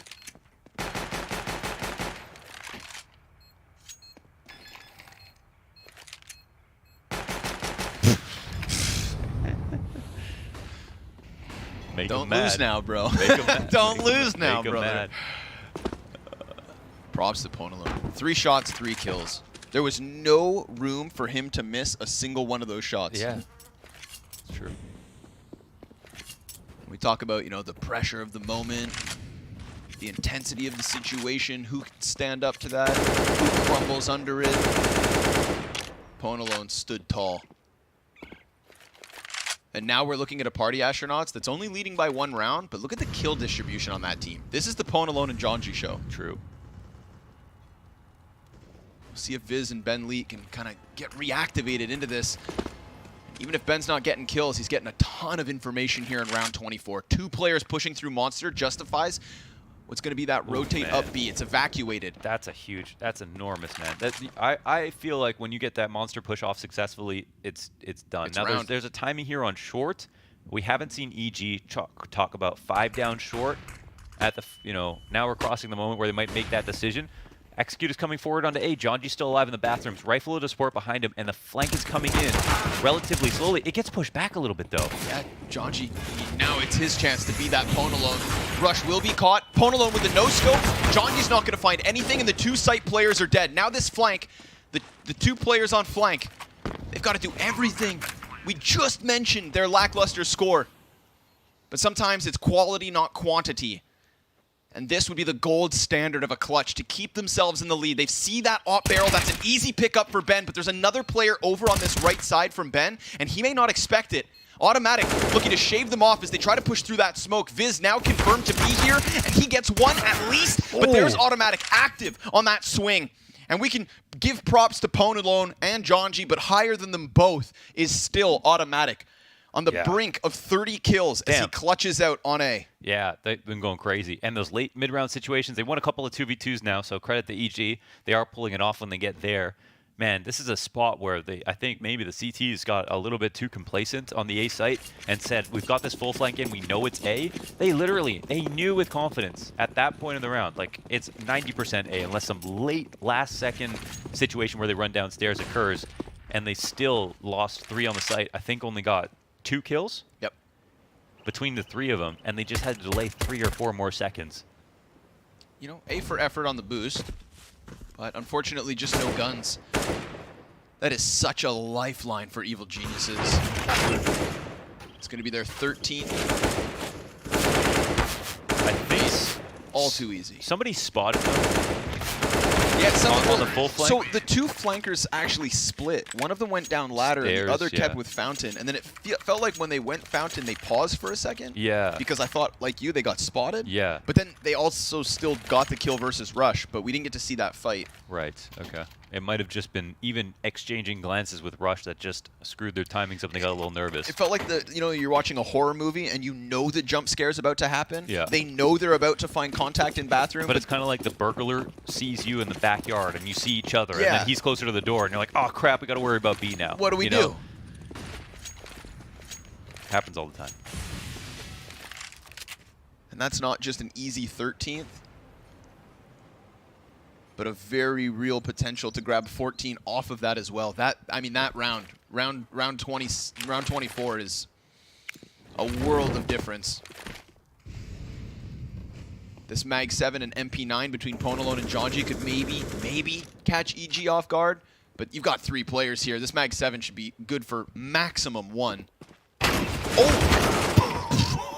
Okay, it's the second shot on top of it. Stewie's going to be dropped to 30 by the flying Mag 7. He hit the boost. What? Yeah. Man's playing Rocket League. We get another flank round. It's already being watched. You can see Rush momentarily just checking back. But that's the only other weapon, right? The MP9 of Jonji. DJ. Oh, that's huge! Okay. And they're going to draw them into Viz. The 5-7's going to offer up nothing. AK spray connects from Breeze. That's 2 kills, opens up long. And Jonji just got caught as well by Automatic. Oh, they're still coming for him. For a second. It looked like there was more to this round than truly meets the eye, but Astronauts now fall back on requiring Ben Leet to go big. I mean, they're taking it to A. He's going to hear this, so he can get into whatever spot he wants to. He knows he's going to beat them to the site. It would be nuts, but... It'd be crazy.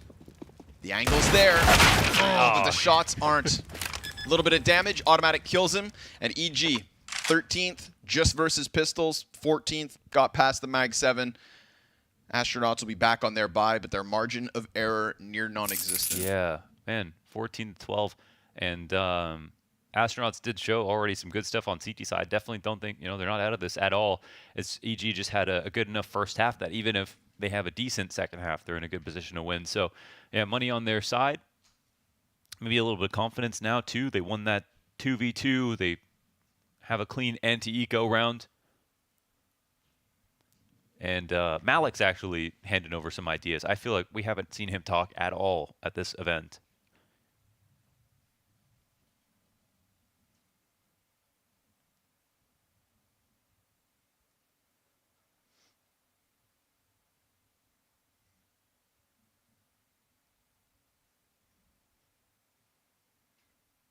Fizz has got the in-ears out, so I feel like we got a tech here for a second.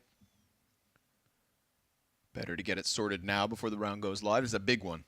This could be the final turning point for Party Astronauts. We need an endemic VoIP program, okay? Because TeamSpeak issues, no, I'm done with them. You're done with them? Done. Worst problem in esports. Do you want? We could develop this together. We could do this. Delete the VOD. We could do it for the people. Yeah. You guys heard nothing. Nobody steal this idea. We already got endemic headphones, Ace Zone headphones. Okay.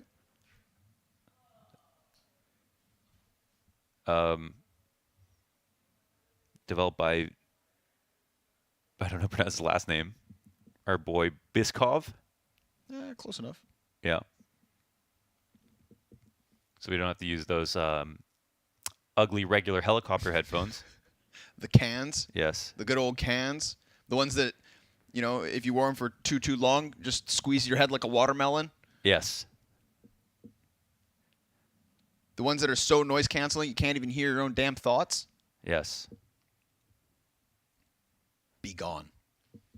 Looks like we'll have this issue sorted in just a second. You can't promise that with TeamSpeak. I'm going to, though. I'm very okay making fake promises. I'm going to say, good job, admins. Okay. Quick and easy. And we'll be back underway. We were trying to 10-man the other day. We couldn't even join TeamSpeak. Right. All sorts of issues. Yeah. We hop back in. No more TeamSpeak. Round 27. This is a big one for the Party Astronauts. Remember, their map pick, their shortcomings on the T side, more CT highlights than Evil Genius has ever had.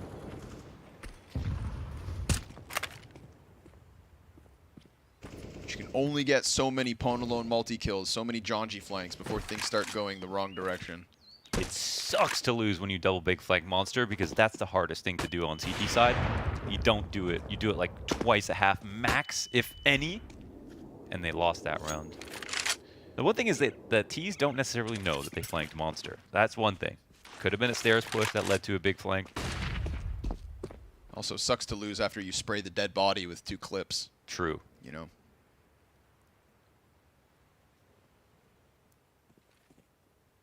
Pwn, we've seen some good work from this exact same angle, but last time he also had players around him to try and set it up. He doesn't have anything here with him, so I mean this angle is so strong, but all him. Now they're starting to rotate in. Will they get here in time? It's going to require a lot from him. 4 players on the other end of this barrel. Oh my god, that was fast. What the hell? And then he pushes forward instead. Just got spotted by Rush. Rush toying with him. That's going to be that nice simultaneous peek, so Jonji has to deliver, and he will fall empty-handed. DJ can't get back through that smoke, and ultimately this site falls to the feet of EG, shooting for their 15th win. And Cirque, well, he's already got a deep angle over Dumpster. Didn't take the shot. Didn't take down Astronauts. Bentley and Viz in another retake attempt. They have to deliver. They are running out of chances. They are running out of time. And they're just hoping that one of these Ts overextends. Cirque getting ever closer, peeks out, knocks down the Dumpster player. Ben has slipped past. Now they've got him here in the open, and Cirque will double up in the 3 versus 2, giving EG 3 map points. Man, that was kind of a weak setup on A. With the op was in a great spot, but behind that there wasn't much more. Pwn didn't have any support to fall back, so he kind of had to commit to that angle, and EG dealt with him perfectly. They literally both jiggled on opposite angles and swung at the same time. Even if he killed one, he still gets he still gets traded out, and then it's still up numbers for EG as they approach the site and try to trade down effectively. So would have liked to see more support for him there, and that could be him not asking for the support that he needs, or his teammates being a little bit slower than they had promised. We don't know what the case will be, but what we do know is that EG now have 15 on map 1 and an opening kill at that. Jonji just storms the fountain and gets shut out of it. Stewie, Molotov well placed. DJ is doomed. Although Pwn is here to help, so had Evil Geniuses been a little too overzealous, they could have gotten shut down, but it looks to me like they're going to play this one patiently. 5 versus 4. Now, Pimp did also bring up a very good statistic, or maybe it was Prof. I like this call. The 4v5 win rate of Party Astronauts is actually pretty high. 3 MP9s, though, that's not going to work in their favor. Get this grouping from Evil Geniuses outside of the B site. Ooh, and they've got a fading smoke with no one in it. Yeah. And they know there's at least 2 on short here, so they're very concerned about this. Oh, Ben in just the back tries to side slow alone, himself. he goes down. Smoke drops on him as well. And that could be it. Looking likely. They've got these CTs sectioned off as well. The short smoke from Rush, great cover. And now they know it is only Viz. Evil geniuses. An uninspiring start to the first half that showed us they had a little bit more life once they had assessed the situation. And this T side also figured out by the end of things that long flank round that netted them 3 in a row off of the back of it. That is Evil Genius's route to the finish line here on Overpass. They will take the map advantage in this best of 3 and be one step closer to eliminating the Party Astronauts. Yeah. Listen, not the most high level game that we've seen, and I feel like that EG closed it out, which they needed to, and Party Astronauts played pretty well. But overall, I wouldn't be excited about that win if I was EG. It just wasn't that good, and just from their perspective of their own gameplay, it wasn't that strong. Winning the series is all that matters to them, and then getting better from there. But ultimately, right now, we're not seeing two teams that look insanely competitive. And even moving on to their next match, who knows what'll happen from there. So I'm sure both of them will have stuff to talk about, and they're going to work through things, and hopefully we see a better form coming into map 2. And for EG, they wiped the sweat from the brow. At least they got through this. Yeah, they survived the test that is Overpass, a map that they would have been prepped for, no doubt. But at the same time, Party Astronauts trying to make it their specialty pick. This to me is, opening a door on Mirage where maybe Evil Geniuses can just take a sigh of relief. The fact that Automatic is at the top of this scoreboard with 32 kills. True. Breeze and Rush right behind him. Cirque, par for the course. All the pieces here connecting for Evil Geniuses. And I think ultimately when we get this close of a result, there's no way that we can avoid noting that Party Astronauts were not this fingered hand. They weren't the Shox' fist. Yeah, they weren't fingering anyone. No, they weren't, right? Not at all. Man of the match is Automatic. 32 and 15. Solid statistics. Big moments as well. Important round wins for him. And just another example of him stepping up for this Evil Geniuses squad. He's not meant to be their winning formula. It is still, in terms of public interviews, the Cirque and Breeze setup that EG want to work. But if Automatic's going to offer us these kinds of levels, then you're not going to tell him not to. Beautiful stuff from him, and an excellent first map from EG in the end, right? Not super inspiring, not super exciting, but nice and slow. They get the job done, or at least they're close to getting the job done. We will have Mirage after the break. We are here at the PGL RMR. I am joined by Malik, the coach of Evil Geniuses, and we're going to build a team for $15. All right, so first off, you got to pick your offer. With the upper, I go spend my money on Simple. Okay, that's a solid choice. It's hard to say that's a wrong decision. How about your IGL? IGL, I will go with Nathani. I like it. It's a more unique pick than some of the other ones I'm getting. All right. Then about aggressive rifle, I will go with Yekindar. Then passive rifle, I think then I have Perfecto. And then flex rifle, I have Twist. Okay, I think this is a really strong team right now. I don't see too many weaknesses with it. What do you think? Okay, what do you think your best map would be? Best map? Yeah, with Nathani at the helm. I think this guy is naughty on Vertigo, Yekindar too, so that would be a sneaky team, but I think Simple will maybe be lost a bit with that map. But then every open map with that roster would be insane because skill-wise that's just crazy, and the playmakers that there is with Nathani and Yekindar, Simple, that's quite crazy. So Twist and Perfecto will have to be very solid and passive there because that's an explosive roster here. Yeah. I'm thinking Mirage. I think Mirage is a home map. Oh, for sure. Yeah, home map Mirage. Yeah, I'm down for that.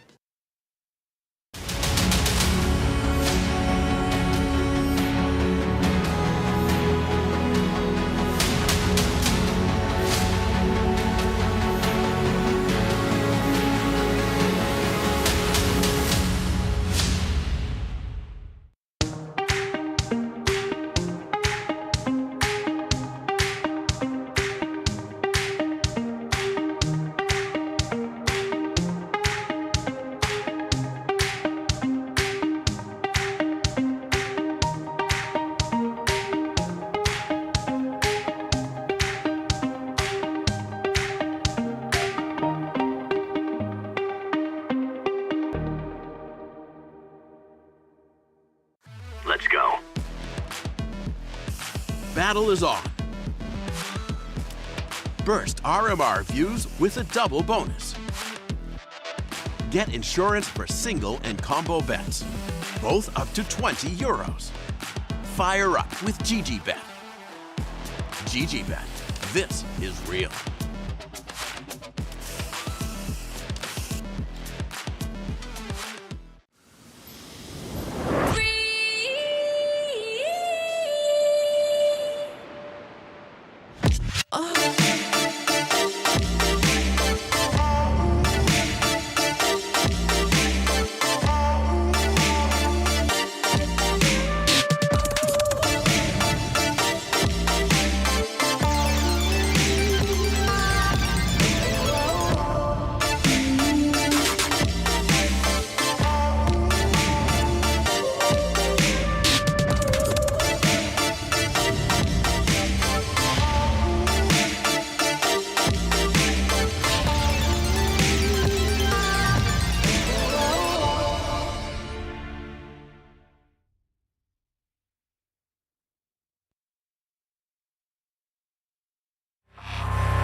PGL Regional Major Rankings Americas. That's where we are right now. And of course, it's not a major spot on the line in this next map or in this match in general, but elimination sure is. We have surpassed the Overpass start with the 16-12 from Evil Geniuses, and now we'll go to EG's map pick. They want to simplify things, Launders. Yes. They want to play Mirage. That's when you take it to Mirage. And, wow, man, Overpass was just so long. It's very long. Don't you hate the map? I don't hate the map. I don't hate the map one bit. But it definitely was. It definitely was a long one. We had a lot of boiling it down to the final 30 seconds. But that's what happens when you have such an important match at hand. Okay? Yes. You get scared. You get nervous. Sure. You get slow because you don't want to play be that different. guy that throws away rounds. Yes. And if there was one round that I wouldn't say was thrown away, but that long flank, it's still just on my mind. Oh, that's tough, man. You just hate to lose a round like that. But yeah, we still don't know if it was rush to spot them and shake things up, make them nervous, Just don't know. what it was. Could have been EG playing well. That covered their bases, but and luckily for Party Astronauts, they don't have to go rewatch it yet. They can just clear their mind, focus in on this next one. They've got Mirage ahead of them. You know, may not be a specialist map, may not be the most strategic, but it is Mirage, the map that everybody plays the most. Yes. At least I think from that game, there's a lot of clear stuff that you could look at and be like, this we should change. This could have been better. Okay. Some maps are so chaotic and so ridiculous, come down to so many 1v1s that there's nothing to draw from them. And I think on the upside, at least for both of the teams, they're both trying their hardest to play really pragmatic CS. Like, you know, thinking about what they're doing and all the defaults and stuff like that, just kind of small errors at the end of the rounds, late moments of scaling. And the weird part was, the funny part was, there was so many mirrored rounds, right? When we switched over to the second half, you kind of saw shades of Party Astronauts and EG, and the same thing for the CT sides, and everything was relatively calm. So stylistically, you could kind of maybe tell why EG have somewhat of a problem with Party Astronauts, because they already lost once to them, and they lost this best-of-3 show match to them as well. Yeah, you call it a show match. It was still regular maps, and it was weird stomps back and forth, and EG want to win. I mean, they don't want to just drop any matches to anybody right now. Everyone counts, you know, when you're fighting to be the best team in the region with a fresh roster, right? When we look at that scoreboard, we had Automatic at the top of it, and then everybody else just right behind it. You know, quieter game from Stewie, but he doesn't care about that, so neither should we. We look at the victory for them, and we look at the fact that, you know, individual levels, all there for Evil Geniuses. Yeah, Stewie is still important because of the amount of, like, duels that he, openings that he can take. So, you know, he's never been looked at as a kind of can't be compared to a player like Kerrigan, who has come under fire as being the weak link of his roster, but also, I say come under fire, I'm the guy who put him under fire for this, but, you know, taking a lot of opening duels, not winning a lot of them. Yeah. Same thing can be said for Sui. He gets put in a lot of round-winning trade positions, and his form isn't really there right now. I mean, Spray is off a little bit. Sometimes he's not getting the kill he's supposed to, and he played versus Liquid. There are a few situations where he definitely, mechanics could have saved him. And Stewie, at one point in time, was the kid known for his mechanics. Was the guy. He was the prodigy, you know, of NA. The guy who just flew up to Cloud9 and then got them the major, and then got Team Liquid the Grand Slam, and just lives and breathes CS. Literally all he wants to do is play CS all the time. But the mechanics are falling off, and unfortunately, that's the thing that I think is actually really relevant to the whole squad for EG at the moment. Well, we find ourselves here on Mirage. It is the map pick of EG, and it is the map that they'll be hoping to send the astronauts home on. In terms of individual levels, I would say the big moment for me, there was still that Ponalone op on the A site of Overpass. That was kind of like that flash of the potential from Party Astronauts. And we'll see if anybody else can step up some crazy level a la Automatic. But right now it's Viz under question as he's being pushed back on Ticket. Can't kill Cirque. Oh! Gun is empty. Comes back with the reload, and it's all good. And I mean all good. 5 versus 1. The bomb is there for Evil Geniuses, but now Breeze's position's been found out. He's got CTs peeking him left, right, center, above, below, through, inside of him, maybe. Okay. You never know where the next CT peak comes from. But I do know that this CT round win is that of Party Astronauts. The pistol is theirs. Yes, that was clean. That's well done. Will Mirage have been a mistake pick for EG? That's what we'll find out. I don't think so. Don't think so? I don't think so. But I also don't know so. If I did, there would be no point in watching.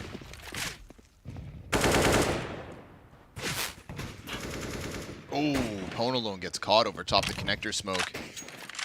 John G will have to fade away from the window play. Man, Automatic had some real inspiring form last game, but I feel like it was so clouded by all of the team stuff that was going on between both of them. Kind of feel bad for not shining more of a light on it. Stewie with the second opening. Sometimes winning pistol means nothing. That's very, That's very true, especially versus the T side. But we do have 2 players on Cat, so I feel like these 2 A1Ss, just mow them down. Turn it around, shut off this Abs push. Rush, Deagle, headshot, very clean. DJ's looking for the multi-kill, and at the very least takes 2. Fast rotate. Okay, Ben offers us a couple FAMAS frags, and the Astronauts will convert. It's always been funny to me how like Ben Leet and Ponalone, they've got like the most boomer nicks. Yeah. You know what I mean? That's like the 1.6 nicks, basically. The 1.6 nicks. Yeah. Is that an Astralis player?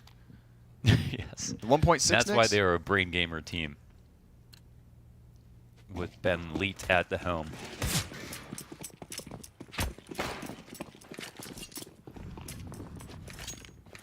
I noticed that the Party Astronauts jerseys say Leet Club on the top left. Let's go. Because they're all being shaped and formed by Ben. By the quality of Leetness? Exactly. Okay. Speaking of Ben, here he is holding off the underpass play. Him and Pwn alone. That MP9's making money. DJ swoops in from the Cat peak. Does he take the chance? Do you peek to Breeze? You paid the price. You paid the piper. And Pwn alone will pay all the bills because man just made mad money. Yeah, he's got in the team. Oh, I see it. The Leet Camp. See it? Well, so is that a sponsor then? I just thought it was a shout out to Ben. That would be so sick, but it looks really legit, you know what I mean? Like, it has a TP logo. Camp, they sleep in teepees. It's either legit or... With Ethernet. You know, it could be a real coincidence. They fit a whole desk in the teepees. The teepees are actually way bigger than people think. Teepees are massive. Yeah, people don't know that. Very big. They think they're like igloos, but they're not. Nope. Missed window smoke, but do they know about it? They're going to run boost, yeah. Launches the man onto the box. That's automatic now, out middle, looking for gunfights. Looking for EG's first round win. Pwn alone smoked. He needs to retreat. But he doesn't. Just takes a couple steps back, floats within jungle. They've got a nice deep palace position here from Jonji. Wasted no time throwing himself up there. So, worst case scenario, you just play it for the retake. But with Pwn alone not on window, we also get the catwalk compromised. And I don't know about a FAMAS fight from bench versus AKs. We'll see it. DJ falls off of his initial position as well.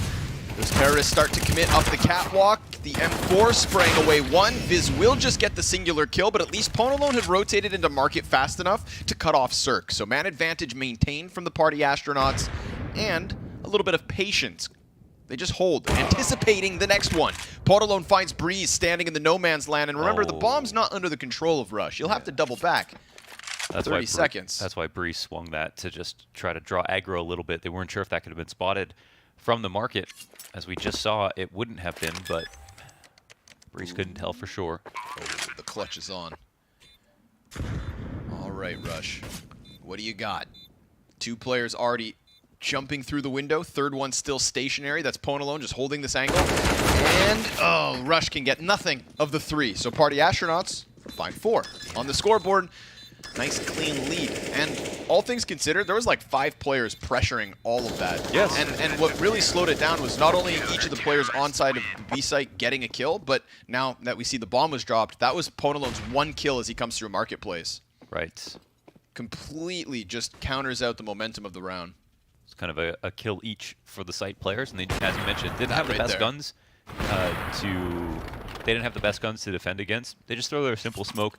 Rush is the only reason they even get the ability to get the bomb down, because he actually flies over top of Van, make sure to trade the other guy out on the site because they're having a little bit of trouble with it. But our Astronauts did a great job shutting down Cat first, making that retake entirely viable.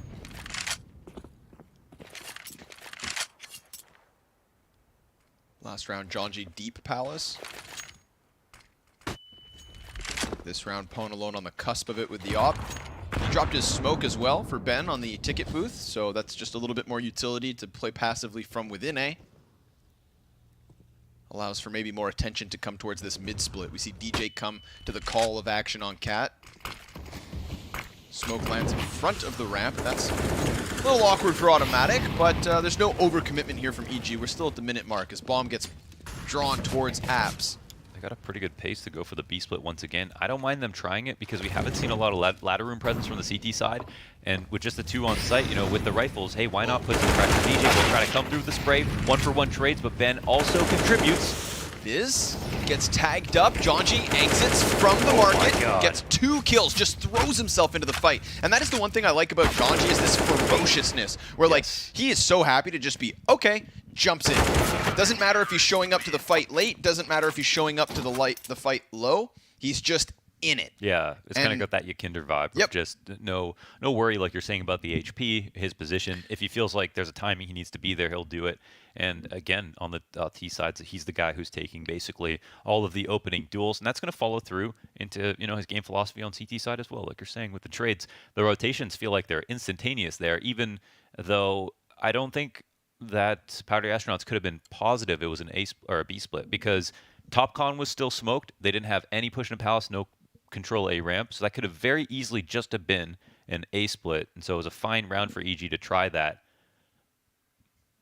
So that might be something that EG want to try to take advantage of, because right there they might think that Party Astronauts looked into A ramp or palace and found something out, but the truth was they just read it really well. They read that really, really well.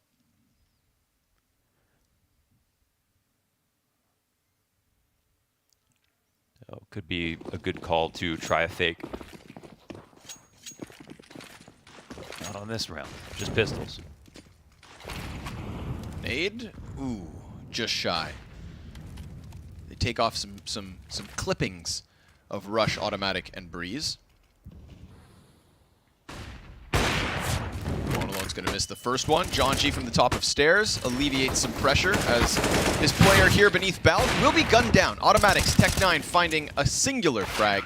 And then Jonji again, right? Just throwing himself into sandwich. He's everywhere at all times. Yeah, that's good. I mean, they're all over him. A lot of pressure on EG. I mean, like the defaults so far, like the timings on the cat splits and everything from EG. Spacing seems to be pretty decent. Not finding the trades, though. Counter utility's good.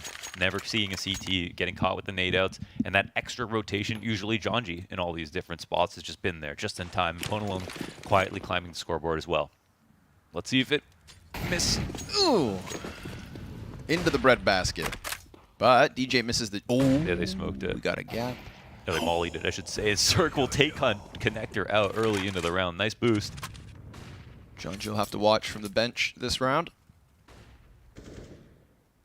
It's a nice counter to the idea. You know, they throw similar nades to make it feel like they're taking mid-control, while the CTs have the idea to go out for it, but they take this passive-aggressive approach to it with just a boost to make sure that the CTs can't push, and now they can explode on it at a later timing with a 5v4.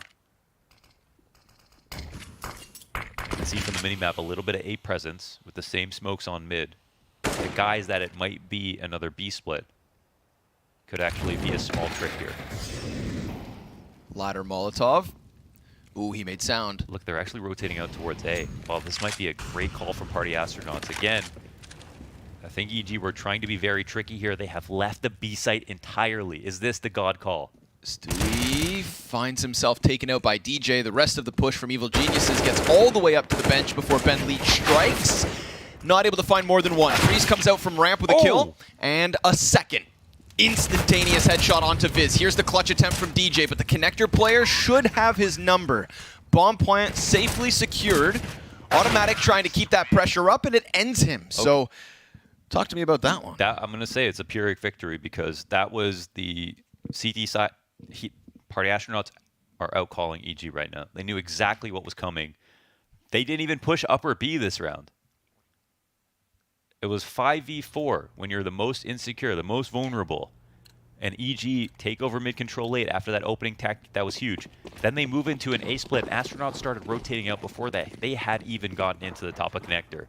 They knew it was coming. So even though EG won that round, Astronauts had basically 4 players that could have all traded. Any of them got a kill, and they would have won.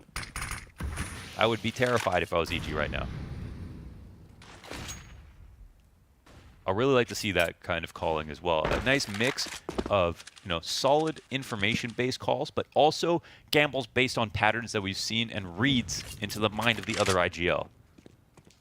There has to be some balance there. CS is not exactly like chess. You don't play off 100% information. It's incomplete information.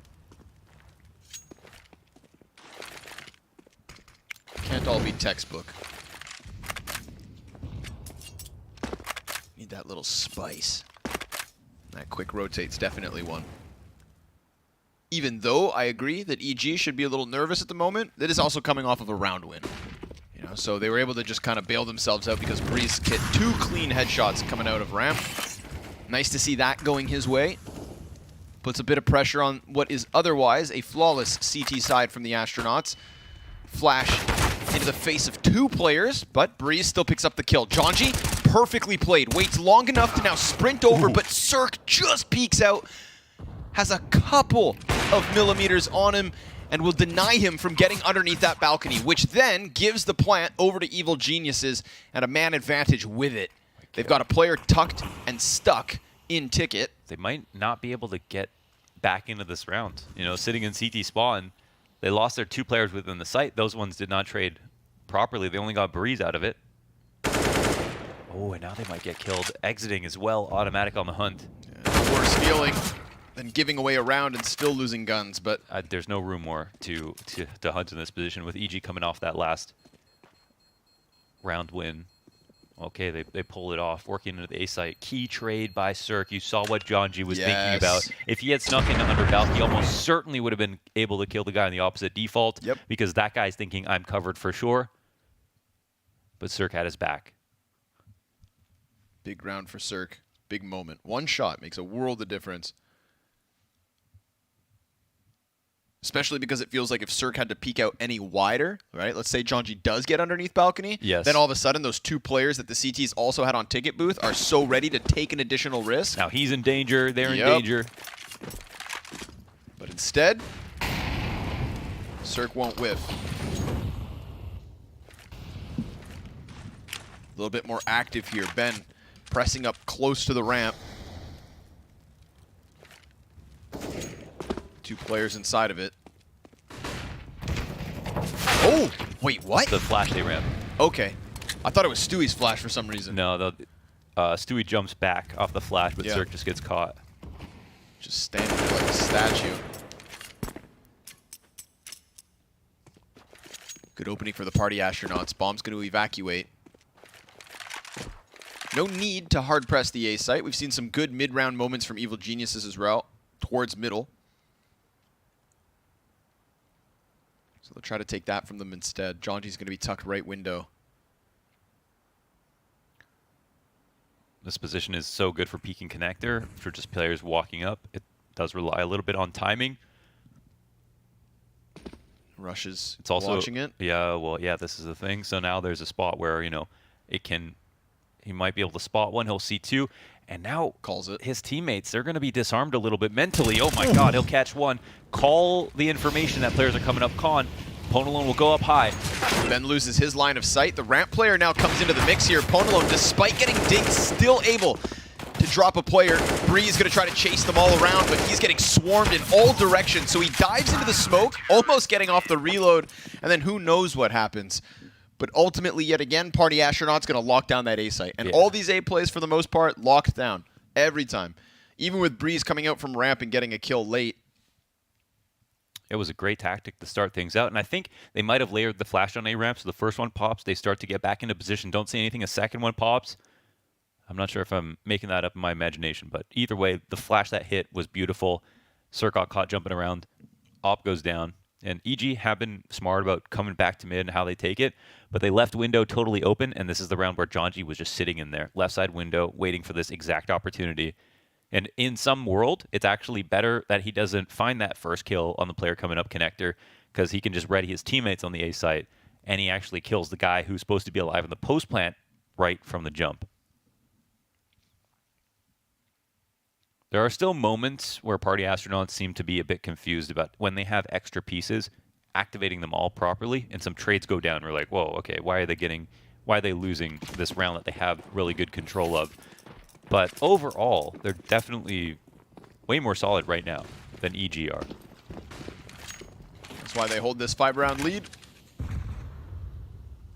And the Ponalone no longer owning alone because he's actually got Ben Leet up there with him. Good turnaround for Ben in between Overpass and this map. He's been a key piece of these A plays, hiding underneath balcony, always getting one. Ooh, that lands. Automatic nearly ripped from the sky. Crosses back, won't get caught. Yeah, they can't even take top boxes right now. He doesn't have enough health to survive a second of an incendiary, and Pone just goes ahead and posts back on the top of mid. Let's try it again. Give me someone else. Stewie, oh, a double up. They do re-peek into Pone alone, and it is in fact Cirque dead. Stewie gets away with 2 kills, but he's also lost 81 HP. Yeah. 91 HP. That's solid. Oh, Breeze, he's found a gap. They're sitting back in spawn, so they can give up the A site. And Astronauts are obviously guessing here, swinging back and forth from these rotator positions. The push-off cat coming in late, Pone alone, is this the play of the round? Breeze will get caught crossing. Bomb can go down front, default. Nice flash. Oh, beautiful flash from ARAM. Automatic gets Breeze into play, but Viz will still stop him. And look at the health that's left. 25 for what remains of Evil Geniuses. And the bomb can go down default, but it's got to be aware of the fact that CT spawn could peek, but they'll be given some space. Automatic and Stewie. Ooh. So There's a damn frag low. on Viz. Problem for Viz is now he can't cross to the ticket without being caught on this gap, and a single bullet will kill 3 of the 4 players still standing. Oh, and now Pone alone's dead. He was the guy they were relying on. And that's such a tough spot to fight versus Stewie because impenetrable cover. So Viz doesn't fancy his chances and falls back. They gave EG just a little space on that A site, and Breeze just extends the gap. Wow, that was a beautiful walk-up. 3rd round for Evil Geniuses T side. Cuts that lead to only 4. And a nice round from Stu with the spray down underpass, the 3rd kill as well. Big turning point. Yeah. Considering that Pone alone was also just taking Cirque out top mid, wounding these players to put them into the post plant low. And I think, like you mentioned, if it wasn't first bullet headshot, Pone alone had HP to work with. He had even a second to adjust with his op and killed Stewie. And then Automatic would have been left alone with just a sliver of health. So EG still fighting. Stewie 2K. MVP of that round. But a quick change up as they throw Viz into the underpass with 2 players top. So they just want to they don't want to punch and pinch on Stewie. Oh, that's gonna work. Yeah, he's doomed. Wow, and now EG want to make a move. Pone alone 7's back waiting here at the end of halls. Blows Breeze's brains out, falls into the site. Rush can't catch him just yet, but we do get this immediate rotate from EG into A. Rush, oh, even with the shadow advantage, just slides through Pone alone, and the rest of the counter-terrorists not really in position. Jonji's here already, and that'll work out wonderfully. Rush doesn't entirely clear the garbage can. Jonji back at a second serving. Ben's gonna get his hands on the Galil. Smoke now falls in front of Automatic, and that won't stop him. He knows that Jonji's still back there, but the bomb plant's pretty damn important. Jonji tries the challenge, and he even kills Cirque.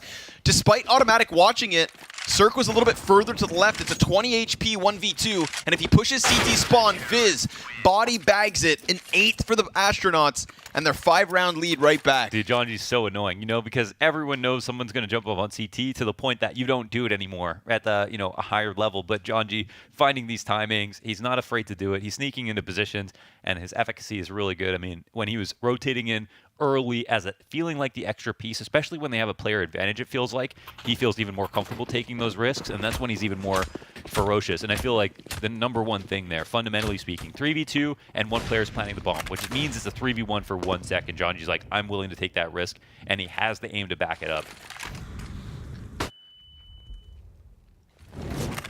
Now a freebie here for the Astronauts. Pone alone, Jonji, and DJ having a field day in mid. Breeze got a Glock and gets rocked. They look good, man. This game really isn't close at all. There have been some precarious mid-round situations where EG have figured out how to get something back into it. One round they won going to ending on the A site when 4 CTs rotate over from Astronauts. Like, yeah, EG won, but Astronauts mentally feel good about that call. And then another round where Breeze finds an opening through the A site, gets into CT spawn. It's great to have those, but only when they complement some very good structured wins that looked good from beginning to end.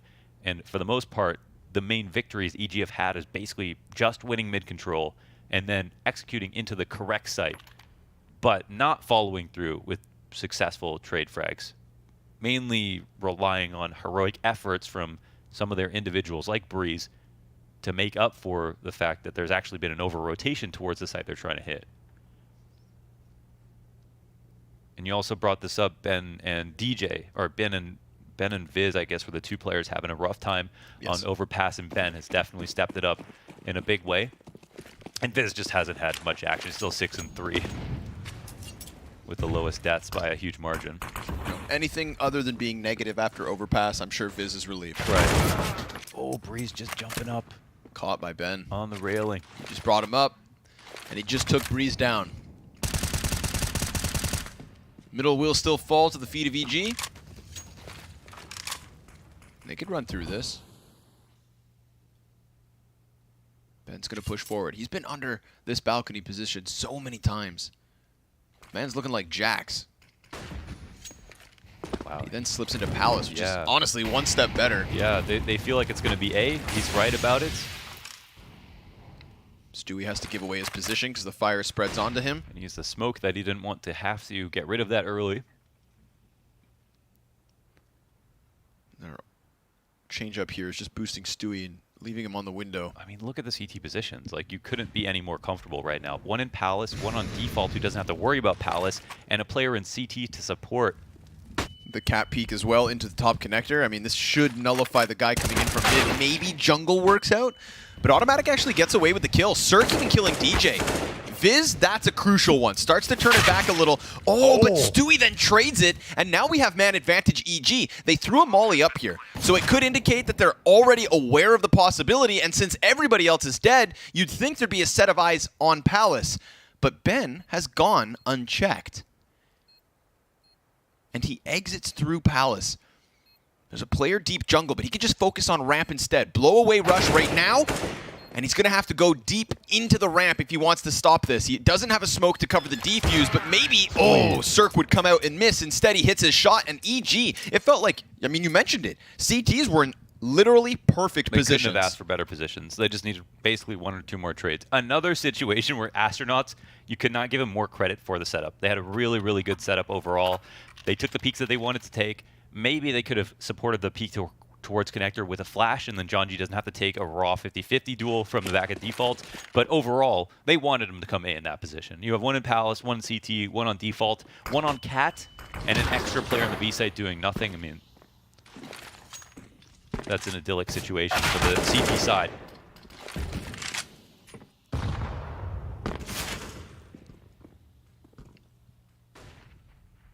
But yeah, that's one of a few times now that Astronauts are in a super strong spot and EG still win.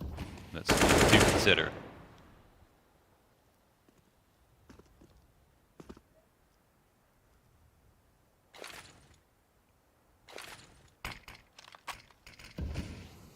Two more rounds for EG to try and take away from them. There's an undoubted sigh of relief if you could just finish with 6. Get this damn T-side over with and just relax on a defensive half, but this round's pretty inactive. Nobody really making big gambles, nobody taking risks. We're at the 50-second mark, and it's just looking like the EG A-lean once more. Little variation. We actually have Ben Lead playing on stairs as opposed to being, you know, under balcony or inside of Palace. So he's going to be trying to face connector, which makes a lot of sense. There's been a lot of connector play from EG in these A-hits, and Stewie haphazardly. Oh, he will trade, but it costs Breeze his life. Breeze trying to save his teammate, dies himself instead. John G getting into position fast enough, clears out Con, and now it's just all out from ramp. Bomb plant is theirs, and Rush will take control of the benches. Smoking connector yet again. Big pickup, though. Already getting this ticket peak. We've got 3 CTs coming out of the spawn. Rush, this could be such a huge position.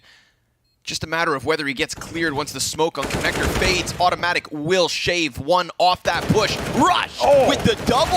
And the third as well. Jonji barrel stuffed as he tries to come out from connector. That position worth its weight in gold. Damn, doubles his kills with that round, that spray down, and in a post plant again, another situation where EG don't have the numbers, still pulled it off.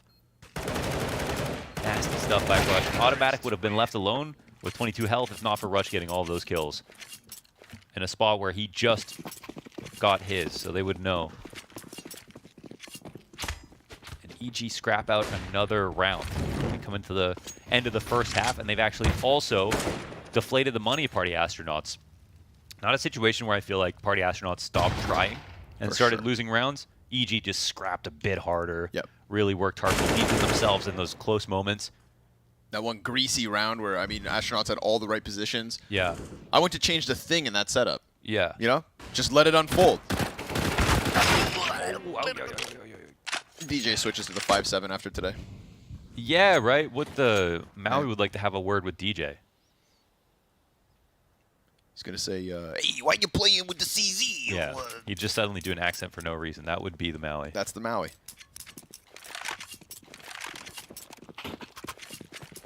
Ooh, and Stewie's going to opt with the CZ.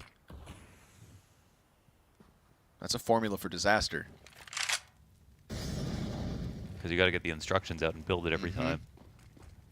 But the Ponalone Mag 7, it's given us consistent kills. And certain... Oh, two! Ponalone almost given a chance to even get Stewie. Remember how low he is? It's only really Breeze with the HP to work with this. We do get a very slow play from Automatic coming in from mid. Probably because he has 17 health, so he really can't afford to get spotted. He has to strike at the perfect moment. Oh, but the Deagle shot's good. Here comes Breeze out from Palace, now knowing he has to take the reins for himself. Viz runs out from CT, and Ben Leet with the upgrade will get that 10th for the Party Astronauts CT side. It's lesser weapons, but a round's a round, and a half's a half. This one ends with EG at a measly 5. Normally, I'd be kind of frustrated that you can't really tell a story in this game because, like, things are adding up and then the wrong answer happens, right? It's like good setup, good setup, good setup, and it fails. But in this game, I thought that was actually pretty interesting to take a look at. And I think when it all boils down, obviously, Party Astronaut, 10 rounds is huge. That's a very, very good half. They definitely are the better team as far as I'm concerned, by a pretty good margin. And if they look at this demo, they go into their next map, I feel like their Mirage is going to improve just off this one half alone. And as for EG, man, like, thought they were totally out of this game. Got back to 5 rounds and should have probably just had 6. Yep. And then you could see the 2-0 on the horizon, but there's that little asterisk. Things are as unclear as ever now. Utility comes over the top of the A site. DJ insta-pop Stewie. Rush falling down to 10 HP. Breeze within sandwich has Ben jumping. Oh, no, okay, Ben's on the ground. Whew. I was going to say, man, that's some bull, but okay. DJ punishes that automatic peek from the CT spawn. Well, it's actually crazy to me that Breeze tries to fight the guy jumping above instead of maybe just looking for somebody else on the floor. That's when you're so good, you think you win that. Yeah, right? Like, I wish I was that good. Cirque's got the positions confirmed, but not going to be able to take anybody. So not only the 10-5 half, but the follow-up pistol round win. They take both pistols this map. Well, if EG are going to win now, it's going to be a long win. Yeah. What's wild as well is, you know, here we are on EG's map pick while they're leading 1-0. If they lose this, then we move to Inferno, which is the map that Party Astronauts already beat EG on in like 16-7. They dumpstered them. Dookied.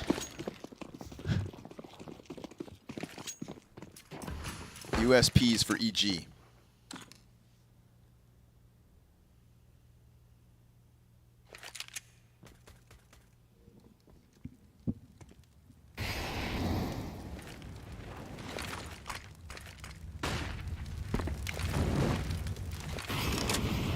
Full-blown utility.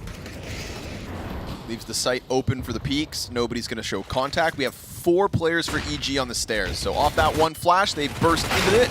And it's kills all over. Breeze will find one, Cirque will find one, but as you'd expect, just a massacre of the defense. 7 rounds over top of EG are the Astronauts as we get the first CT buy round from the Geniuses. I wasn't ready for that. Fastest round of the series.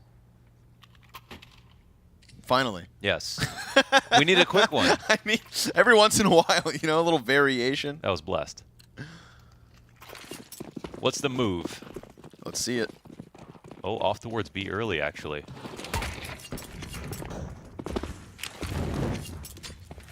This could be the tempo that makes you really mad. Oh, they're running through it. Oh, they're nope. not, actually. The flash.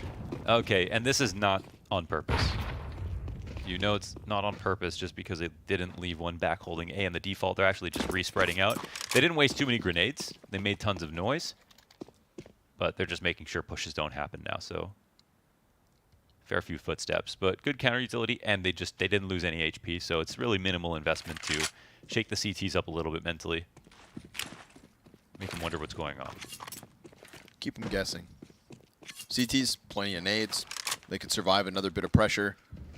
Same can be said for the party Astronauts. So we just forget that quick clash ever happened. Yeah. And instead, we're going to see mid targeted here from the party Astronauts. 2 at the bottom, 2 at the top. And 1 CT in window. That's Stewie 2K. Smoked off just as the boost comes through. Oh, yeah, called out. Instant spotted, Perfect. yeah. Get him out. Knock him down. Line him up. This angle's sick. Move him out. Oh, never mind. Okay, still one up on the halls. That's Rush. Rush. He's going to start common. Ooh, and the volley goes past him. Yeah, they don't molly Stewie's that. also burned, so Stewie now drawing the attention. The FOM is good to cut off bomb. That's going to slow things down. Double kill from Rush. Sees the final player in Ben, and Ben cannot escape the wrath of Stewie 2K, who gets 3 kills this round. That immediate shutdown on window and immediate rotate to go help out Rush. Yeah, he's fired up. He's everywhere. He's moving. Oh, we get the goal. I was waiting. I was waiting. We've always gotten these white and gold, you know, plated Things. whatever knots. Got the trucks. We had the Fountain on Inferno, the Brings truck. APC on Overpass, and the triple boxes here. That's nice. I like this. I heard some people in Europe call this Firebox. Or at least that's VU propaganda. That's not Firebox. That's No one- triple box. That's triple. Everyone knows that. It's because of Mirage CE, they also used to have a flammable symbol on them. Ah. I thought it's because that's where you throw the fire. You know, like Yeah, nowadays, that also would make you know? sense. Like Molly triple. As a guy who comes into Counter-Strike a little late, it's because that's where you throw your molly. Yeah. You fire the box. Also, now that since we've mentioned this before we focus back on the game, at the start of every map, watch at the top of the screen, there's also a white and gold plated pistol. It's a Glock. Nice. Very cool. Let's make it a skin. Let's get it on the workshop. Let's get it trending. Get it trending. That's what everybody We need does. a call to action. We need a purpose. A cause. Everyone needs direction. And right now, our Astronauts, they're trying to figure it out. B looks like the intended target here with the lesser buy. Still got some nades. John G on the smoke. Well, they're going to get up close without getting mollied, so that's something. Automatic dodges the flashes. Rush as well. Easy turnaround there for him. But Viz will still get 1 kill. Rush hugging the exact same wall. 4 frags for Rush. The last player confirmed on Cat, and Breeze will topple that. It's EG cutting the lead to only 5 rounds the difference. And a bottomed-out bank account from Party Astronauts means that at the very least, even though they lost Pistol, Evil Geniuses, quick resurgence in the second half. Yeah, that's an awesome place to be for Rush. Yeah. That, you know, face into the wall, you don't get flashed, and the way that people are pathing out of the window, they run through the middle of the site to kill everybody facing the bench, run to the back of the site, and then fighting the guy who is the guys behind the pillar. But if Rush finds that timing, he can't get flashed, and he has a really, really good line for those players running out. Of course, the weakness is that he's open to both windows, and that's the scary part, but the way he played it was masterful and didn't get blind, which is the huge thing.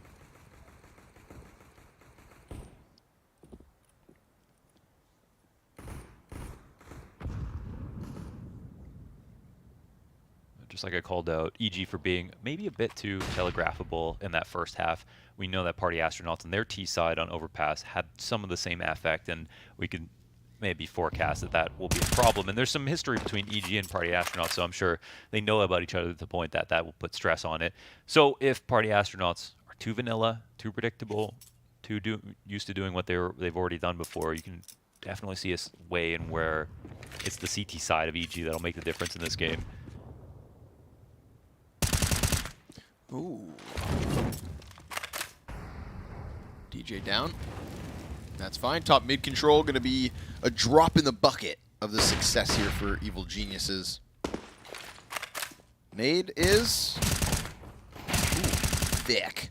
Everybody's dead over towards the A site. Little desperate attempt to get that bomb plant, but poor Astronauts. They had nothing to work with, so let's move this party forward. Where are we going? Jupiter. It's just gas, though. You can't actually land there, right? You could. You'd probably just explode on landing. And it's like, if it's gas, like, is there no ground anywhere? I don't know, man. That's the whole thing. You don't know what's in there, man. It has to be like a core, right? There's something. That's where the nougat is. That's where the nougat. How many licks to get to the center of Venus?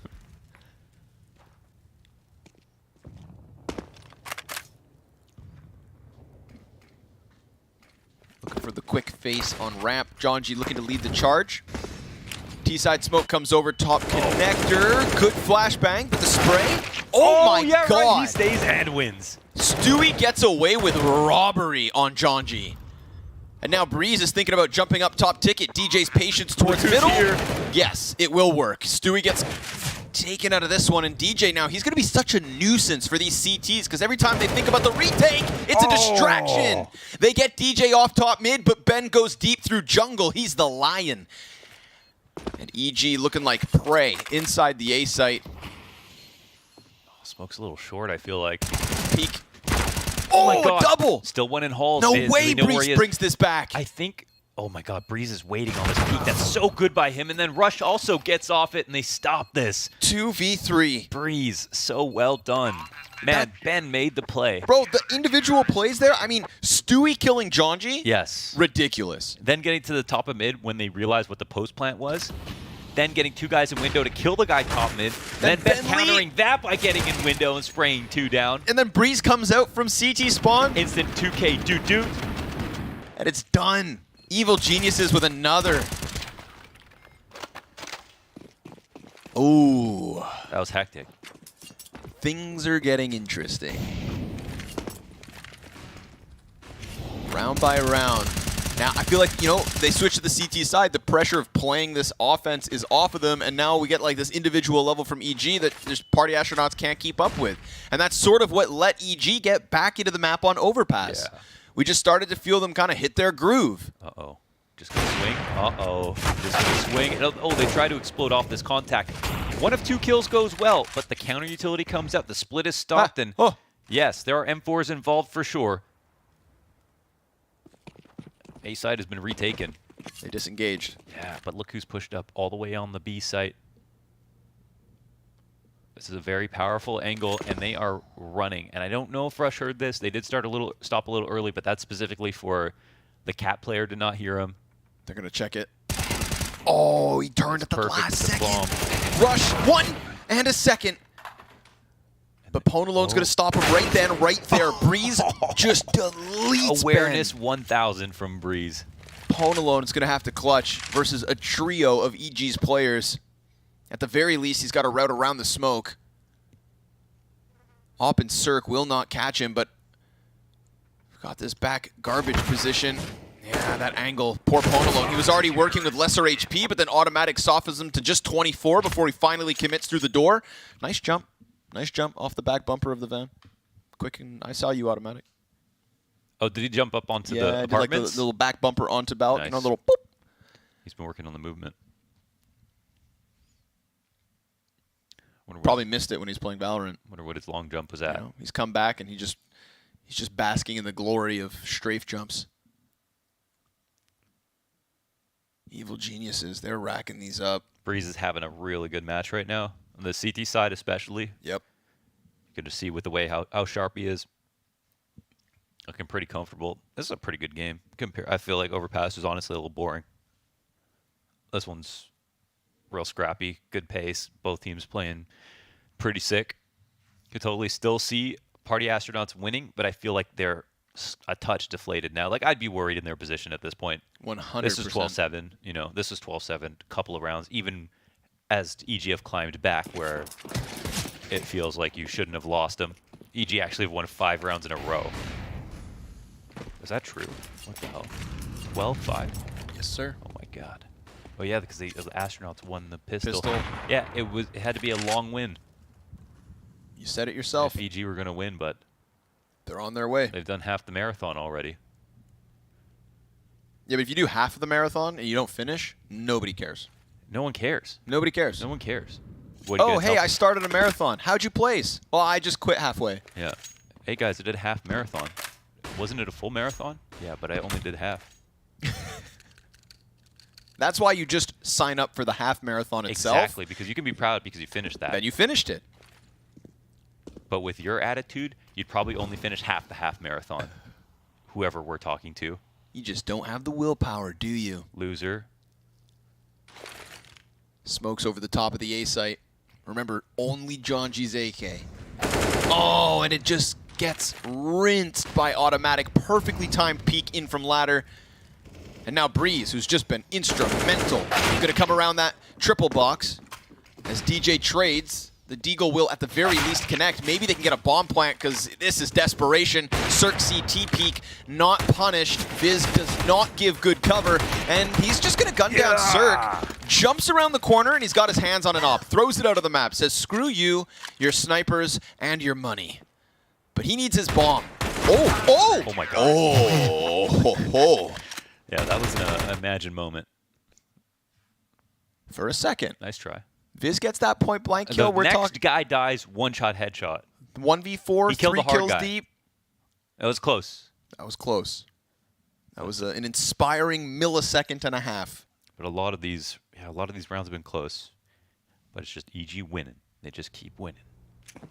That lead has evaporated. It's gone. At this point, Astronauts literally have to prove they can win a rifle round in the second half. It's going to be top mid. Cirque sees the clay pigeon. Lets it land. He's like DJ, just likes to watch. Yeah. Just here to observe. Utility into connector. That'll flush those 2 counter-terrorists back. But they've already got Automatic again up in the ladder room. So definitely a heavy presence here from EG towards mid. Utility's kind of buns for EG, in fact. Breeze solo A has none. Stewie, the closest rotator, also 0. Good point. We've got kind of a gimmick spot here from Breeze. Playing inside fire. I can see the opening here for the Party Astronauts, but it's just a matter of them, A, heading that direction, B, landing shots and not getting shut down by what has been an uptick in the individual level of EG's players. The smoke misses a little bit. Yep, everything is falling into place. You know, I don't think this is the best spot for Breeze to be into, but clips out Home Alone. That will help. Meanwhile, we do get the 2 kills coming through. Breeze is still in the back of this bomb site. He's waited, and now it is time for things to pay off. Catches Jonji on the jump up. Cirque's up in position. DJ needs the clutch. He's got 10 seconds left, and Cirque lays down the law. The long arm of the op denies any footing inside of that A site. Breeze waited that entire round. That's a classic combo right there. Breeze and Cirque. Evergreen combo for EG. Breeze been on this team since its inception. Okay, has out-survived all the staff in the org at this point. The new version, at least. That was amazing from a coverage perspective. He got the first kill. Cirque killed the second option. They could have very easily lost, and it would have been because he was, triple kind of by himself, and it was not easy to cover him. But no, they played this so damn well, and Cirque just hit hard shots. Yep. On top of that. And that's it. That's a feels good. Yeah, that was nice. When Cirque and Breeze have a little duo moment like that, there's an element of nostalgia wrapped in it. Now they've got a lesser-equipped Astronauts. Last time Jonji had the solo, AK died middle with no impact. Ooh, Tech 9 pressure on automatic. Rush gonna lend that helping hand before the apartments push comes through, so disjointedness could work. Pwn alone, good pistol kill. Cirque rotates inwards, Op connects, and automatic has a field day. God damn. Shaves off the final two. Believe it or not, Evil Geniuses now leading. In the lead? In the lead. Don't tell me they're in the lead. 8 rounds straight. How many? 8. In a row? Straight.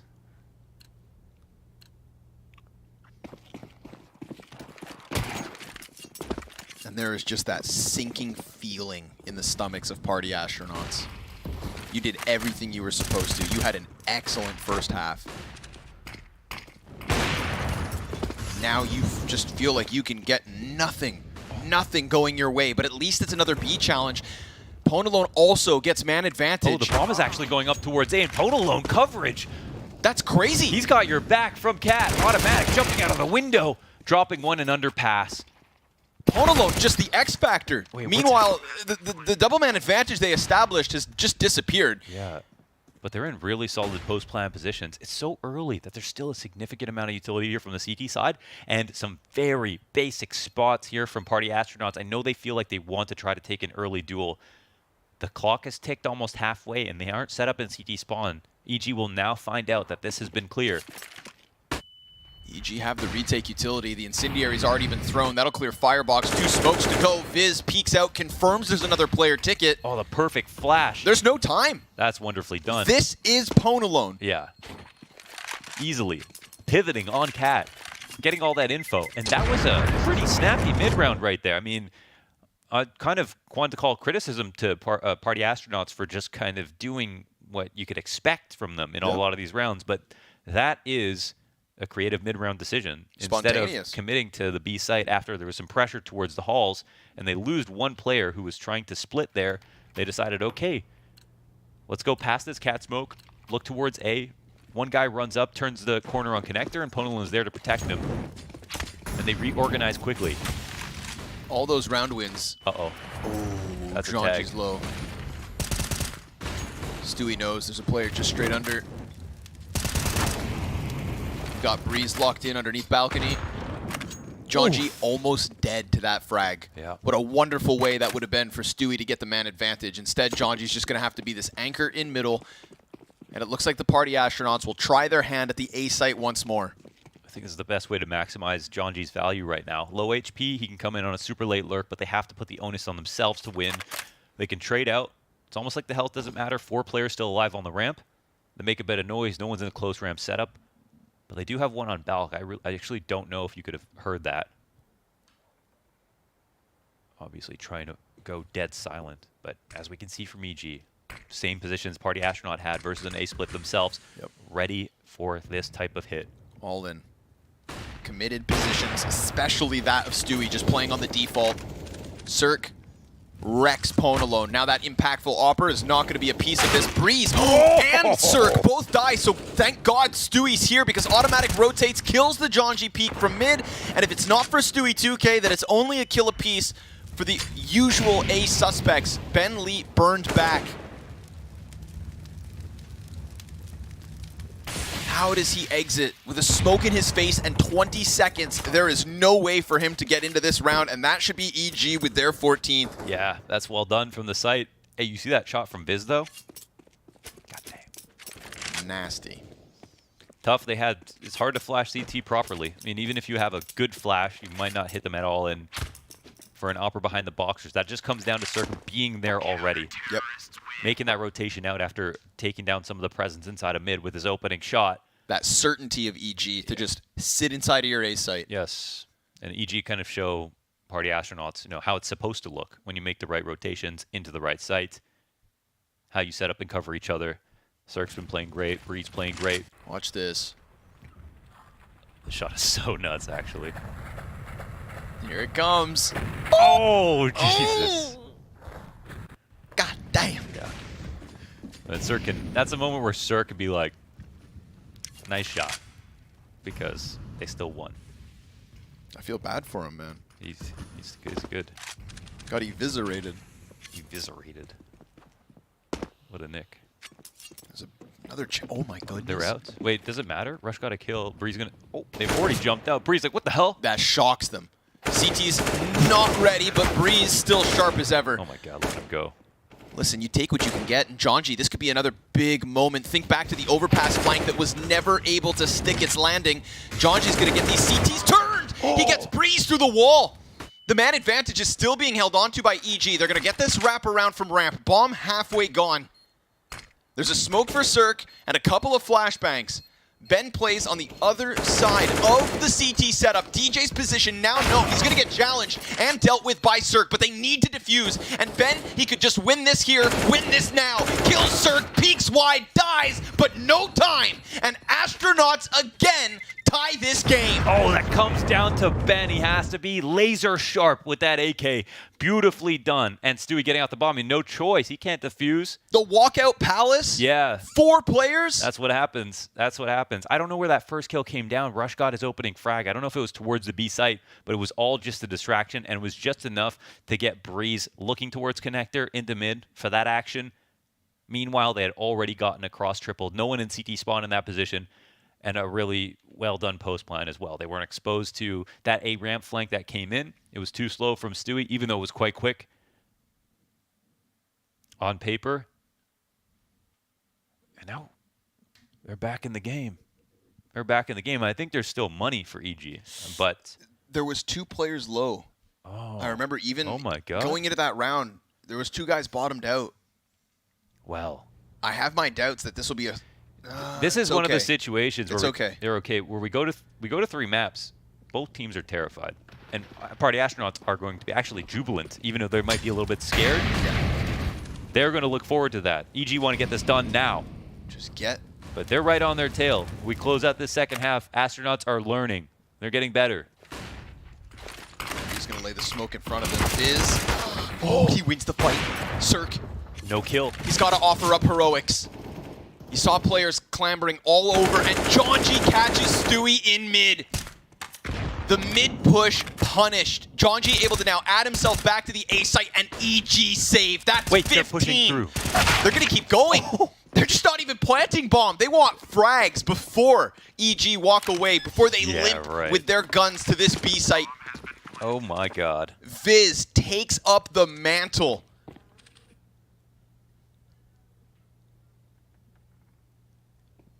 Wow. 14 the whole Party Astronauts. The whole game was like Astronauts looking great. So much better. They're going to win. EG just win 8 rounds in a row on CT side. Okay, it's done. EG have it.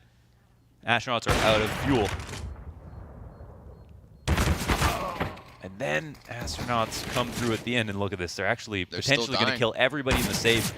This would be such an enormous pickup, and it looks like it's just a matter of time, actually. Rush could try to fight his way out of this. But they're looking to catch him.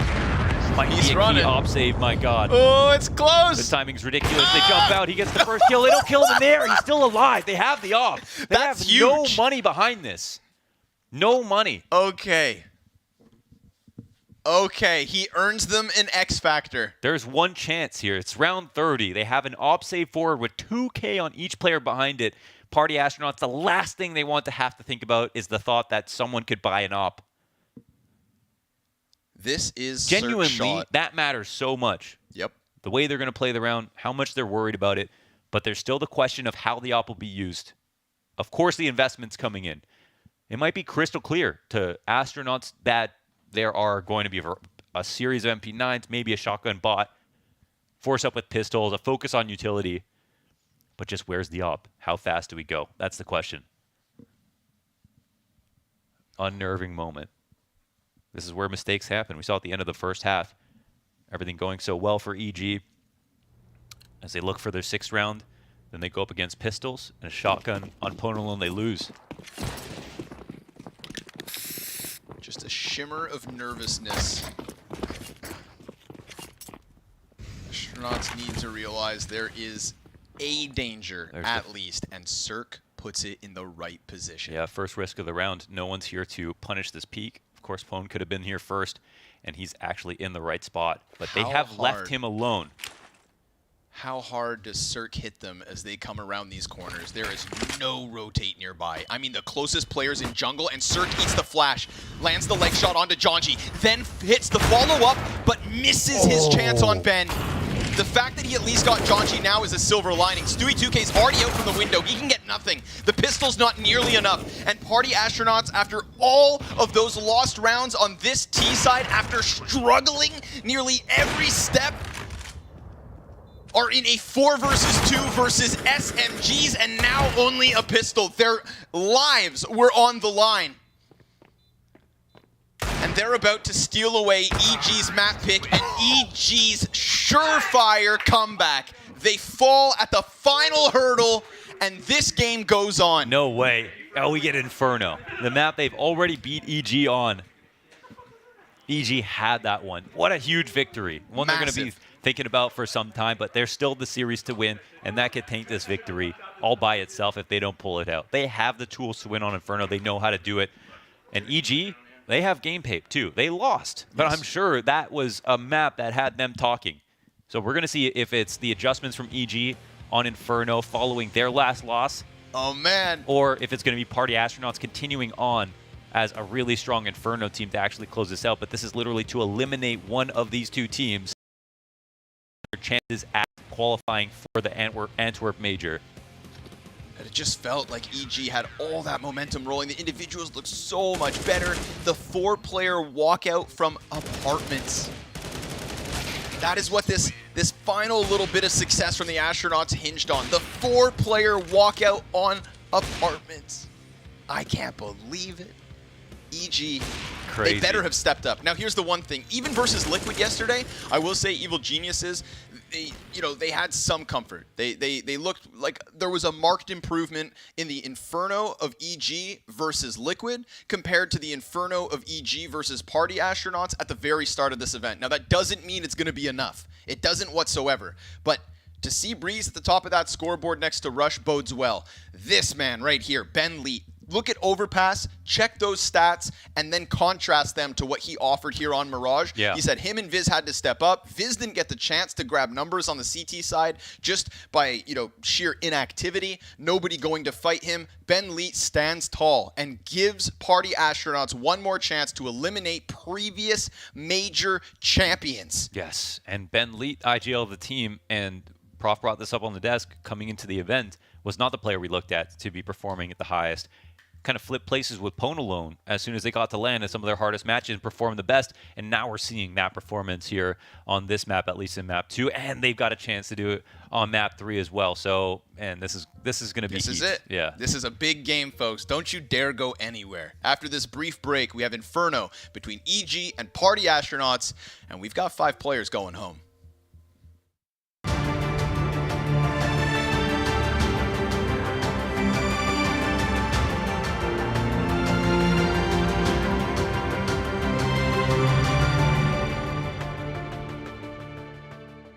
To succeed in this game, you need to invest in yourself.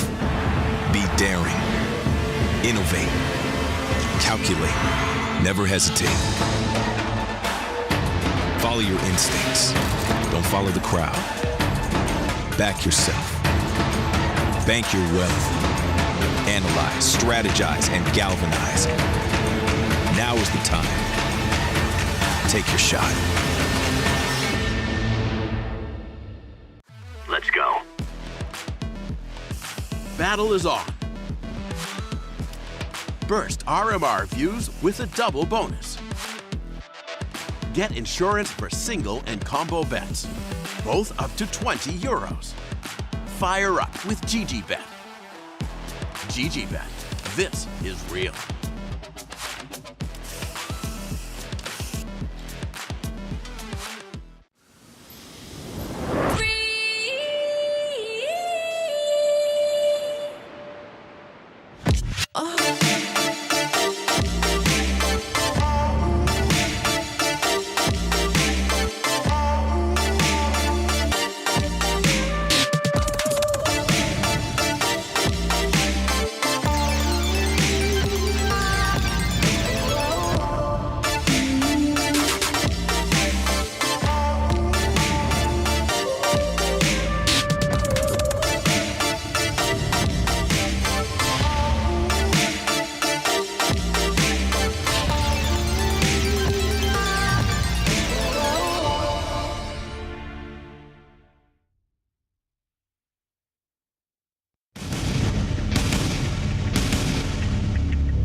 An out-of-this-world Mirage comes to a close with a Party Astronauts victory over Evil Geniuses. It looked like they were facing elimination. Yes. It looked like they were going to have to swallow their pride and go back to North America, but now they'll have one more chance. And what a sigh of relief it must be, at least a little bit, if you are Party Astronauts and you know that you have already smoked this exact same team 16-7 at this event on this next map. That's not Inferno, close. man. Yeah. That's the difference. That wasn't just a small upset where it's 16-14. We're like, oh, EG will definitely win the rematch. I almost always pick the team in the rematch. That's just sound to do because it's the team that loses that's probably going to put the most preparation into figuring out what went wrong in that specific map versus that specific team. But in this situation, there might not have been enough data in the second half to really go over everything. We know the Party Astronauts are also going to have taken the series incredibly seriously, and EG were the ones who might be able to precipitate a 2-0 in this matchup, right? So Inferno, we'll see. Definitely EG know how to play it. They've got every single one of these players has had Mirage as a core map in their pool on every team they played for many, many years. For Party Astronauts, they've just shown us impressively that they've either learned from EG about how to play Inferno over the years. They just have people who are comfortable on it. And I think that, I mean, this is where it could all converge. I mean, this is what we're looking for right now. And again, this is not to qualify to the major. This is to not get eliminated from qualifying to the major. Right. This is a survival game. Not even a ticket. It's just another chance. Yeah, another chance. One more chance. Tomorrow is where we will decide the final team to go to the Antwerp Major from the Americas RMR. It's wild to me to think that if we go back to the previous PGL Stockholm Major, Evil Geniuses entered that event as Legends. Yeah. The one spot held on to by Legends. Oh, there and was now, all kinds of asterisks coming into the last major from that perspective because of the amount of time in between that and the last major and all the RMR points. It was very hard to deal with, to make a solid solution for that. You want to honor old RMR points, but teams get worse and better by the month. So that was tough. just as a contrast in terms of like the organization, now at a major where every contender or every combatant has to come through these RMRs, and Evil Geniuses as an organization, completely different roster, couldn't, or maybe, oh, okay, no, I was like, what is this strategy? But could be facing not even making the event. Yeah. We'll see. But this one is not live. We must wait with bated breath. Imagine if this is what Pro CS looked like. Okay. Bunch of guys walking around. Yeah. That's what my CS looks like. One map, 16 rounds for Party Astronauts to eliminate Evil Geniuses, or vice versa. Imagine. I mean, I never want the team to upset if I don't think they can continue forward. We want that with all our favorite athletes. You never want like the, world champion boxer or UFC title holder to lose to some guy who you know is going to get stomped in the next.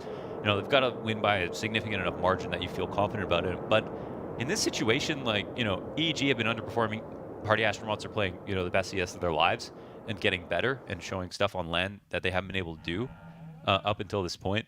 And so I don't really see, cavernous depth between EG and Party Astronauts. I see that they're actually very close together and probably looking forward to their next results. Yeah, EG might be more seasoned versus some of the better teams, but they haven't necessarily won more in recent times versus some better teams out there in the world. So they really do just have to win this and earn it, just like everybody else. And Astronauts are definitely coming for their spot as hard as they can. Ooh, that's a little stroke of Stewie 2K. Well, you shoot through a smoke, you get shot back, What goes around comes around. They're going to push. Ooh, oh, and they're going to win. Yeah. And they win CT. That's the only player there. Everybody else retaking from Banana. What a call to make. Huge. Killing Stewie right then, right there. But Rush can only find one more. Breeze, nice peek into the tree spot. We got a 2v2 in the pistol. We've got a kit on automatic. He's going to jump up and start defusing that bomb. Pwn alone kills Breeze. That gets automatic off the stick. But now, after getting the first headshot, Viz just showing a little bit of leg. Automatic's going to try to tuck in. Viz comes running back. It's down to the second. His head is popped, but so close. So close. Damn, that was perfectly done by Automatic. Tucking in as far as he could, looking down to get that stick, and Viz calls it out right at the last moment. Glock almost lets him down. But did they know? Did they know that it was going to be a 4-banana rotate? That was odd, right? To push into CT is really risky because if there's 2 CTs there, you don't have any cover. Your only next fallback plan is to get to construction. You're probably going to die or get your kills. 2v1, that made perfect sense. So that could have been a hard read. And if that was the case, really beautiful. Really feels like one. Because even with those 2 players, it's not like one sat on the construction door and jiggled CT spawn. They both took CT. They both turned back all their attention on Banana. Yeah. You're dead. I think you're right. It's, sometimes we can't be positive about what's a read and what's not, but right there, you could see why they wanted to do it, how it worked out, and they were totally right on the call. And that's a scary thing to call, right? You're waiting for a smoke to phase in CT spawn while the rest of a retake is going on. And if that's the level of reads that Astronauts have on EG, I don't want to be EG. They should be scared. Yeah, they should be scared. I mean, they already have to be, again, to set the precedent at the start of this event. We're not talking like a month ago, Astronauts, no, just days ago, Astronauts smoked EG on Inferno. And it's this exact same map that now separates the Astronauts from eliminating them this time around. Not sending them down to the 0-1 badge, eliminating EG.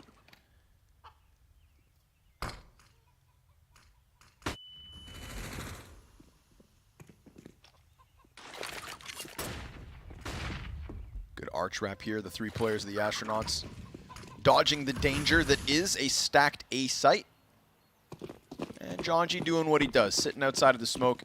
He is very much given a lot of space to just do as he pleases and as he feels, I feel, on this team. But he jumps out through the smoke at the right time, kills automatic. Stewie 2K wide swing, sent spiraling to the new box as Ben Leet postures the Galil on flank.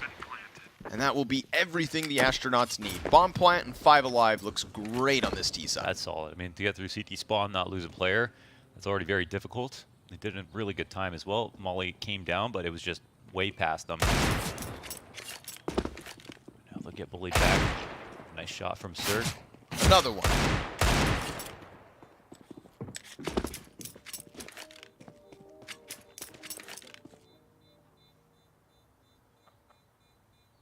Couple of very solid rounds so far from Party Astronauts. Can't call this game, of course. One thing is for sure, these guys have been so evenly matched across these 2 maps so far. And I feel like Mirage gave us a better level of CS. Mirage was absolutely just more fun by nature of the rounds, and it just looked more competitive. Everybody looked sharper. Yes. And it was like less about just CT sides. Both teams look better on T side.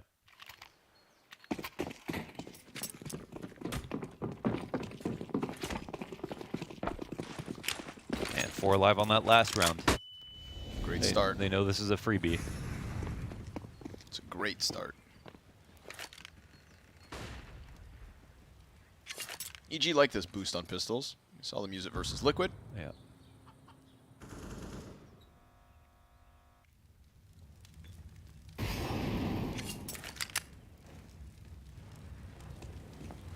If we learned anything on the overpass between these two teams, it's Astronauts, when given time on T side, will very much milk that clock. Like a cow. Yeah, or a goat.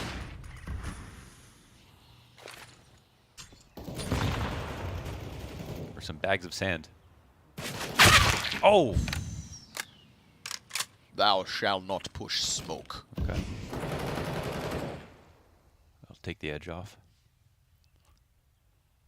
Like a bag of sand. Michael Scott quote. John G's gonna jump around as he does. Sees one back B.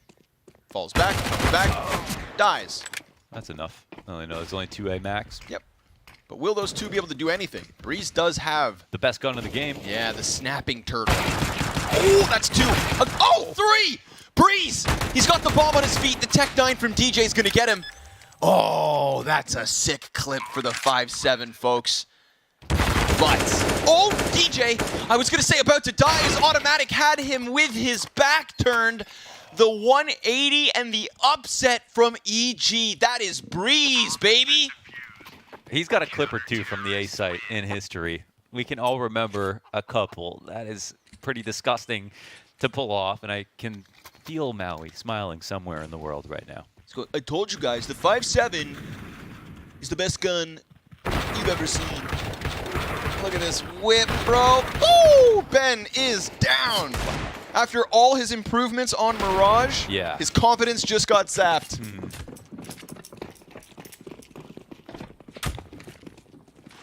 Oh. Breeze, it's beautiful. Well, that's a jump start to the CT side.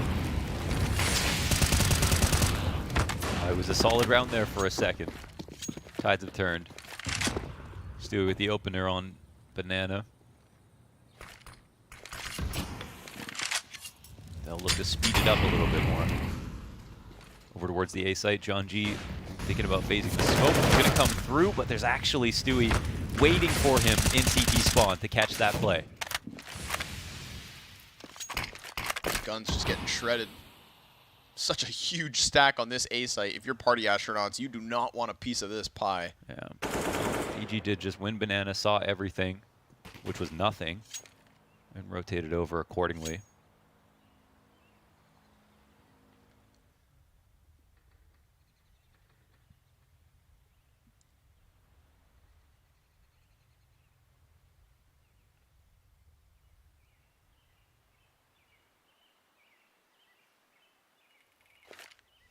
This silence. Do not mistake this silence for a lesser stack site.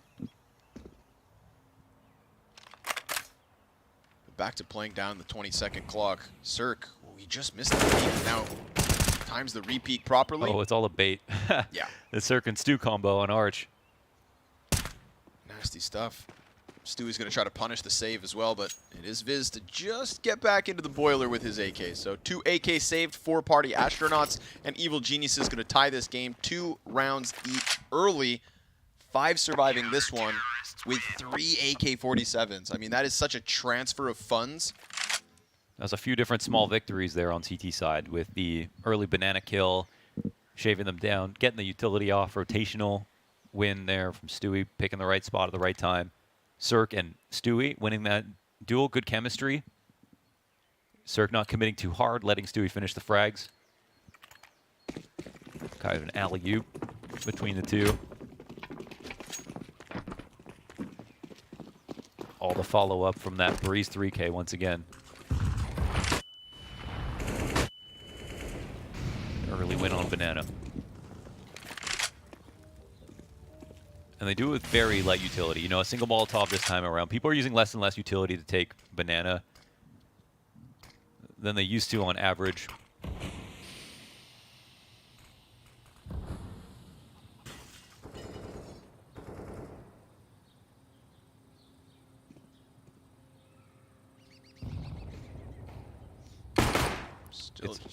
hard to pull off the reverse boost down mid. You've got to be very aware of the elevation on the floors. Any small change in elevation, going up specifically, will stop the boost entirely. Like, you actually can't do it. So, I have to be quite specific about that. When they perform the clear, walk into Arch. We got a new opponent here, though, on the corner. Automatic 2 new rush. ones, actually. Yeah, very fresh face. Ooh, the triple lineup. Just 1 kill, and Automatic can't finish off the damage that Rush has done. I think he feels like they're blind and doesn't shoot. DJ kills Breeze. This has to be served now. Gets 1. He's worried about short side. There's no wrap there. It is only DJ who he's seen. And Cirque comes back with the 2nd kill. That was a chance for the Party Astronauts. Considering they were working with only a couple of rifles, that looked really good. Yeah, I think that was a moment where the flash was so perfectly placed where they wouldn't have expected maybe that play to come out. Automatic said, let me take a second to think about, how to kill these guys both. But one of them wasn't blind, apparently. Maybe he was looking into the wall smartly. But EG still win. Some nice rifle work there from Cirque, 5-1.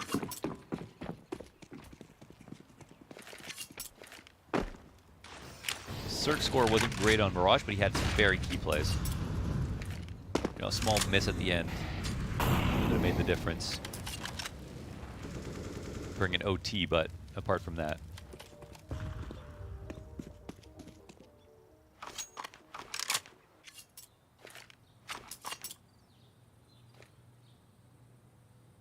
Astronaut setting up a mid-explode here with the half-buy.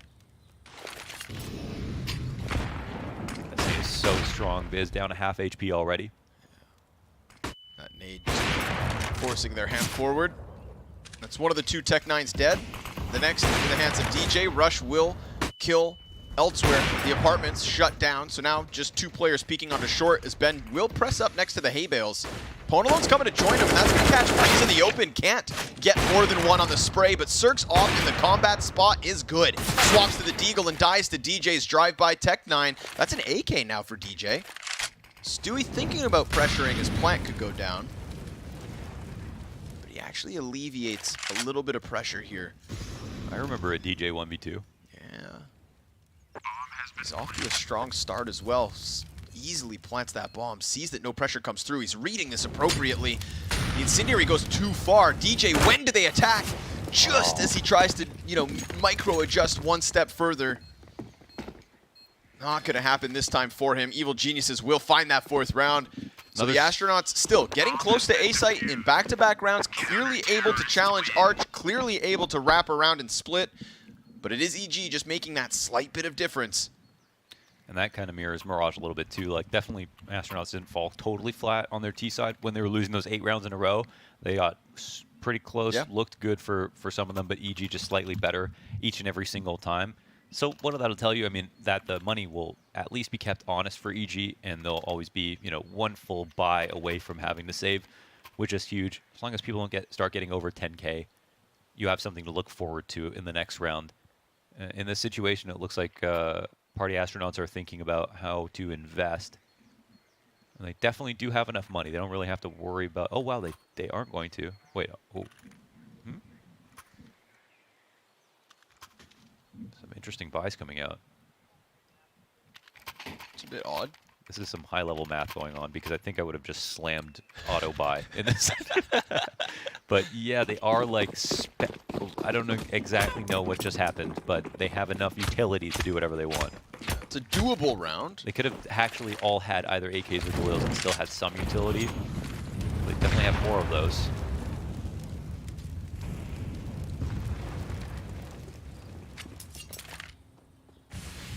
Will be an extra healthy buy in the next round, nonetheless.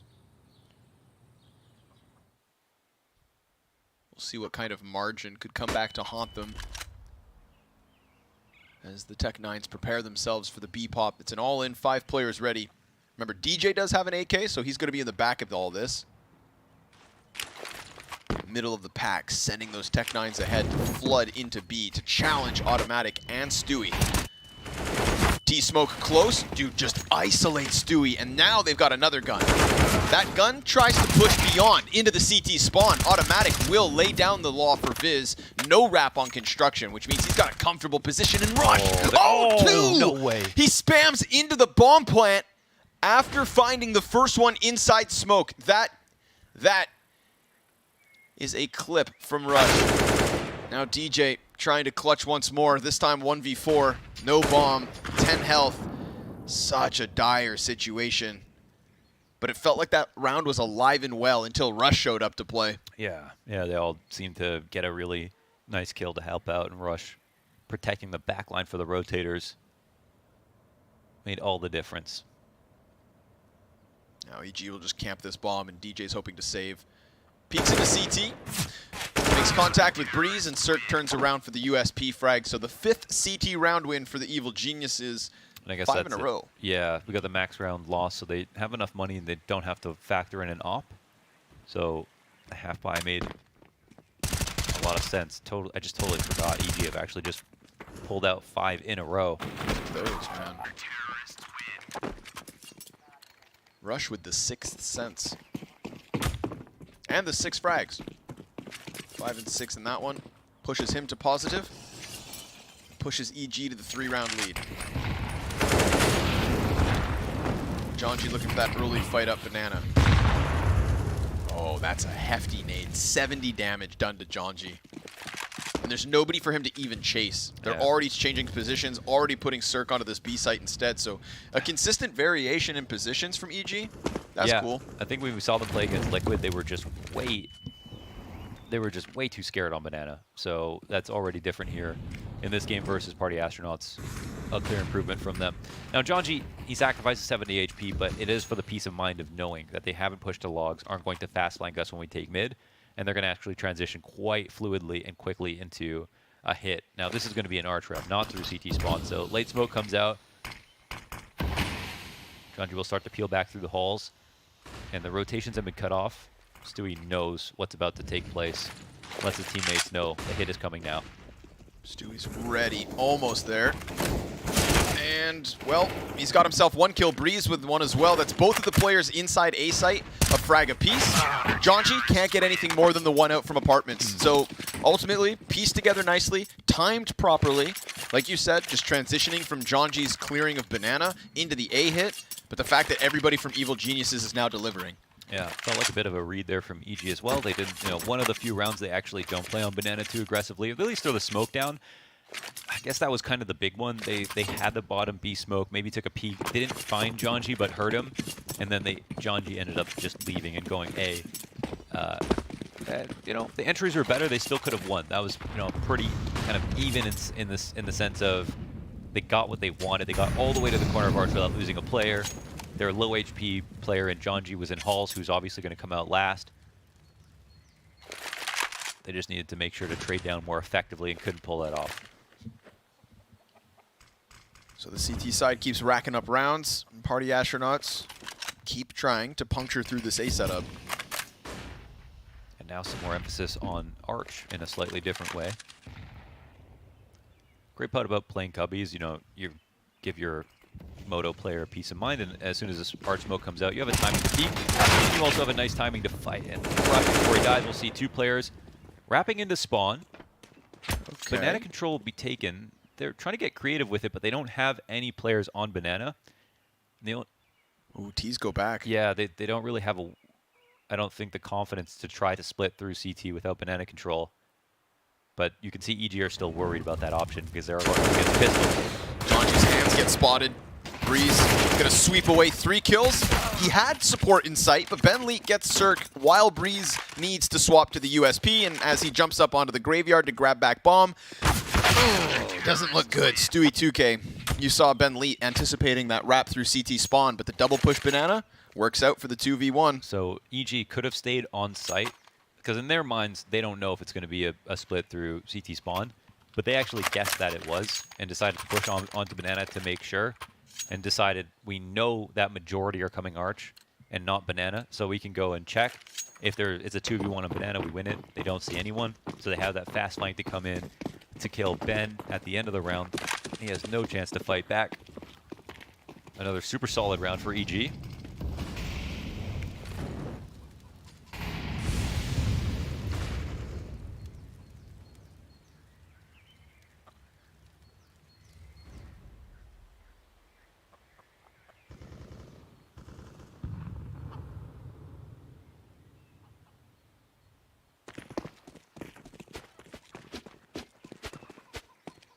reassessment of the situation here for the Party Astronauts.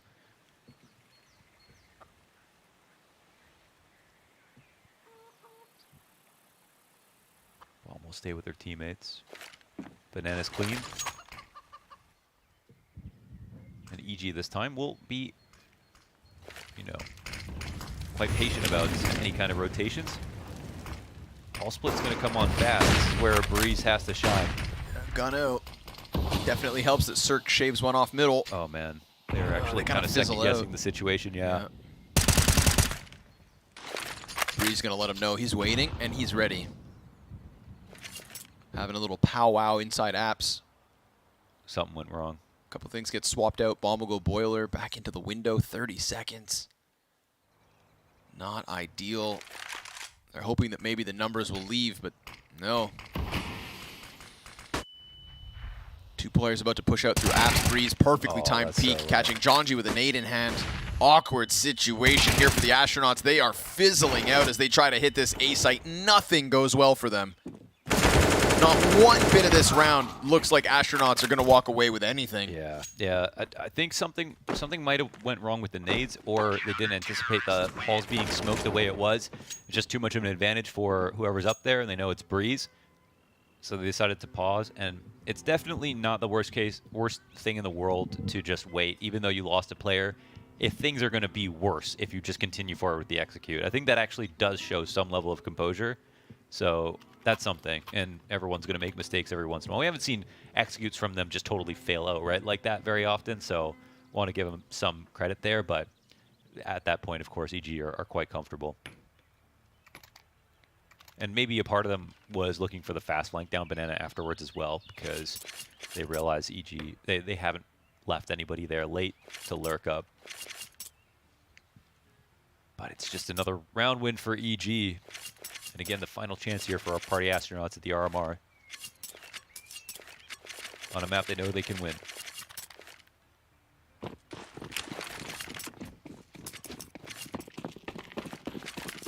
The deep mid smoke coming out from EG here on the CT side. And some deep nades to pair with it. Oh, nice spam. Yeah. A little bit of damage, you know, you take what you can get. Yeah. That nade dunks Jonji and a couple more bullets hit. He could have already been a dead man walking. Not really room for 2 in there. But Banana is entirely clear. It's been a little while since we've seen Astronauts head towards B site, and that would have been such a slick opening. Alone not given the 5v4 from the B contact. And now that's going to put EG on high alert. I can tell you right now, EG do not like playing on Banana. And in this game, they won because they did.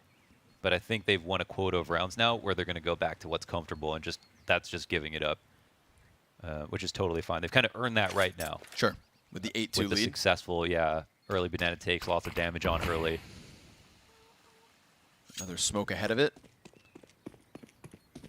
Between the 2 B players, Stewie does still have an incendiary, so once that smoke is up and the execute comes through, this could be a crucial grenade. Yeah, Halls is cleaned out. Rotation's coming in now. T-side have 2 smokes as well. Preemptive nades start coming out on the B side. Forced into it. They had no other choice. They had to go for the run, and that's going to cost them both Jonji and Viz. Astronauts boxed in. Breeze attacks from the back of Banana, dropping the bomb and going for the repeat to just continue to mow down body after body. We've got knives out. They're running him down. Stewie, 2K, have you no honor? Yeah, having a little fun with it. Have you no empathy? He's like, nah. Hell no. All right, now the calls are coming through. He's like, back to business. Job not finished. Let's get into it. Yeah, I think that was that round right there. I mean, perfect. Like working together with the other team almost in the same sadly flow, right? Yeah. They're like, all right, you're not in halls. We're getting the idea here. The nades start coming in on B. You can tell the communication is going from one site to the other, and yeah, literally they execute right through a Molotov. All 10 players on the same Picturesque. page. Yeah, exactly. And that's not what Astronauts want. Yeah. So they'll have to swallow their pride in round 12 here. Again, Tech9s are like the plankton in their brain. Yeah. Pulling the levers. Give me the formulae.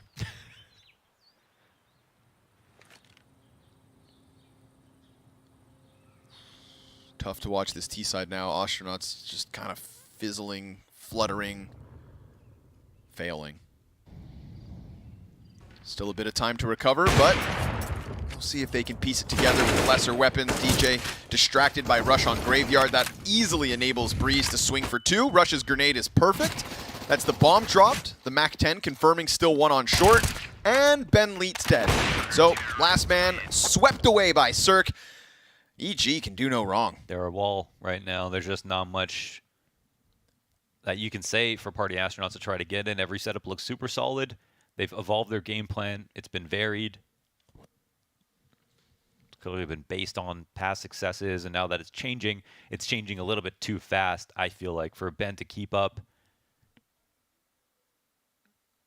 Now, this is Counter-Strike. You can still pull off a fast strat with minimal map control and still win that way. And we are going to be in a situation now where there will be half buys followed by full buys for the T side until they can get back into the game on max loss. But none of that really precipitates a win in and of itself. They still have to have the ideas and the execution behind it. It's definitely a situation where everything can work and everything is also failed. So I wouldn't put anything off the table, whether it's Hulse pops, full lane hits, arch splits. Crazy in those first 2 rounds. Pistol, second. Great calls. They moved through ever since Breeze got that 3K. Oh, there's been nothing since. And I mean, Breeze is just up there. 17 and 7. Wow. We haven't really been talking, specific numbers, but it is very clearly Breeze in the comfort zone, in the flow zone. And he's popping off on Mirage as well. Yeah. Yep. Started giving it to the Astronauts on that A site.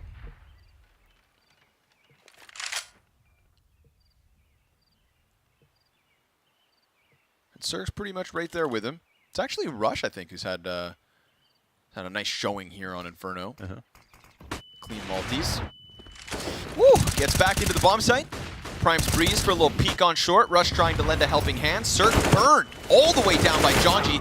Blinding flashbang. Rush comes out with 2 kills. How's that happen? He's point blank 11 health, and he doesn't go down. An op swap, and Breeze is omnipresent. What happened? That is supposed to be Astronauts at least. And I mean, just at least 1 more kill, 2 more kills, maybe the bomb plant. But like I said last round, it really feels EG can do no wrong. I know. And that's John G coming through the smoke. It's like the right timing, but he's also blind. Like, they're both blind. It's just weird. Rush just rolled hotter, basically. Yeah, flash comes down on both of them. Oh my god, bro. So I guess it's at the very minimum, it's Stewie's flash. That blinds 3 players, 2 Ts, 1 CT. That's pretty good. Mathematically. The fact that Rush just holds mouse 1, kills the guy in the background, borderline by accident, and then even kills the second person with 1 bullet left over. Like, there was just this little bit of a chance, but man, blowout of the first half so far. 9-round lead for EG. Yeah, Astronaut's definitely missing a little bit of that X factor. That oomph. 11 rounds straight. The entries just aren't there for them. Even within those 11 round wins too, 2 bomb plants. Yeah, really not close. Yeah, they're just continuously playing from behind, as the ideas for EG have just been solid enough.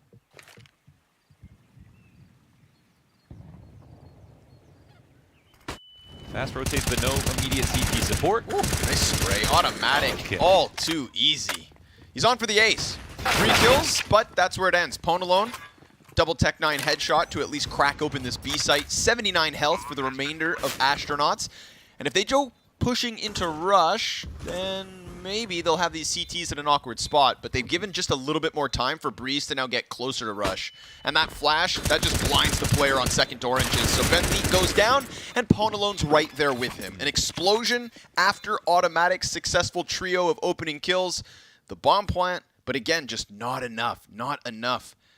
And so 12 racked up for Evil Geniuses consecutively for the 10-round lead. Yeah, what a comfy hold there. You've got automatic by your side. Boost up on quad is so strong. I mean, it just covers against so many different flashbangs, and you don't have to worry about Molotovs. It's really nice. I mean, you can get full pre-fired, it's hard to fall off of, but you just have such a nice spraying angle with your head covered. It's just insane. One final attempt for the Astronauts to try and impress us on a T side. Ooh. John G gets his teeth knocked out by the smoke. But that's okay, you can always buy dentures. Definitely one of the least bad things to lose on your body, considering medical science. That's fair. Yeah. That's fair.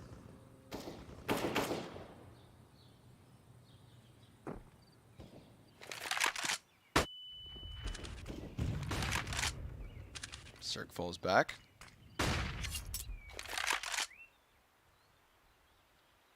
This affinity for the A site hasn't been an easy road for the Astronauts.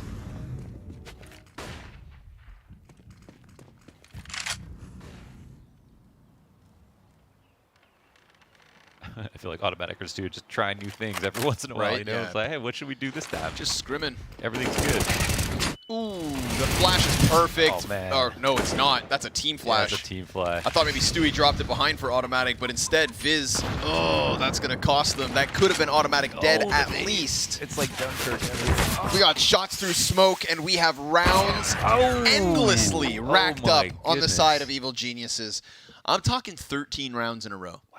When's the last time y'all saw 13 rounds in a row? Right now. Right here. EG over Party Astronauts. I mean, I can't think of any. this could have just been ended on Mirage. You know, that's like the Astros here. EG, yeah, blow them out of the water. Super marked improvement. But you know what? We would have ended on the note that that wasn't that great for PG, even if they did win. Sure. Yeah?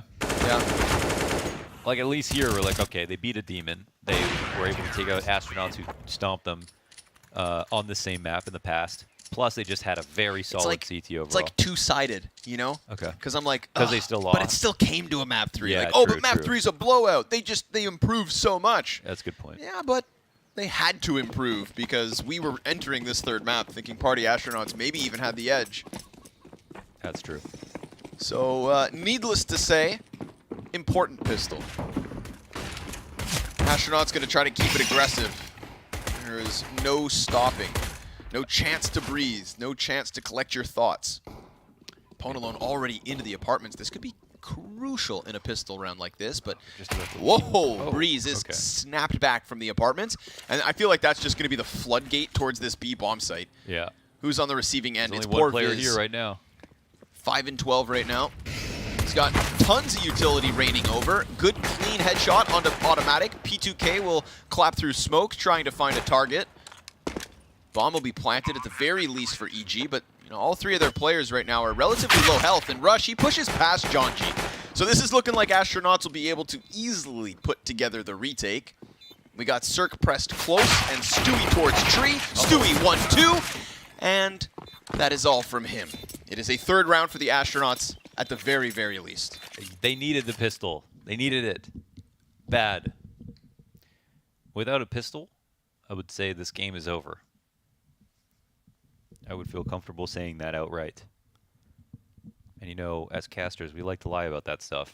Oh, we love to lie. I think it's actually my best attribute. No one tells us to, but It's we know just- we're supposed to. Just can't help it.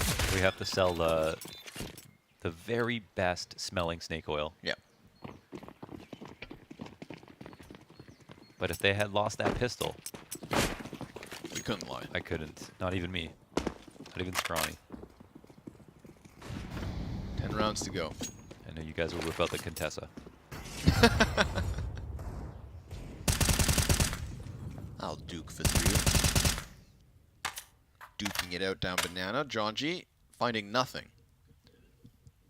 Come on, EG. Don't do him like this. All right. Don't give him that false confidence of winning pistol, just to tear their hearts out. Rush Desert Eagle bottom banana. Everybody floating around in mid for EG. The way the game is going, I think they win this round. Yeah. No. Oh man. Don't say it, Launders. I just did. Take it back. Can't. It's been clipped. Astronauts will try to take it back. But Banana still belongs to them. Never really lost it. There's just this little bit of uncertainty as to like what's going down at the bottom of Banana. And Jonji won't be able to figure it out. He's going to have to sit back and wait. This does enable that B rotate. Pwn alone going to try to help out Viz, and nicely done. 2 kills and a little bit more damage. But there are still 2 players jumping beyond, and Breeze is down beneath the hay cart. Viz, he's going to get blindsided by this. No, DJ comes out from the apartments. Crucial pickup. They've offered the bomb site itself to Evil Geniuses, so a plant is something to work with. They have another gun? Yep, Stewie find the FAMAS. Oh, and they found a little gap to get off the site. That alleviates some pressure. Still tons on Stewie, though. Oh, they're flanking Hall. Oh, he gets gushed. That certainly won't help. Stewie can't win the duel versus Jonji. Now Rush is going to have to come back with the clutch. He's being held, and the defuse already stuck. So a 4th one for the Astronauts. And listen, they're not partying any longer. Yeah. But they're feeling out the vibes, you know? They're standing outside the club? Yeah, they're like Overpass. You just stand outside the door and... They're having a smoke break. Yeah.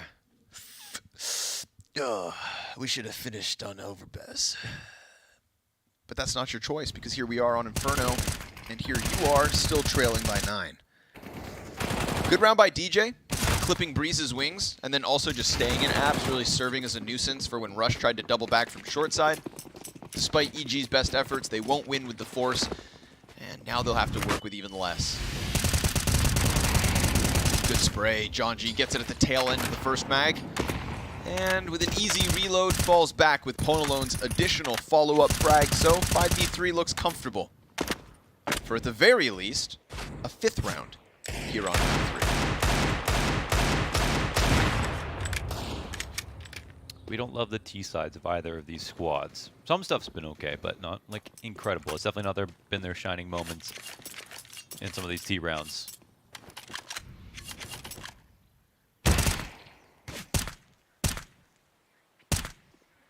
Clean.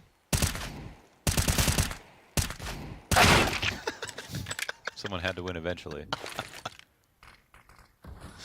I love this game. This one's the Deagle Autotronic. That felt like, no, this is actually the Code Red. Oh, damn it. Nice try, though. Yeah. Nice try. I've been hitting hot lately. Yeah, until now. That duel felt like when you take a bite of pizza and it's still too hot, but you don't want to spit it out. So you just kind of like... so good. That was Harry eating a quesadilla last night. Exactly. And that's what Jonji was doing on that corner peek, you know? Can't go all in, but just can't let it go. Feels too good tapping those A1S shots. Ultimately, enough survivors for Party Astronauts to make a little bit of cash. Keep this CT ball rolling. Who doesn't love cash? Hugo. He hates cash. I think I love cash, and then I try to play it. I was talking about money. Oh. Buddhists. They're lying. They haven't seen my yacht. Here we have it. EG's gun round on this T side could be the very end. Or the start of the end. Oh, look at this little pile of fireworks for Viz to play around with.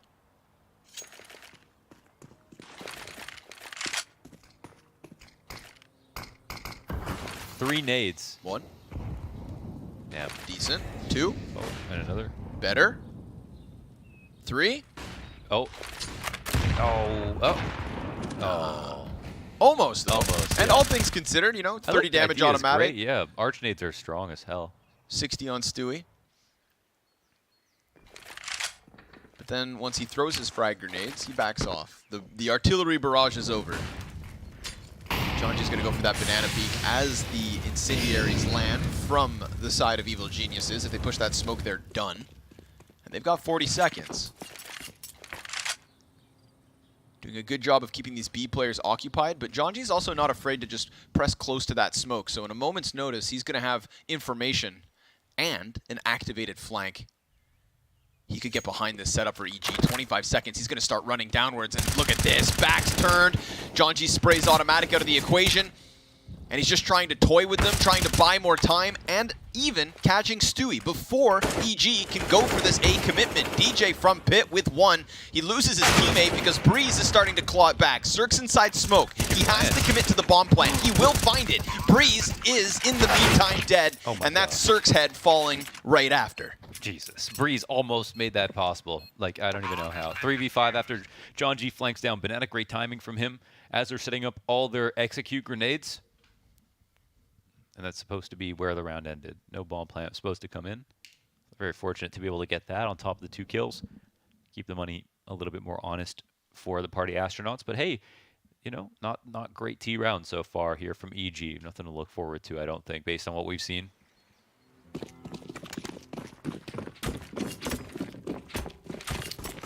Imagine if EG lost this map. I wasn't going to say it first, but I'll entertain the idea. The series coming into the map, I thought maybe Party Astronauts were just going to win. Yeah, but at this point, no, they're not supposed to.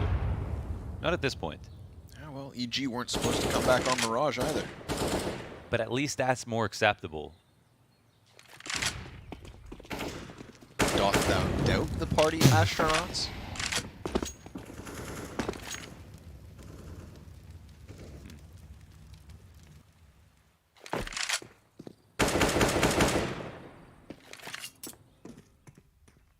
No round's going to be free, and so far, Party Astronauts have looked very, every bit as good in these couple of wins as EG did on their CT side.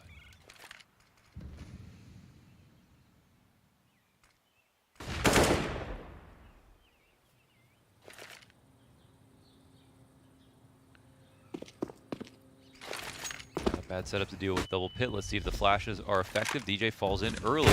Oh, nice track. What a shot, actually. Oh my god. Nope, not going to be able to get the second. That's the sight. Oh man, that all came down to that. Yep. Okay, there was a couple of small problems there. No preemptive utility, plus DJ falling into. They just released all the pressure. DJ getting into pit right away. He might have eaten that flash on the lane hit. I think that should have been kind of priority to think about at that moment for the A players, but it didn't feel like they were ready at all for that.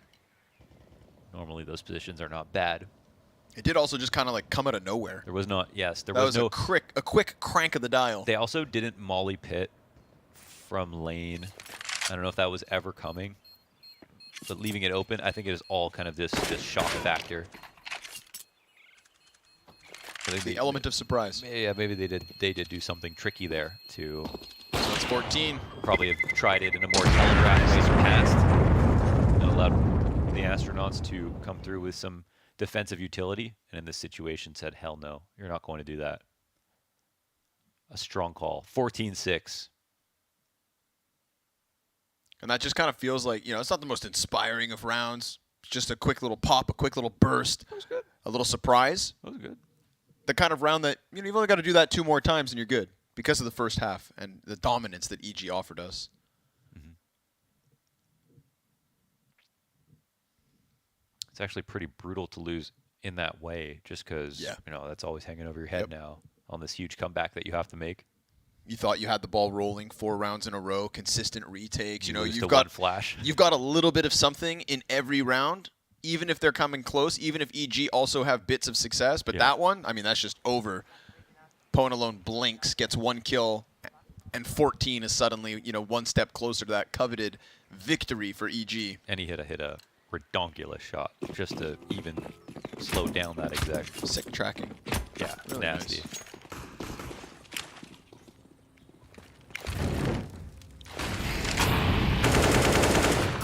Breeze continuing in strong form, 23 kills at this point. It's actually Rush just behind him. Nice to see. Stewie gonna put out that smoke, maybe anticipating some antics from Jonji. You know he loves a little aggression.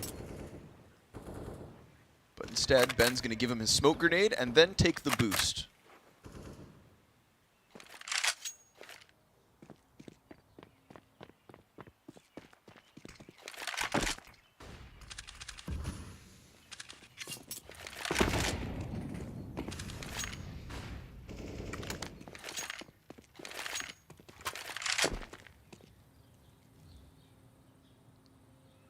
lot of space here for EG. Yeah, it just feels like Astronauts are a little nervous about trying to make one of these risky plays. Yeah, honestly. Nature of the situation. Yeah, I think EG can kind of smell their fear right now. Yep. They're very locked into the A site. They don't even have Arch to peek, and Arch is not even smoked.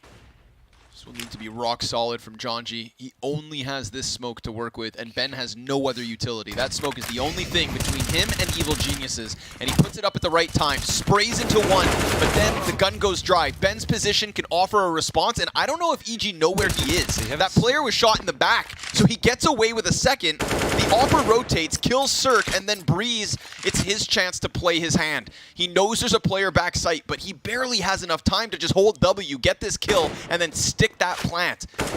He has to go for it. He needs the kill and the stick, but he decides not to, and now that means it's a 7th for the Party Astronauts with 3 players alive. Solid hold. Yeah, really good hold. I think on the strat, a little conjecture on my part, but I think Breeze is actually too slow.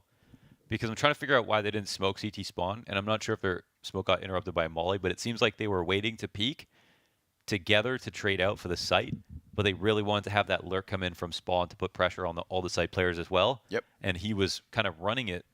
But honestly, I don't like putting that much emphasis on that lurk because that guy, I mean, he might not make it, you know?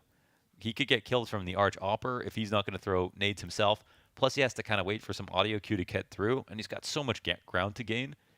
I'm not sure if that was the no thing, interrupted smoke, so yeah, and they left it wide open. So they got one trade in spawn and then didn't swing after that. And the other rotator was ahead of Breeze, which I think is the main mistake. As Breeze was either supposed to fight him before he rotated or kill him as he's in CT spawn, and didn't either. Well, it's still half the round count of EG, but it is a little more wiggle room. Not bottomed out bank accounts yet. No easy sailing for the Astronauts. The game goes on, and Jonji dies to fire. Oh, man. Looks like he got burned. He was like ahead of the half wall. Yeah, he was in front of the Must half have wall. just been on his feet. They furious smoked. It didn't come out. Yikes. That's Jonji's corpse right there. Ben suddenly feeling very lonely on this site. Yeah, Rush has been car mollying and throwing an HE with it, so I don't know if he threw one that hit him while he was in the molly, but look what it does to the map. Yep. Completely opens up this A site. Super smart from EG right here. They pause for a second, seed of doubt, and Party are going to go try retake top banana. 3 players over-invested on this side of the map. Rush, 1 left on B, and Rush is still lurking. He could just end it all. Gets the first up close. Oh, second also. Ponalone swinging into the spray. Automatic still close enough on mid, and now they just go B. Wow, they didn't even commit to A yet. That's crazy. They still have time. I mean, they're just so in the comfort zone. That's oh man. That's Automatic's just going to go clear out this B site. Bomb follows behind him. They've already got the Arch player, so poor DJ, I mean, he doesn't even have a position here where he's going to be able to save. He's found by Stewie 2K. Doesn't die just yet. This AK could be so valuable, but he's hanging on for dear life, damn it. But the Jonji frag just opens up that B site. Yeah, it's fine to if you lose your B player like that, it's fine to go back and search B, and they actually did it so fast that it was compelling, but the Rush being They left couldn't as a afford lurk, that. yeah, they just couldn't afford. They needed to just take out Rush, and they were just thinking about, okay, let's make sure it's not B so we can full flank A. Like that's a way to make up for the 4v5. So the idea is just fine, but they get absolutely decimated by Rush. 21 and 14 off that, and now match point. 8 map and match points. Evil Geniuses surviving the test, showing a massively marked improvement It looks to like the first game. It's a silly Party Astronauts, but that also could have been a world where EG stay, they wait for pushes, then they re-exec, and the 3 CTs win their duels as smokes are coming out, something like that. So again, not a horrible idea, but it doesn't look great. Now 0 margin of error. And unfortunately for Astronauts, rather not nearly the best of buys. But if there's any solace, it's that Ponalone has given us multiple Mag 7 clips throughout this He is series. nuts with the Mag 7. Man's got a shoddy worth everything. Insta-delete Stewie 2K. He will be fragged down to 48, so that's not a comfortable spot to be in. But he's just going to move forward instead, right? Weaker men would move back. Yes. Pwn alone moves forward.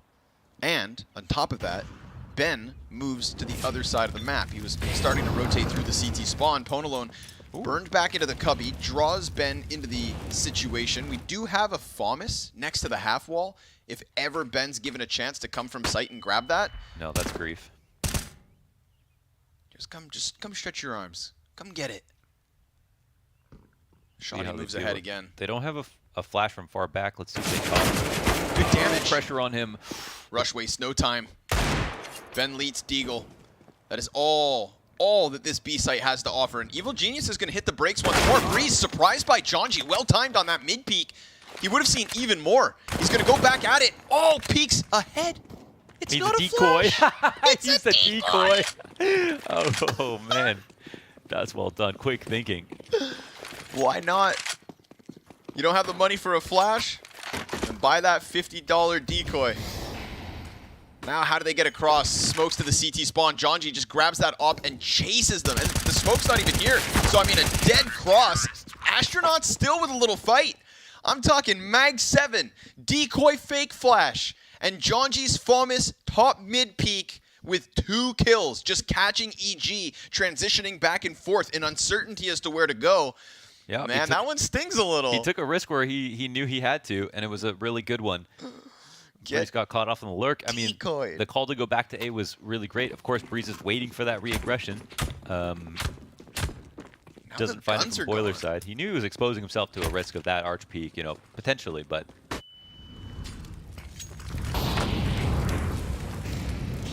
a couple more seconds, he would have had some teammates right behind him.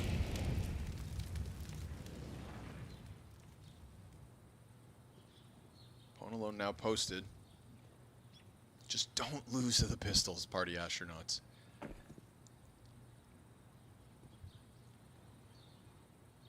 They're trying to keep their literal dreams alive by hanging on to this chance at the major.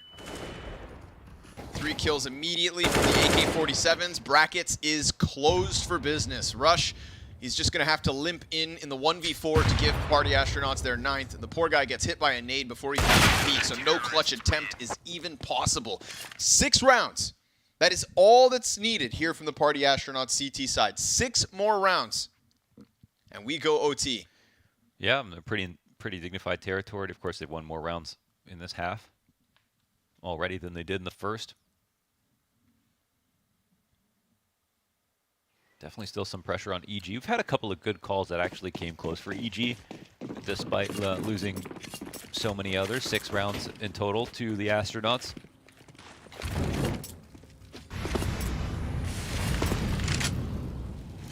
But they had him right there for a second, you know, where Pwn alone wasn't opping. Had his Mag 7 at the top of Banana.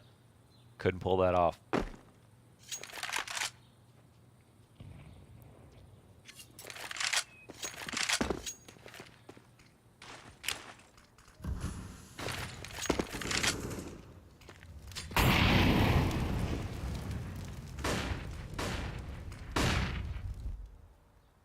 Ben can't see anything on Arch side right now.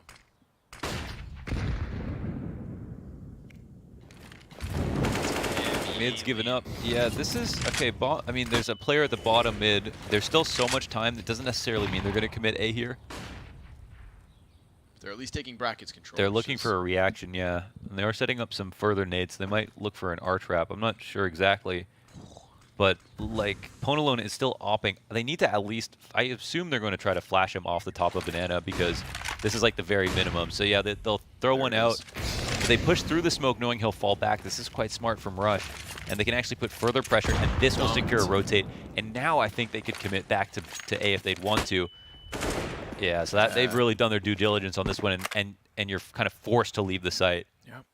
Perfectly pieced together. And here they squeeze for arch control as well, so now our second man out and automatic. Up until the 20-second mark, Evil Geniuses have played this round perfectly. Just 15 seconds.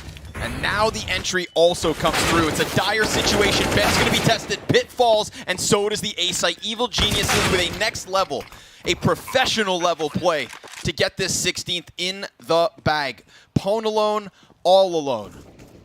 And we've seen some beautiful clips from him, but he gets shut down by Stewie 2K. The evil genius's dream is still alive.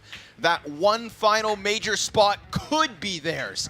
They'll have to get through tomorrow's games as well, but this is the end of the Party Astronauts. A close game on Overpass, despite it being a little sloppy. An upset on Mirage. Yeah. They just brought this to map 3, gave us a little bit more to talk about in terms of this head-to-head, but ultimately it's a dog-eat-dog world. It's an NA-eat-NA world in this situation. Yeah. And that is, of course, the non-changing of the guard. I thought maybe Party Astronauts would knock EG out of this and really just kind of disrupt the entire fabric of North America. Not the case today. They are gone. They are gone, and yeah, this is more about, we'll be able to talk more about EG, of course, but yeah, for Party Astronauts, a lot of people didn't have much to say about them. I think they did show some stuff. Of course, qualifying was their goal, and they didn't get that, so it was going to be a dark day for them. But they kept EG on their toes for some of that, and before the map started, we didn't know who was going to win. So at least there's that. But that's it from us, and that's it for Party Astronauts. Let's hear about the game from the desk. Thank you very much, Scrawny and Launders. It's a good day for NA in some ways, at least, as the party has been taken out of the Astronauts, and the evil is the one that reigns supreme. Prof and Pimp are joining me for this one as we get to go and look at this Inferno where EG, starting on that CT side, looked like they were just in full control. Party Astronauts were trying to get in the beginning parts of the rounds, at least the first few rounds. There was a chance, there was a bit of fight in it, but it just felt like Party Astronauts were trying to force the issue too much. I mean, it started with a 2-0 for Party Astronauts, then the breezy 5-7 clip on the A-bomb side, triple kill, getting things rolling for EG. And then you think, okay, it doesn't matter, like Party Astronauts can come back.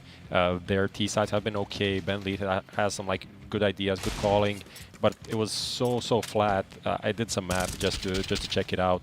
A 13-0 streak for EG during that time, 1.7 kills per round for the whole team of Party Astronauts. So them 5 combined for less than 2 kills per round. Lack of firepower, lack of everything, to be completely honest. As you said, after that 5-7 round, it was like everything just fell apart for the Party Astronauts. Yeah.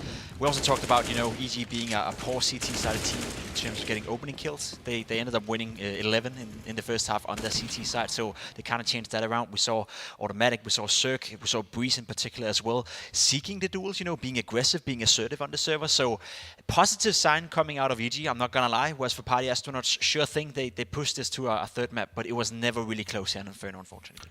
And when we're looking at this Inferno, though, you mentioned it in terms of what stats you were giving out there, Prof. It really did feel like once they got that 5-7 play, once they got the rounds going, the confidence from EG was higher than we've ever seen it before. But we need to kind of see that against the other opposition they're going up against as well. True. I also think that Party Astronauts didn't really make them uncomfortable. There wasn't that much like rotation, pulling, pressure on different sides of the map. I think after like the 7 rounds in a row, it felt like Party Astronauts didn't really know what to do. There was just like a round they were sitting in T-spawn and then going into A. It was just very predictable, very comfortable, and EG sat back and killed them essentially when they tried to get into the site. Yeah, they weren't really able to enable any sort of pressure whatsoever. And again, does it come down to the firepower? Does it come down to the team? I think we have seen the Astronauts throughout this tournament struggle a little bit on their T-sides. That's been a theme for me, at least, that they seem a little bit, too reliant on the individuals. Jonji, as an example, if he's not finding that opening kills when he's trying 45% of every single game, then you lack a bit of firepower. You lack, I guess, numbers in a way, right? You constantly have to play 4 against 5. And even though they convert a lot of them, well, you can't win a game if you constantly play from behind. Yeah, I mean, even on Overpass, Jonji actually had a really good opening. I mean, a good T half overall. 5 openings found, top fragging for the on the side, but they only got 5 rounds in the end. Even there were some DJ clutches coming in. They had some key thing going well, but Automatic then stepped up and had an amazing game, and it wasn't enough.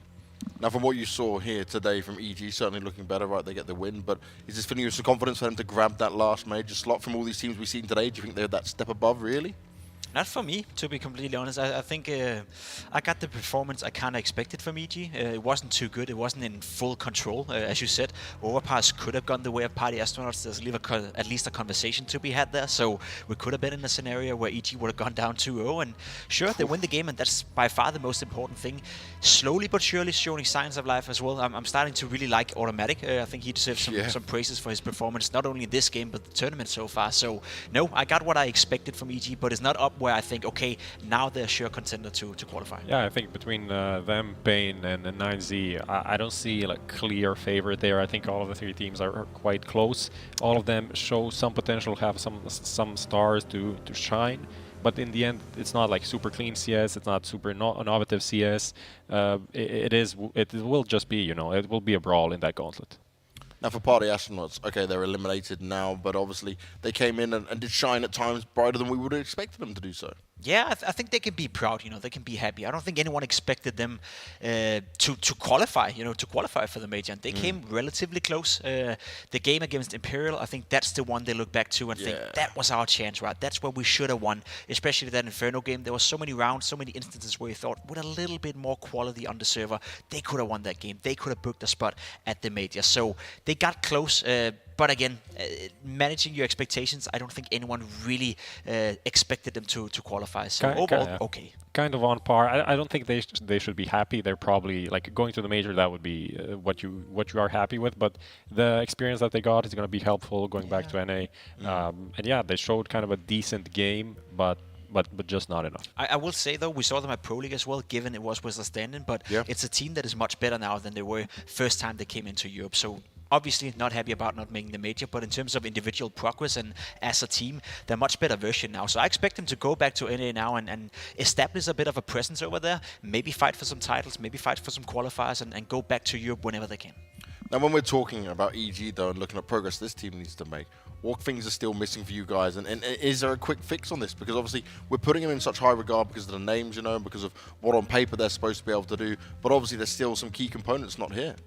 I still think their T sides aren't really impressive. I think that's not an amazing side. Even here, like this, the T side to close out this Inferno huge lead, going on in a B execute, failing a smoke, just not looking super innovative. Not really. Also, just like the Party Astronauts in this game, didn't really put a lot of pressure on the CT side. And against like super experienced players and players that are just individually super skilled, you're not going to do much. I agree, and that's the problem for EG, because as you said, James, when you look at the lineup, you look at the individual quality they have on the server, they don't really have to play, you know, smart Counter-Strike. They don't have to force rotations. They can play very simple and very basic Counter-Strike and try to win out the game based on firepower, but there's some firepower lacking, right? We talked about Zerg not playing his best, Breeze obviously this game playing well, Automatic as well, Sturi, you know, we know how good he can be, but it's very much, you know, they play one good game, then they have two poor games, then one good game, two poor games. Yeah, one good half, one awful half, exactly, the Mirage exactly. that come back, right? And that's the worst part about EG, because we could very well be standing here in I guess a month's time, you know, or a couple of weeks at the major, and EG is a team that could beat a lot of different teams just based on the firepower they have.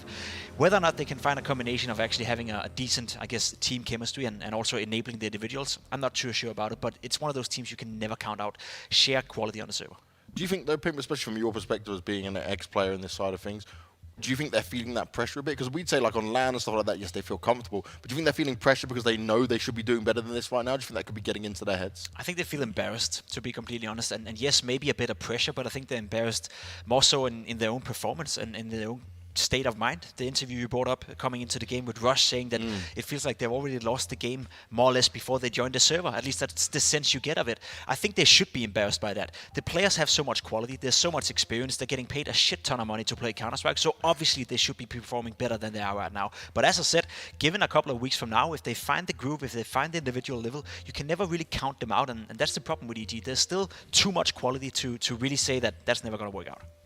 Well, let's hope it can work out for them, because they've still got some games to play as well when it comes down to all of this. We are just waiting for the player interview, and then we will be able to get some of the insights on this side of things. Just touching on to that, like for EG, the bar is set to qualify for the major. Anything before underneath that is just not good enough, and it's not going to be looked at as a decent or an okay result or an acceptable result at all. Well, let's find out what EG think themselves. So we've got Automatic standing by for the interview. Automatic, do you hear me, buddy? Yeah, I hear you. Can you hear me? Yes, loud and clear, man. So, Automatic, obviously you guys have made it the next step forward. Still, a lot of pressure, though, when you've got these opening games coming off. Coming out of this game, though, do you feel like you should have closed it out on Mirage and got the 2-0 to make this slightly easier for yourselves? Yeah, I definitely think that we made some crucial mistakes with our rotations, and yeah, it kind of screwed us over in the end, but I'm happy with how we performed on Inferno. Audi, for you individually, you play Counter-Strike now again for a couple of months after being in Valorant, and we're starting to see more and more of you, shining on the server. Do you feel the same? Are you getting back to your old level, and is it only getting better from here? I wouldn't say that I'm going back to my old level, because I would like to think that my level is always like improving in some way, even if it's not like statistically. But I do feel like I'm getting more in tune with the game. Coming back, I was really behind on the meta. Like, I didn't even understand like how people defaulted anymore. So I've been trying to study the game a lot, and yeah, just catch up. We're constantly trying here into this to figure out what it is you need and what, you know, maybe those small percentages that you're missing right now. If I were to ask you, what is the biggest lack of EG right now? What would you say is the biggest problem you guys are facing and dealing with? I would say that it's common ground, pretty much. Like, even though me, Stu, and Will have played on a team together, that was a long time ago. The major was 4 years ago. So we don't really understand CS the same way as we did before. So we're trying to just build a foundation and kind of just speak the same language. That's probably the biggest hurdle for us right now, is everyone has their way of seeing the game, and we're trying to come to some, you know, middle ground. I mean, talking about EG during this year, like, you've been under a lot of fire from the community, from us here at the desk, right? If you make the major, do you think that is going to be a result that's kind of going to relieve some of that pressure and just allow you to play on a higher level without like the constant need to perform in every game, right? Yeah, I mean, honestly, I don't care about like what the community says about our team. I really actually enjoy the pressure. Like, I think that it's great to be able to try to prove people wrong. As long as the pressure isn't coming from within the team, that's like negative energy, I would say, and that can only hurt us. But as far as like the, you know, outside expectations, I mean, it doesn't really matter to me. Now, in terms of the expectations you're setting on yourselves, you've got one more spot here left at the RMR. If you don't make it to the major, is that ultimately just a complete disappointment for you guys? Yeah, I would say that we would be pretty disappointed. We've worked really hard. Whether or not it shows in the results, we spend, you know, 10, 12 hours a day, literally just all day talking CS and trying to improve. So we would definitely be very disappointed. But it just comes down to how we perform and how much we actually took away from the losses. Well, hopefully you've been able to take away enough from it. Automatic, thank you very much for your time, man. Good luck tomorrow. Thank you, guys. Automatic's always very well-rounded and grounded with his responses on that as well, right? But it is he's saying he likes the pressure. Well, that pressure is certainly going to be turned on for tomorrow. Well, it looks like he likes the pressure. I don't know if everyone else in the team, like, his performances have been pretty good at this event. Yeah. This series as well. Breezy's kind of stepping up. But is it the same for everyone on the team? Is everyone enjoying the pressure? And I think it's very interesting that he mentioned, like, if the pressure is coming from within the team, if there is some negative energy, then that's a problem. Maybe some sort of hint that he's giving there. Maybe not. Maybe I'm just reading. Yeah, surely pressure from within the team as well, right? None of them are happy about the current situation, and if you look towards EG as well, the GMs and the bosses up there paying the salaries, obviously they would like them to perform better as well. So that there has to be applied a certain amount of pressure. And as I said, you know, EG is one of those teams you can never count out. So yes, they've been off to a very poor start, but as he said as well, reality check, coming back to Counter-Strike, you're away for a couple of months, and all of a sudden it's a complete new game. So let's give them a couple of months and let's see if they can figure it out. Otherwise, surely changes will happen within this EG roster. But when we're talking about that, right, he says, yes, a lot has changed in terms of the meta. Like you just mentioned, Prof, him himself is having some very good performances in here. So surely maybe his skill ceiling can go even higher with this, but what about the rest of the team? I don't know. We saw some glimpses from Cirque as well, like Cirque at this event and like Cirque 2 months ago. Definitely a better version that we are seeing right now, and an important player for the team. Breezy had some great rounds. Like, those are the trio of the team that we expected to perform, and when the team came together, that wasn't really the case, right? It was even like Rush having some great performances, and now it kind of looks like what you would expect when you look at the stat sheet and we look at who's getting the frags and the most important rounds over the line. The thing is, when you have so much quality, individual brilliance on a team, you need to figure out a way to be on the same page, because that's also what he said, right? The fact that the players and he himself feels that not all players are actually agreeing how do we want to play Counter-Strike. Automatic, he's going to have good individual performances, but the only way he's going to have a good performance every single time he joins the server is if the team is playing up to that, and if they have a structure, if they have a chemistry, and if they know exactly what they're supposed to do whenever they join the server. Clearly not the case right now, and that's the problem with this roster, because every single player have enough individual quality to be the difference maker in any given game, but can they do it over, 3, 4, 5, or an entire tournament? We haven't seen that yet, and that's the goal they have to chase. It's good that you're mentioning chemistry as well, right? Because, okay, you expect some of the chemistry to be there amongst other players, like Breeze and Cirque played together for so long. Obviously, we're bringing back the whole Rush and Stewie and Automatic together. It's been a while. You can give them a side swipe for that one. But when it comes to the map pool side of things, until that chemistry's there, they're not going to be able to really work on that. We spoke about it. They had Mirage picked in. They've been picking Inferno so many times other than that. The Overpass is okay-ish. I guess you can say that's one they've got in there. But in general, they haven't got a map pool that can stack up against the best teams. Yeah, I mean, this is also a thing, like talking about a map pool of a team that has been struggling, that didn't have a win for like the first 7-8 series that they played. Like, it's hard to talk anything about the map pool, right? Every map is going to look like the stats are going to be awful on all of the maps because they lose all of the games, right? So it's really hard to talk about that. But realistically, Inferno has been their safest pick, and if Inferno is your go-to pick, that's never great. Like, everyone plays Inferno. You can't really punish people by picking that.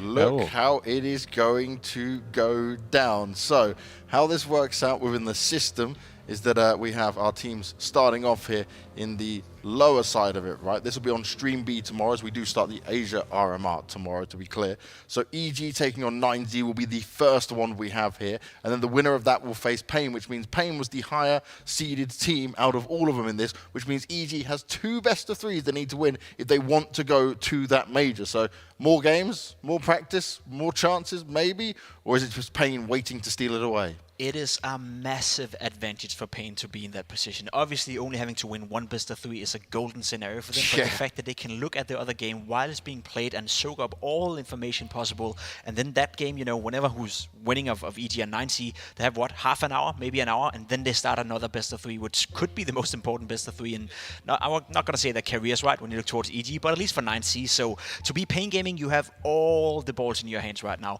You've been playing well so far. You only have to win 1 best of 3, and you come in with the best possible preparation.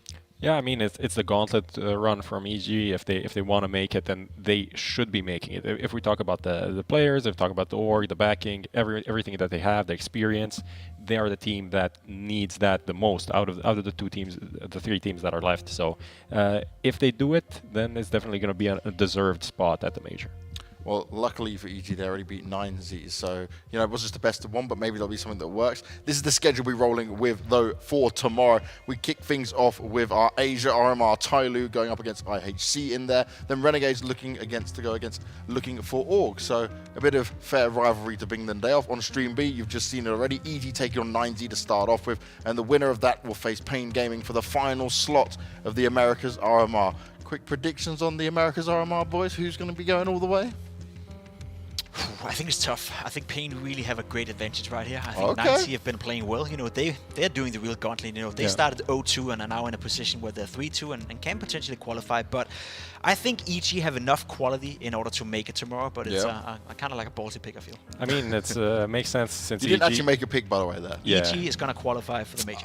I'm going for Pain because logic and just math and whatever. They have one logic and just math and whatever. They have one less best of 3 to play, so it's just the logical pick. I might as well. Let's see. There's a thread 9Z. They say 9Z will destroy EG and Pain. So yeah, EG. It's 9Z. I'm changing my opinion. Okay, thanks you, Matty, Argentina. He's an Argentinian flag, but yeah, 9Z will qualify. I love the logic, Prof. This is why we have you here. Thank you very much, Pimp and Prof, for your time. We're done for another day here at the Americas RMR. There is the B-Stream games going on tomorrow, but tomorrow in the morning we will kick things off with the Asia RMR. Don't miss any of it, because more slots for the major are up for grabs. We'll see you then.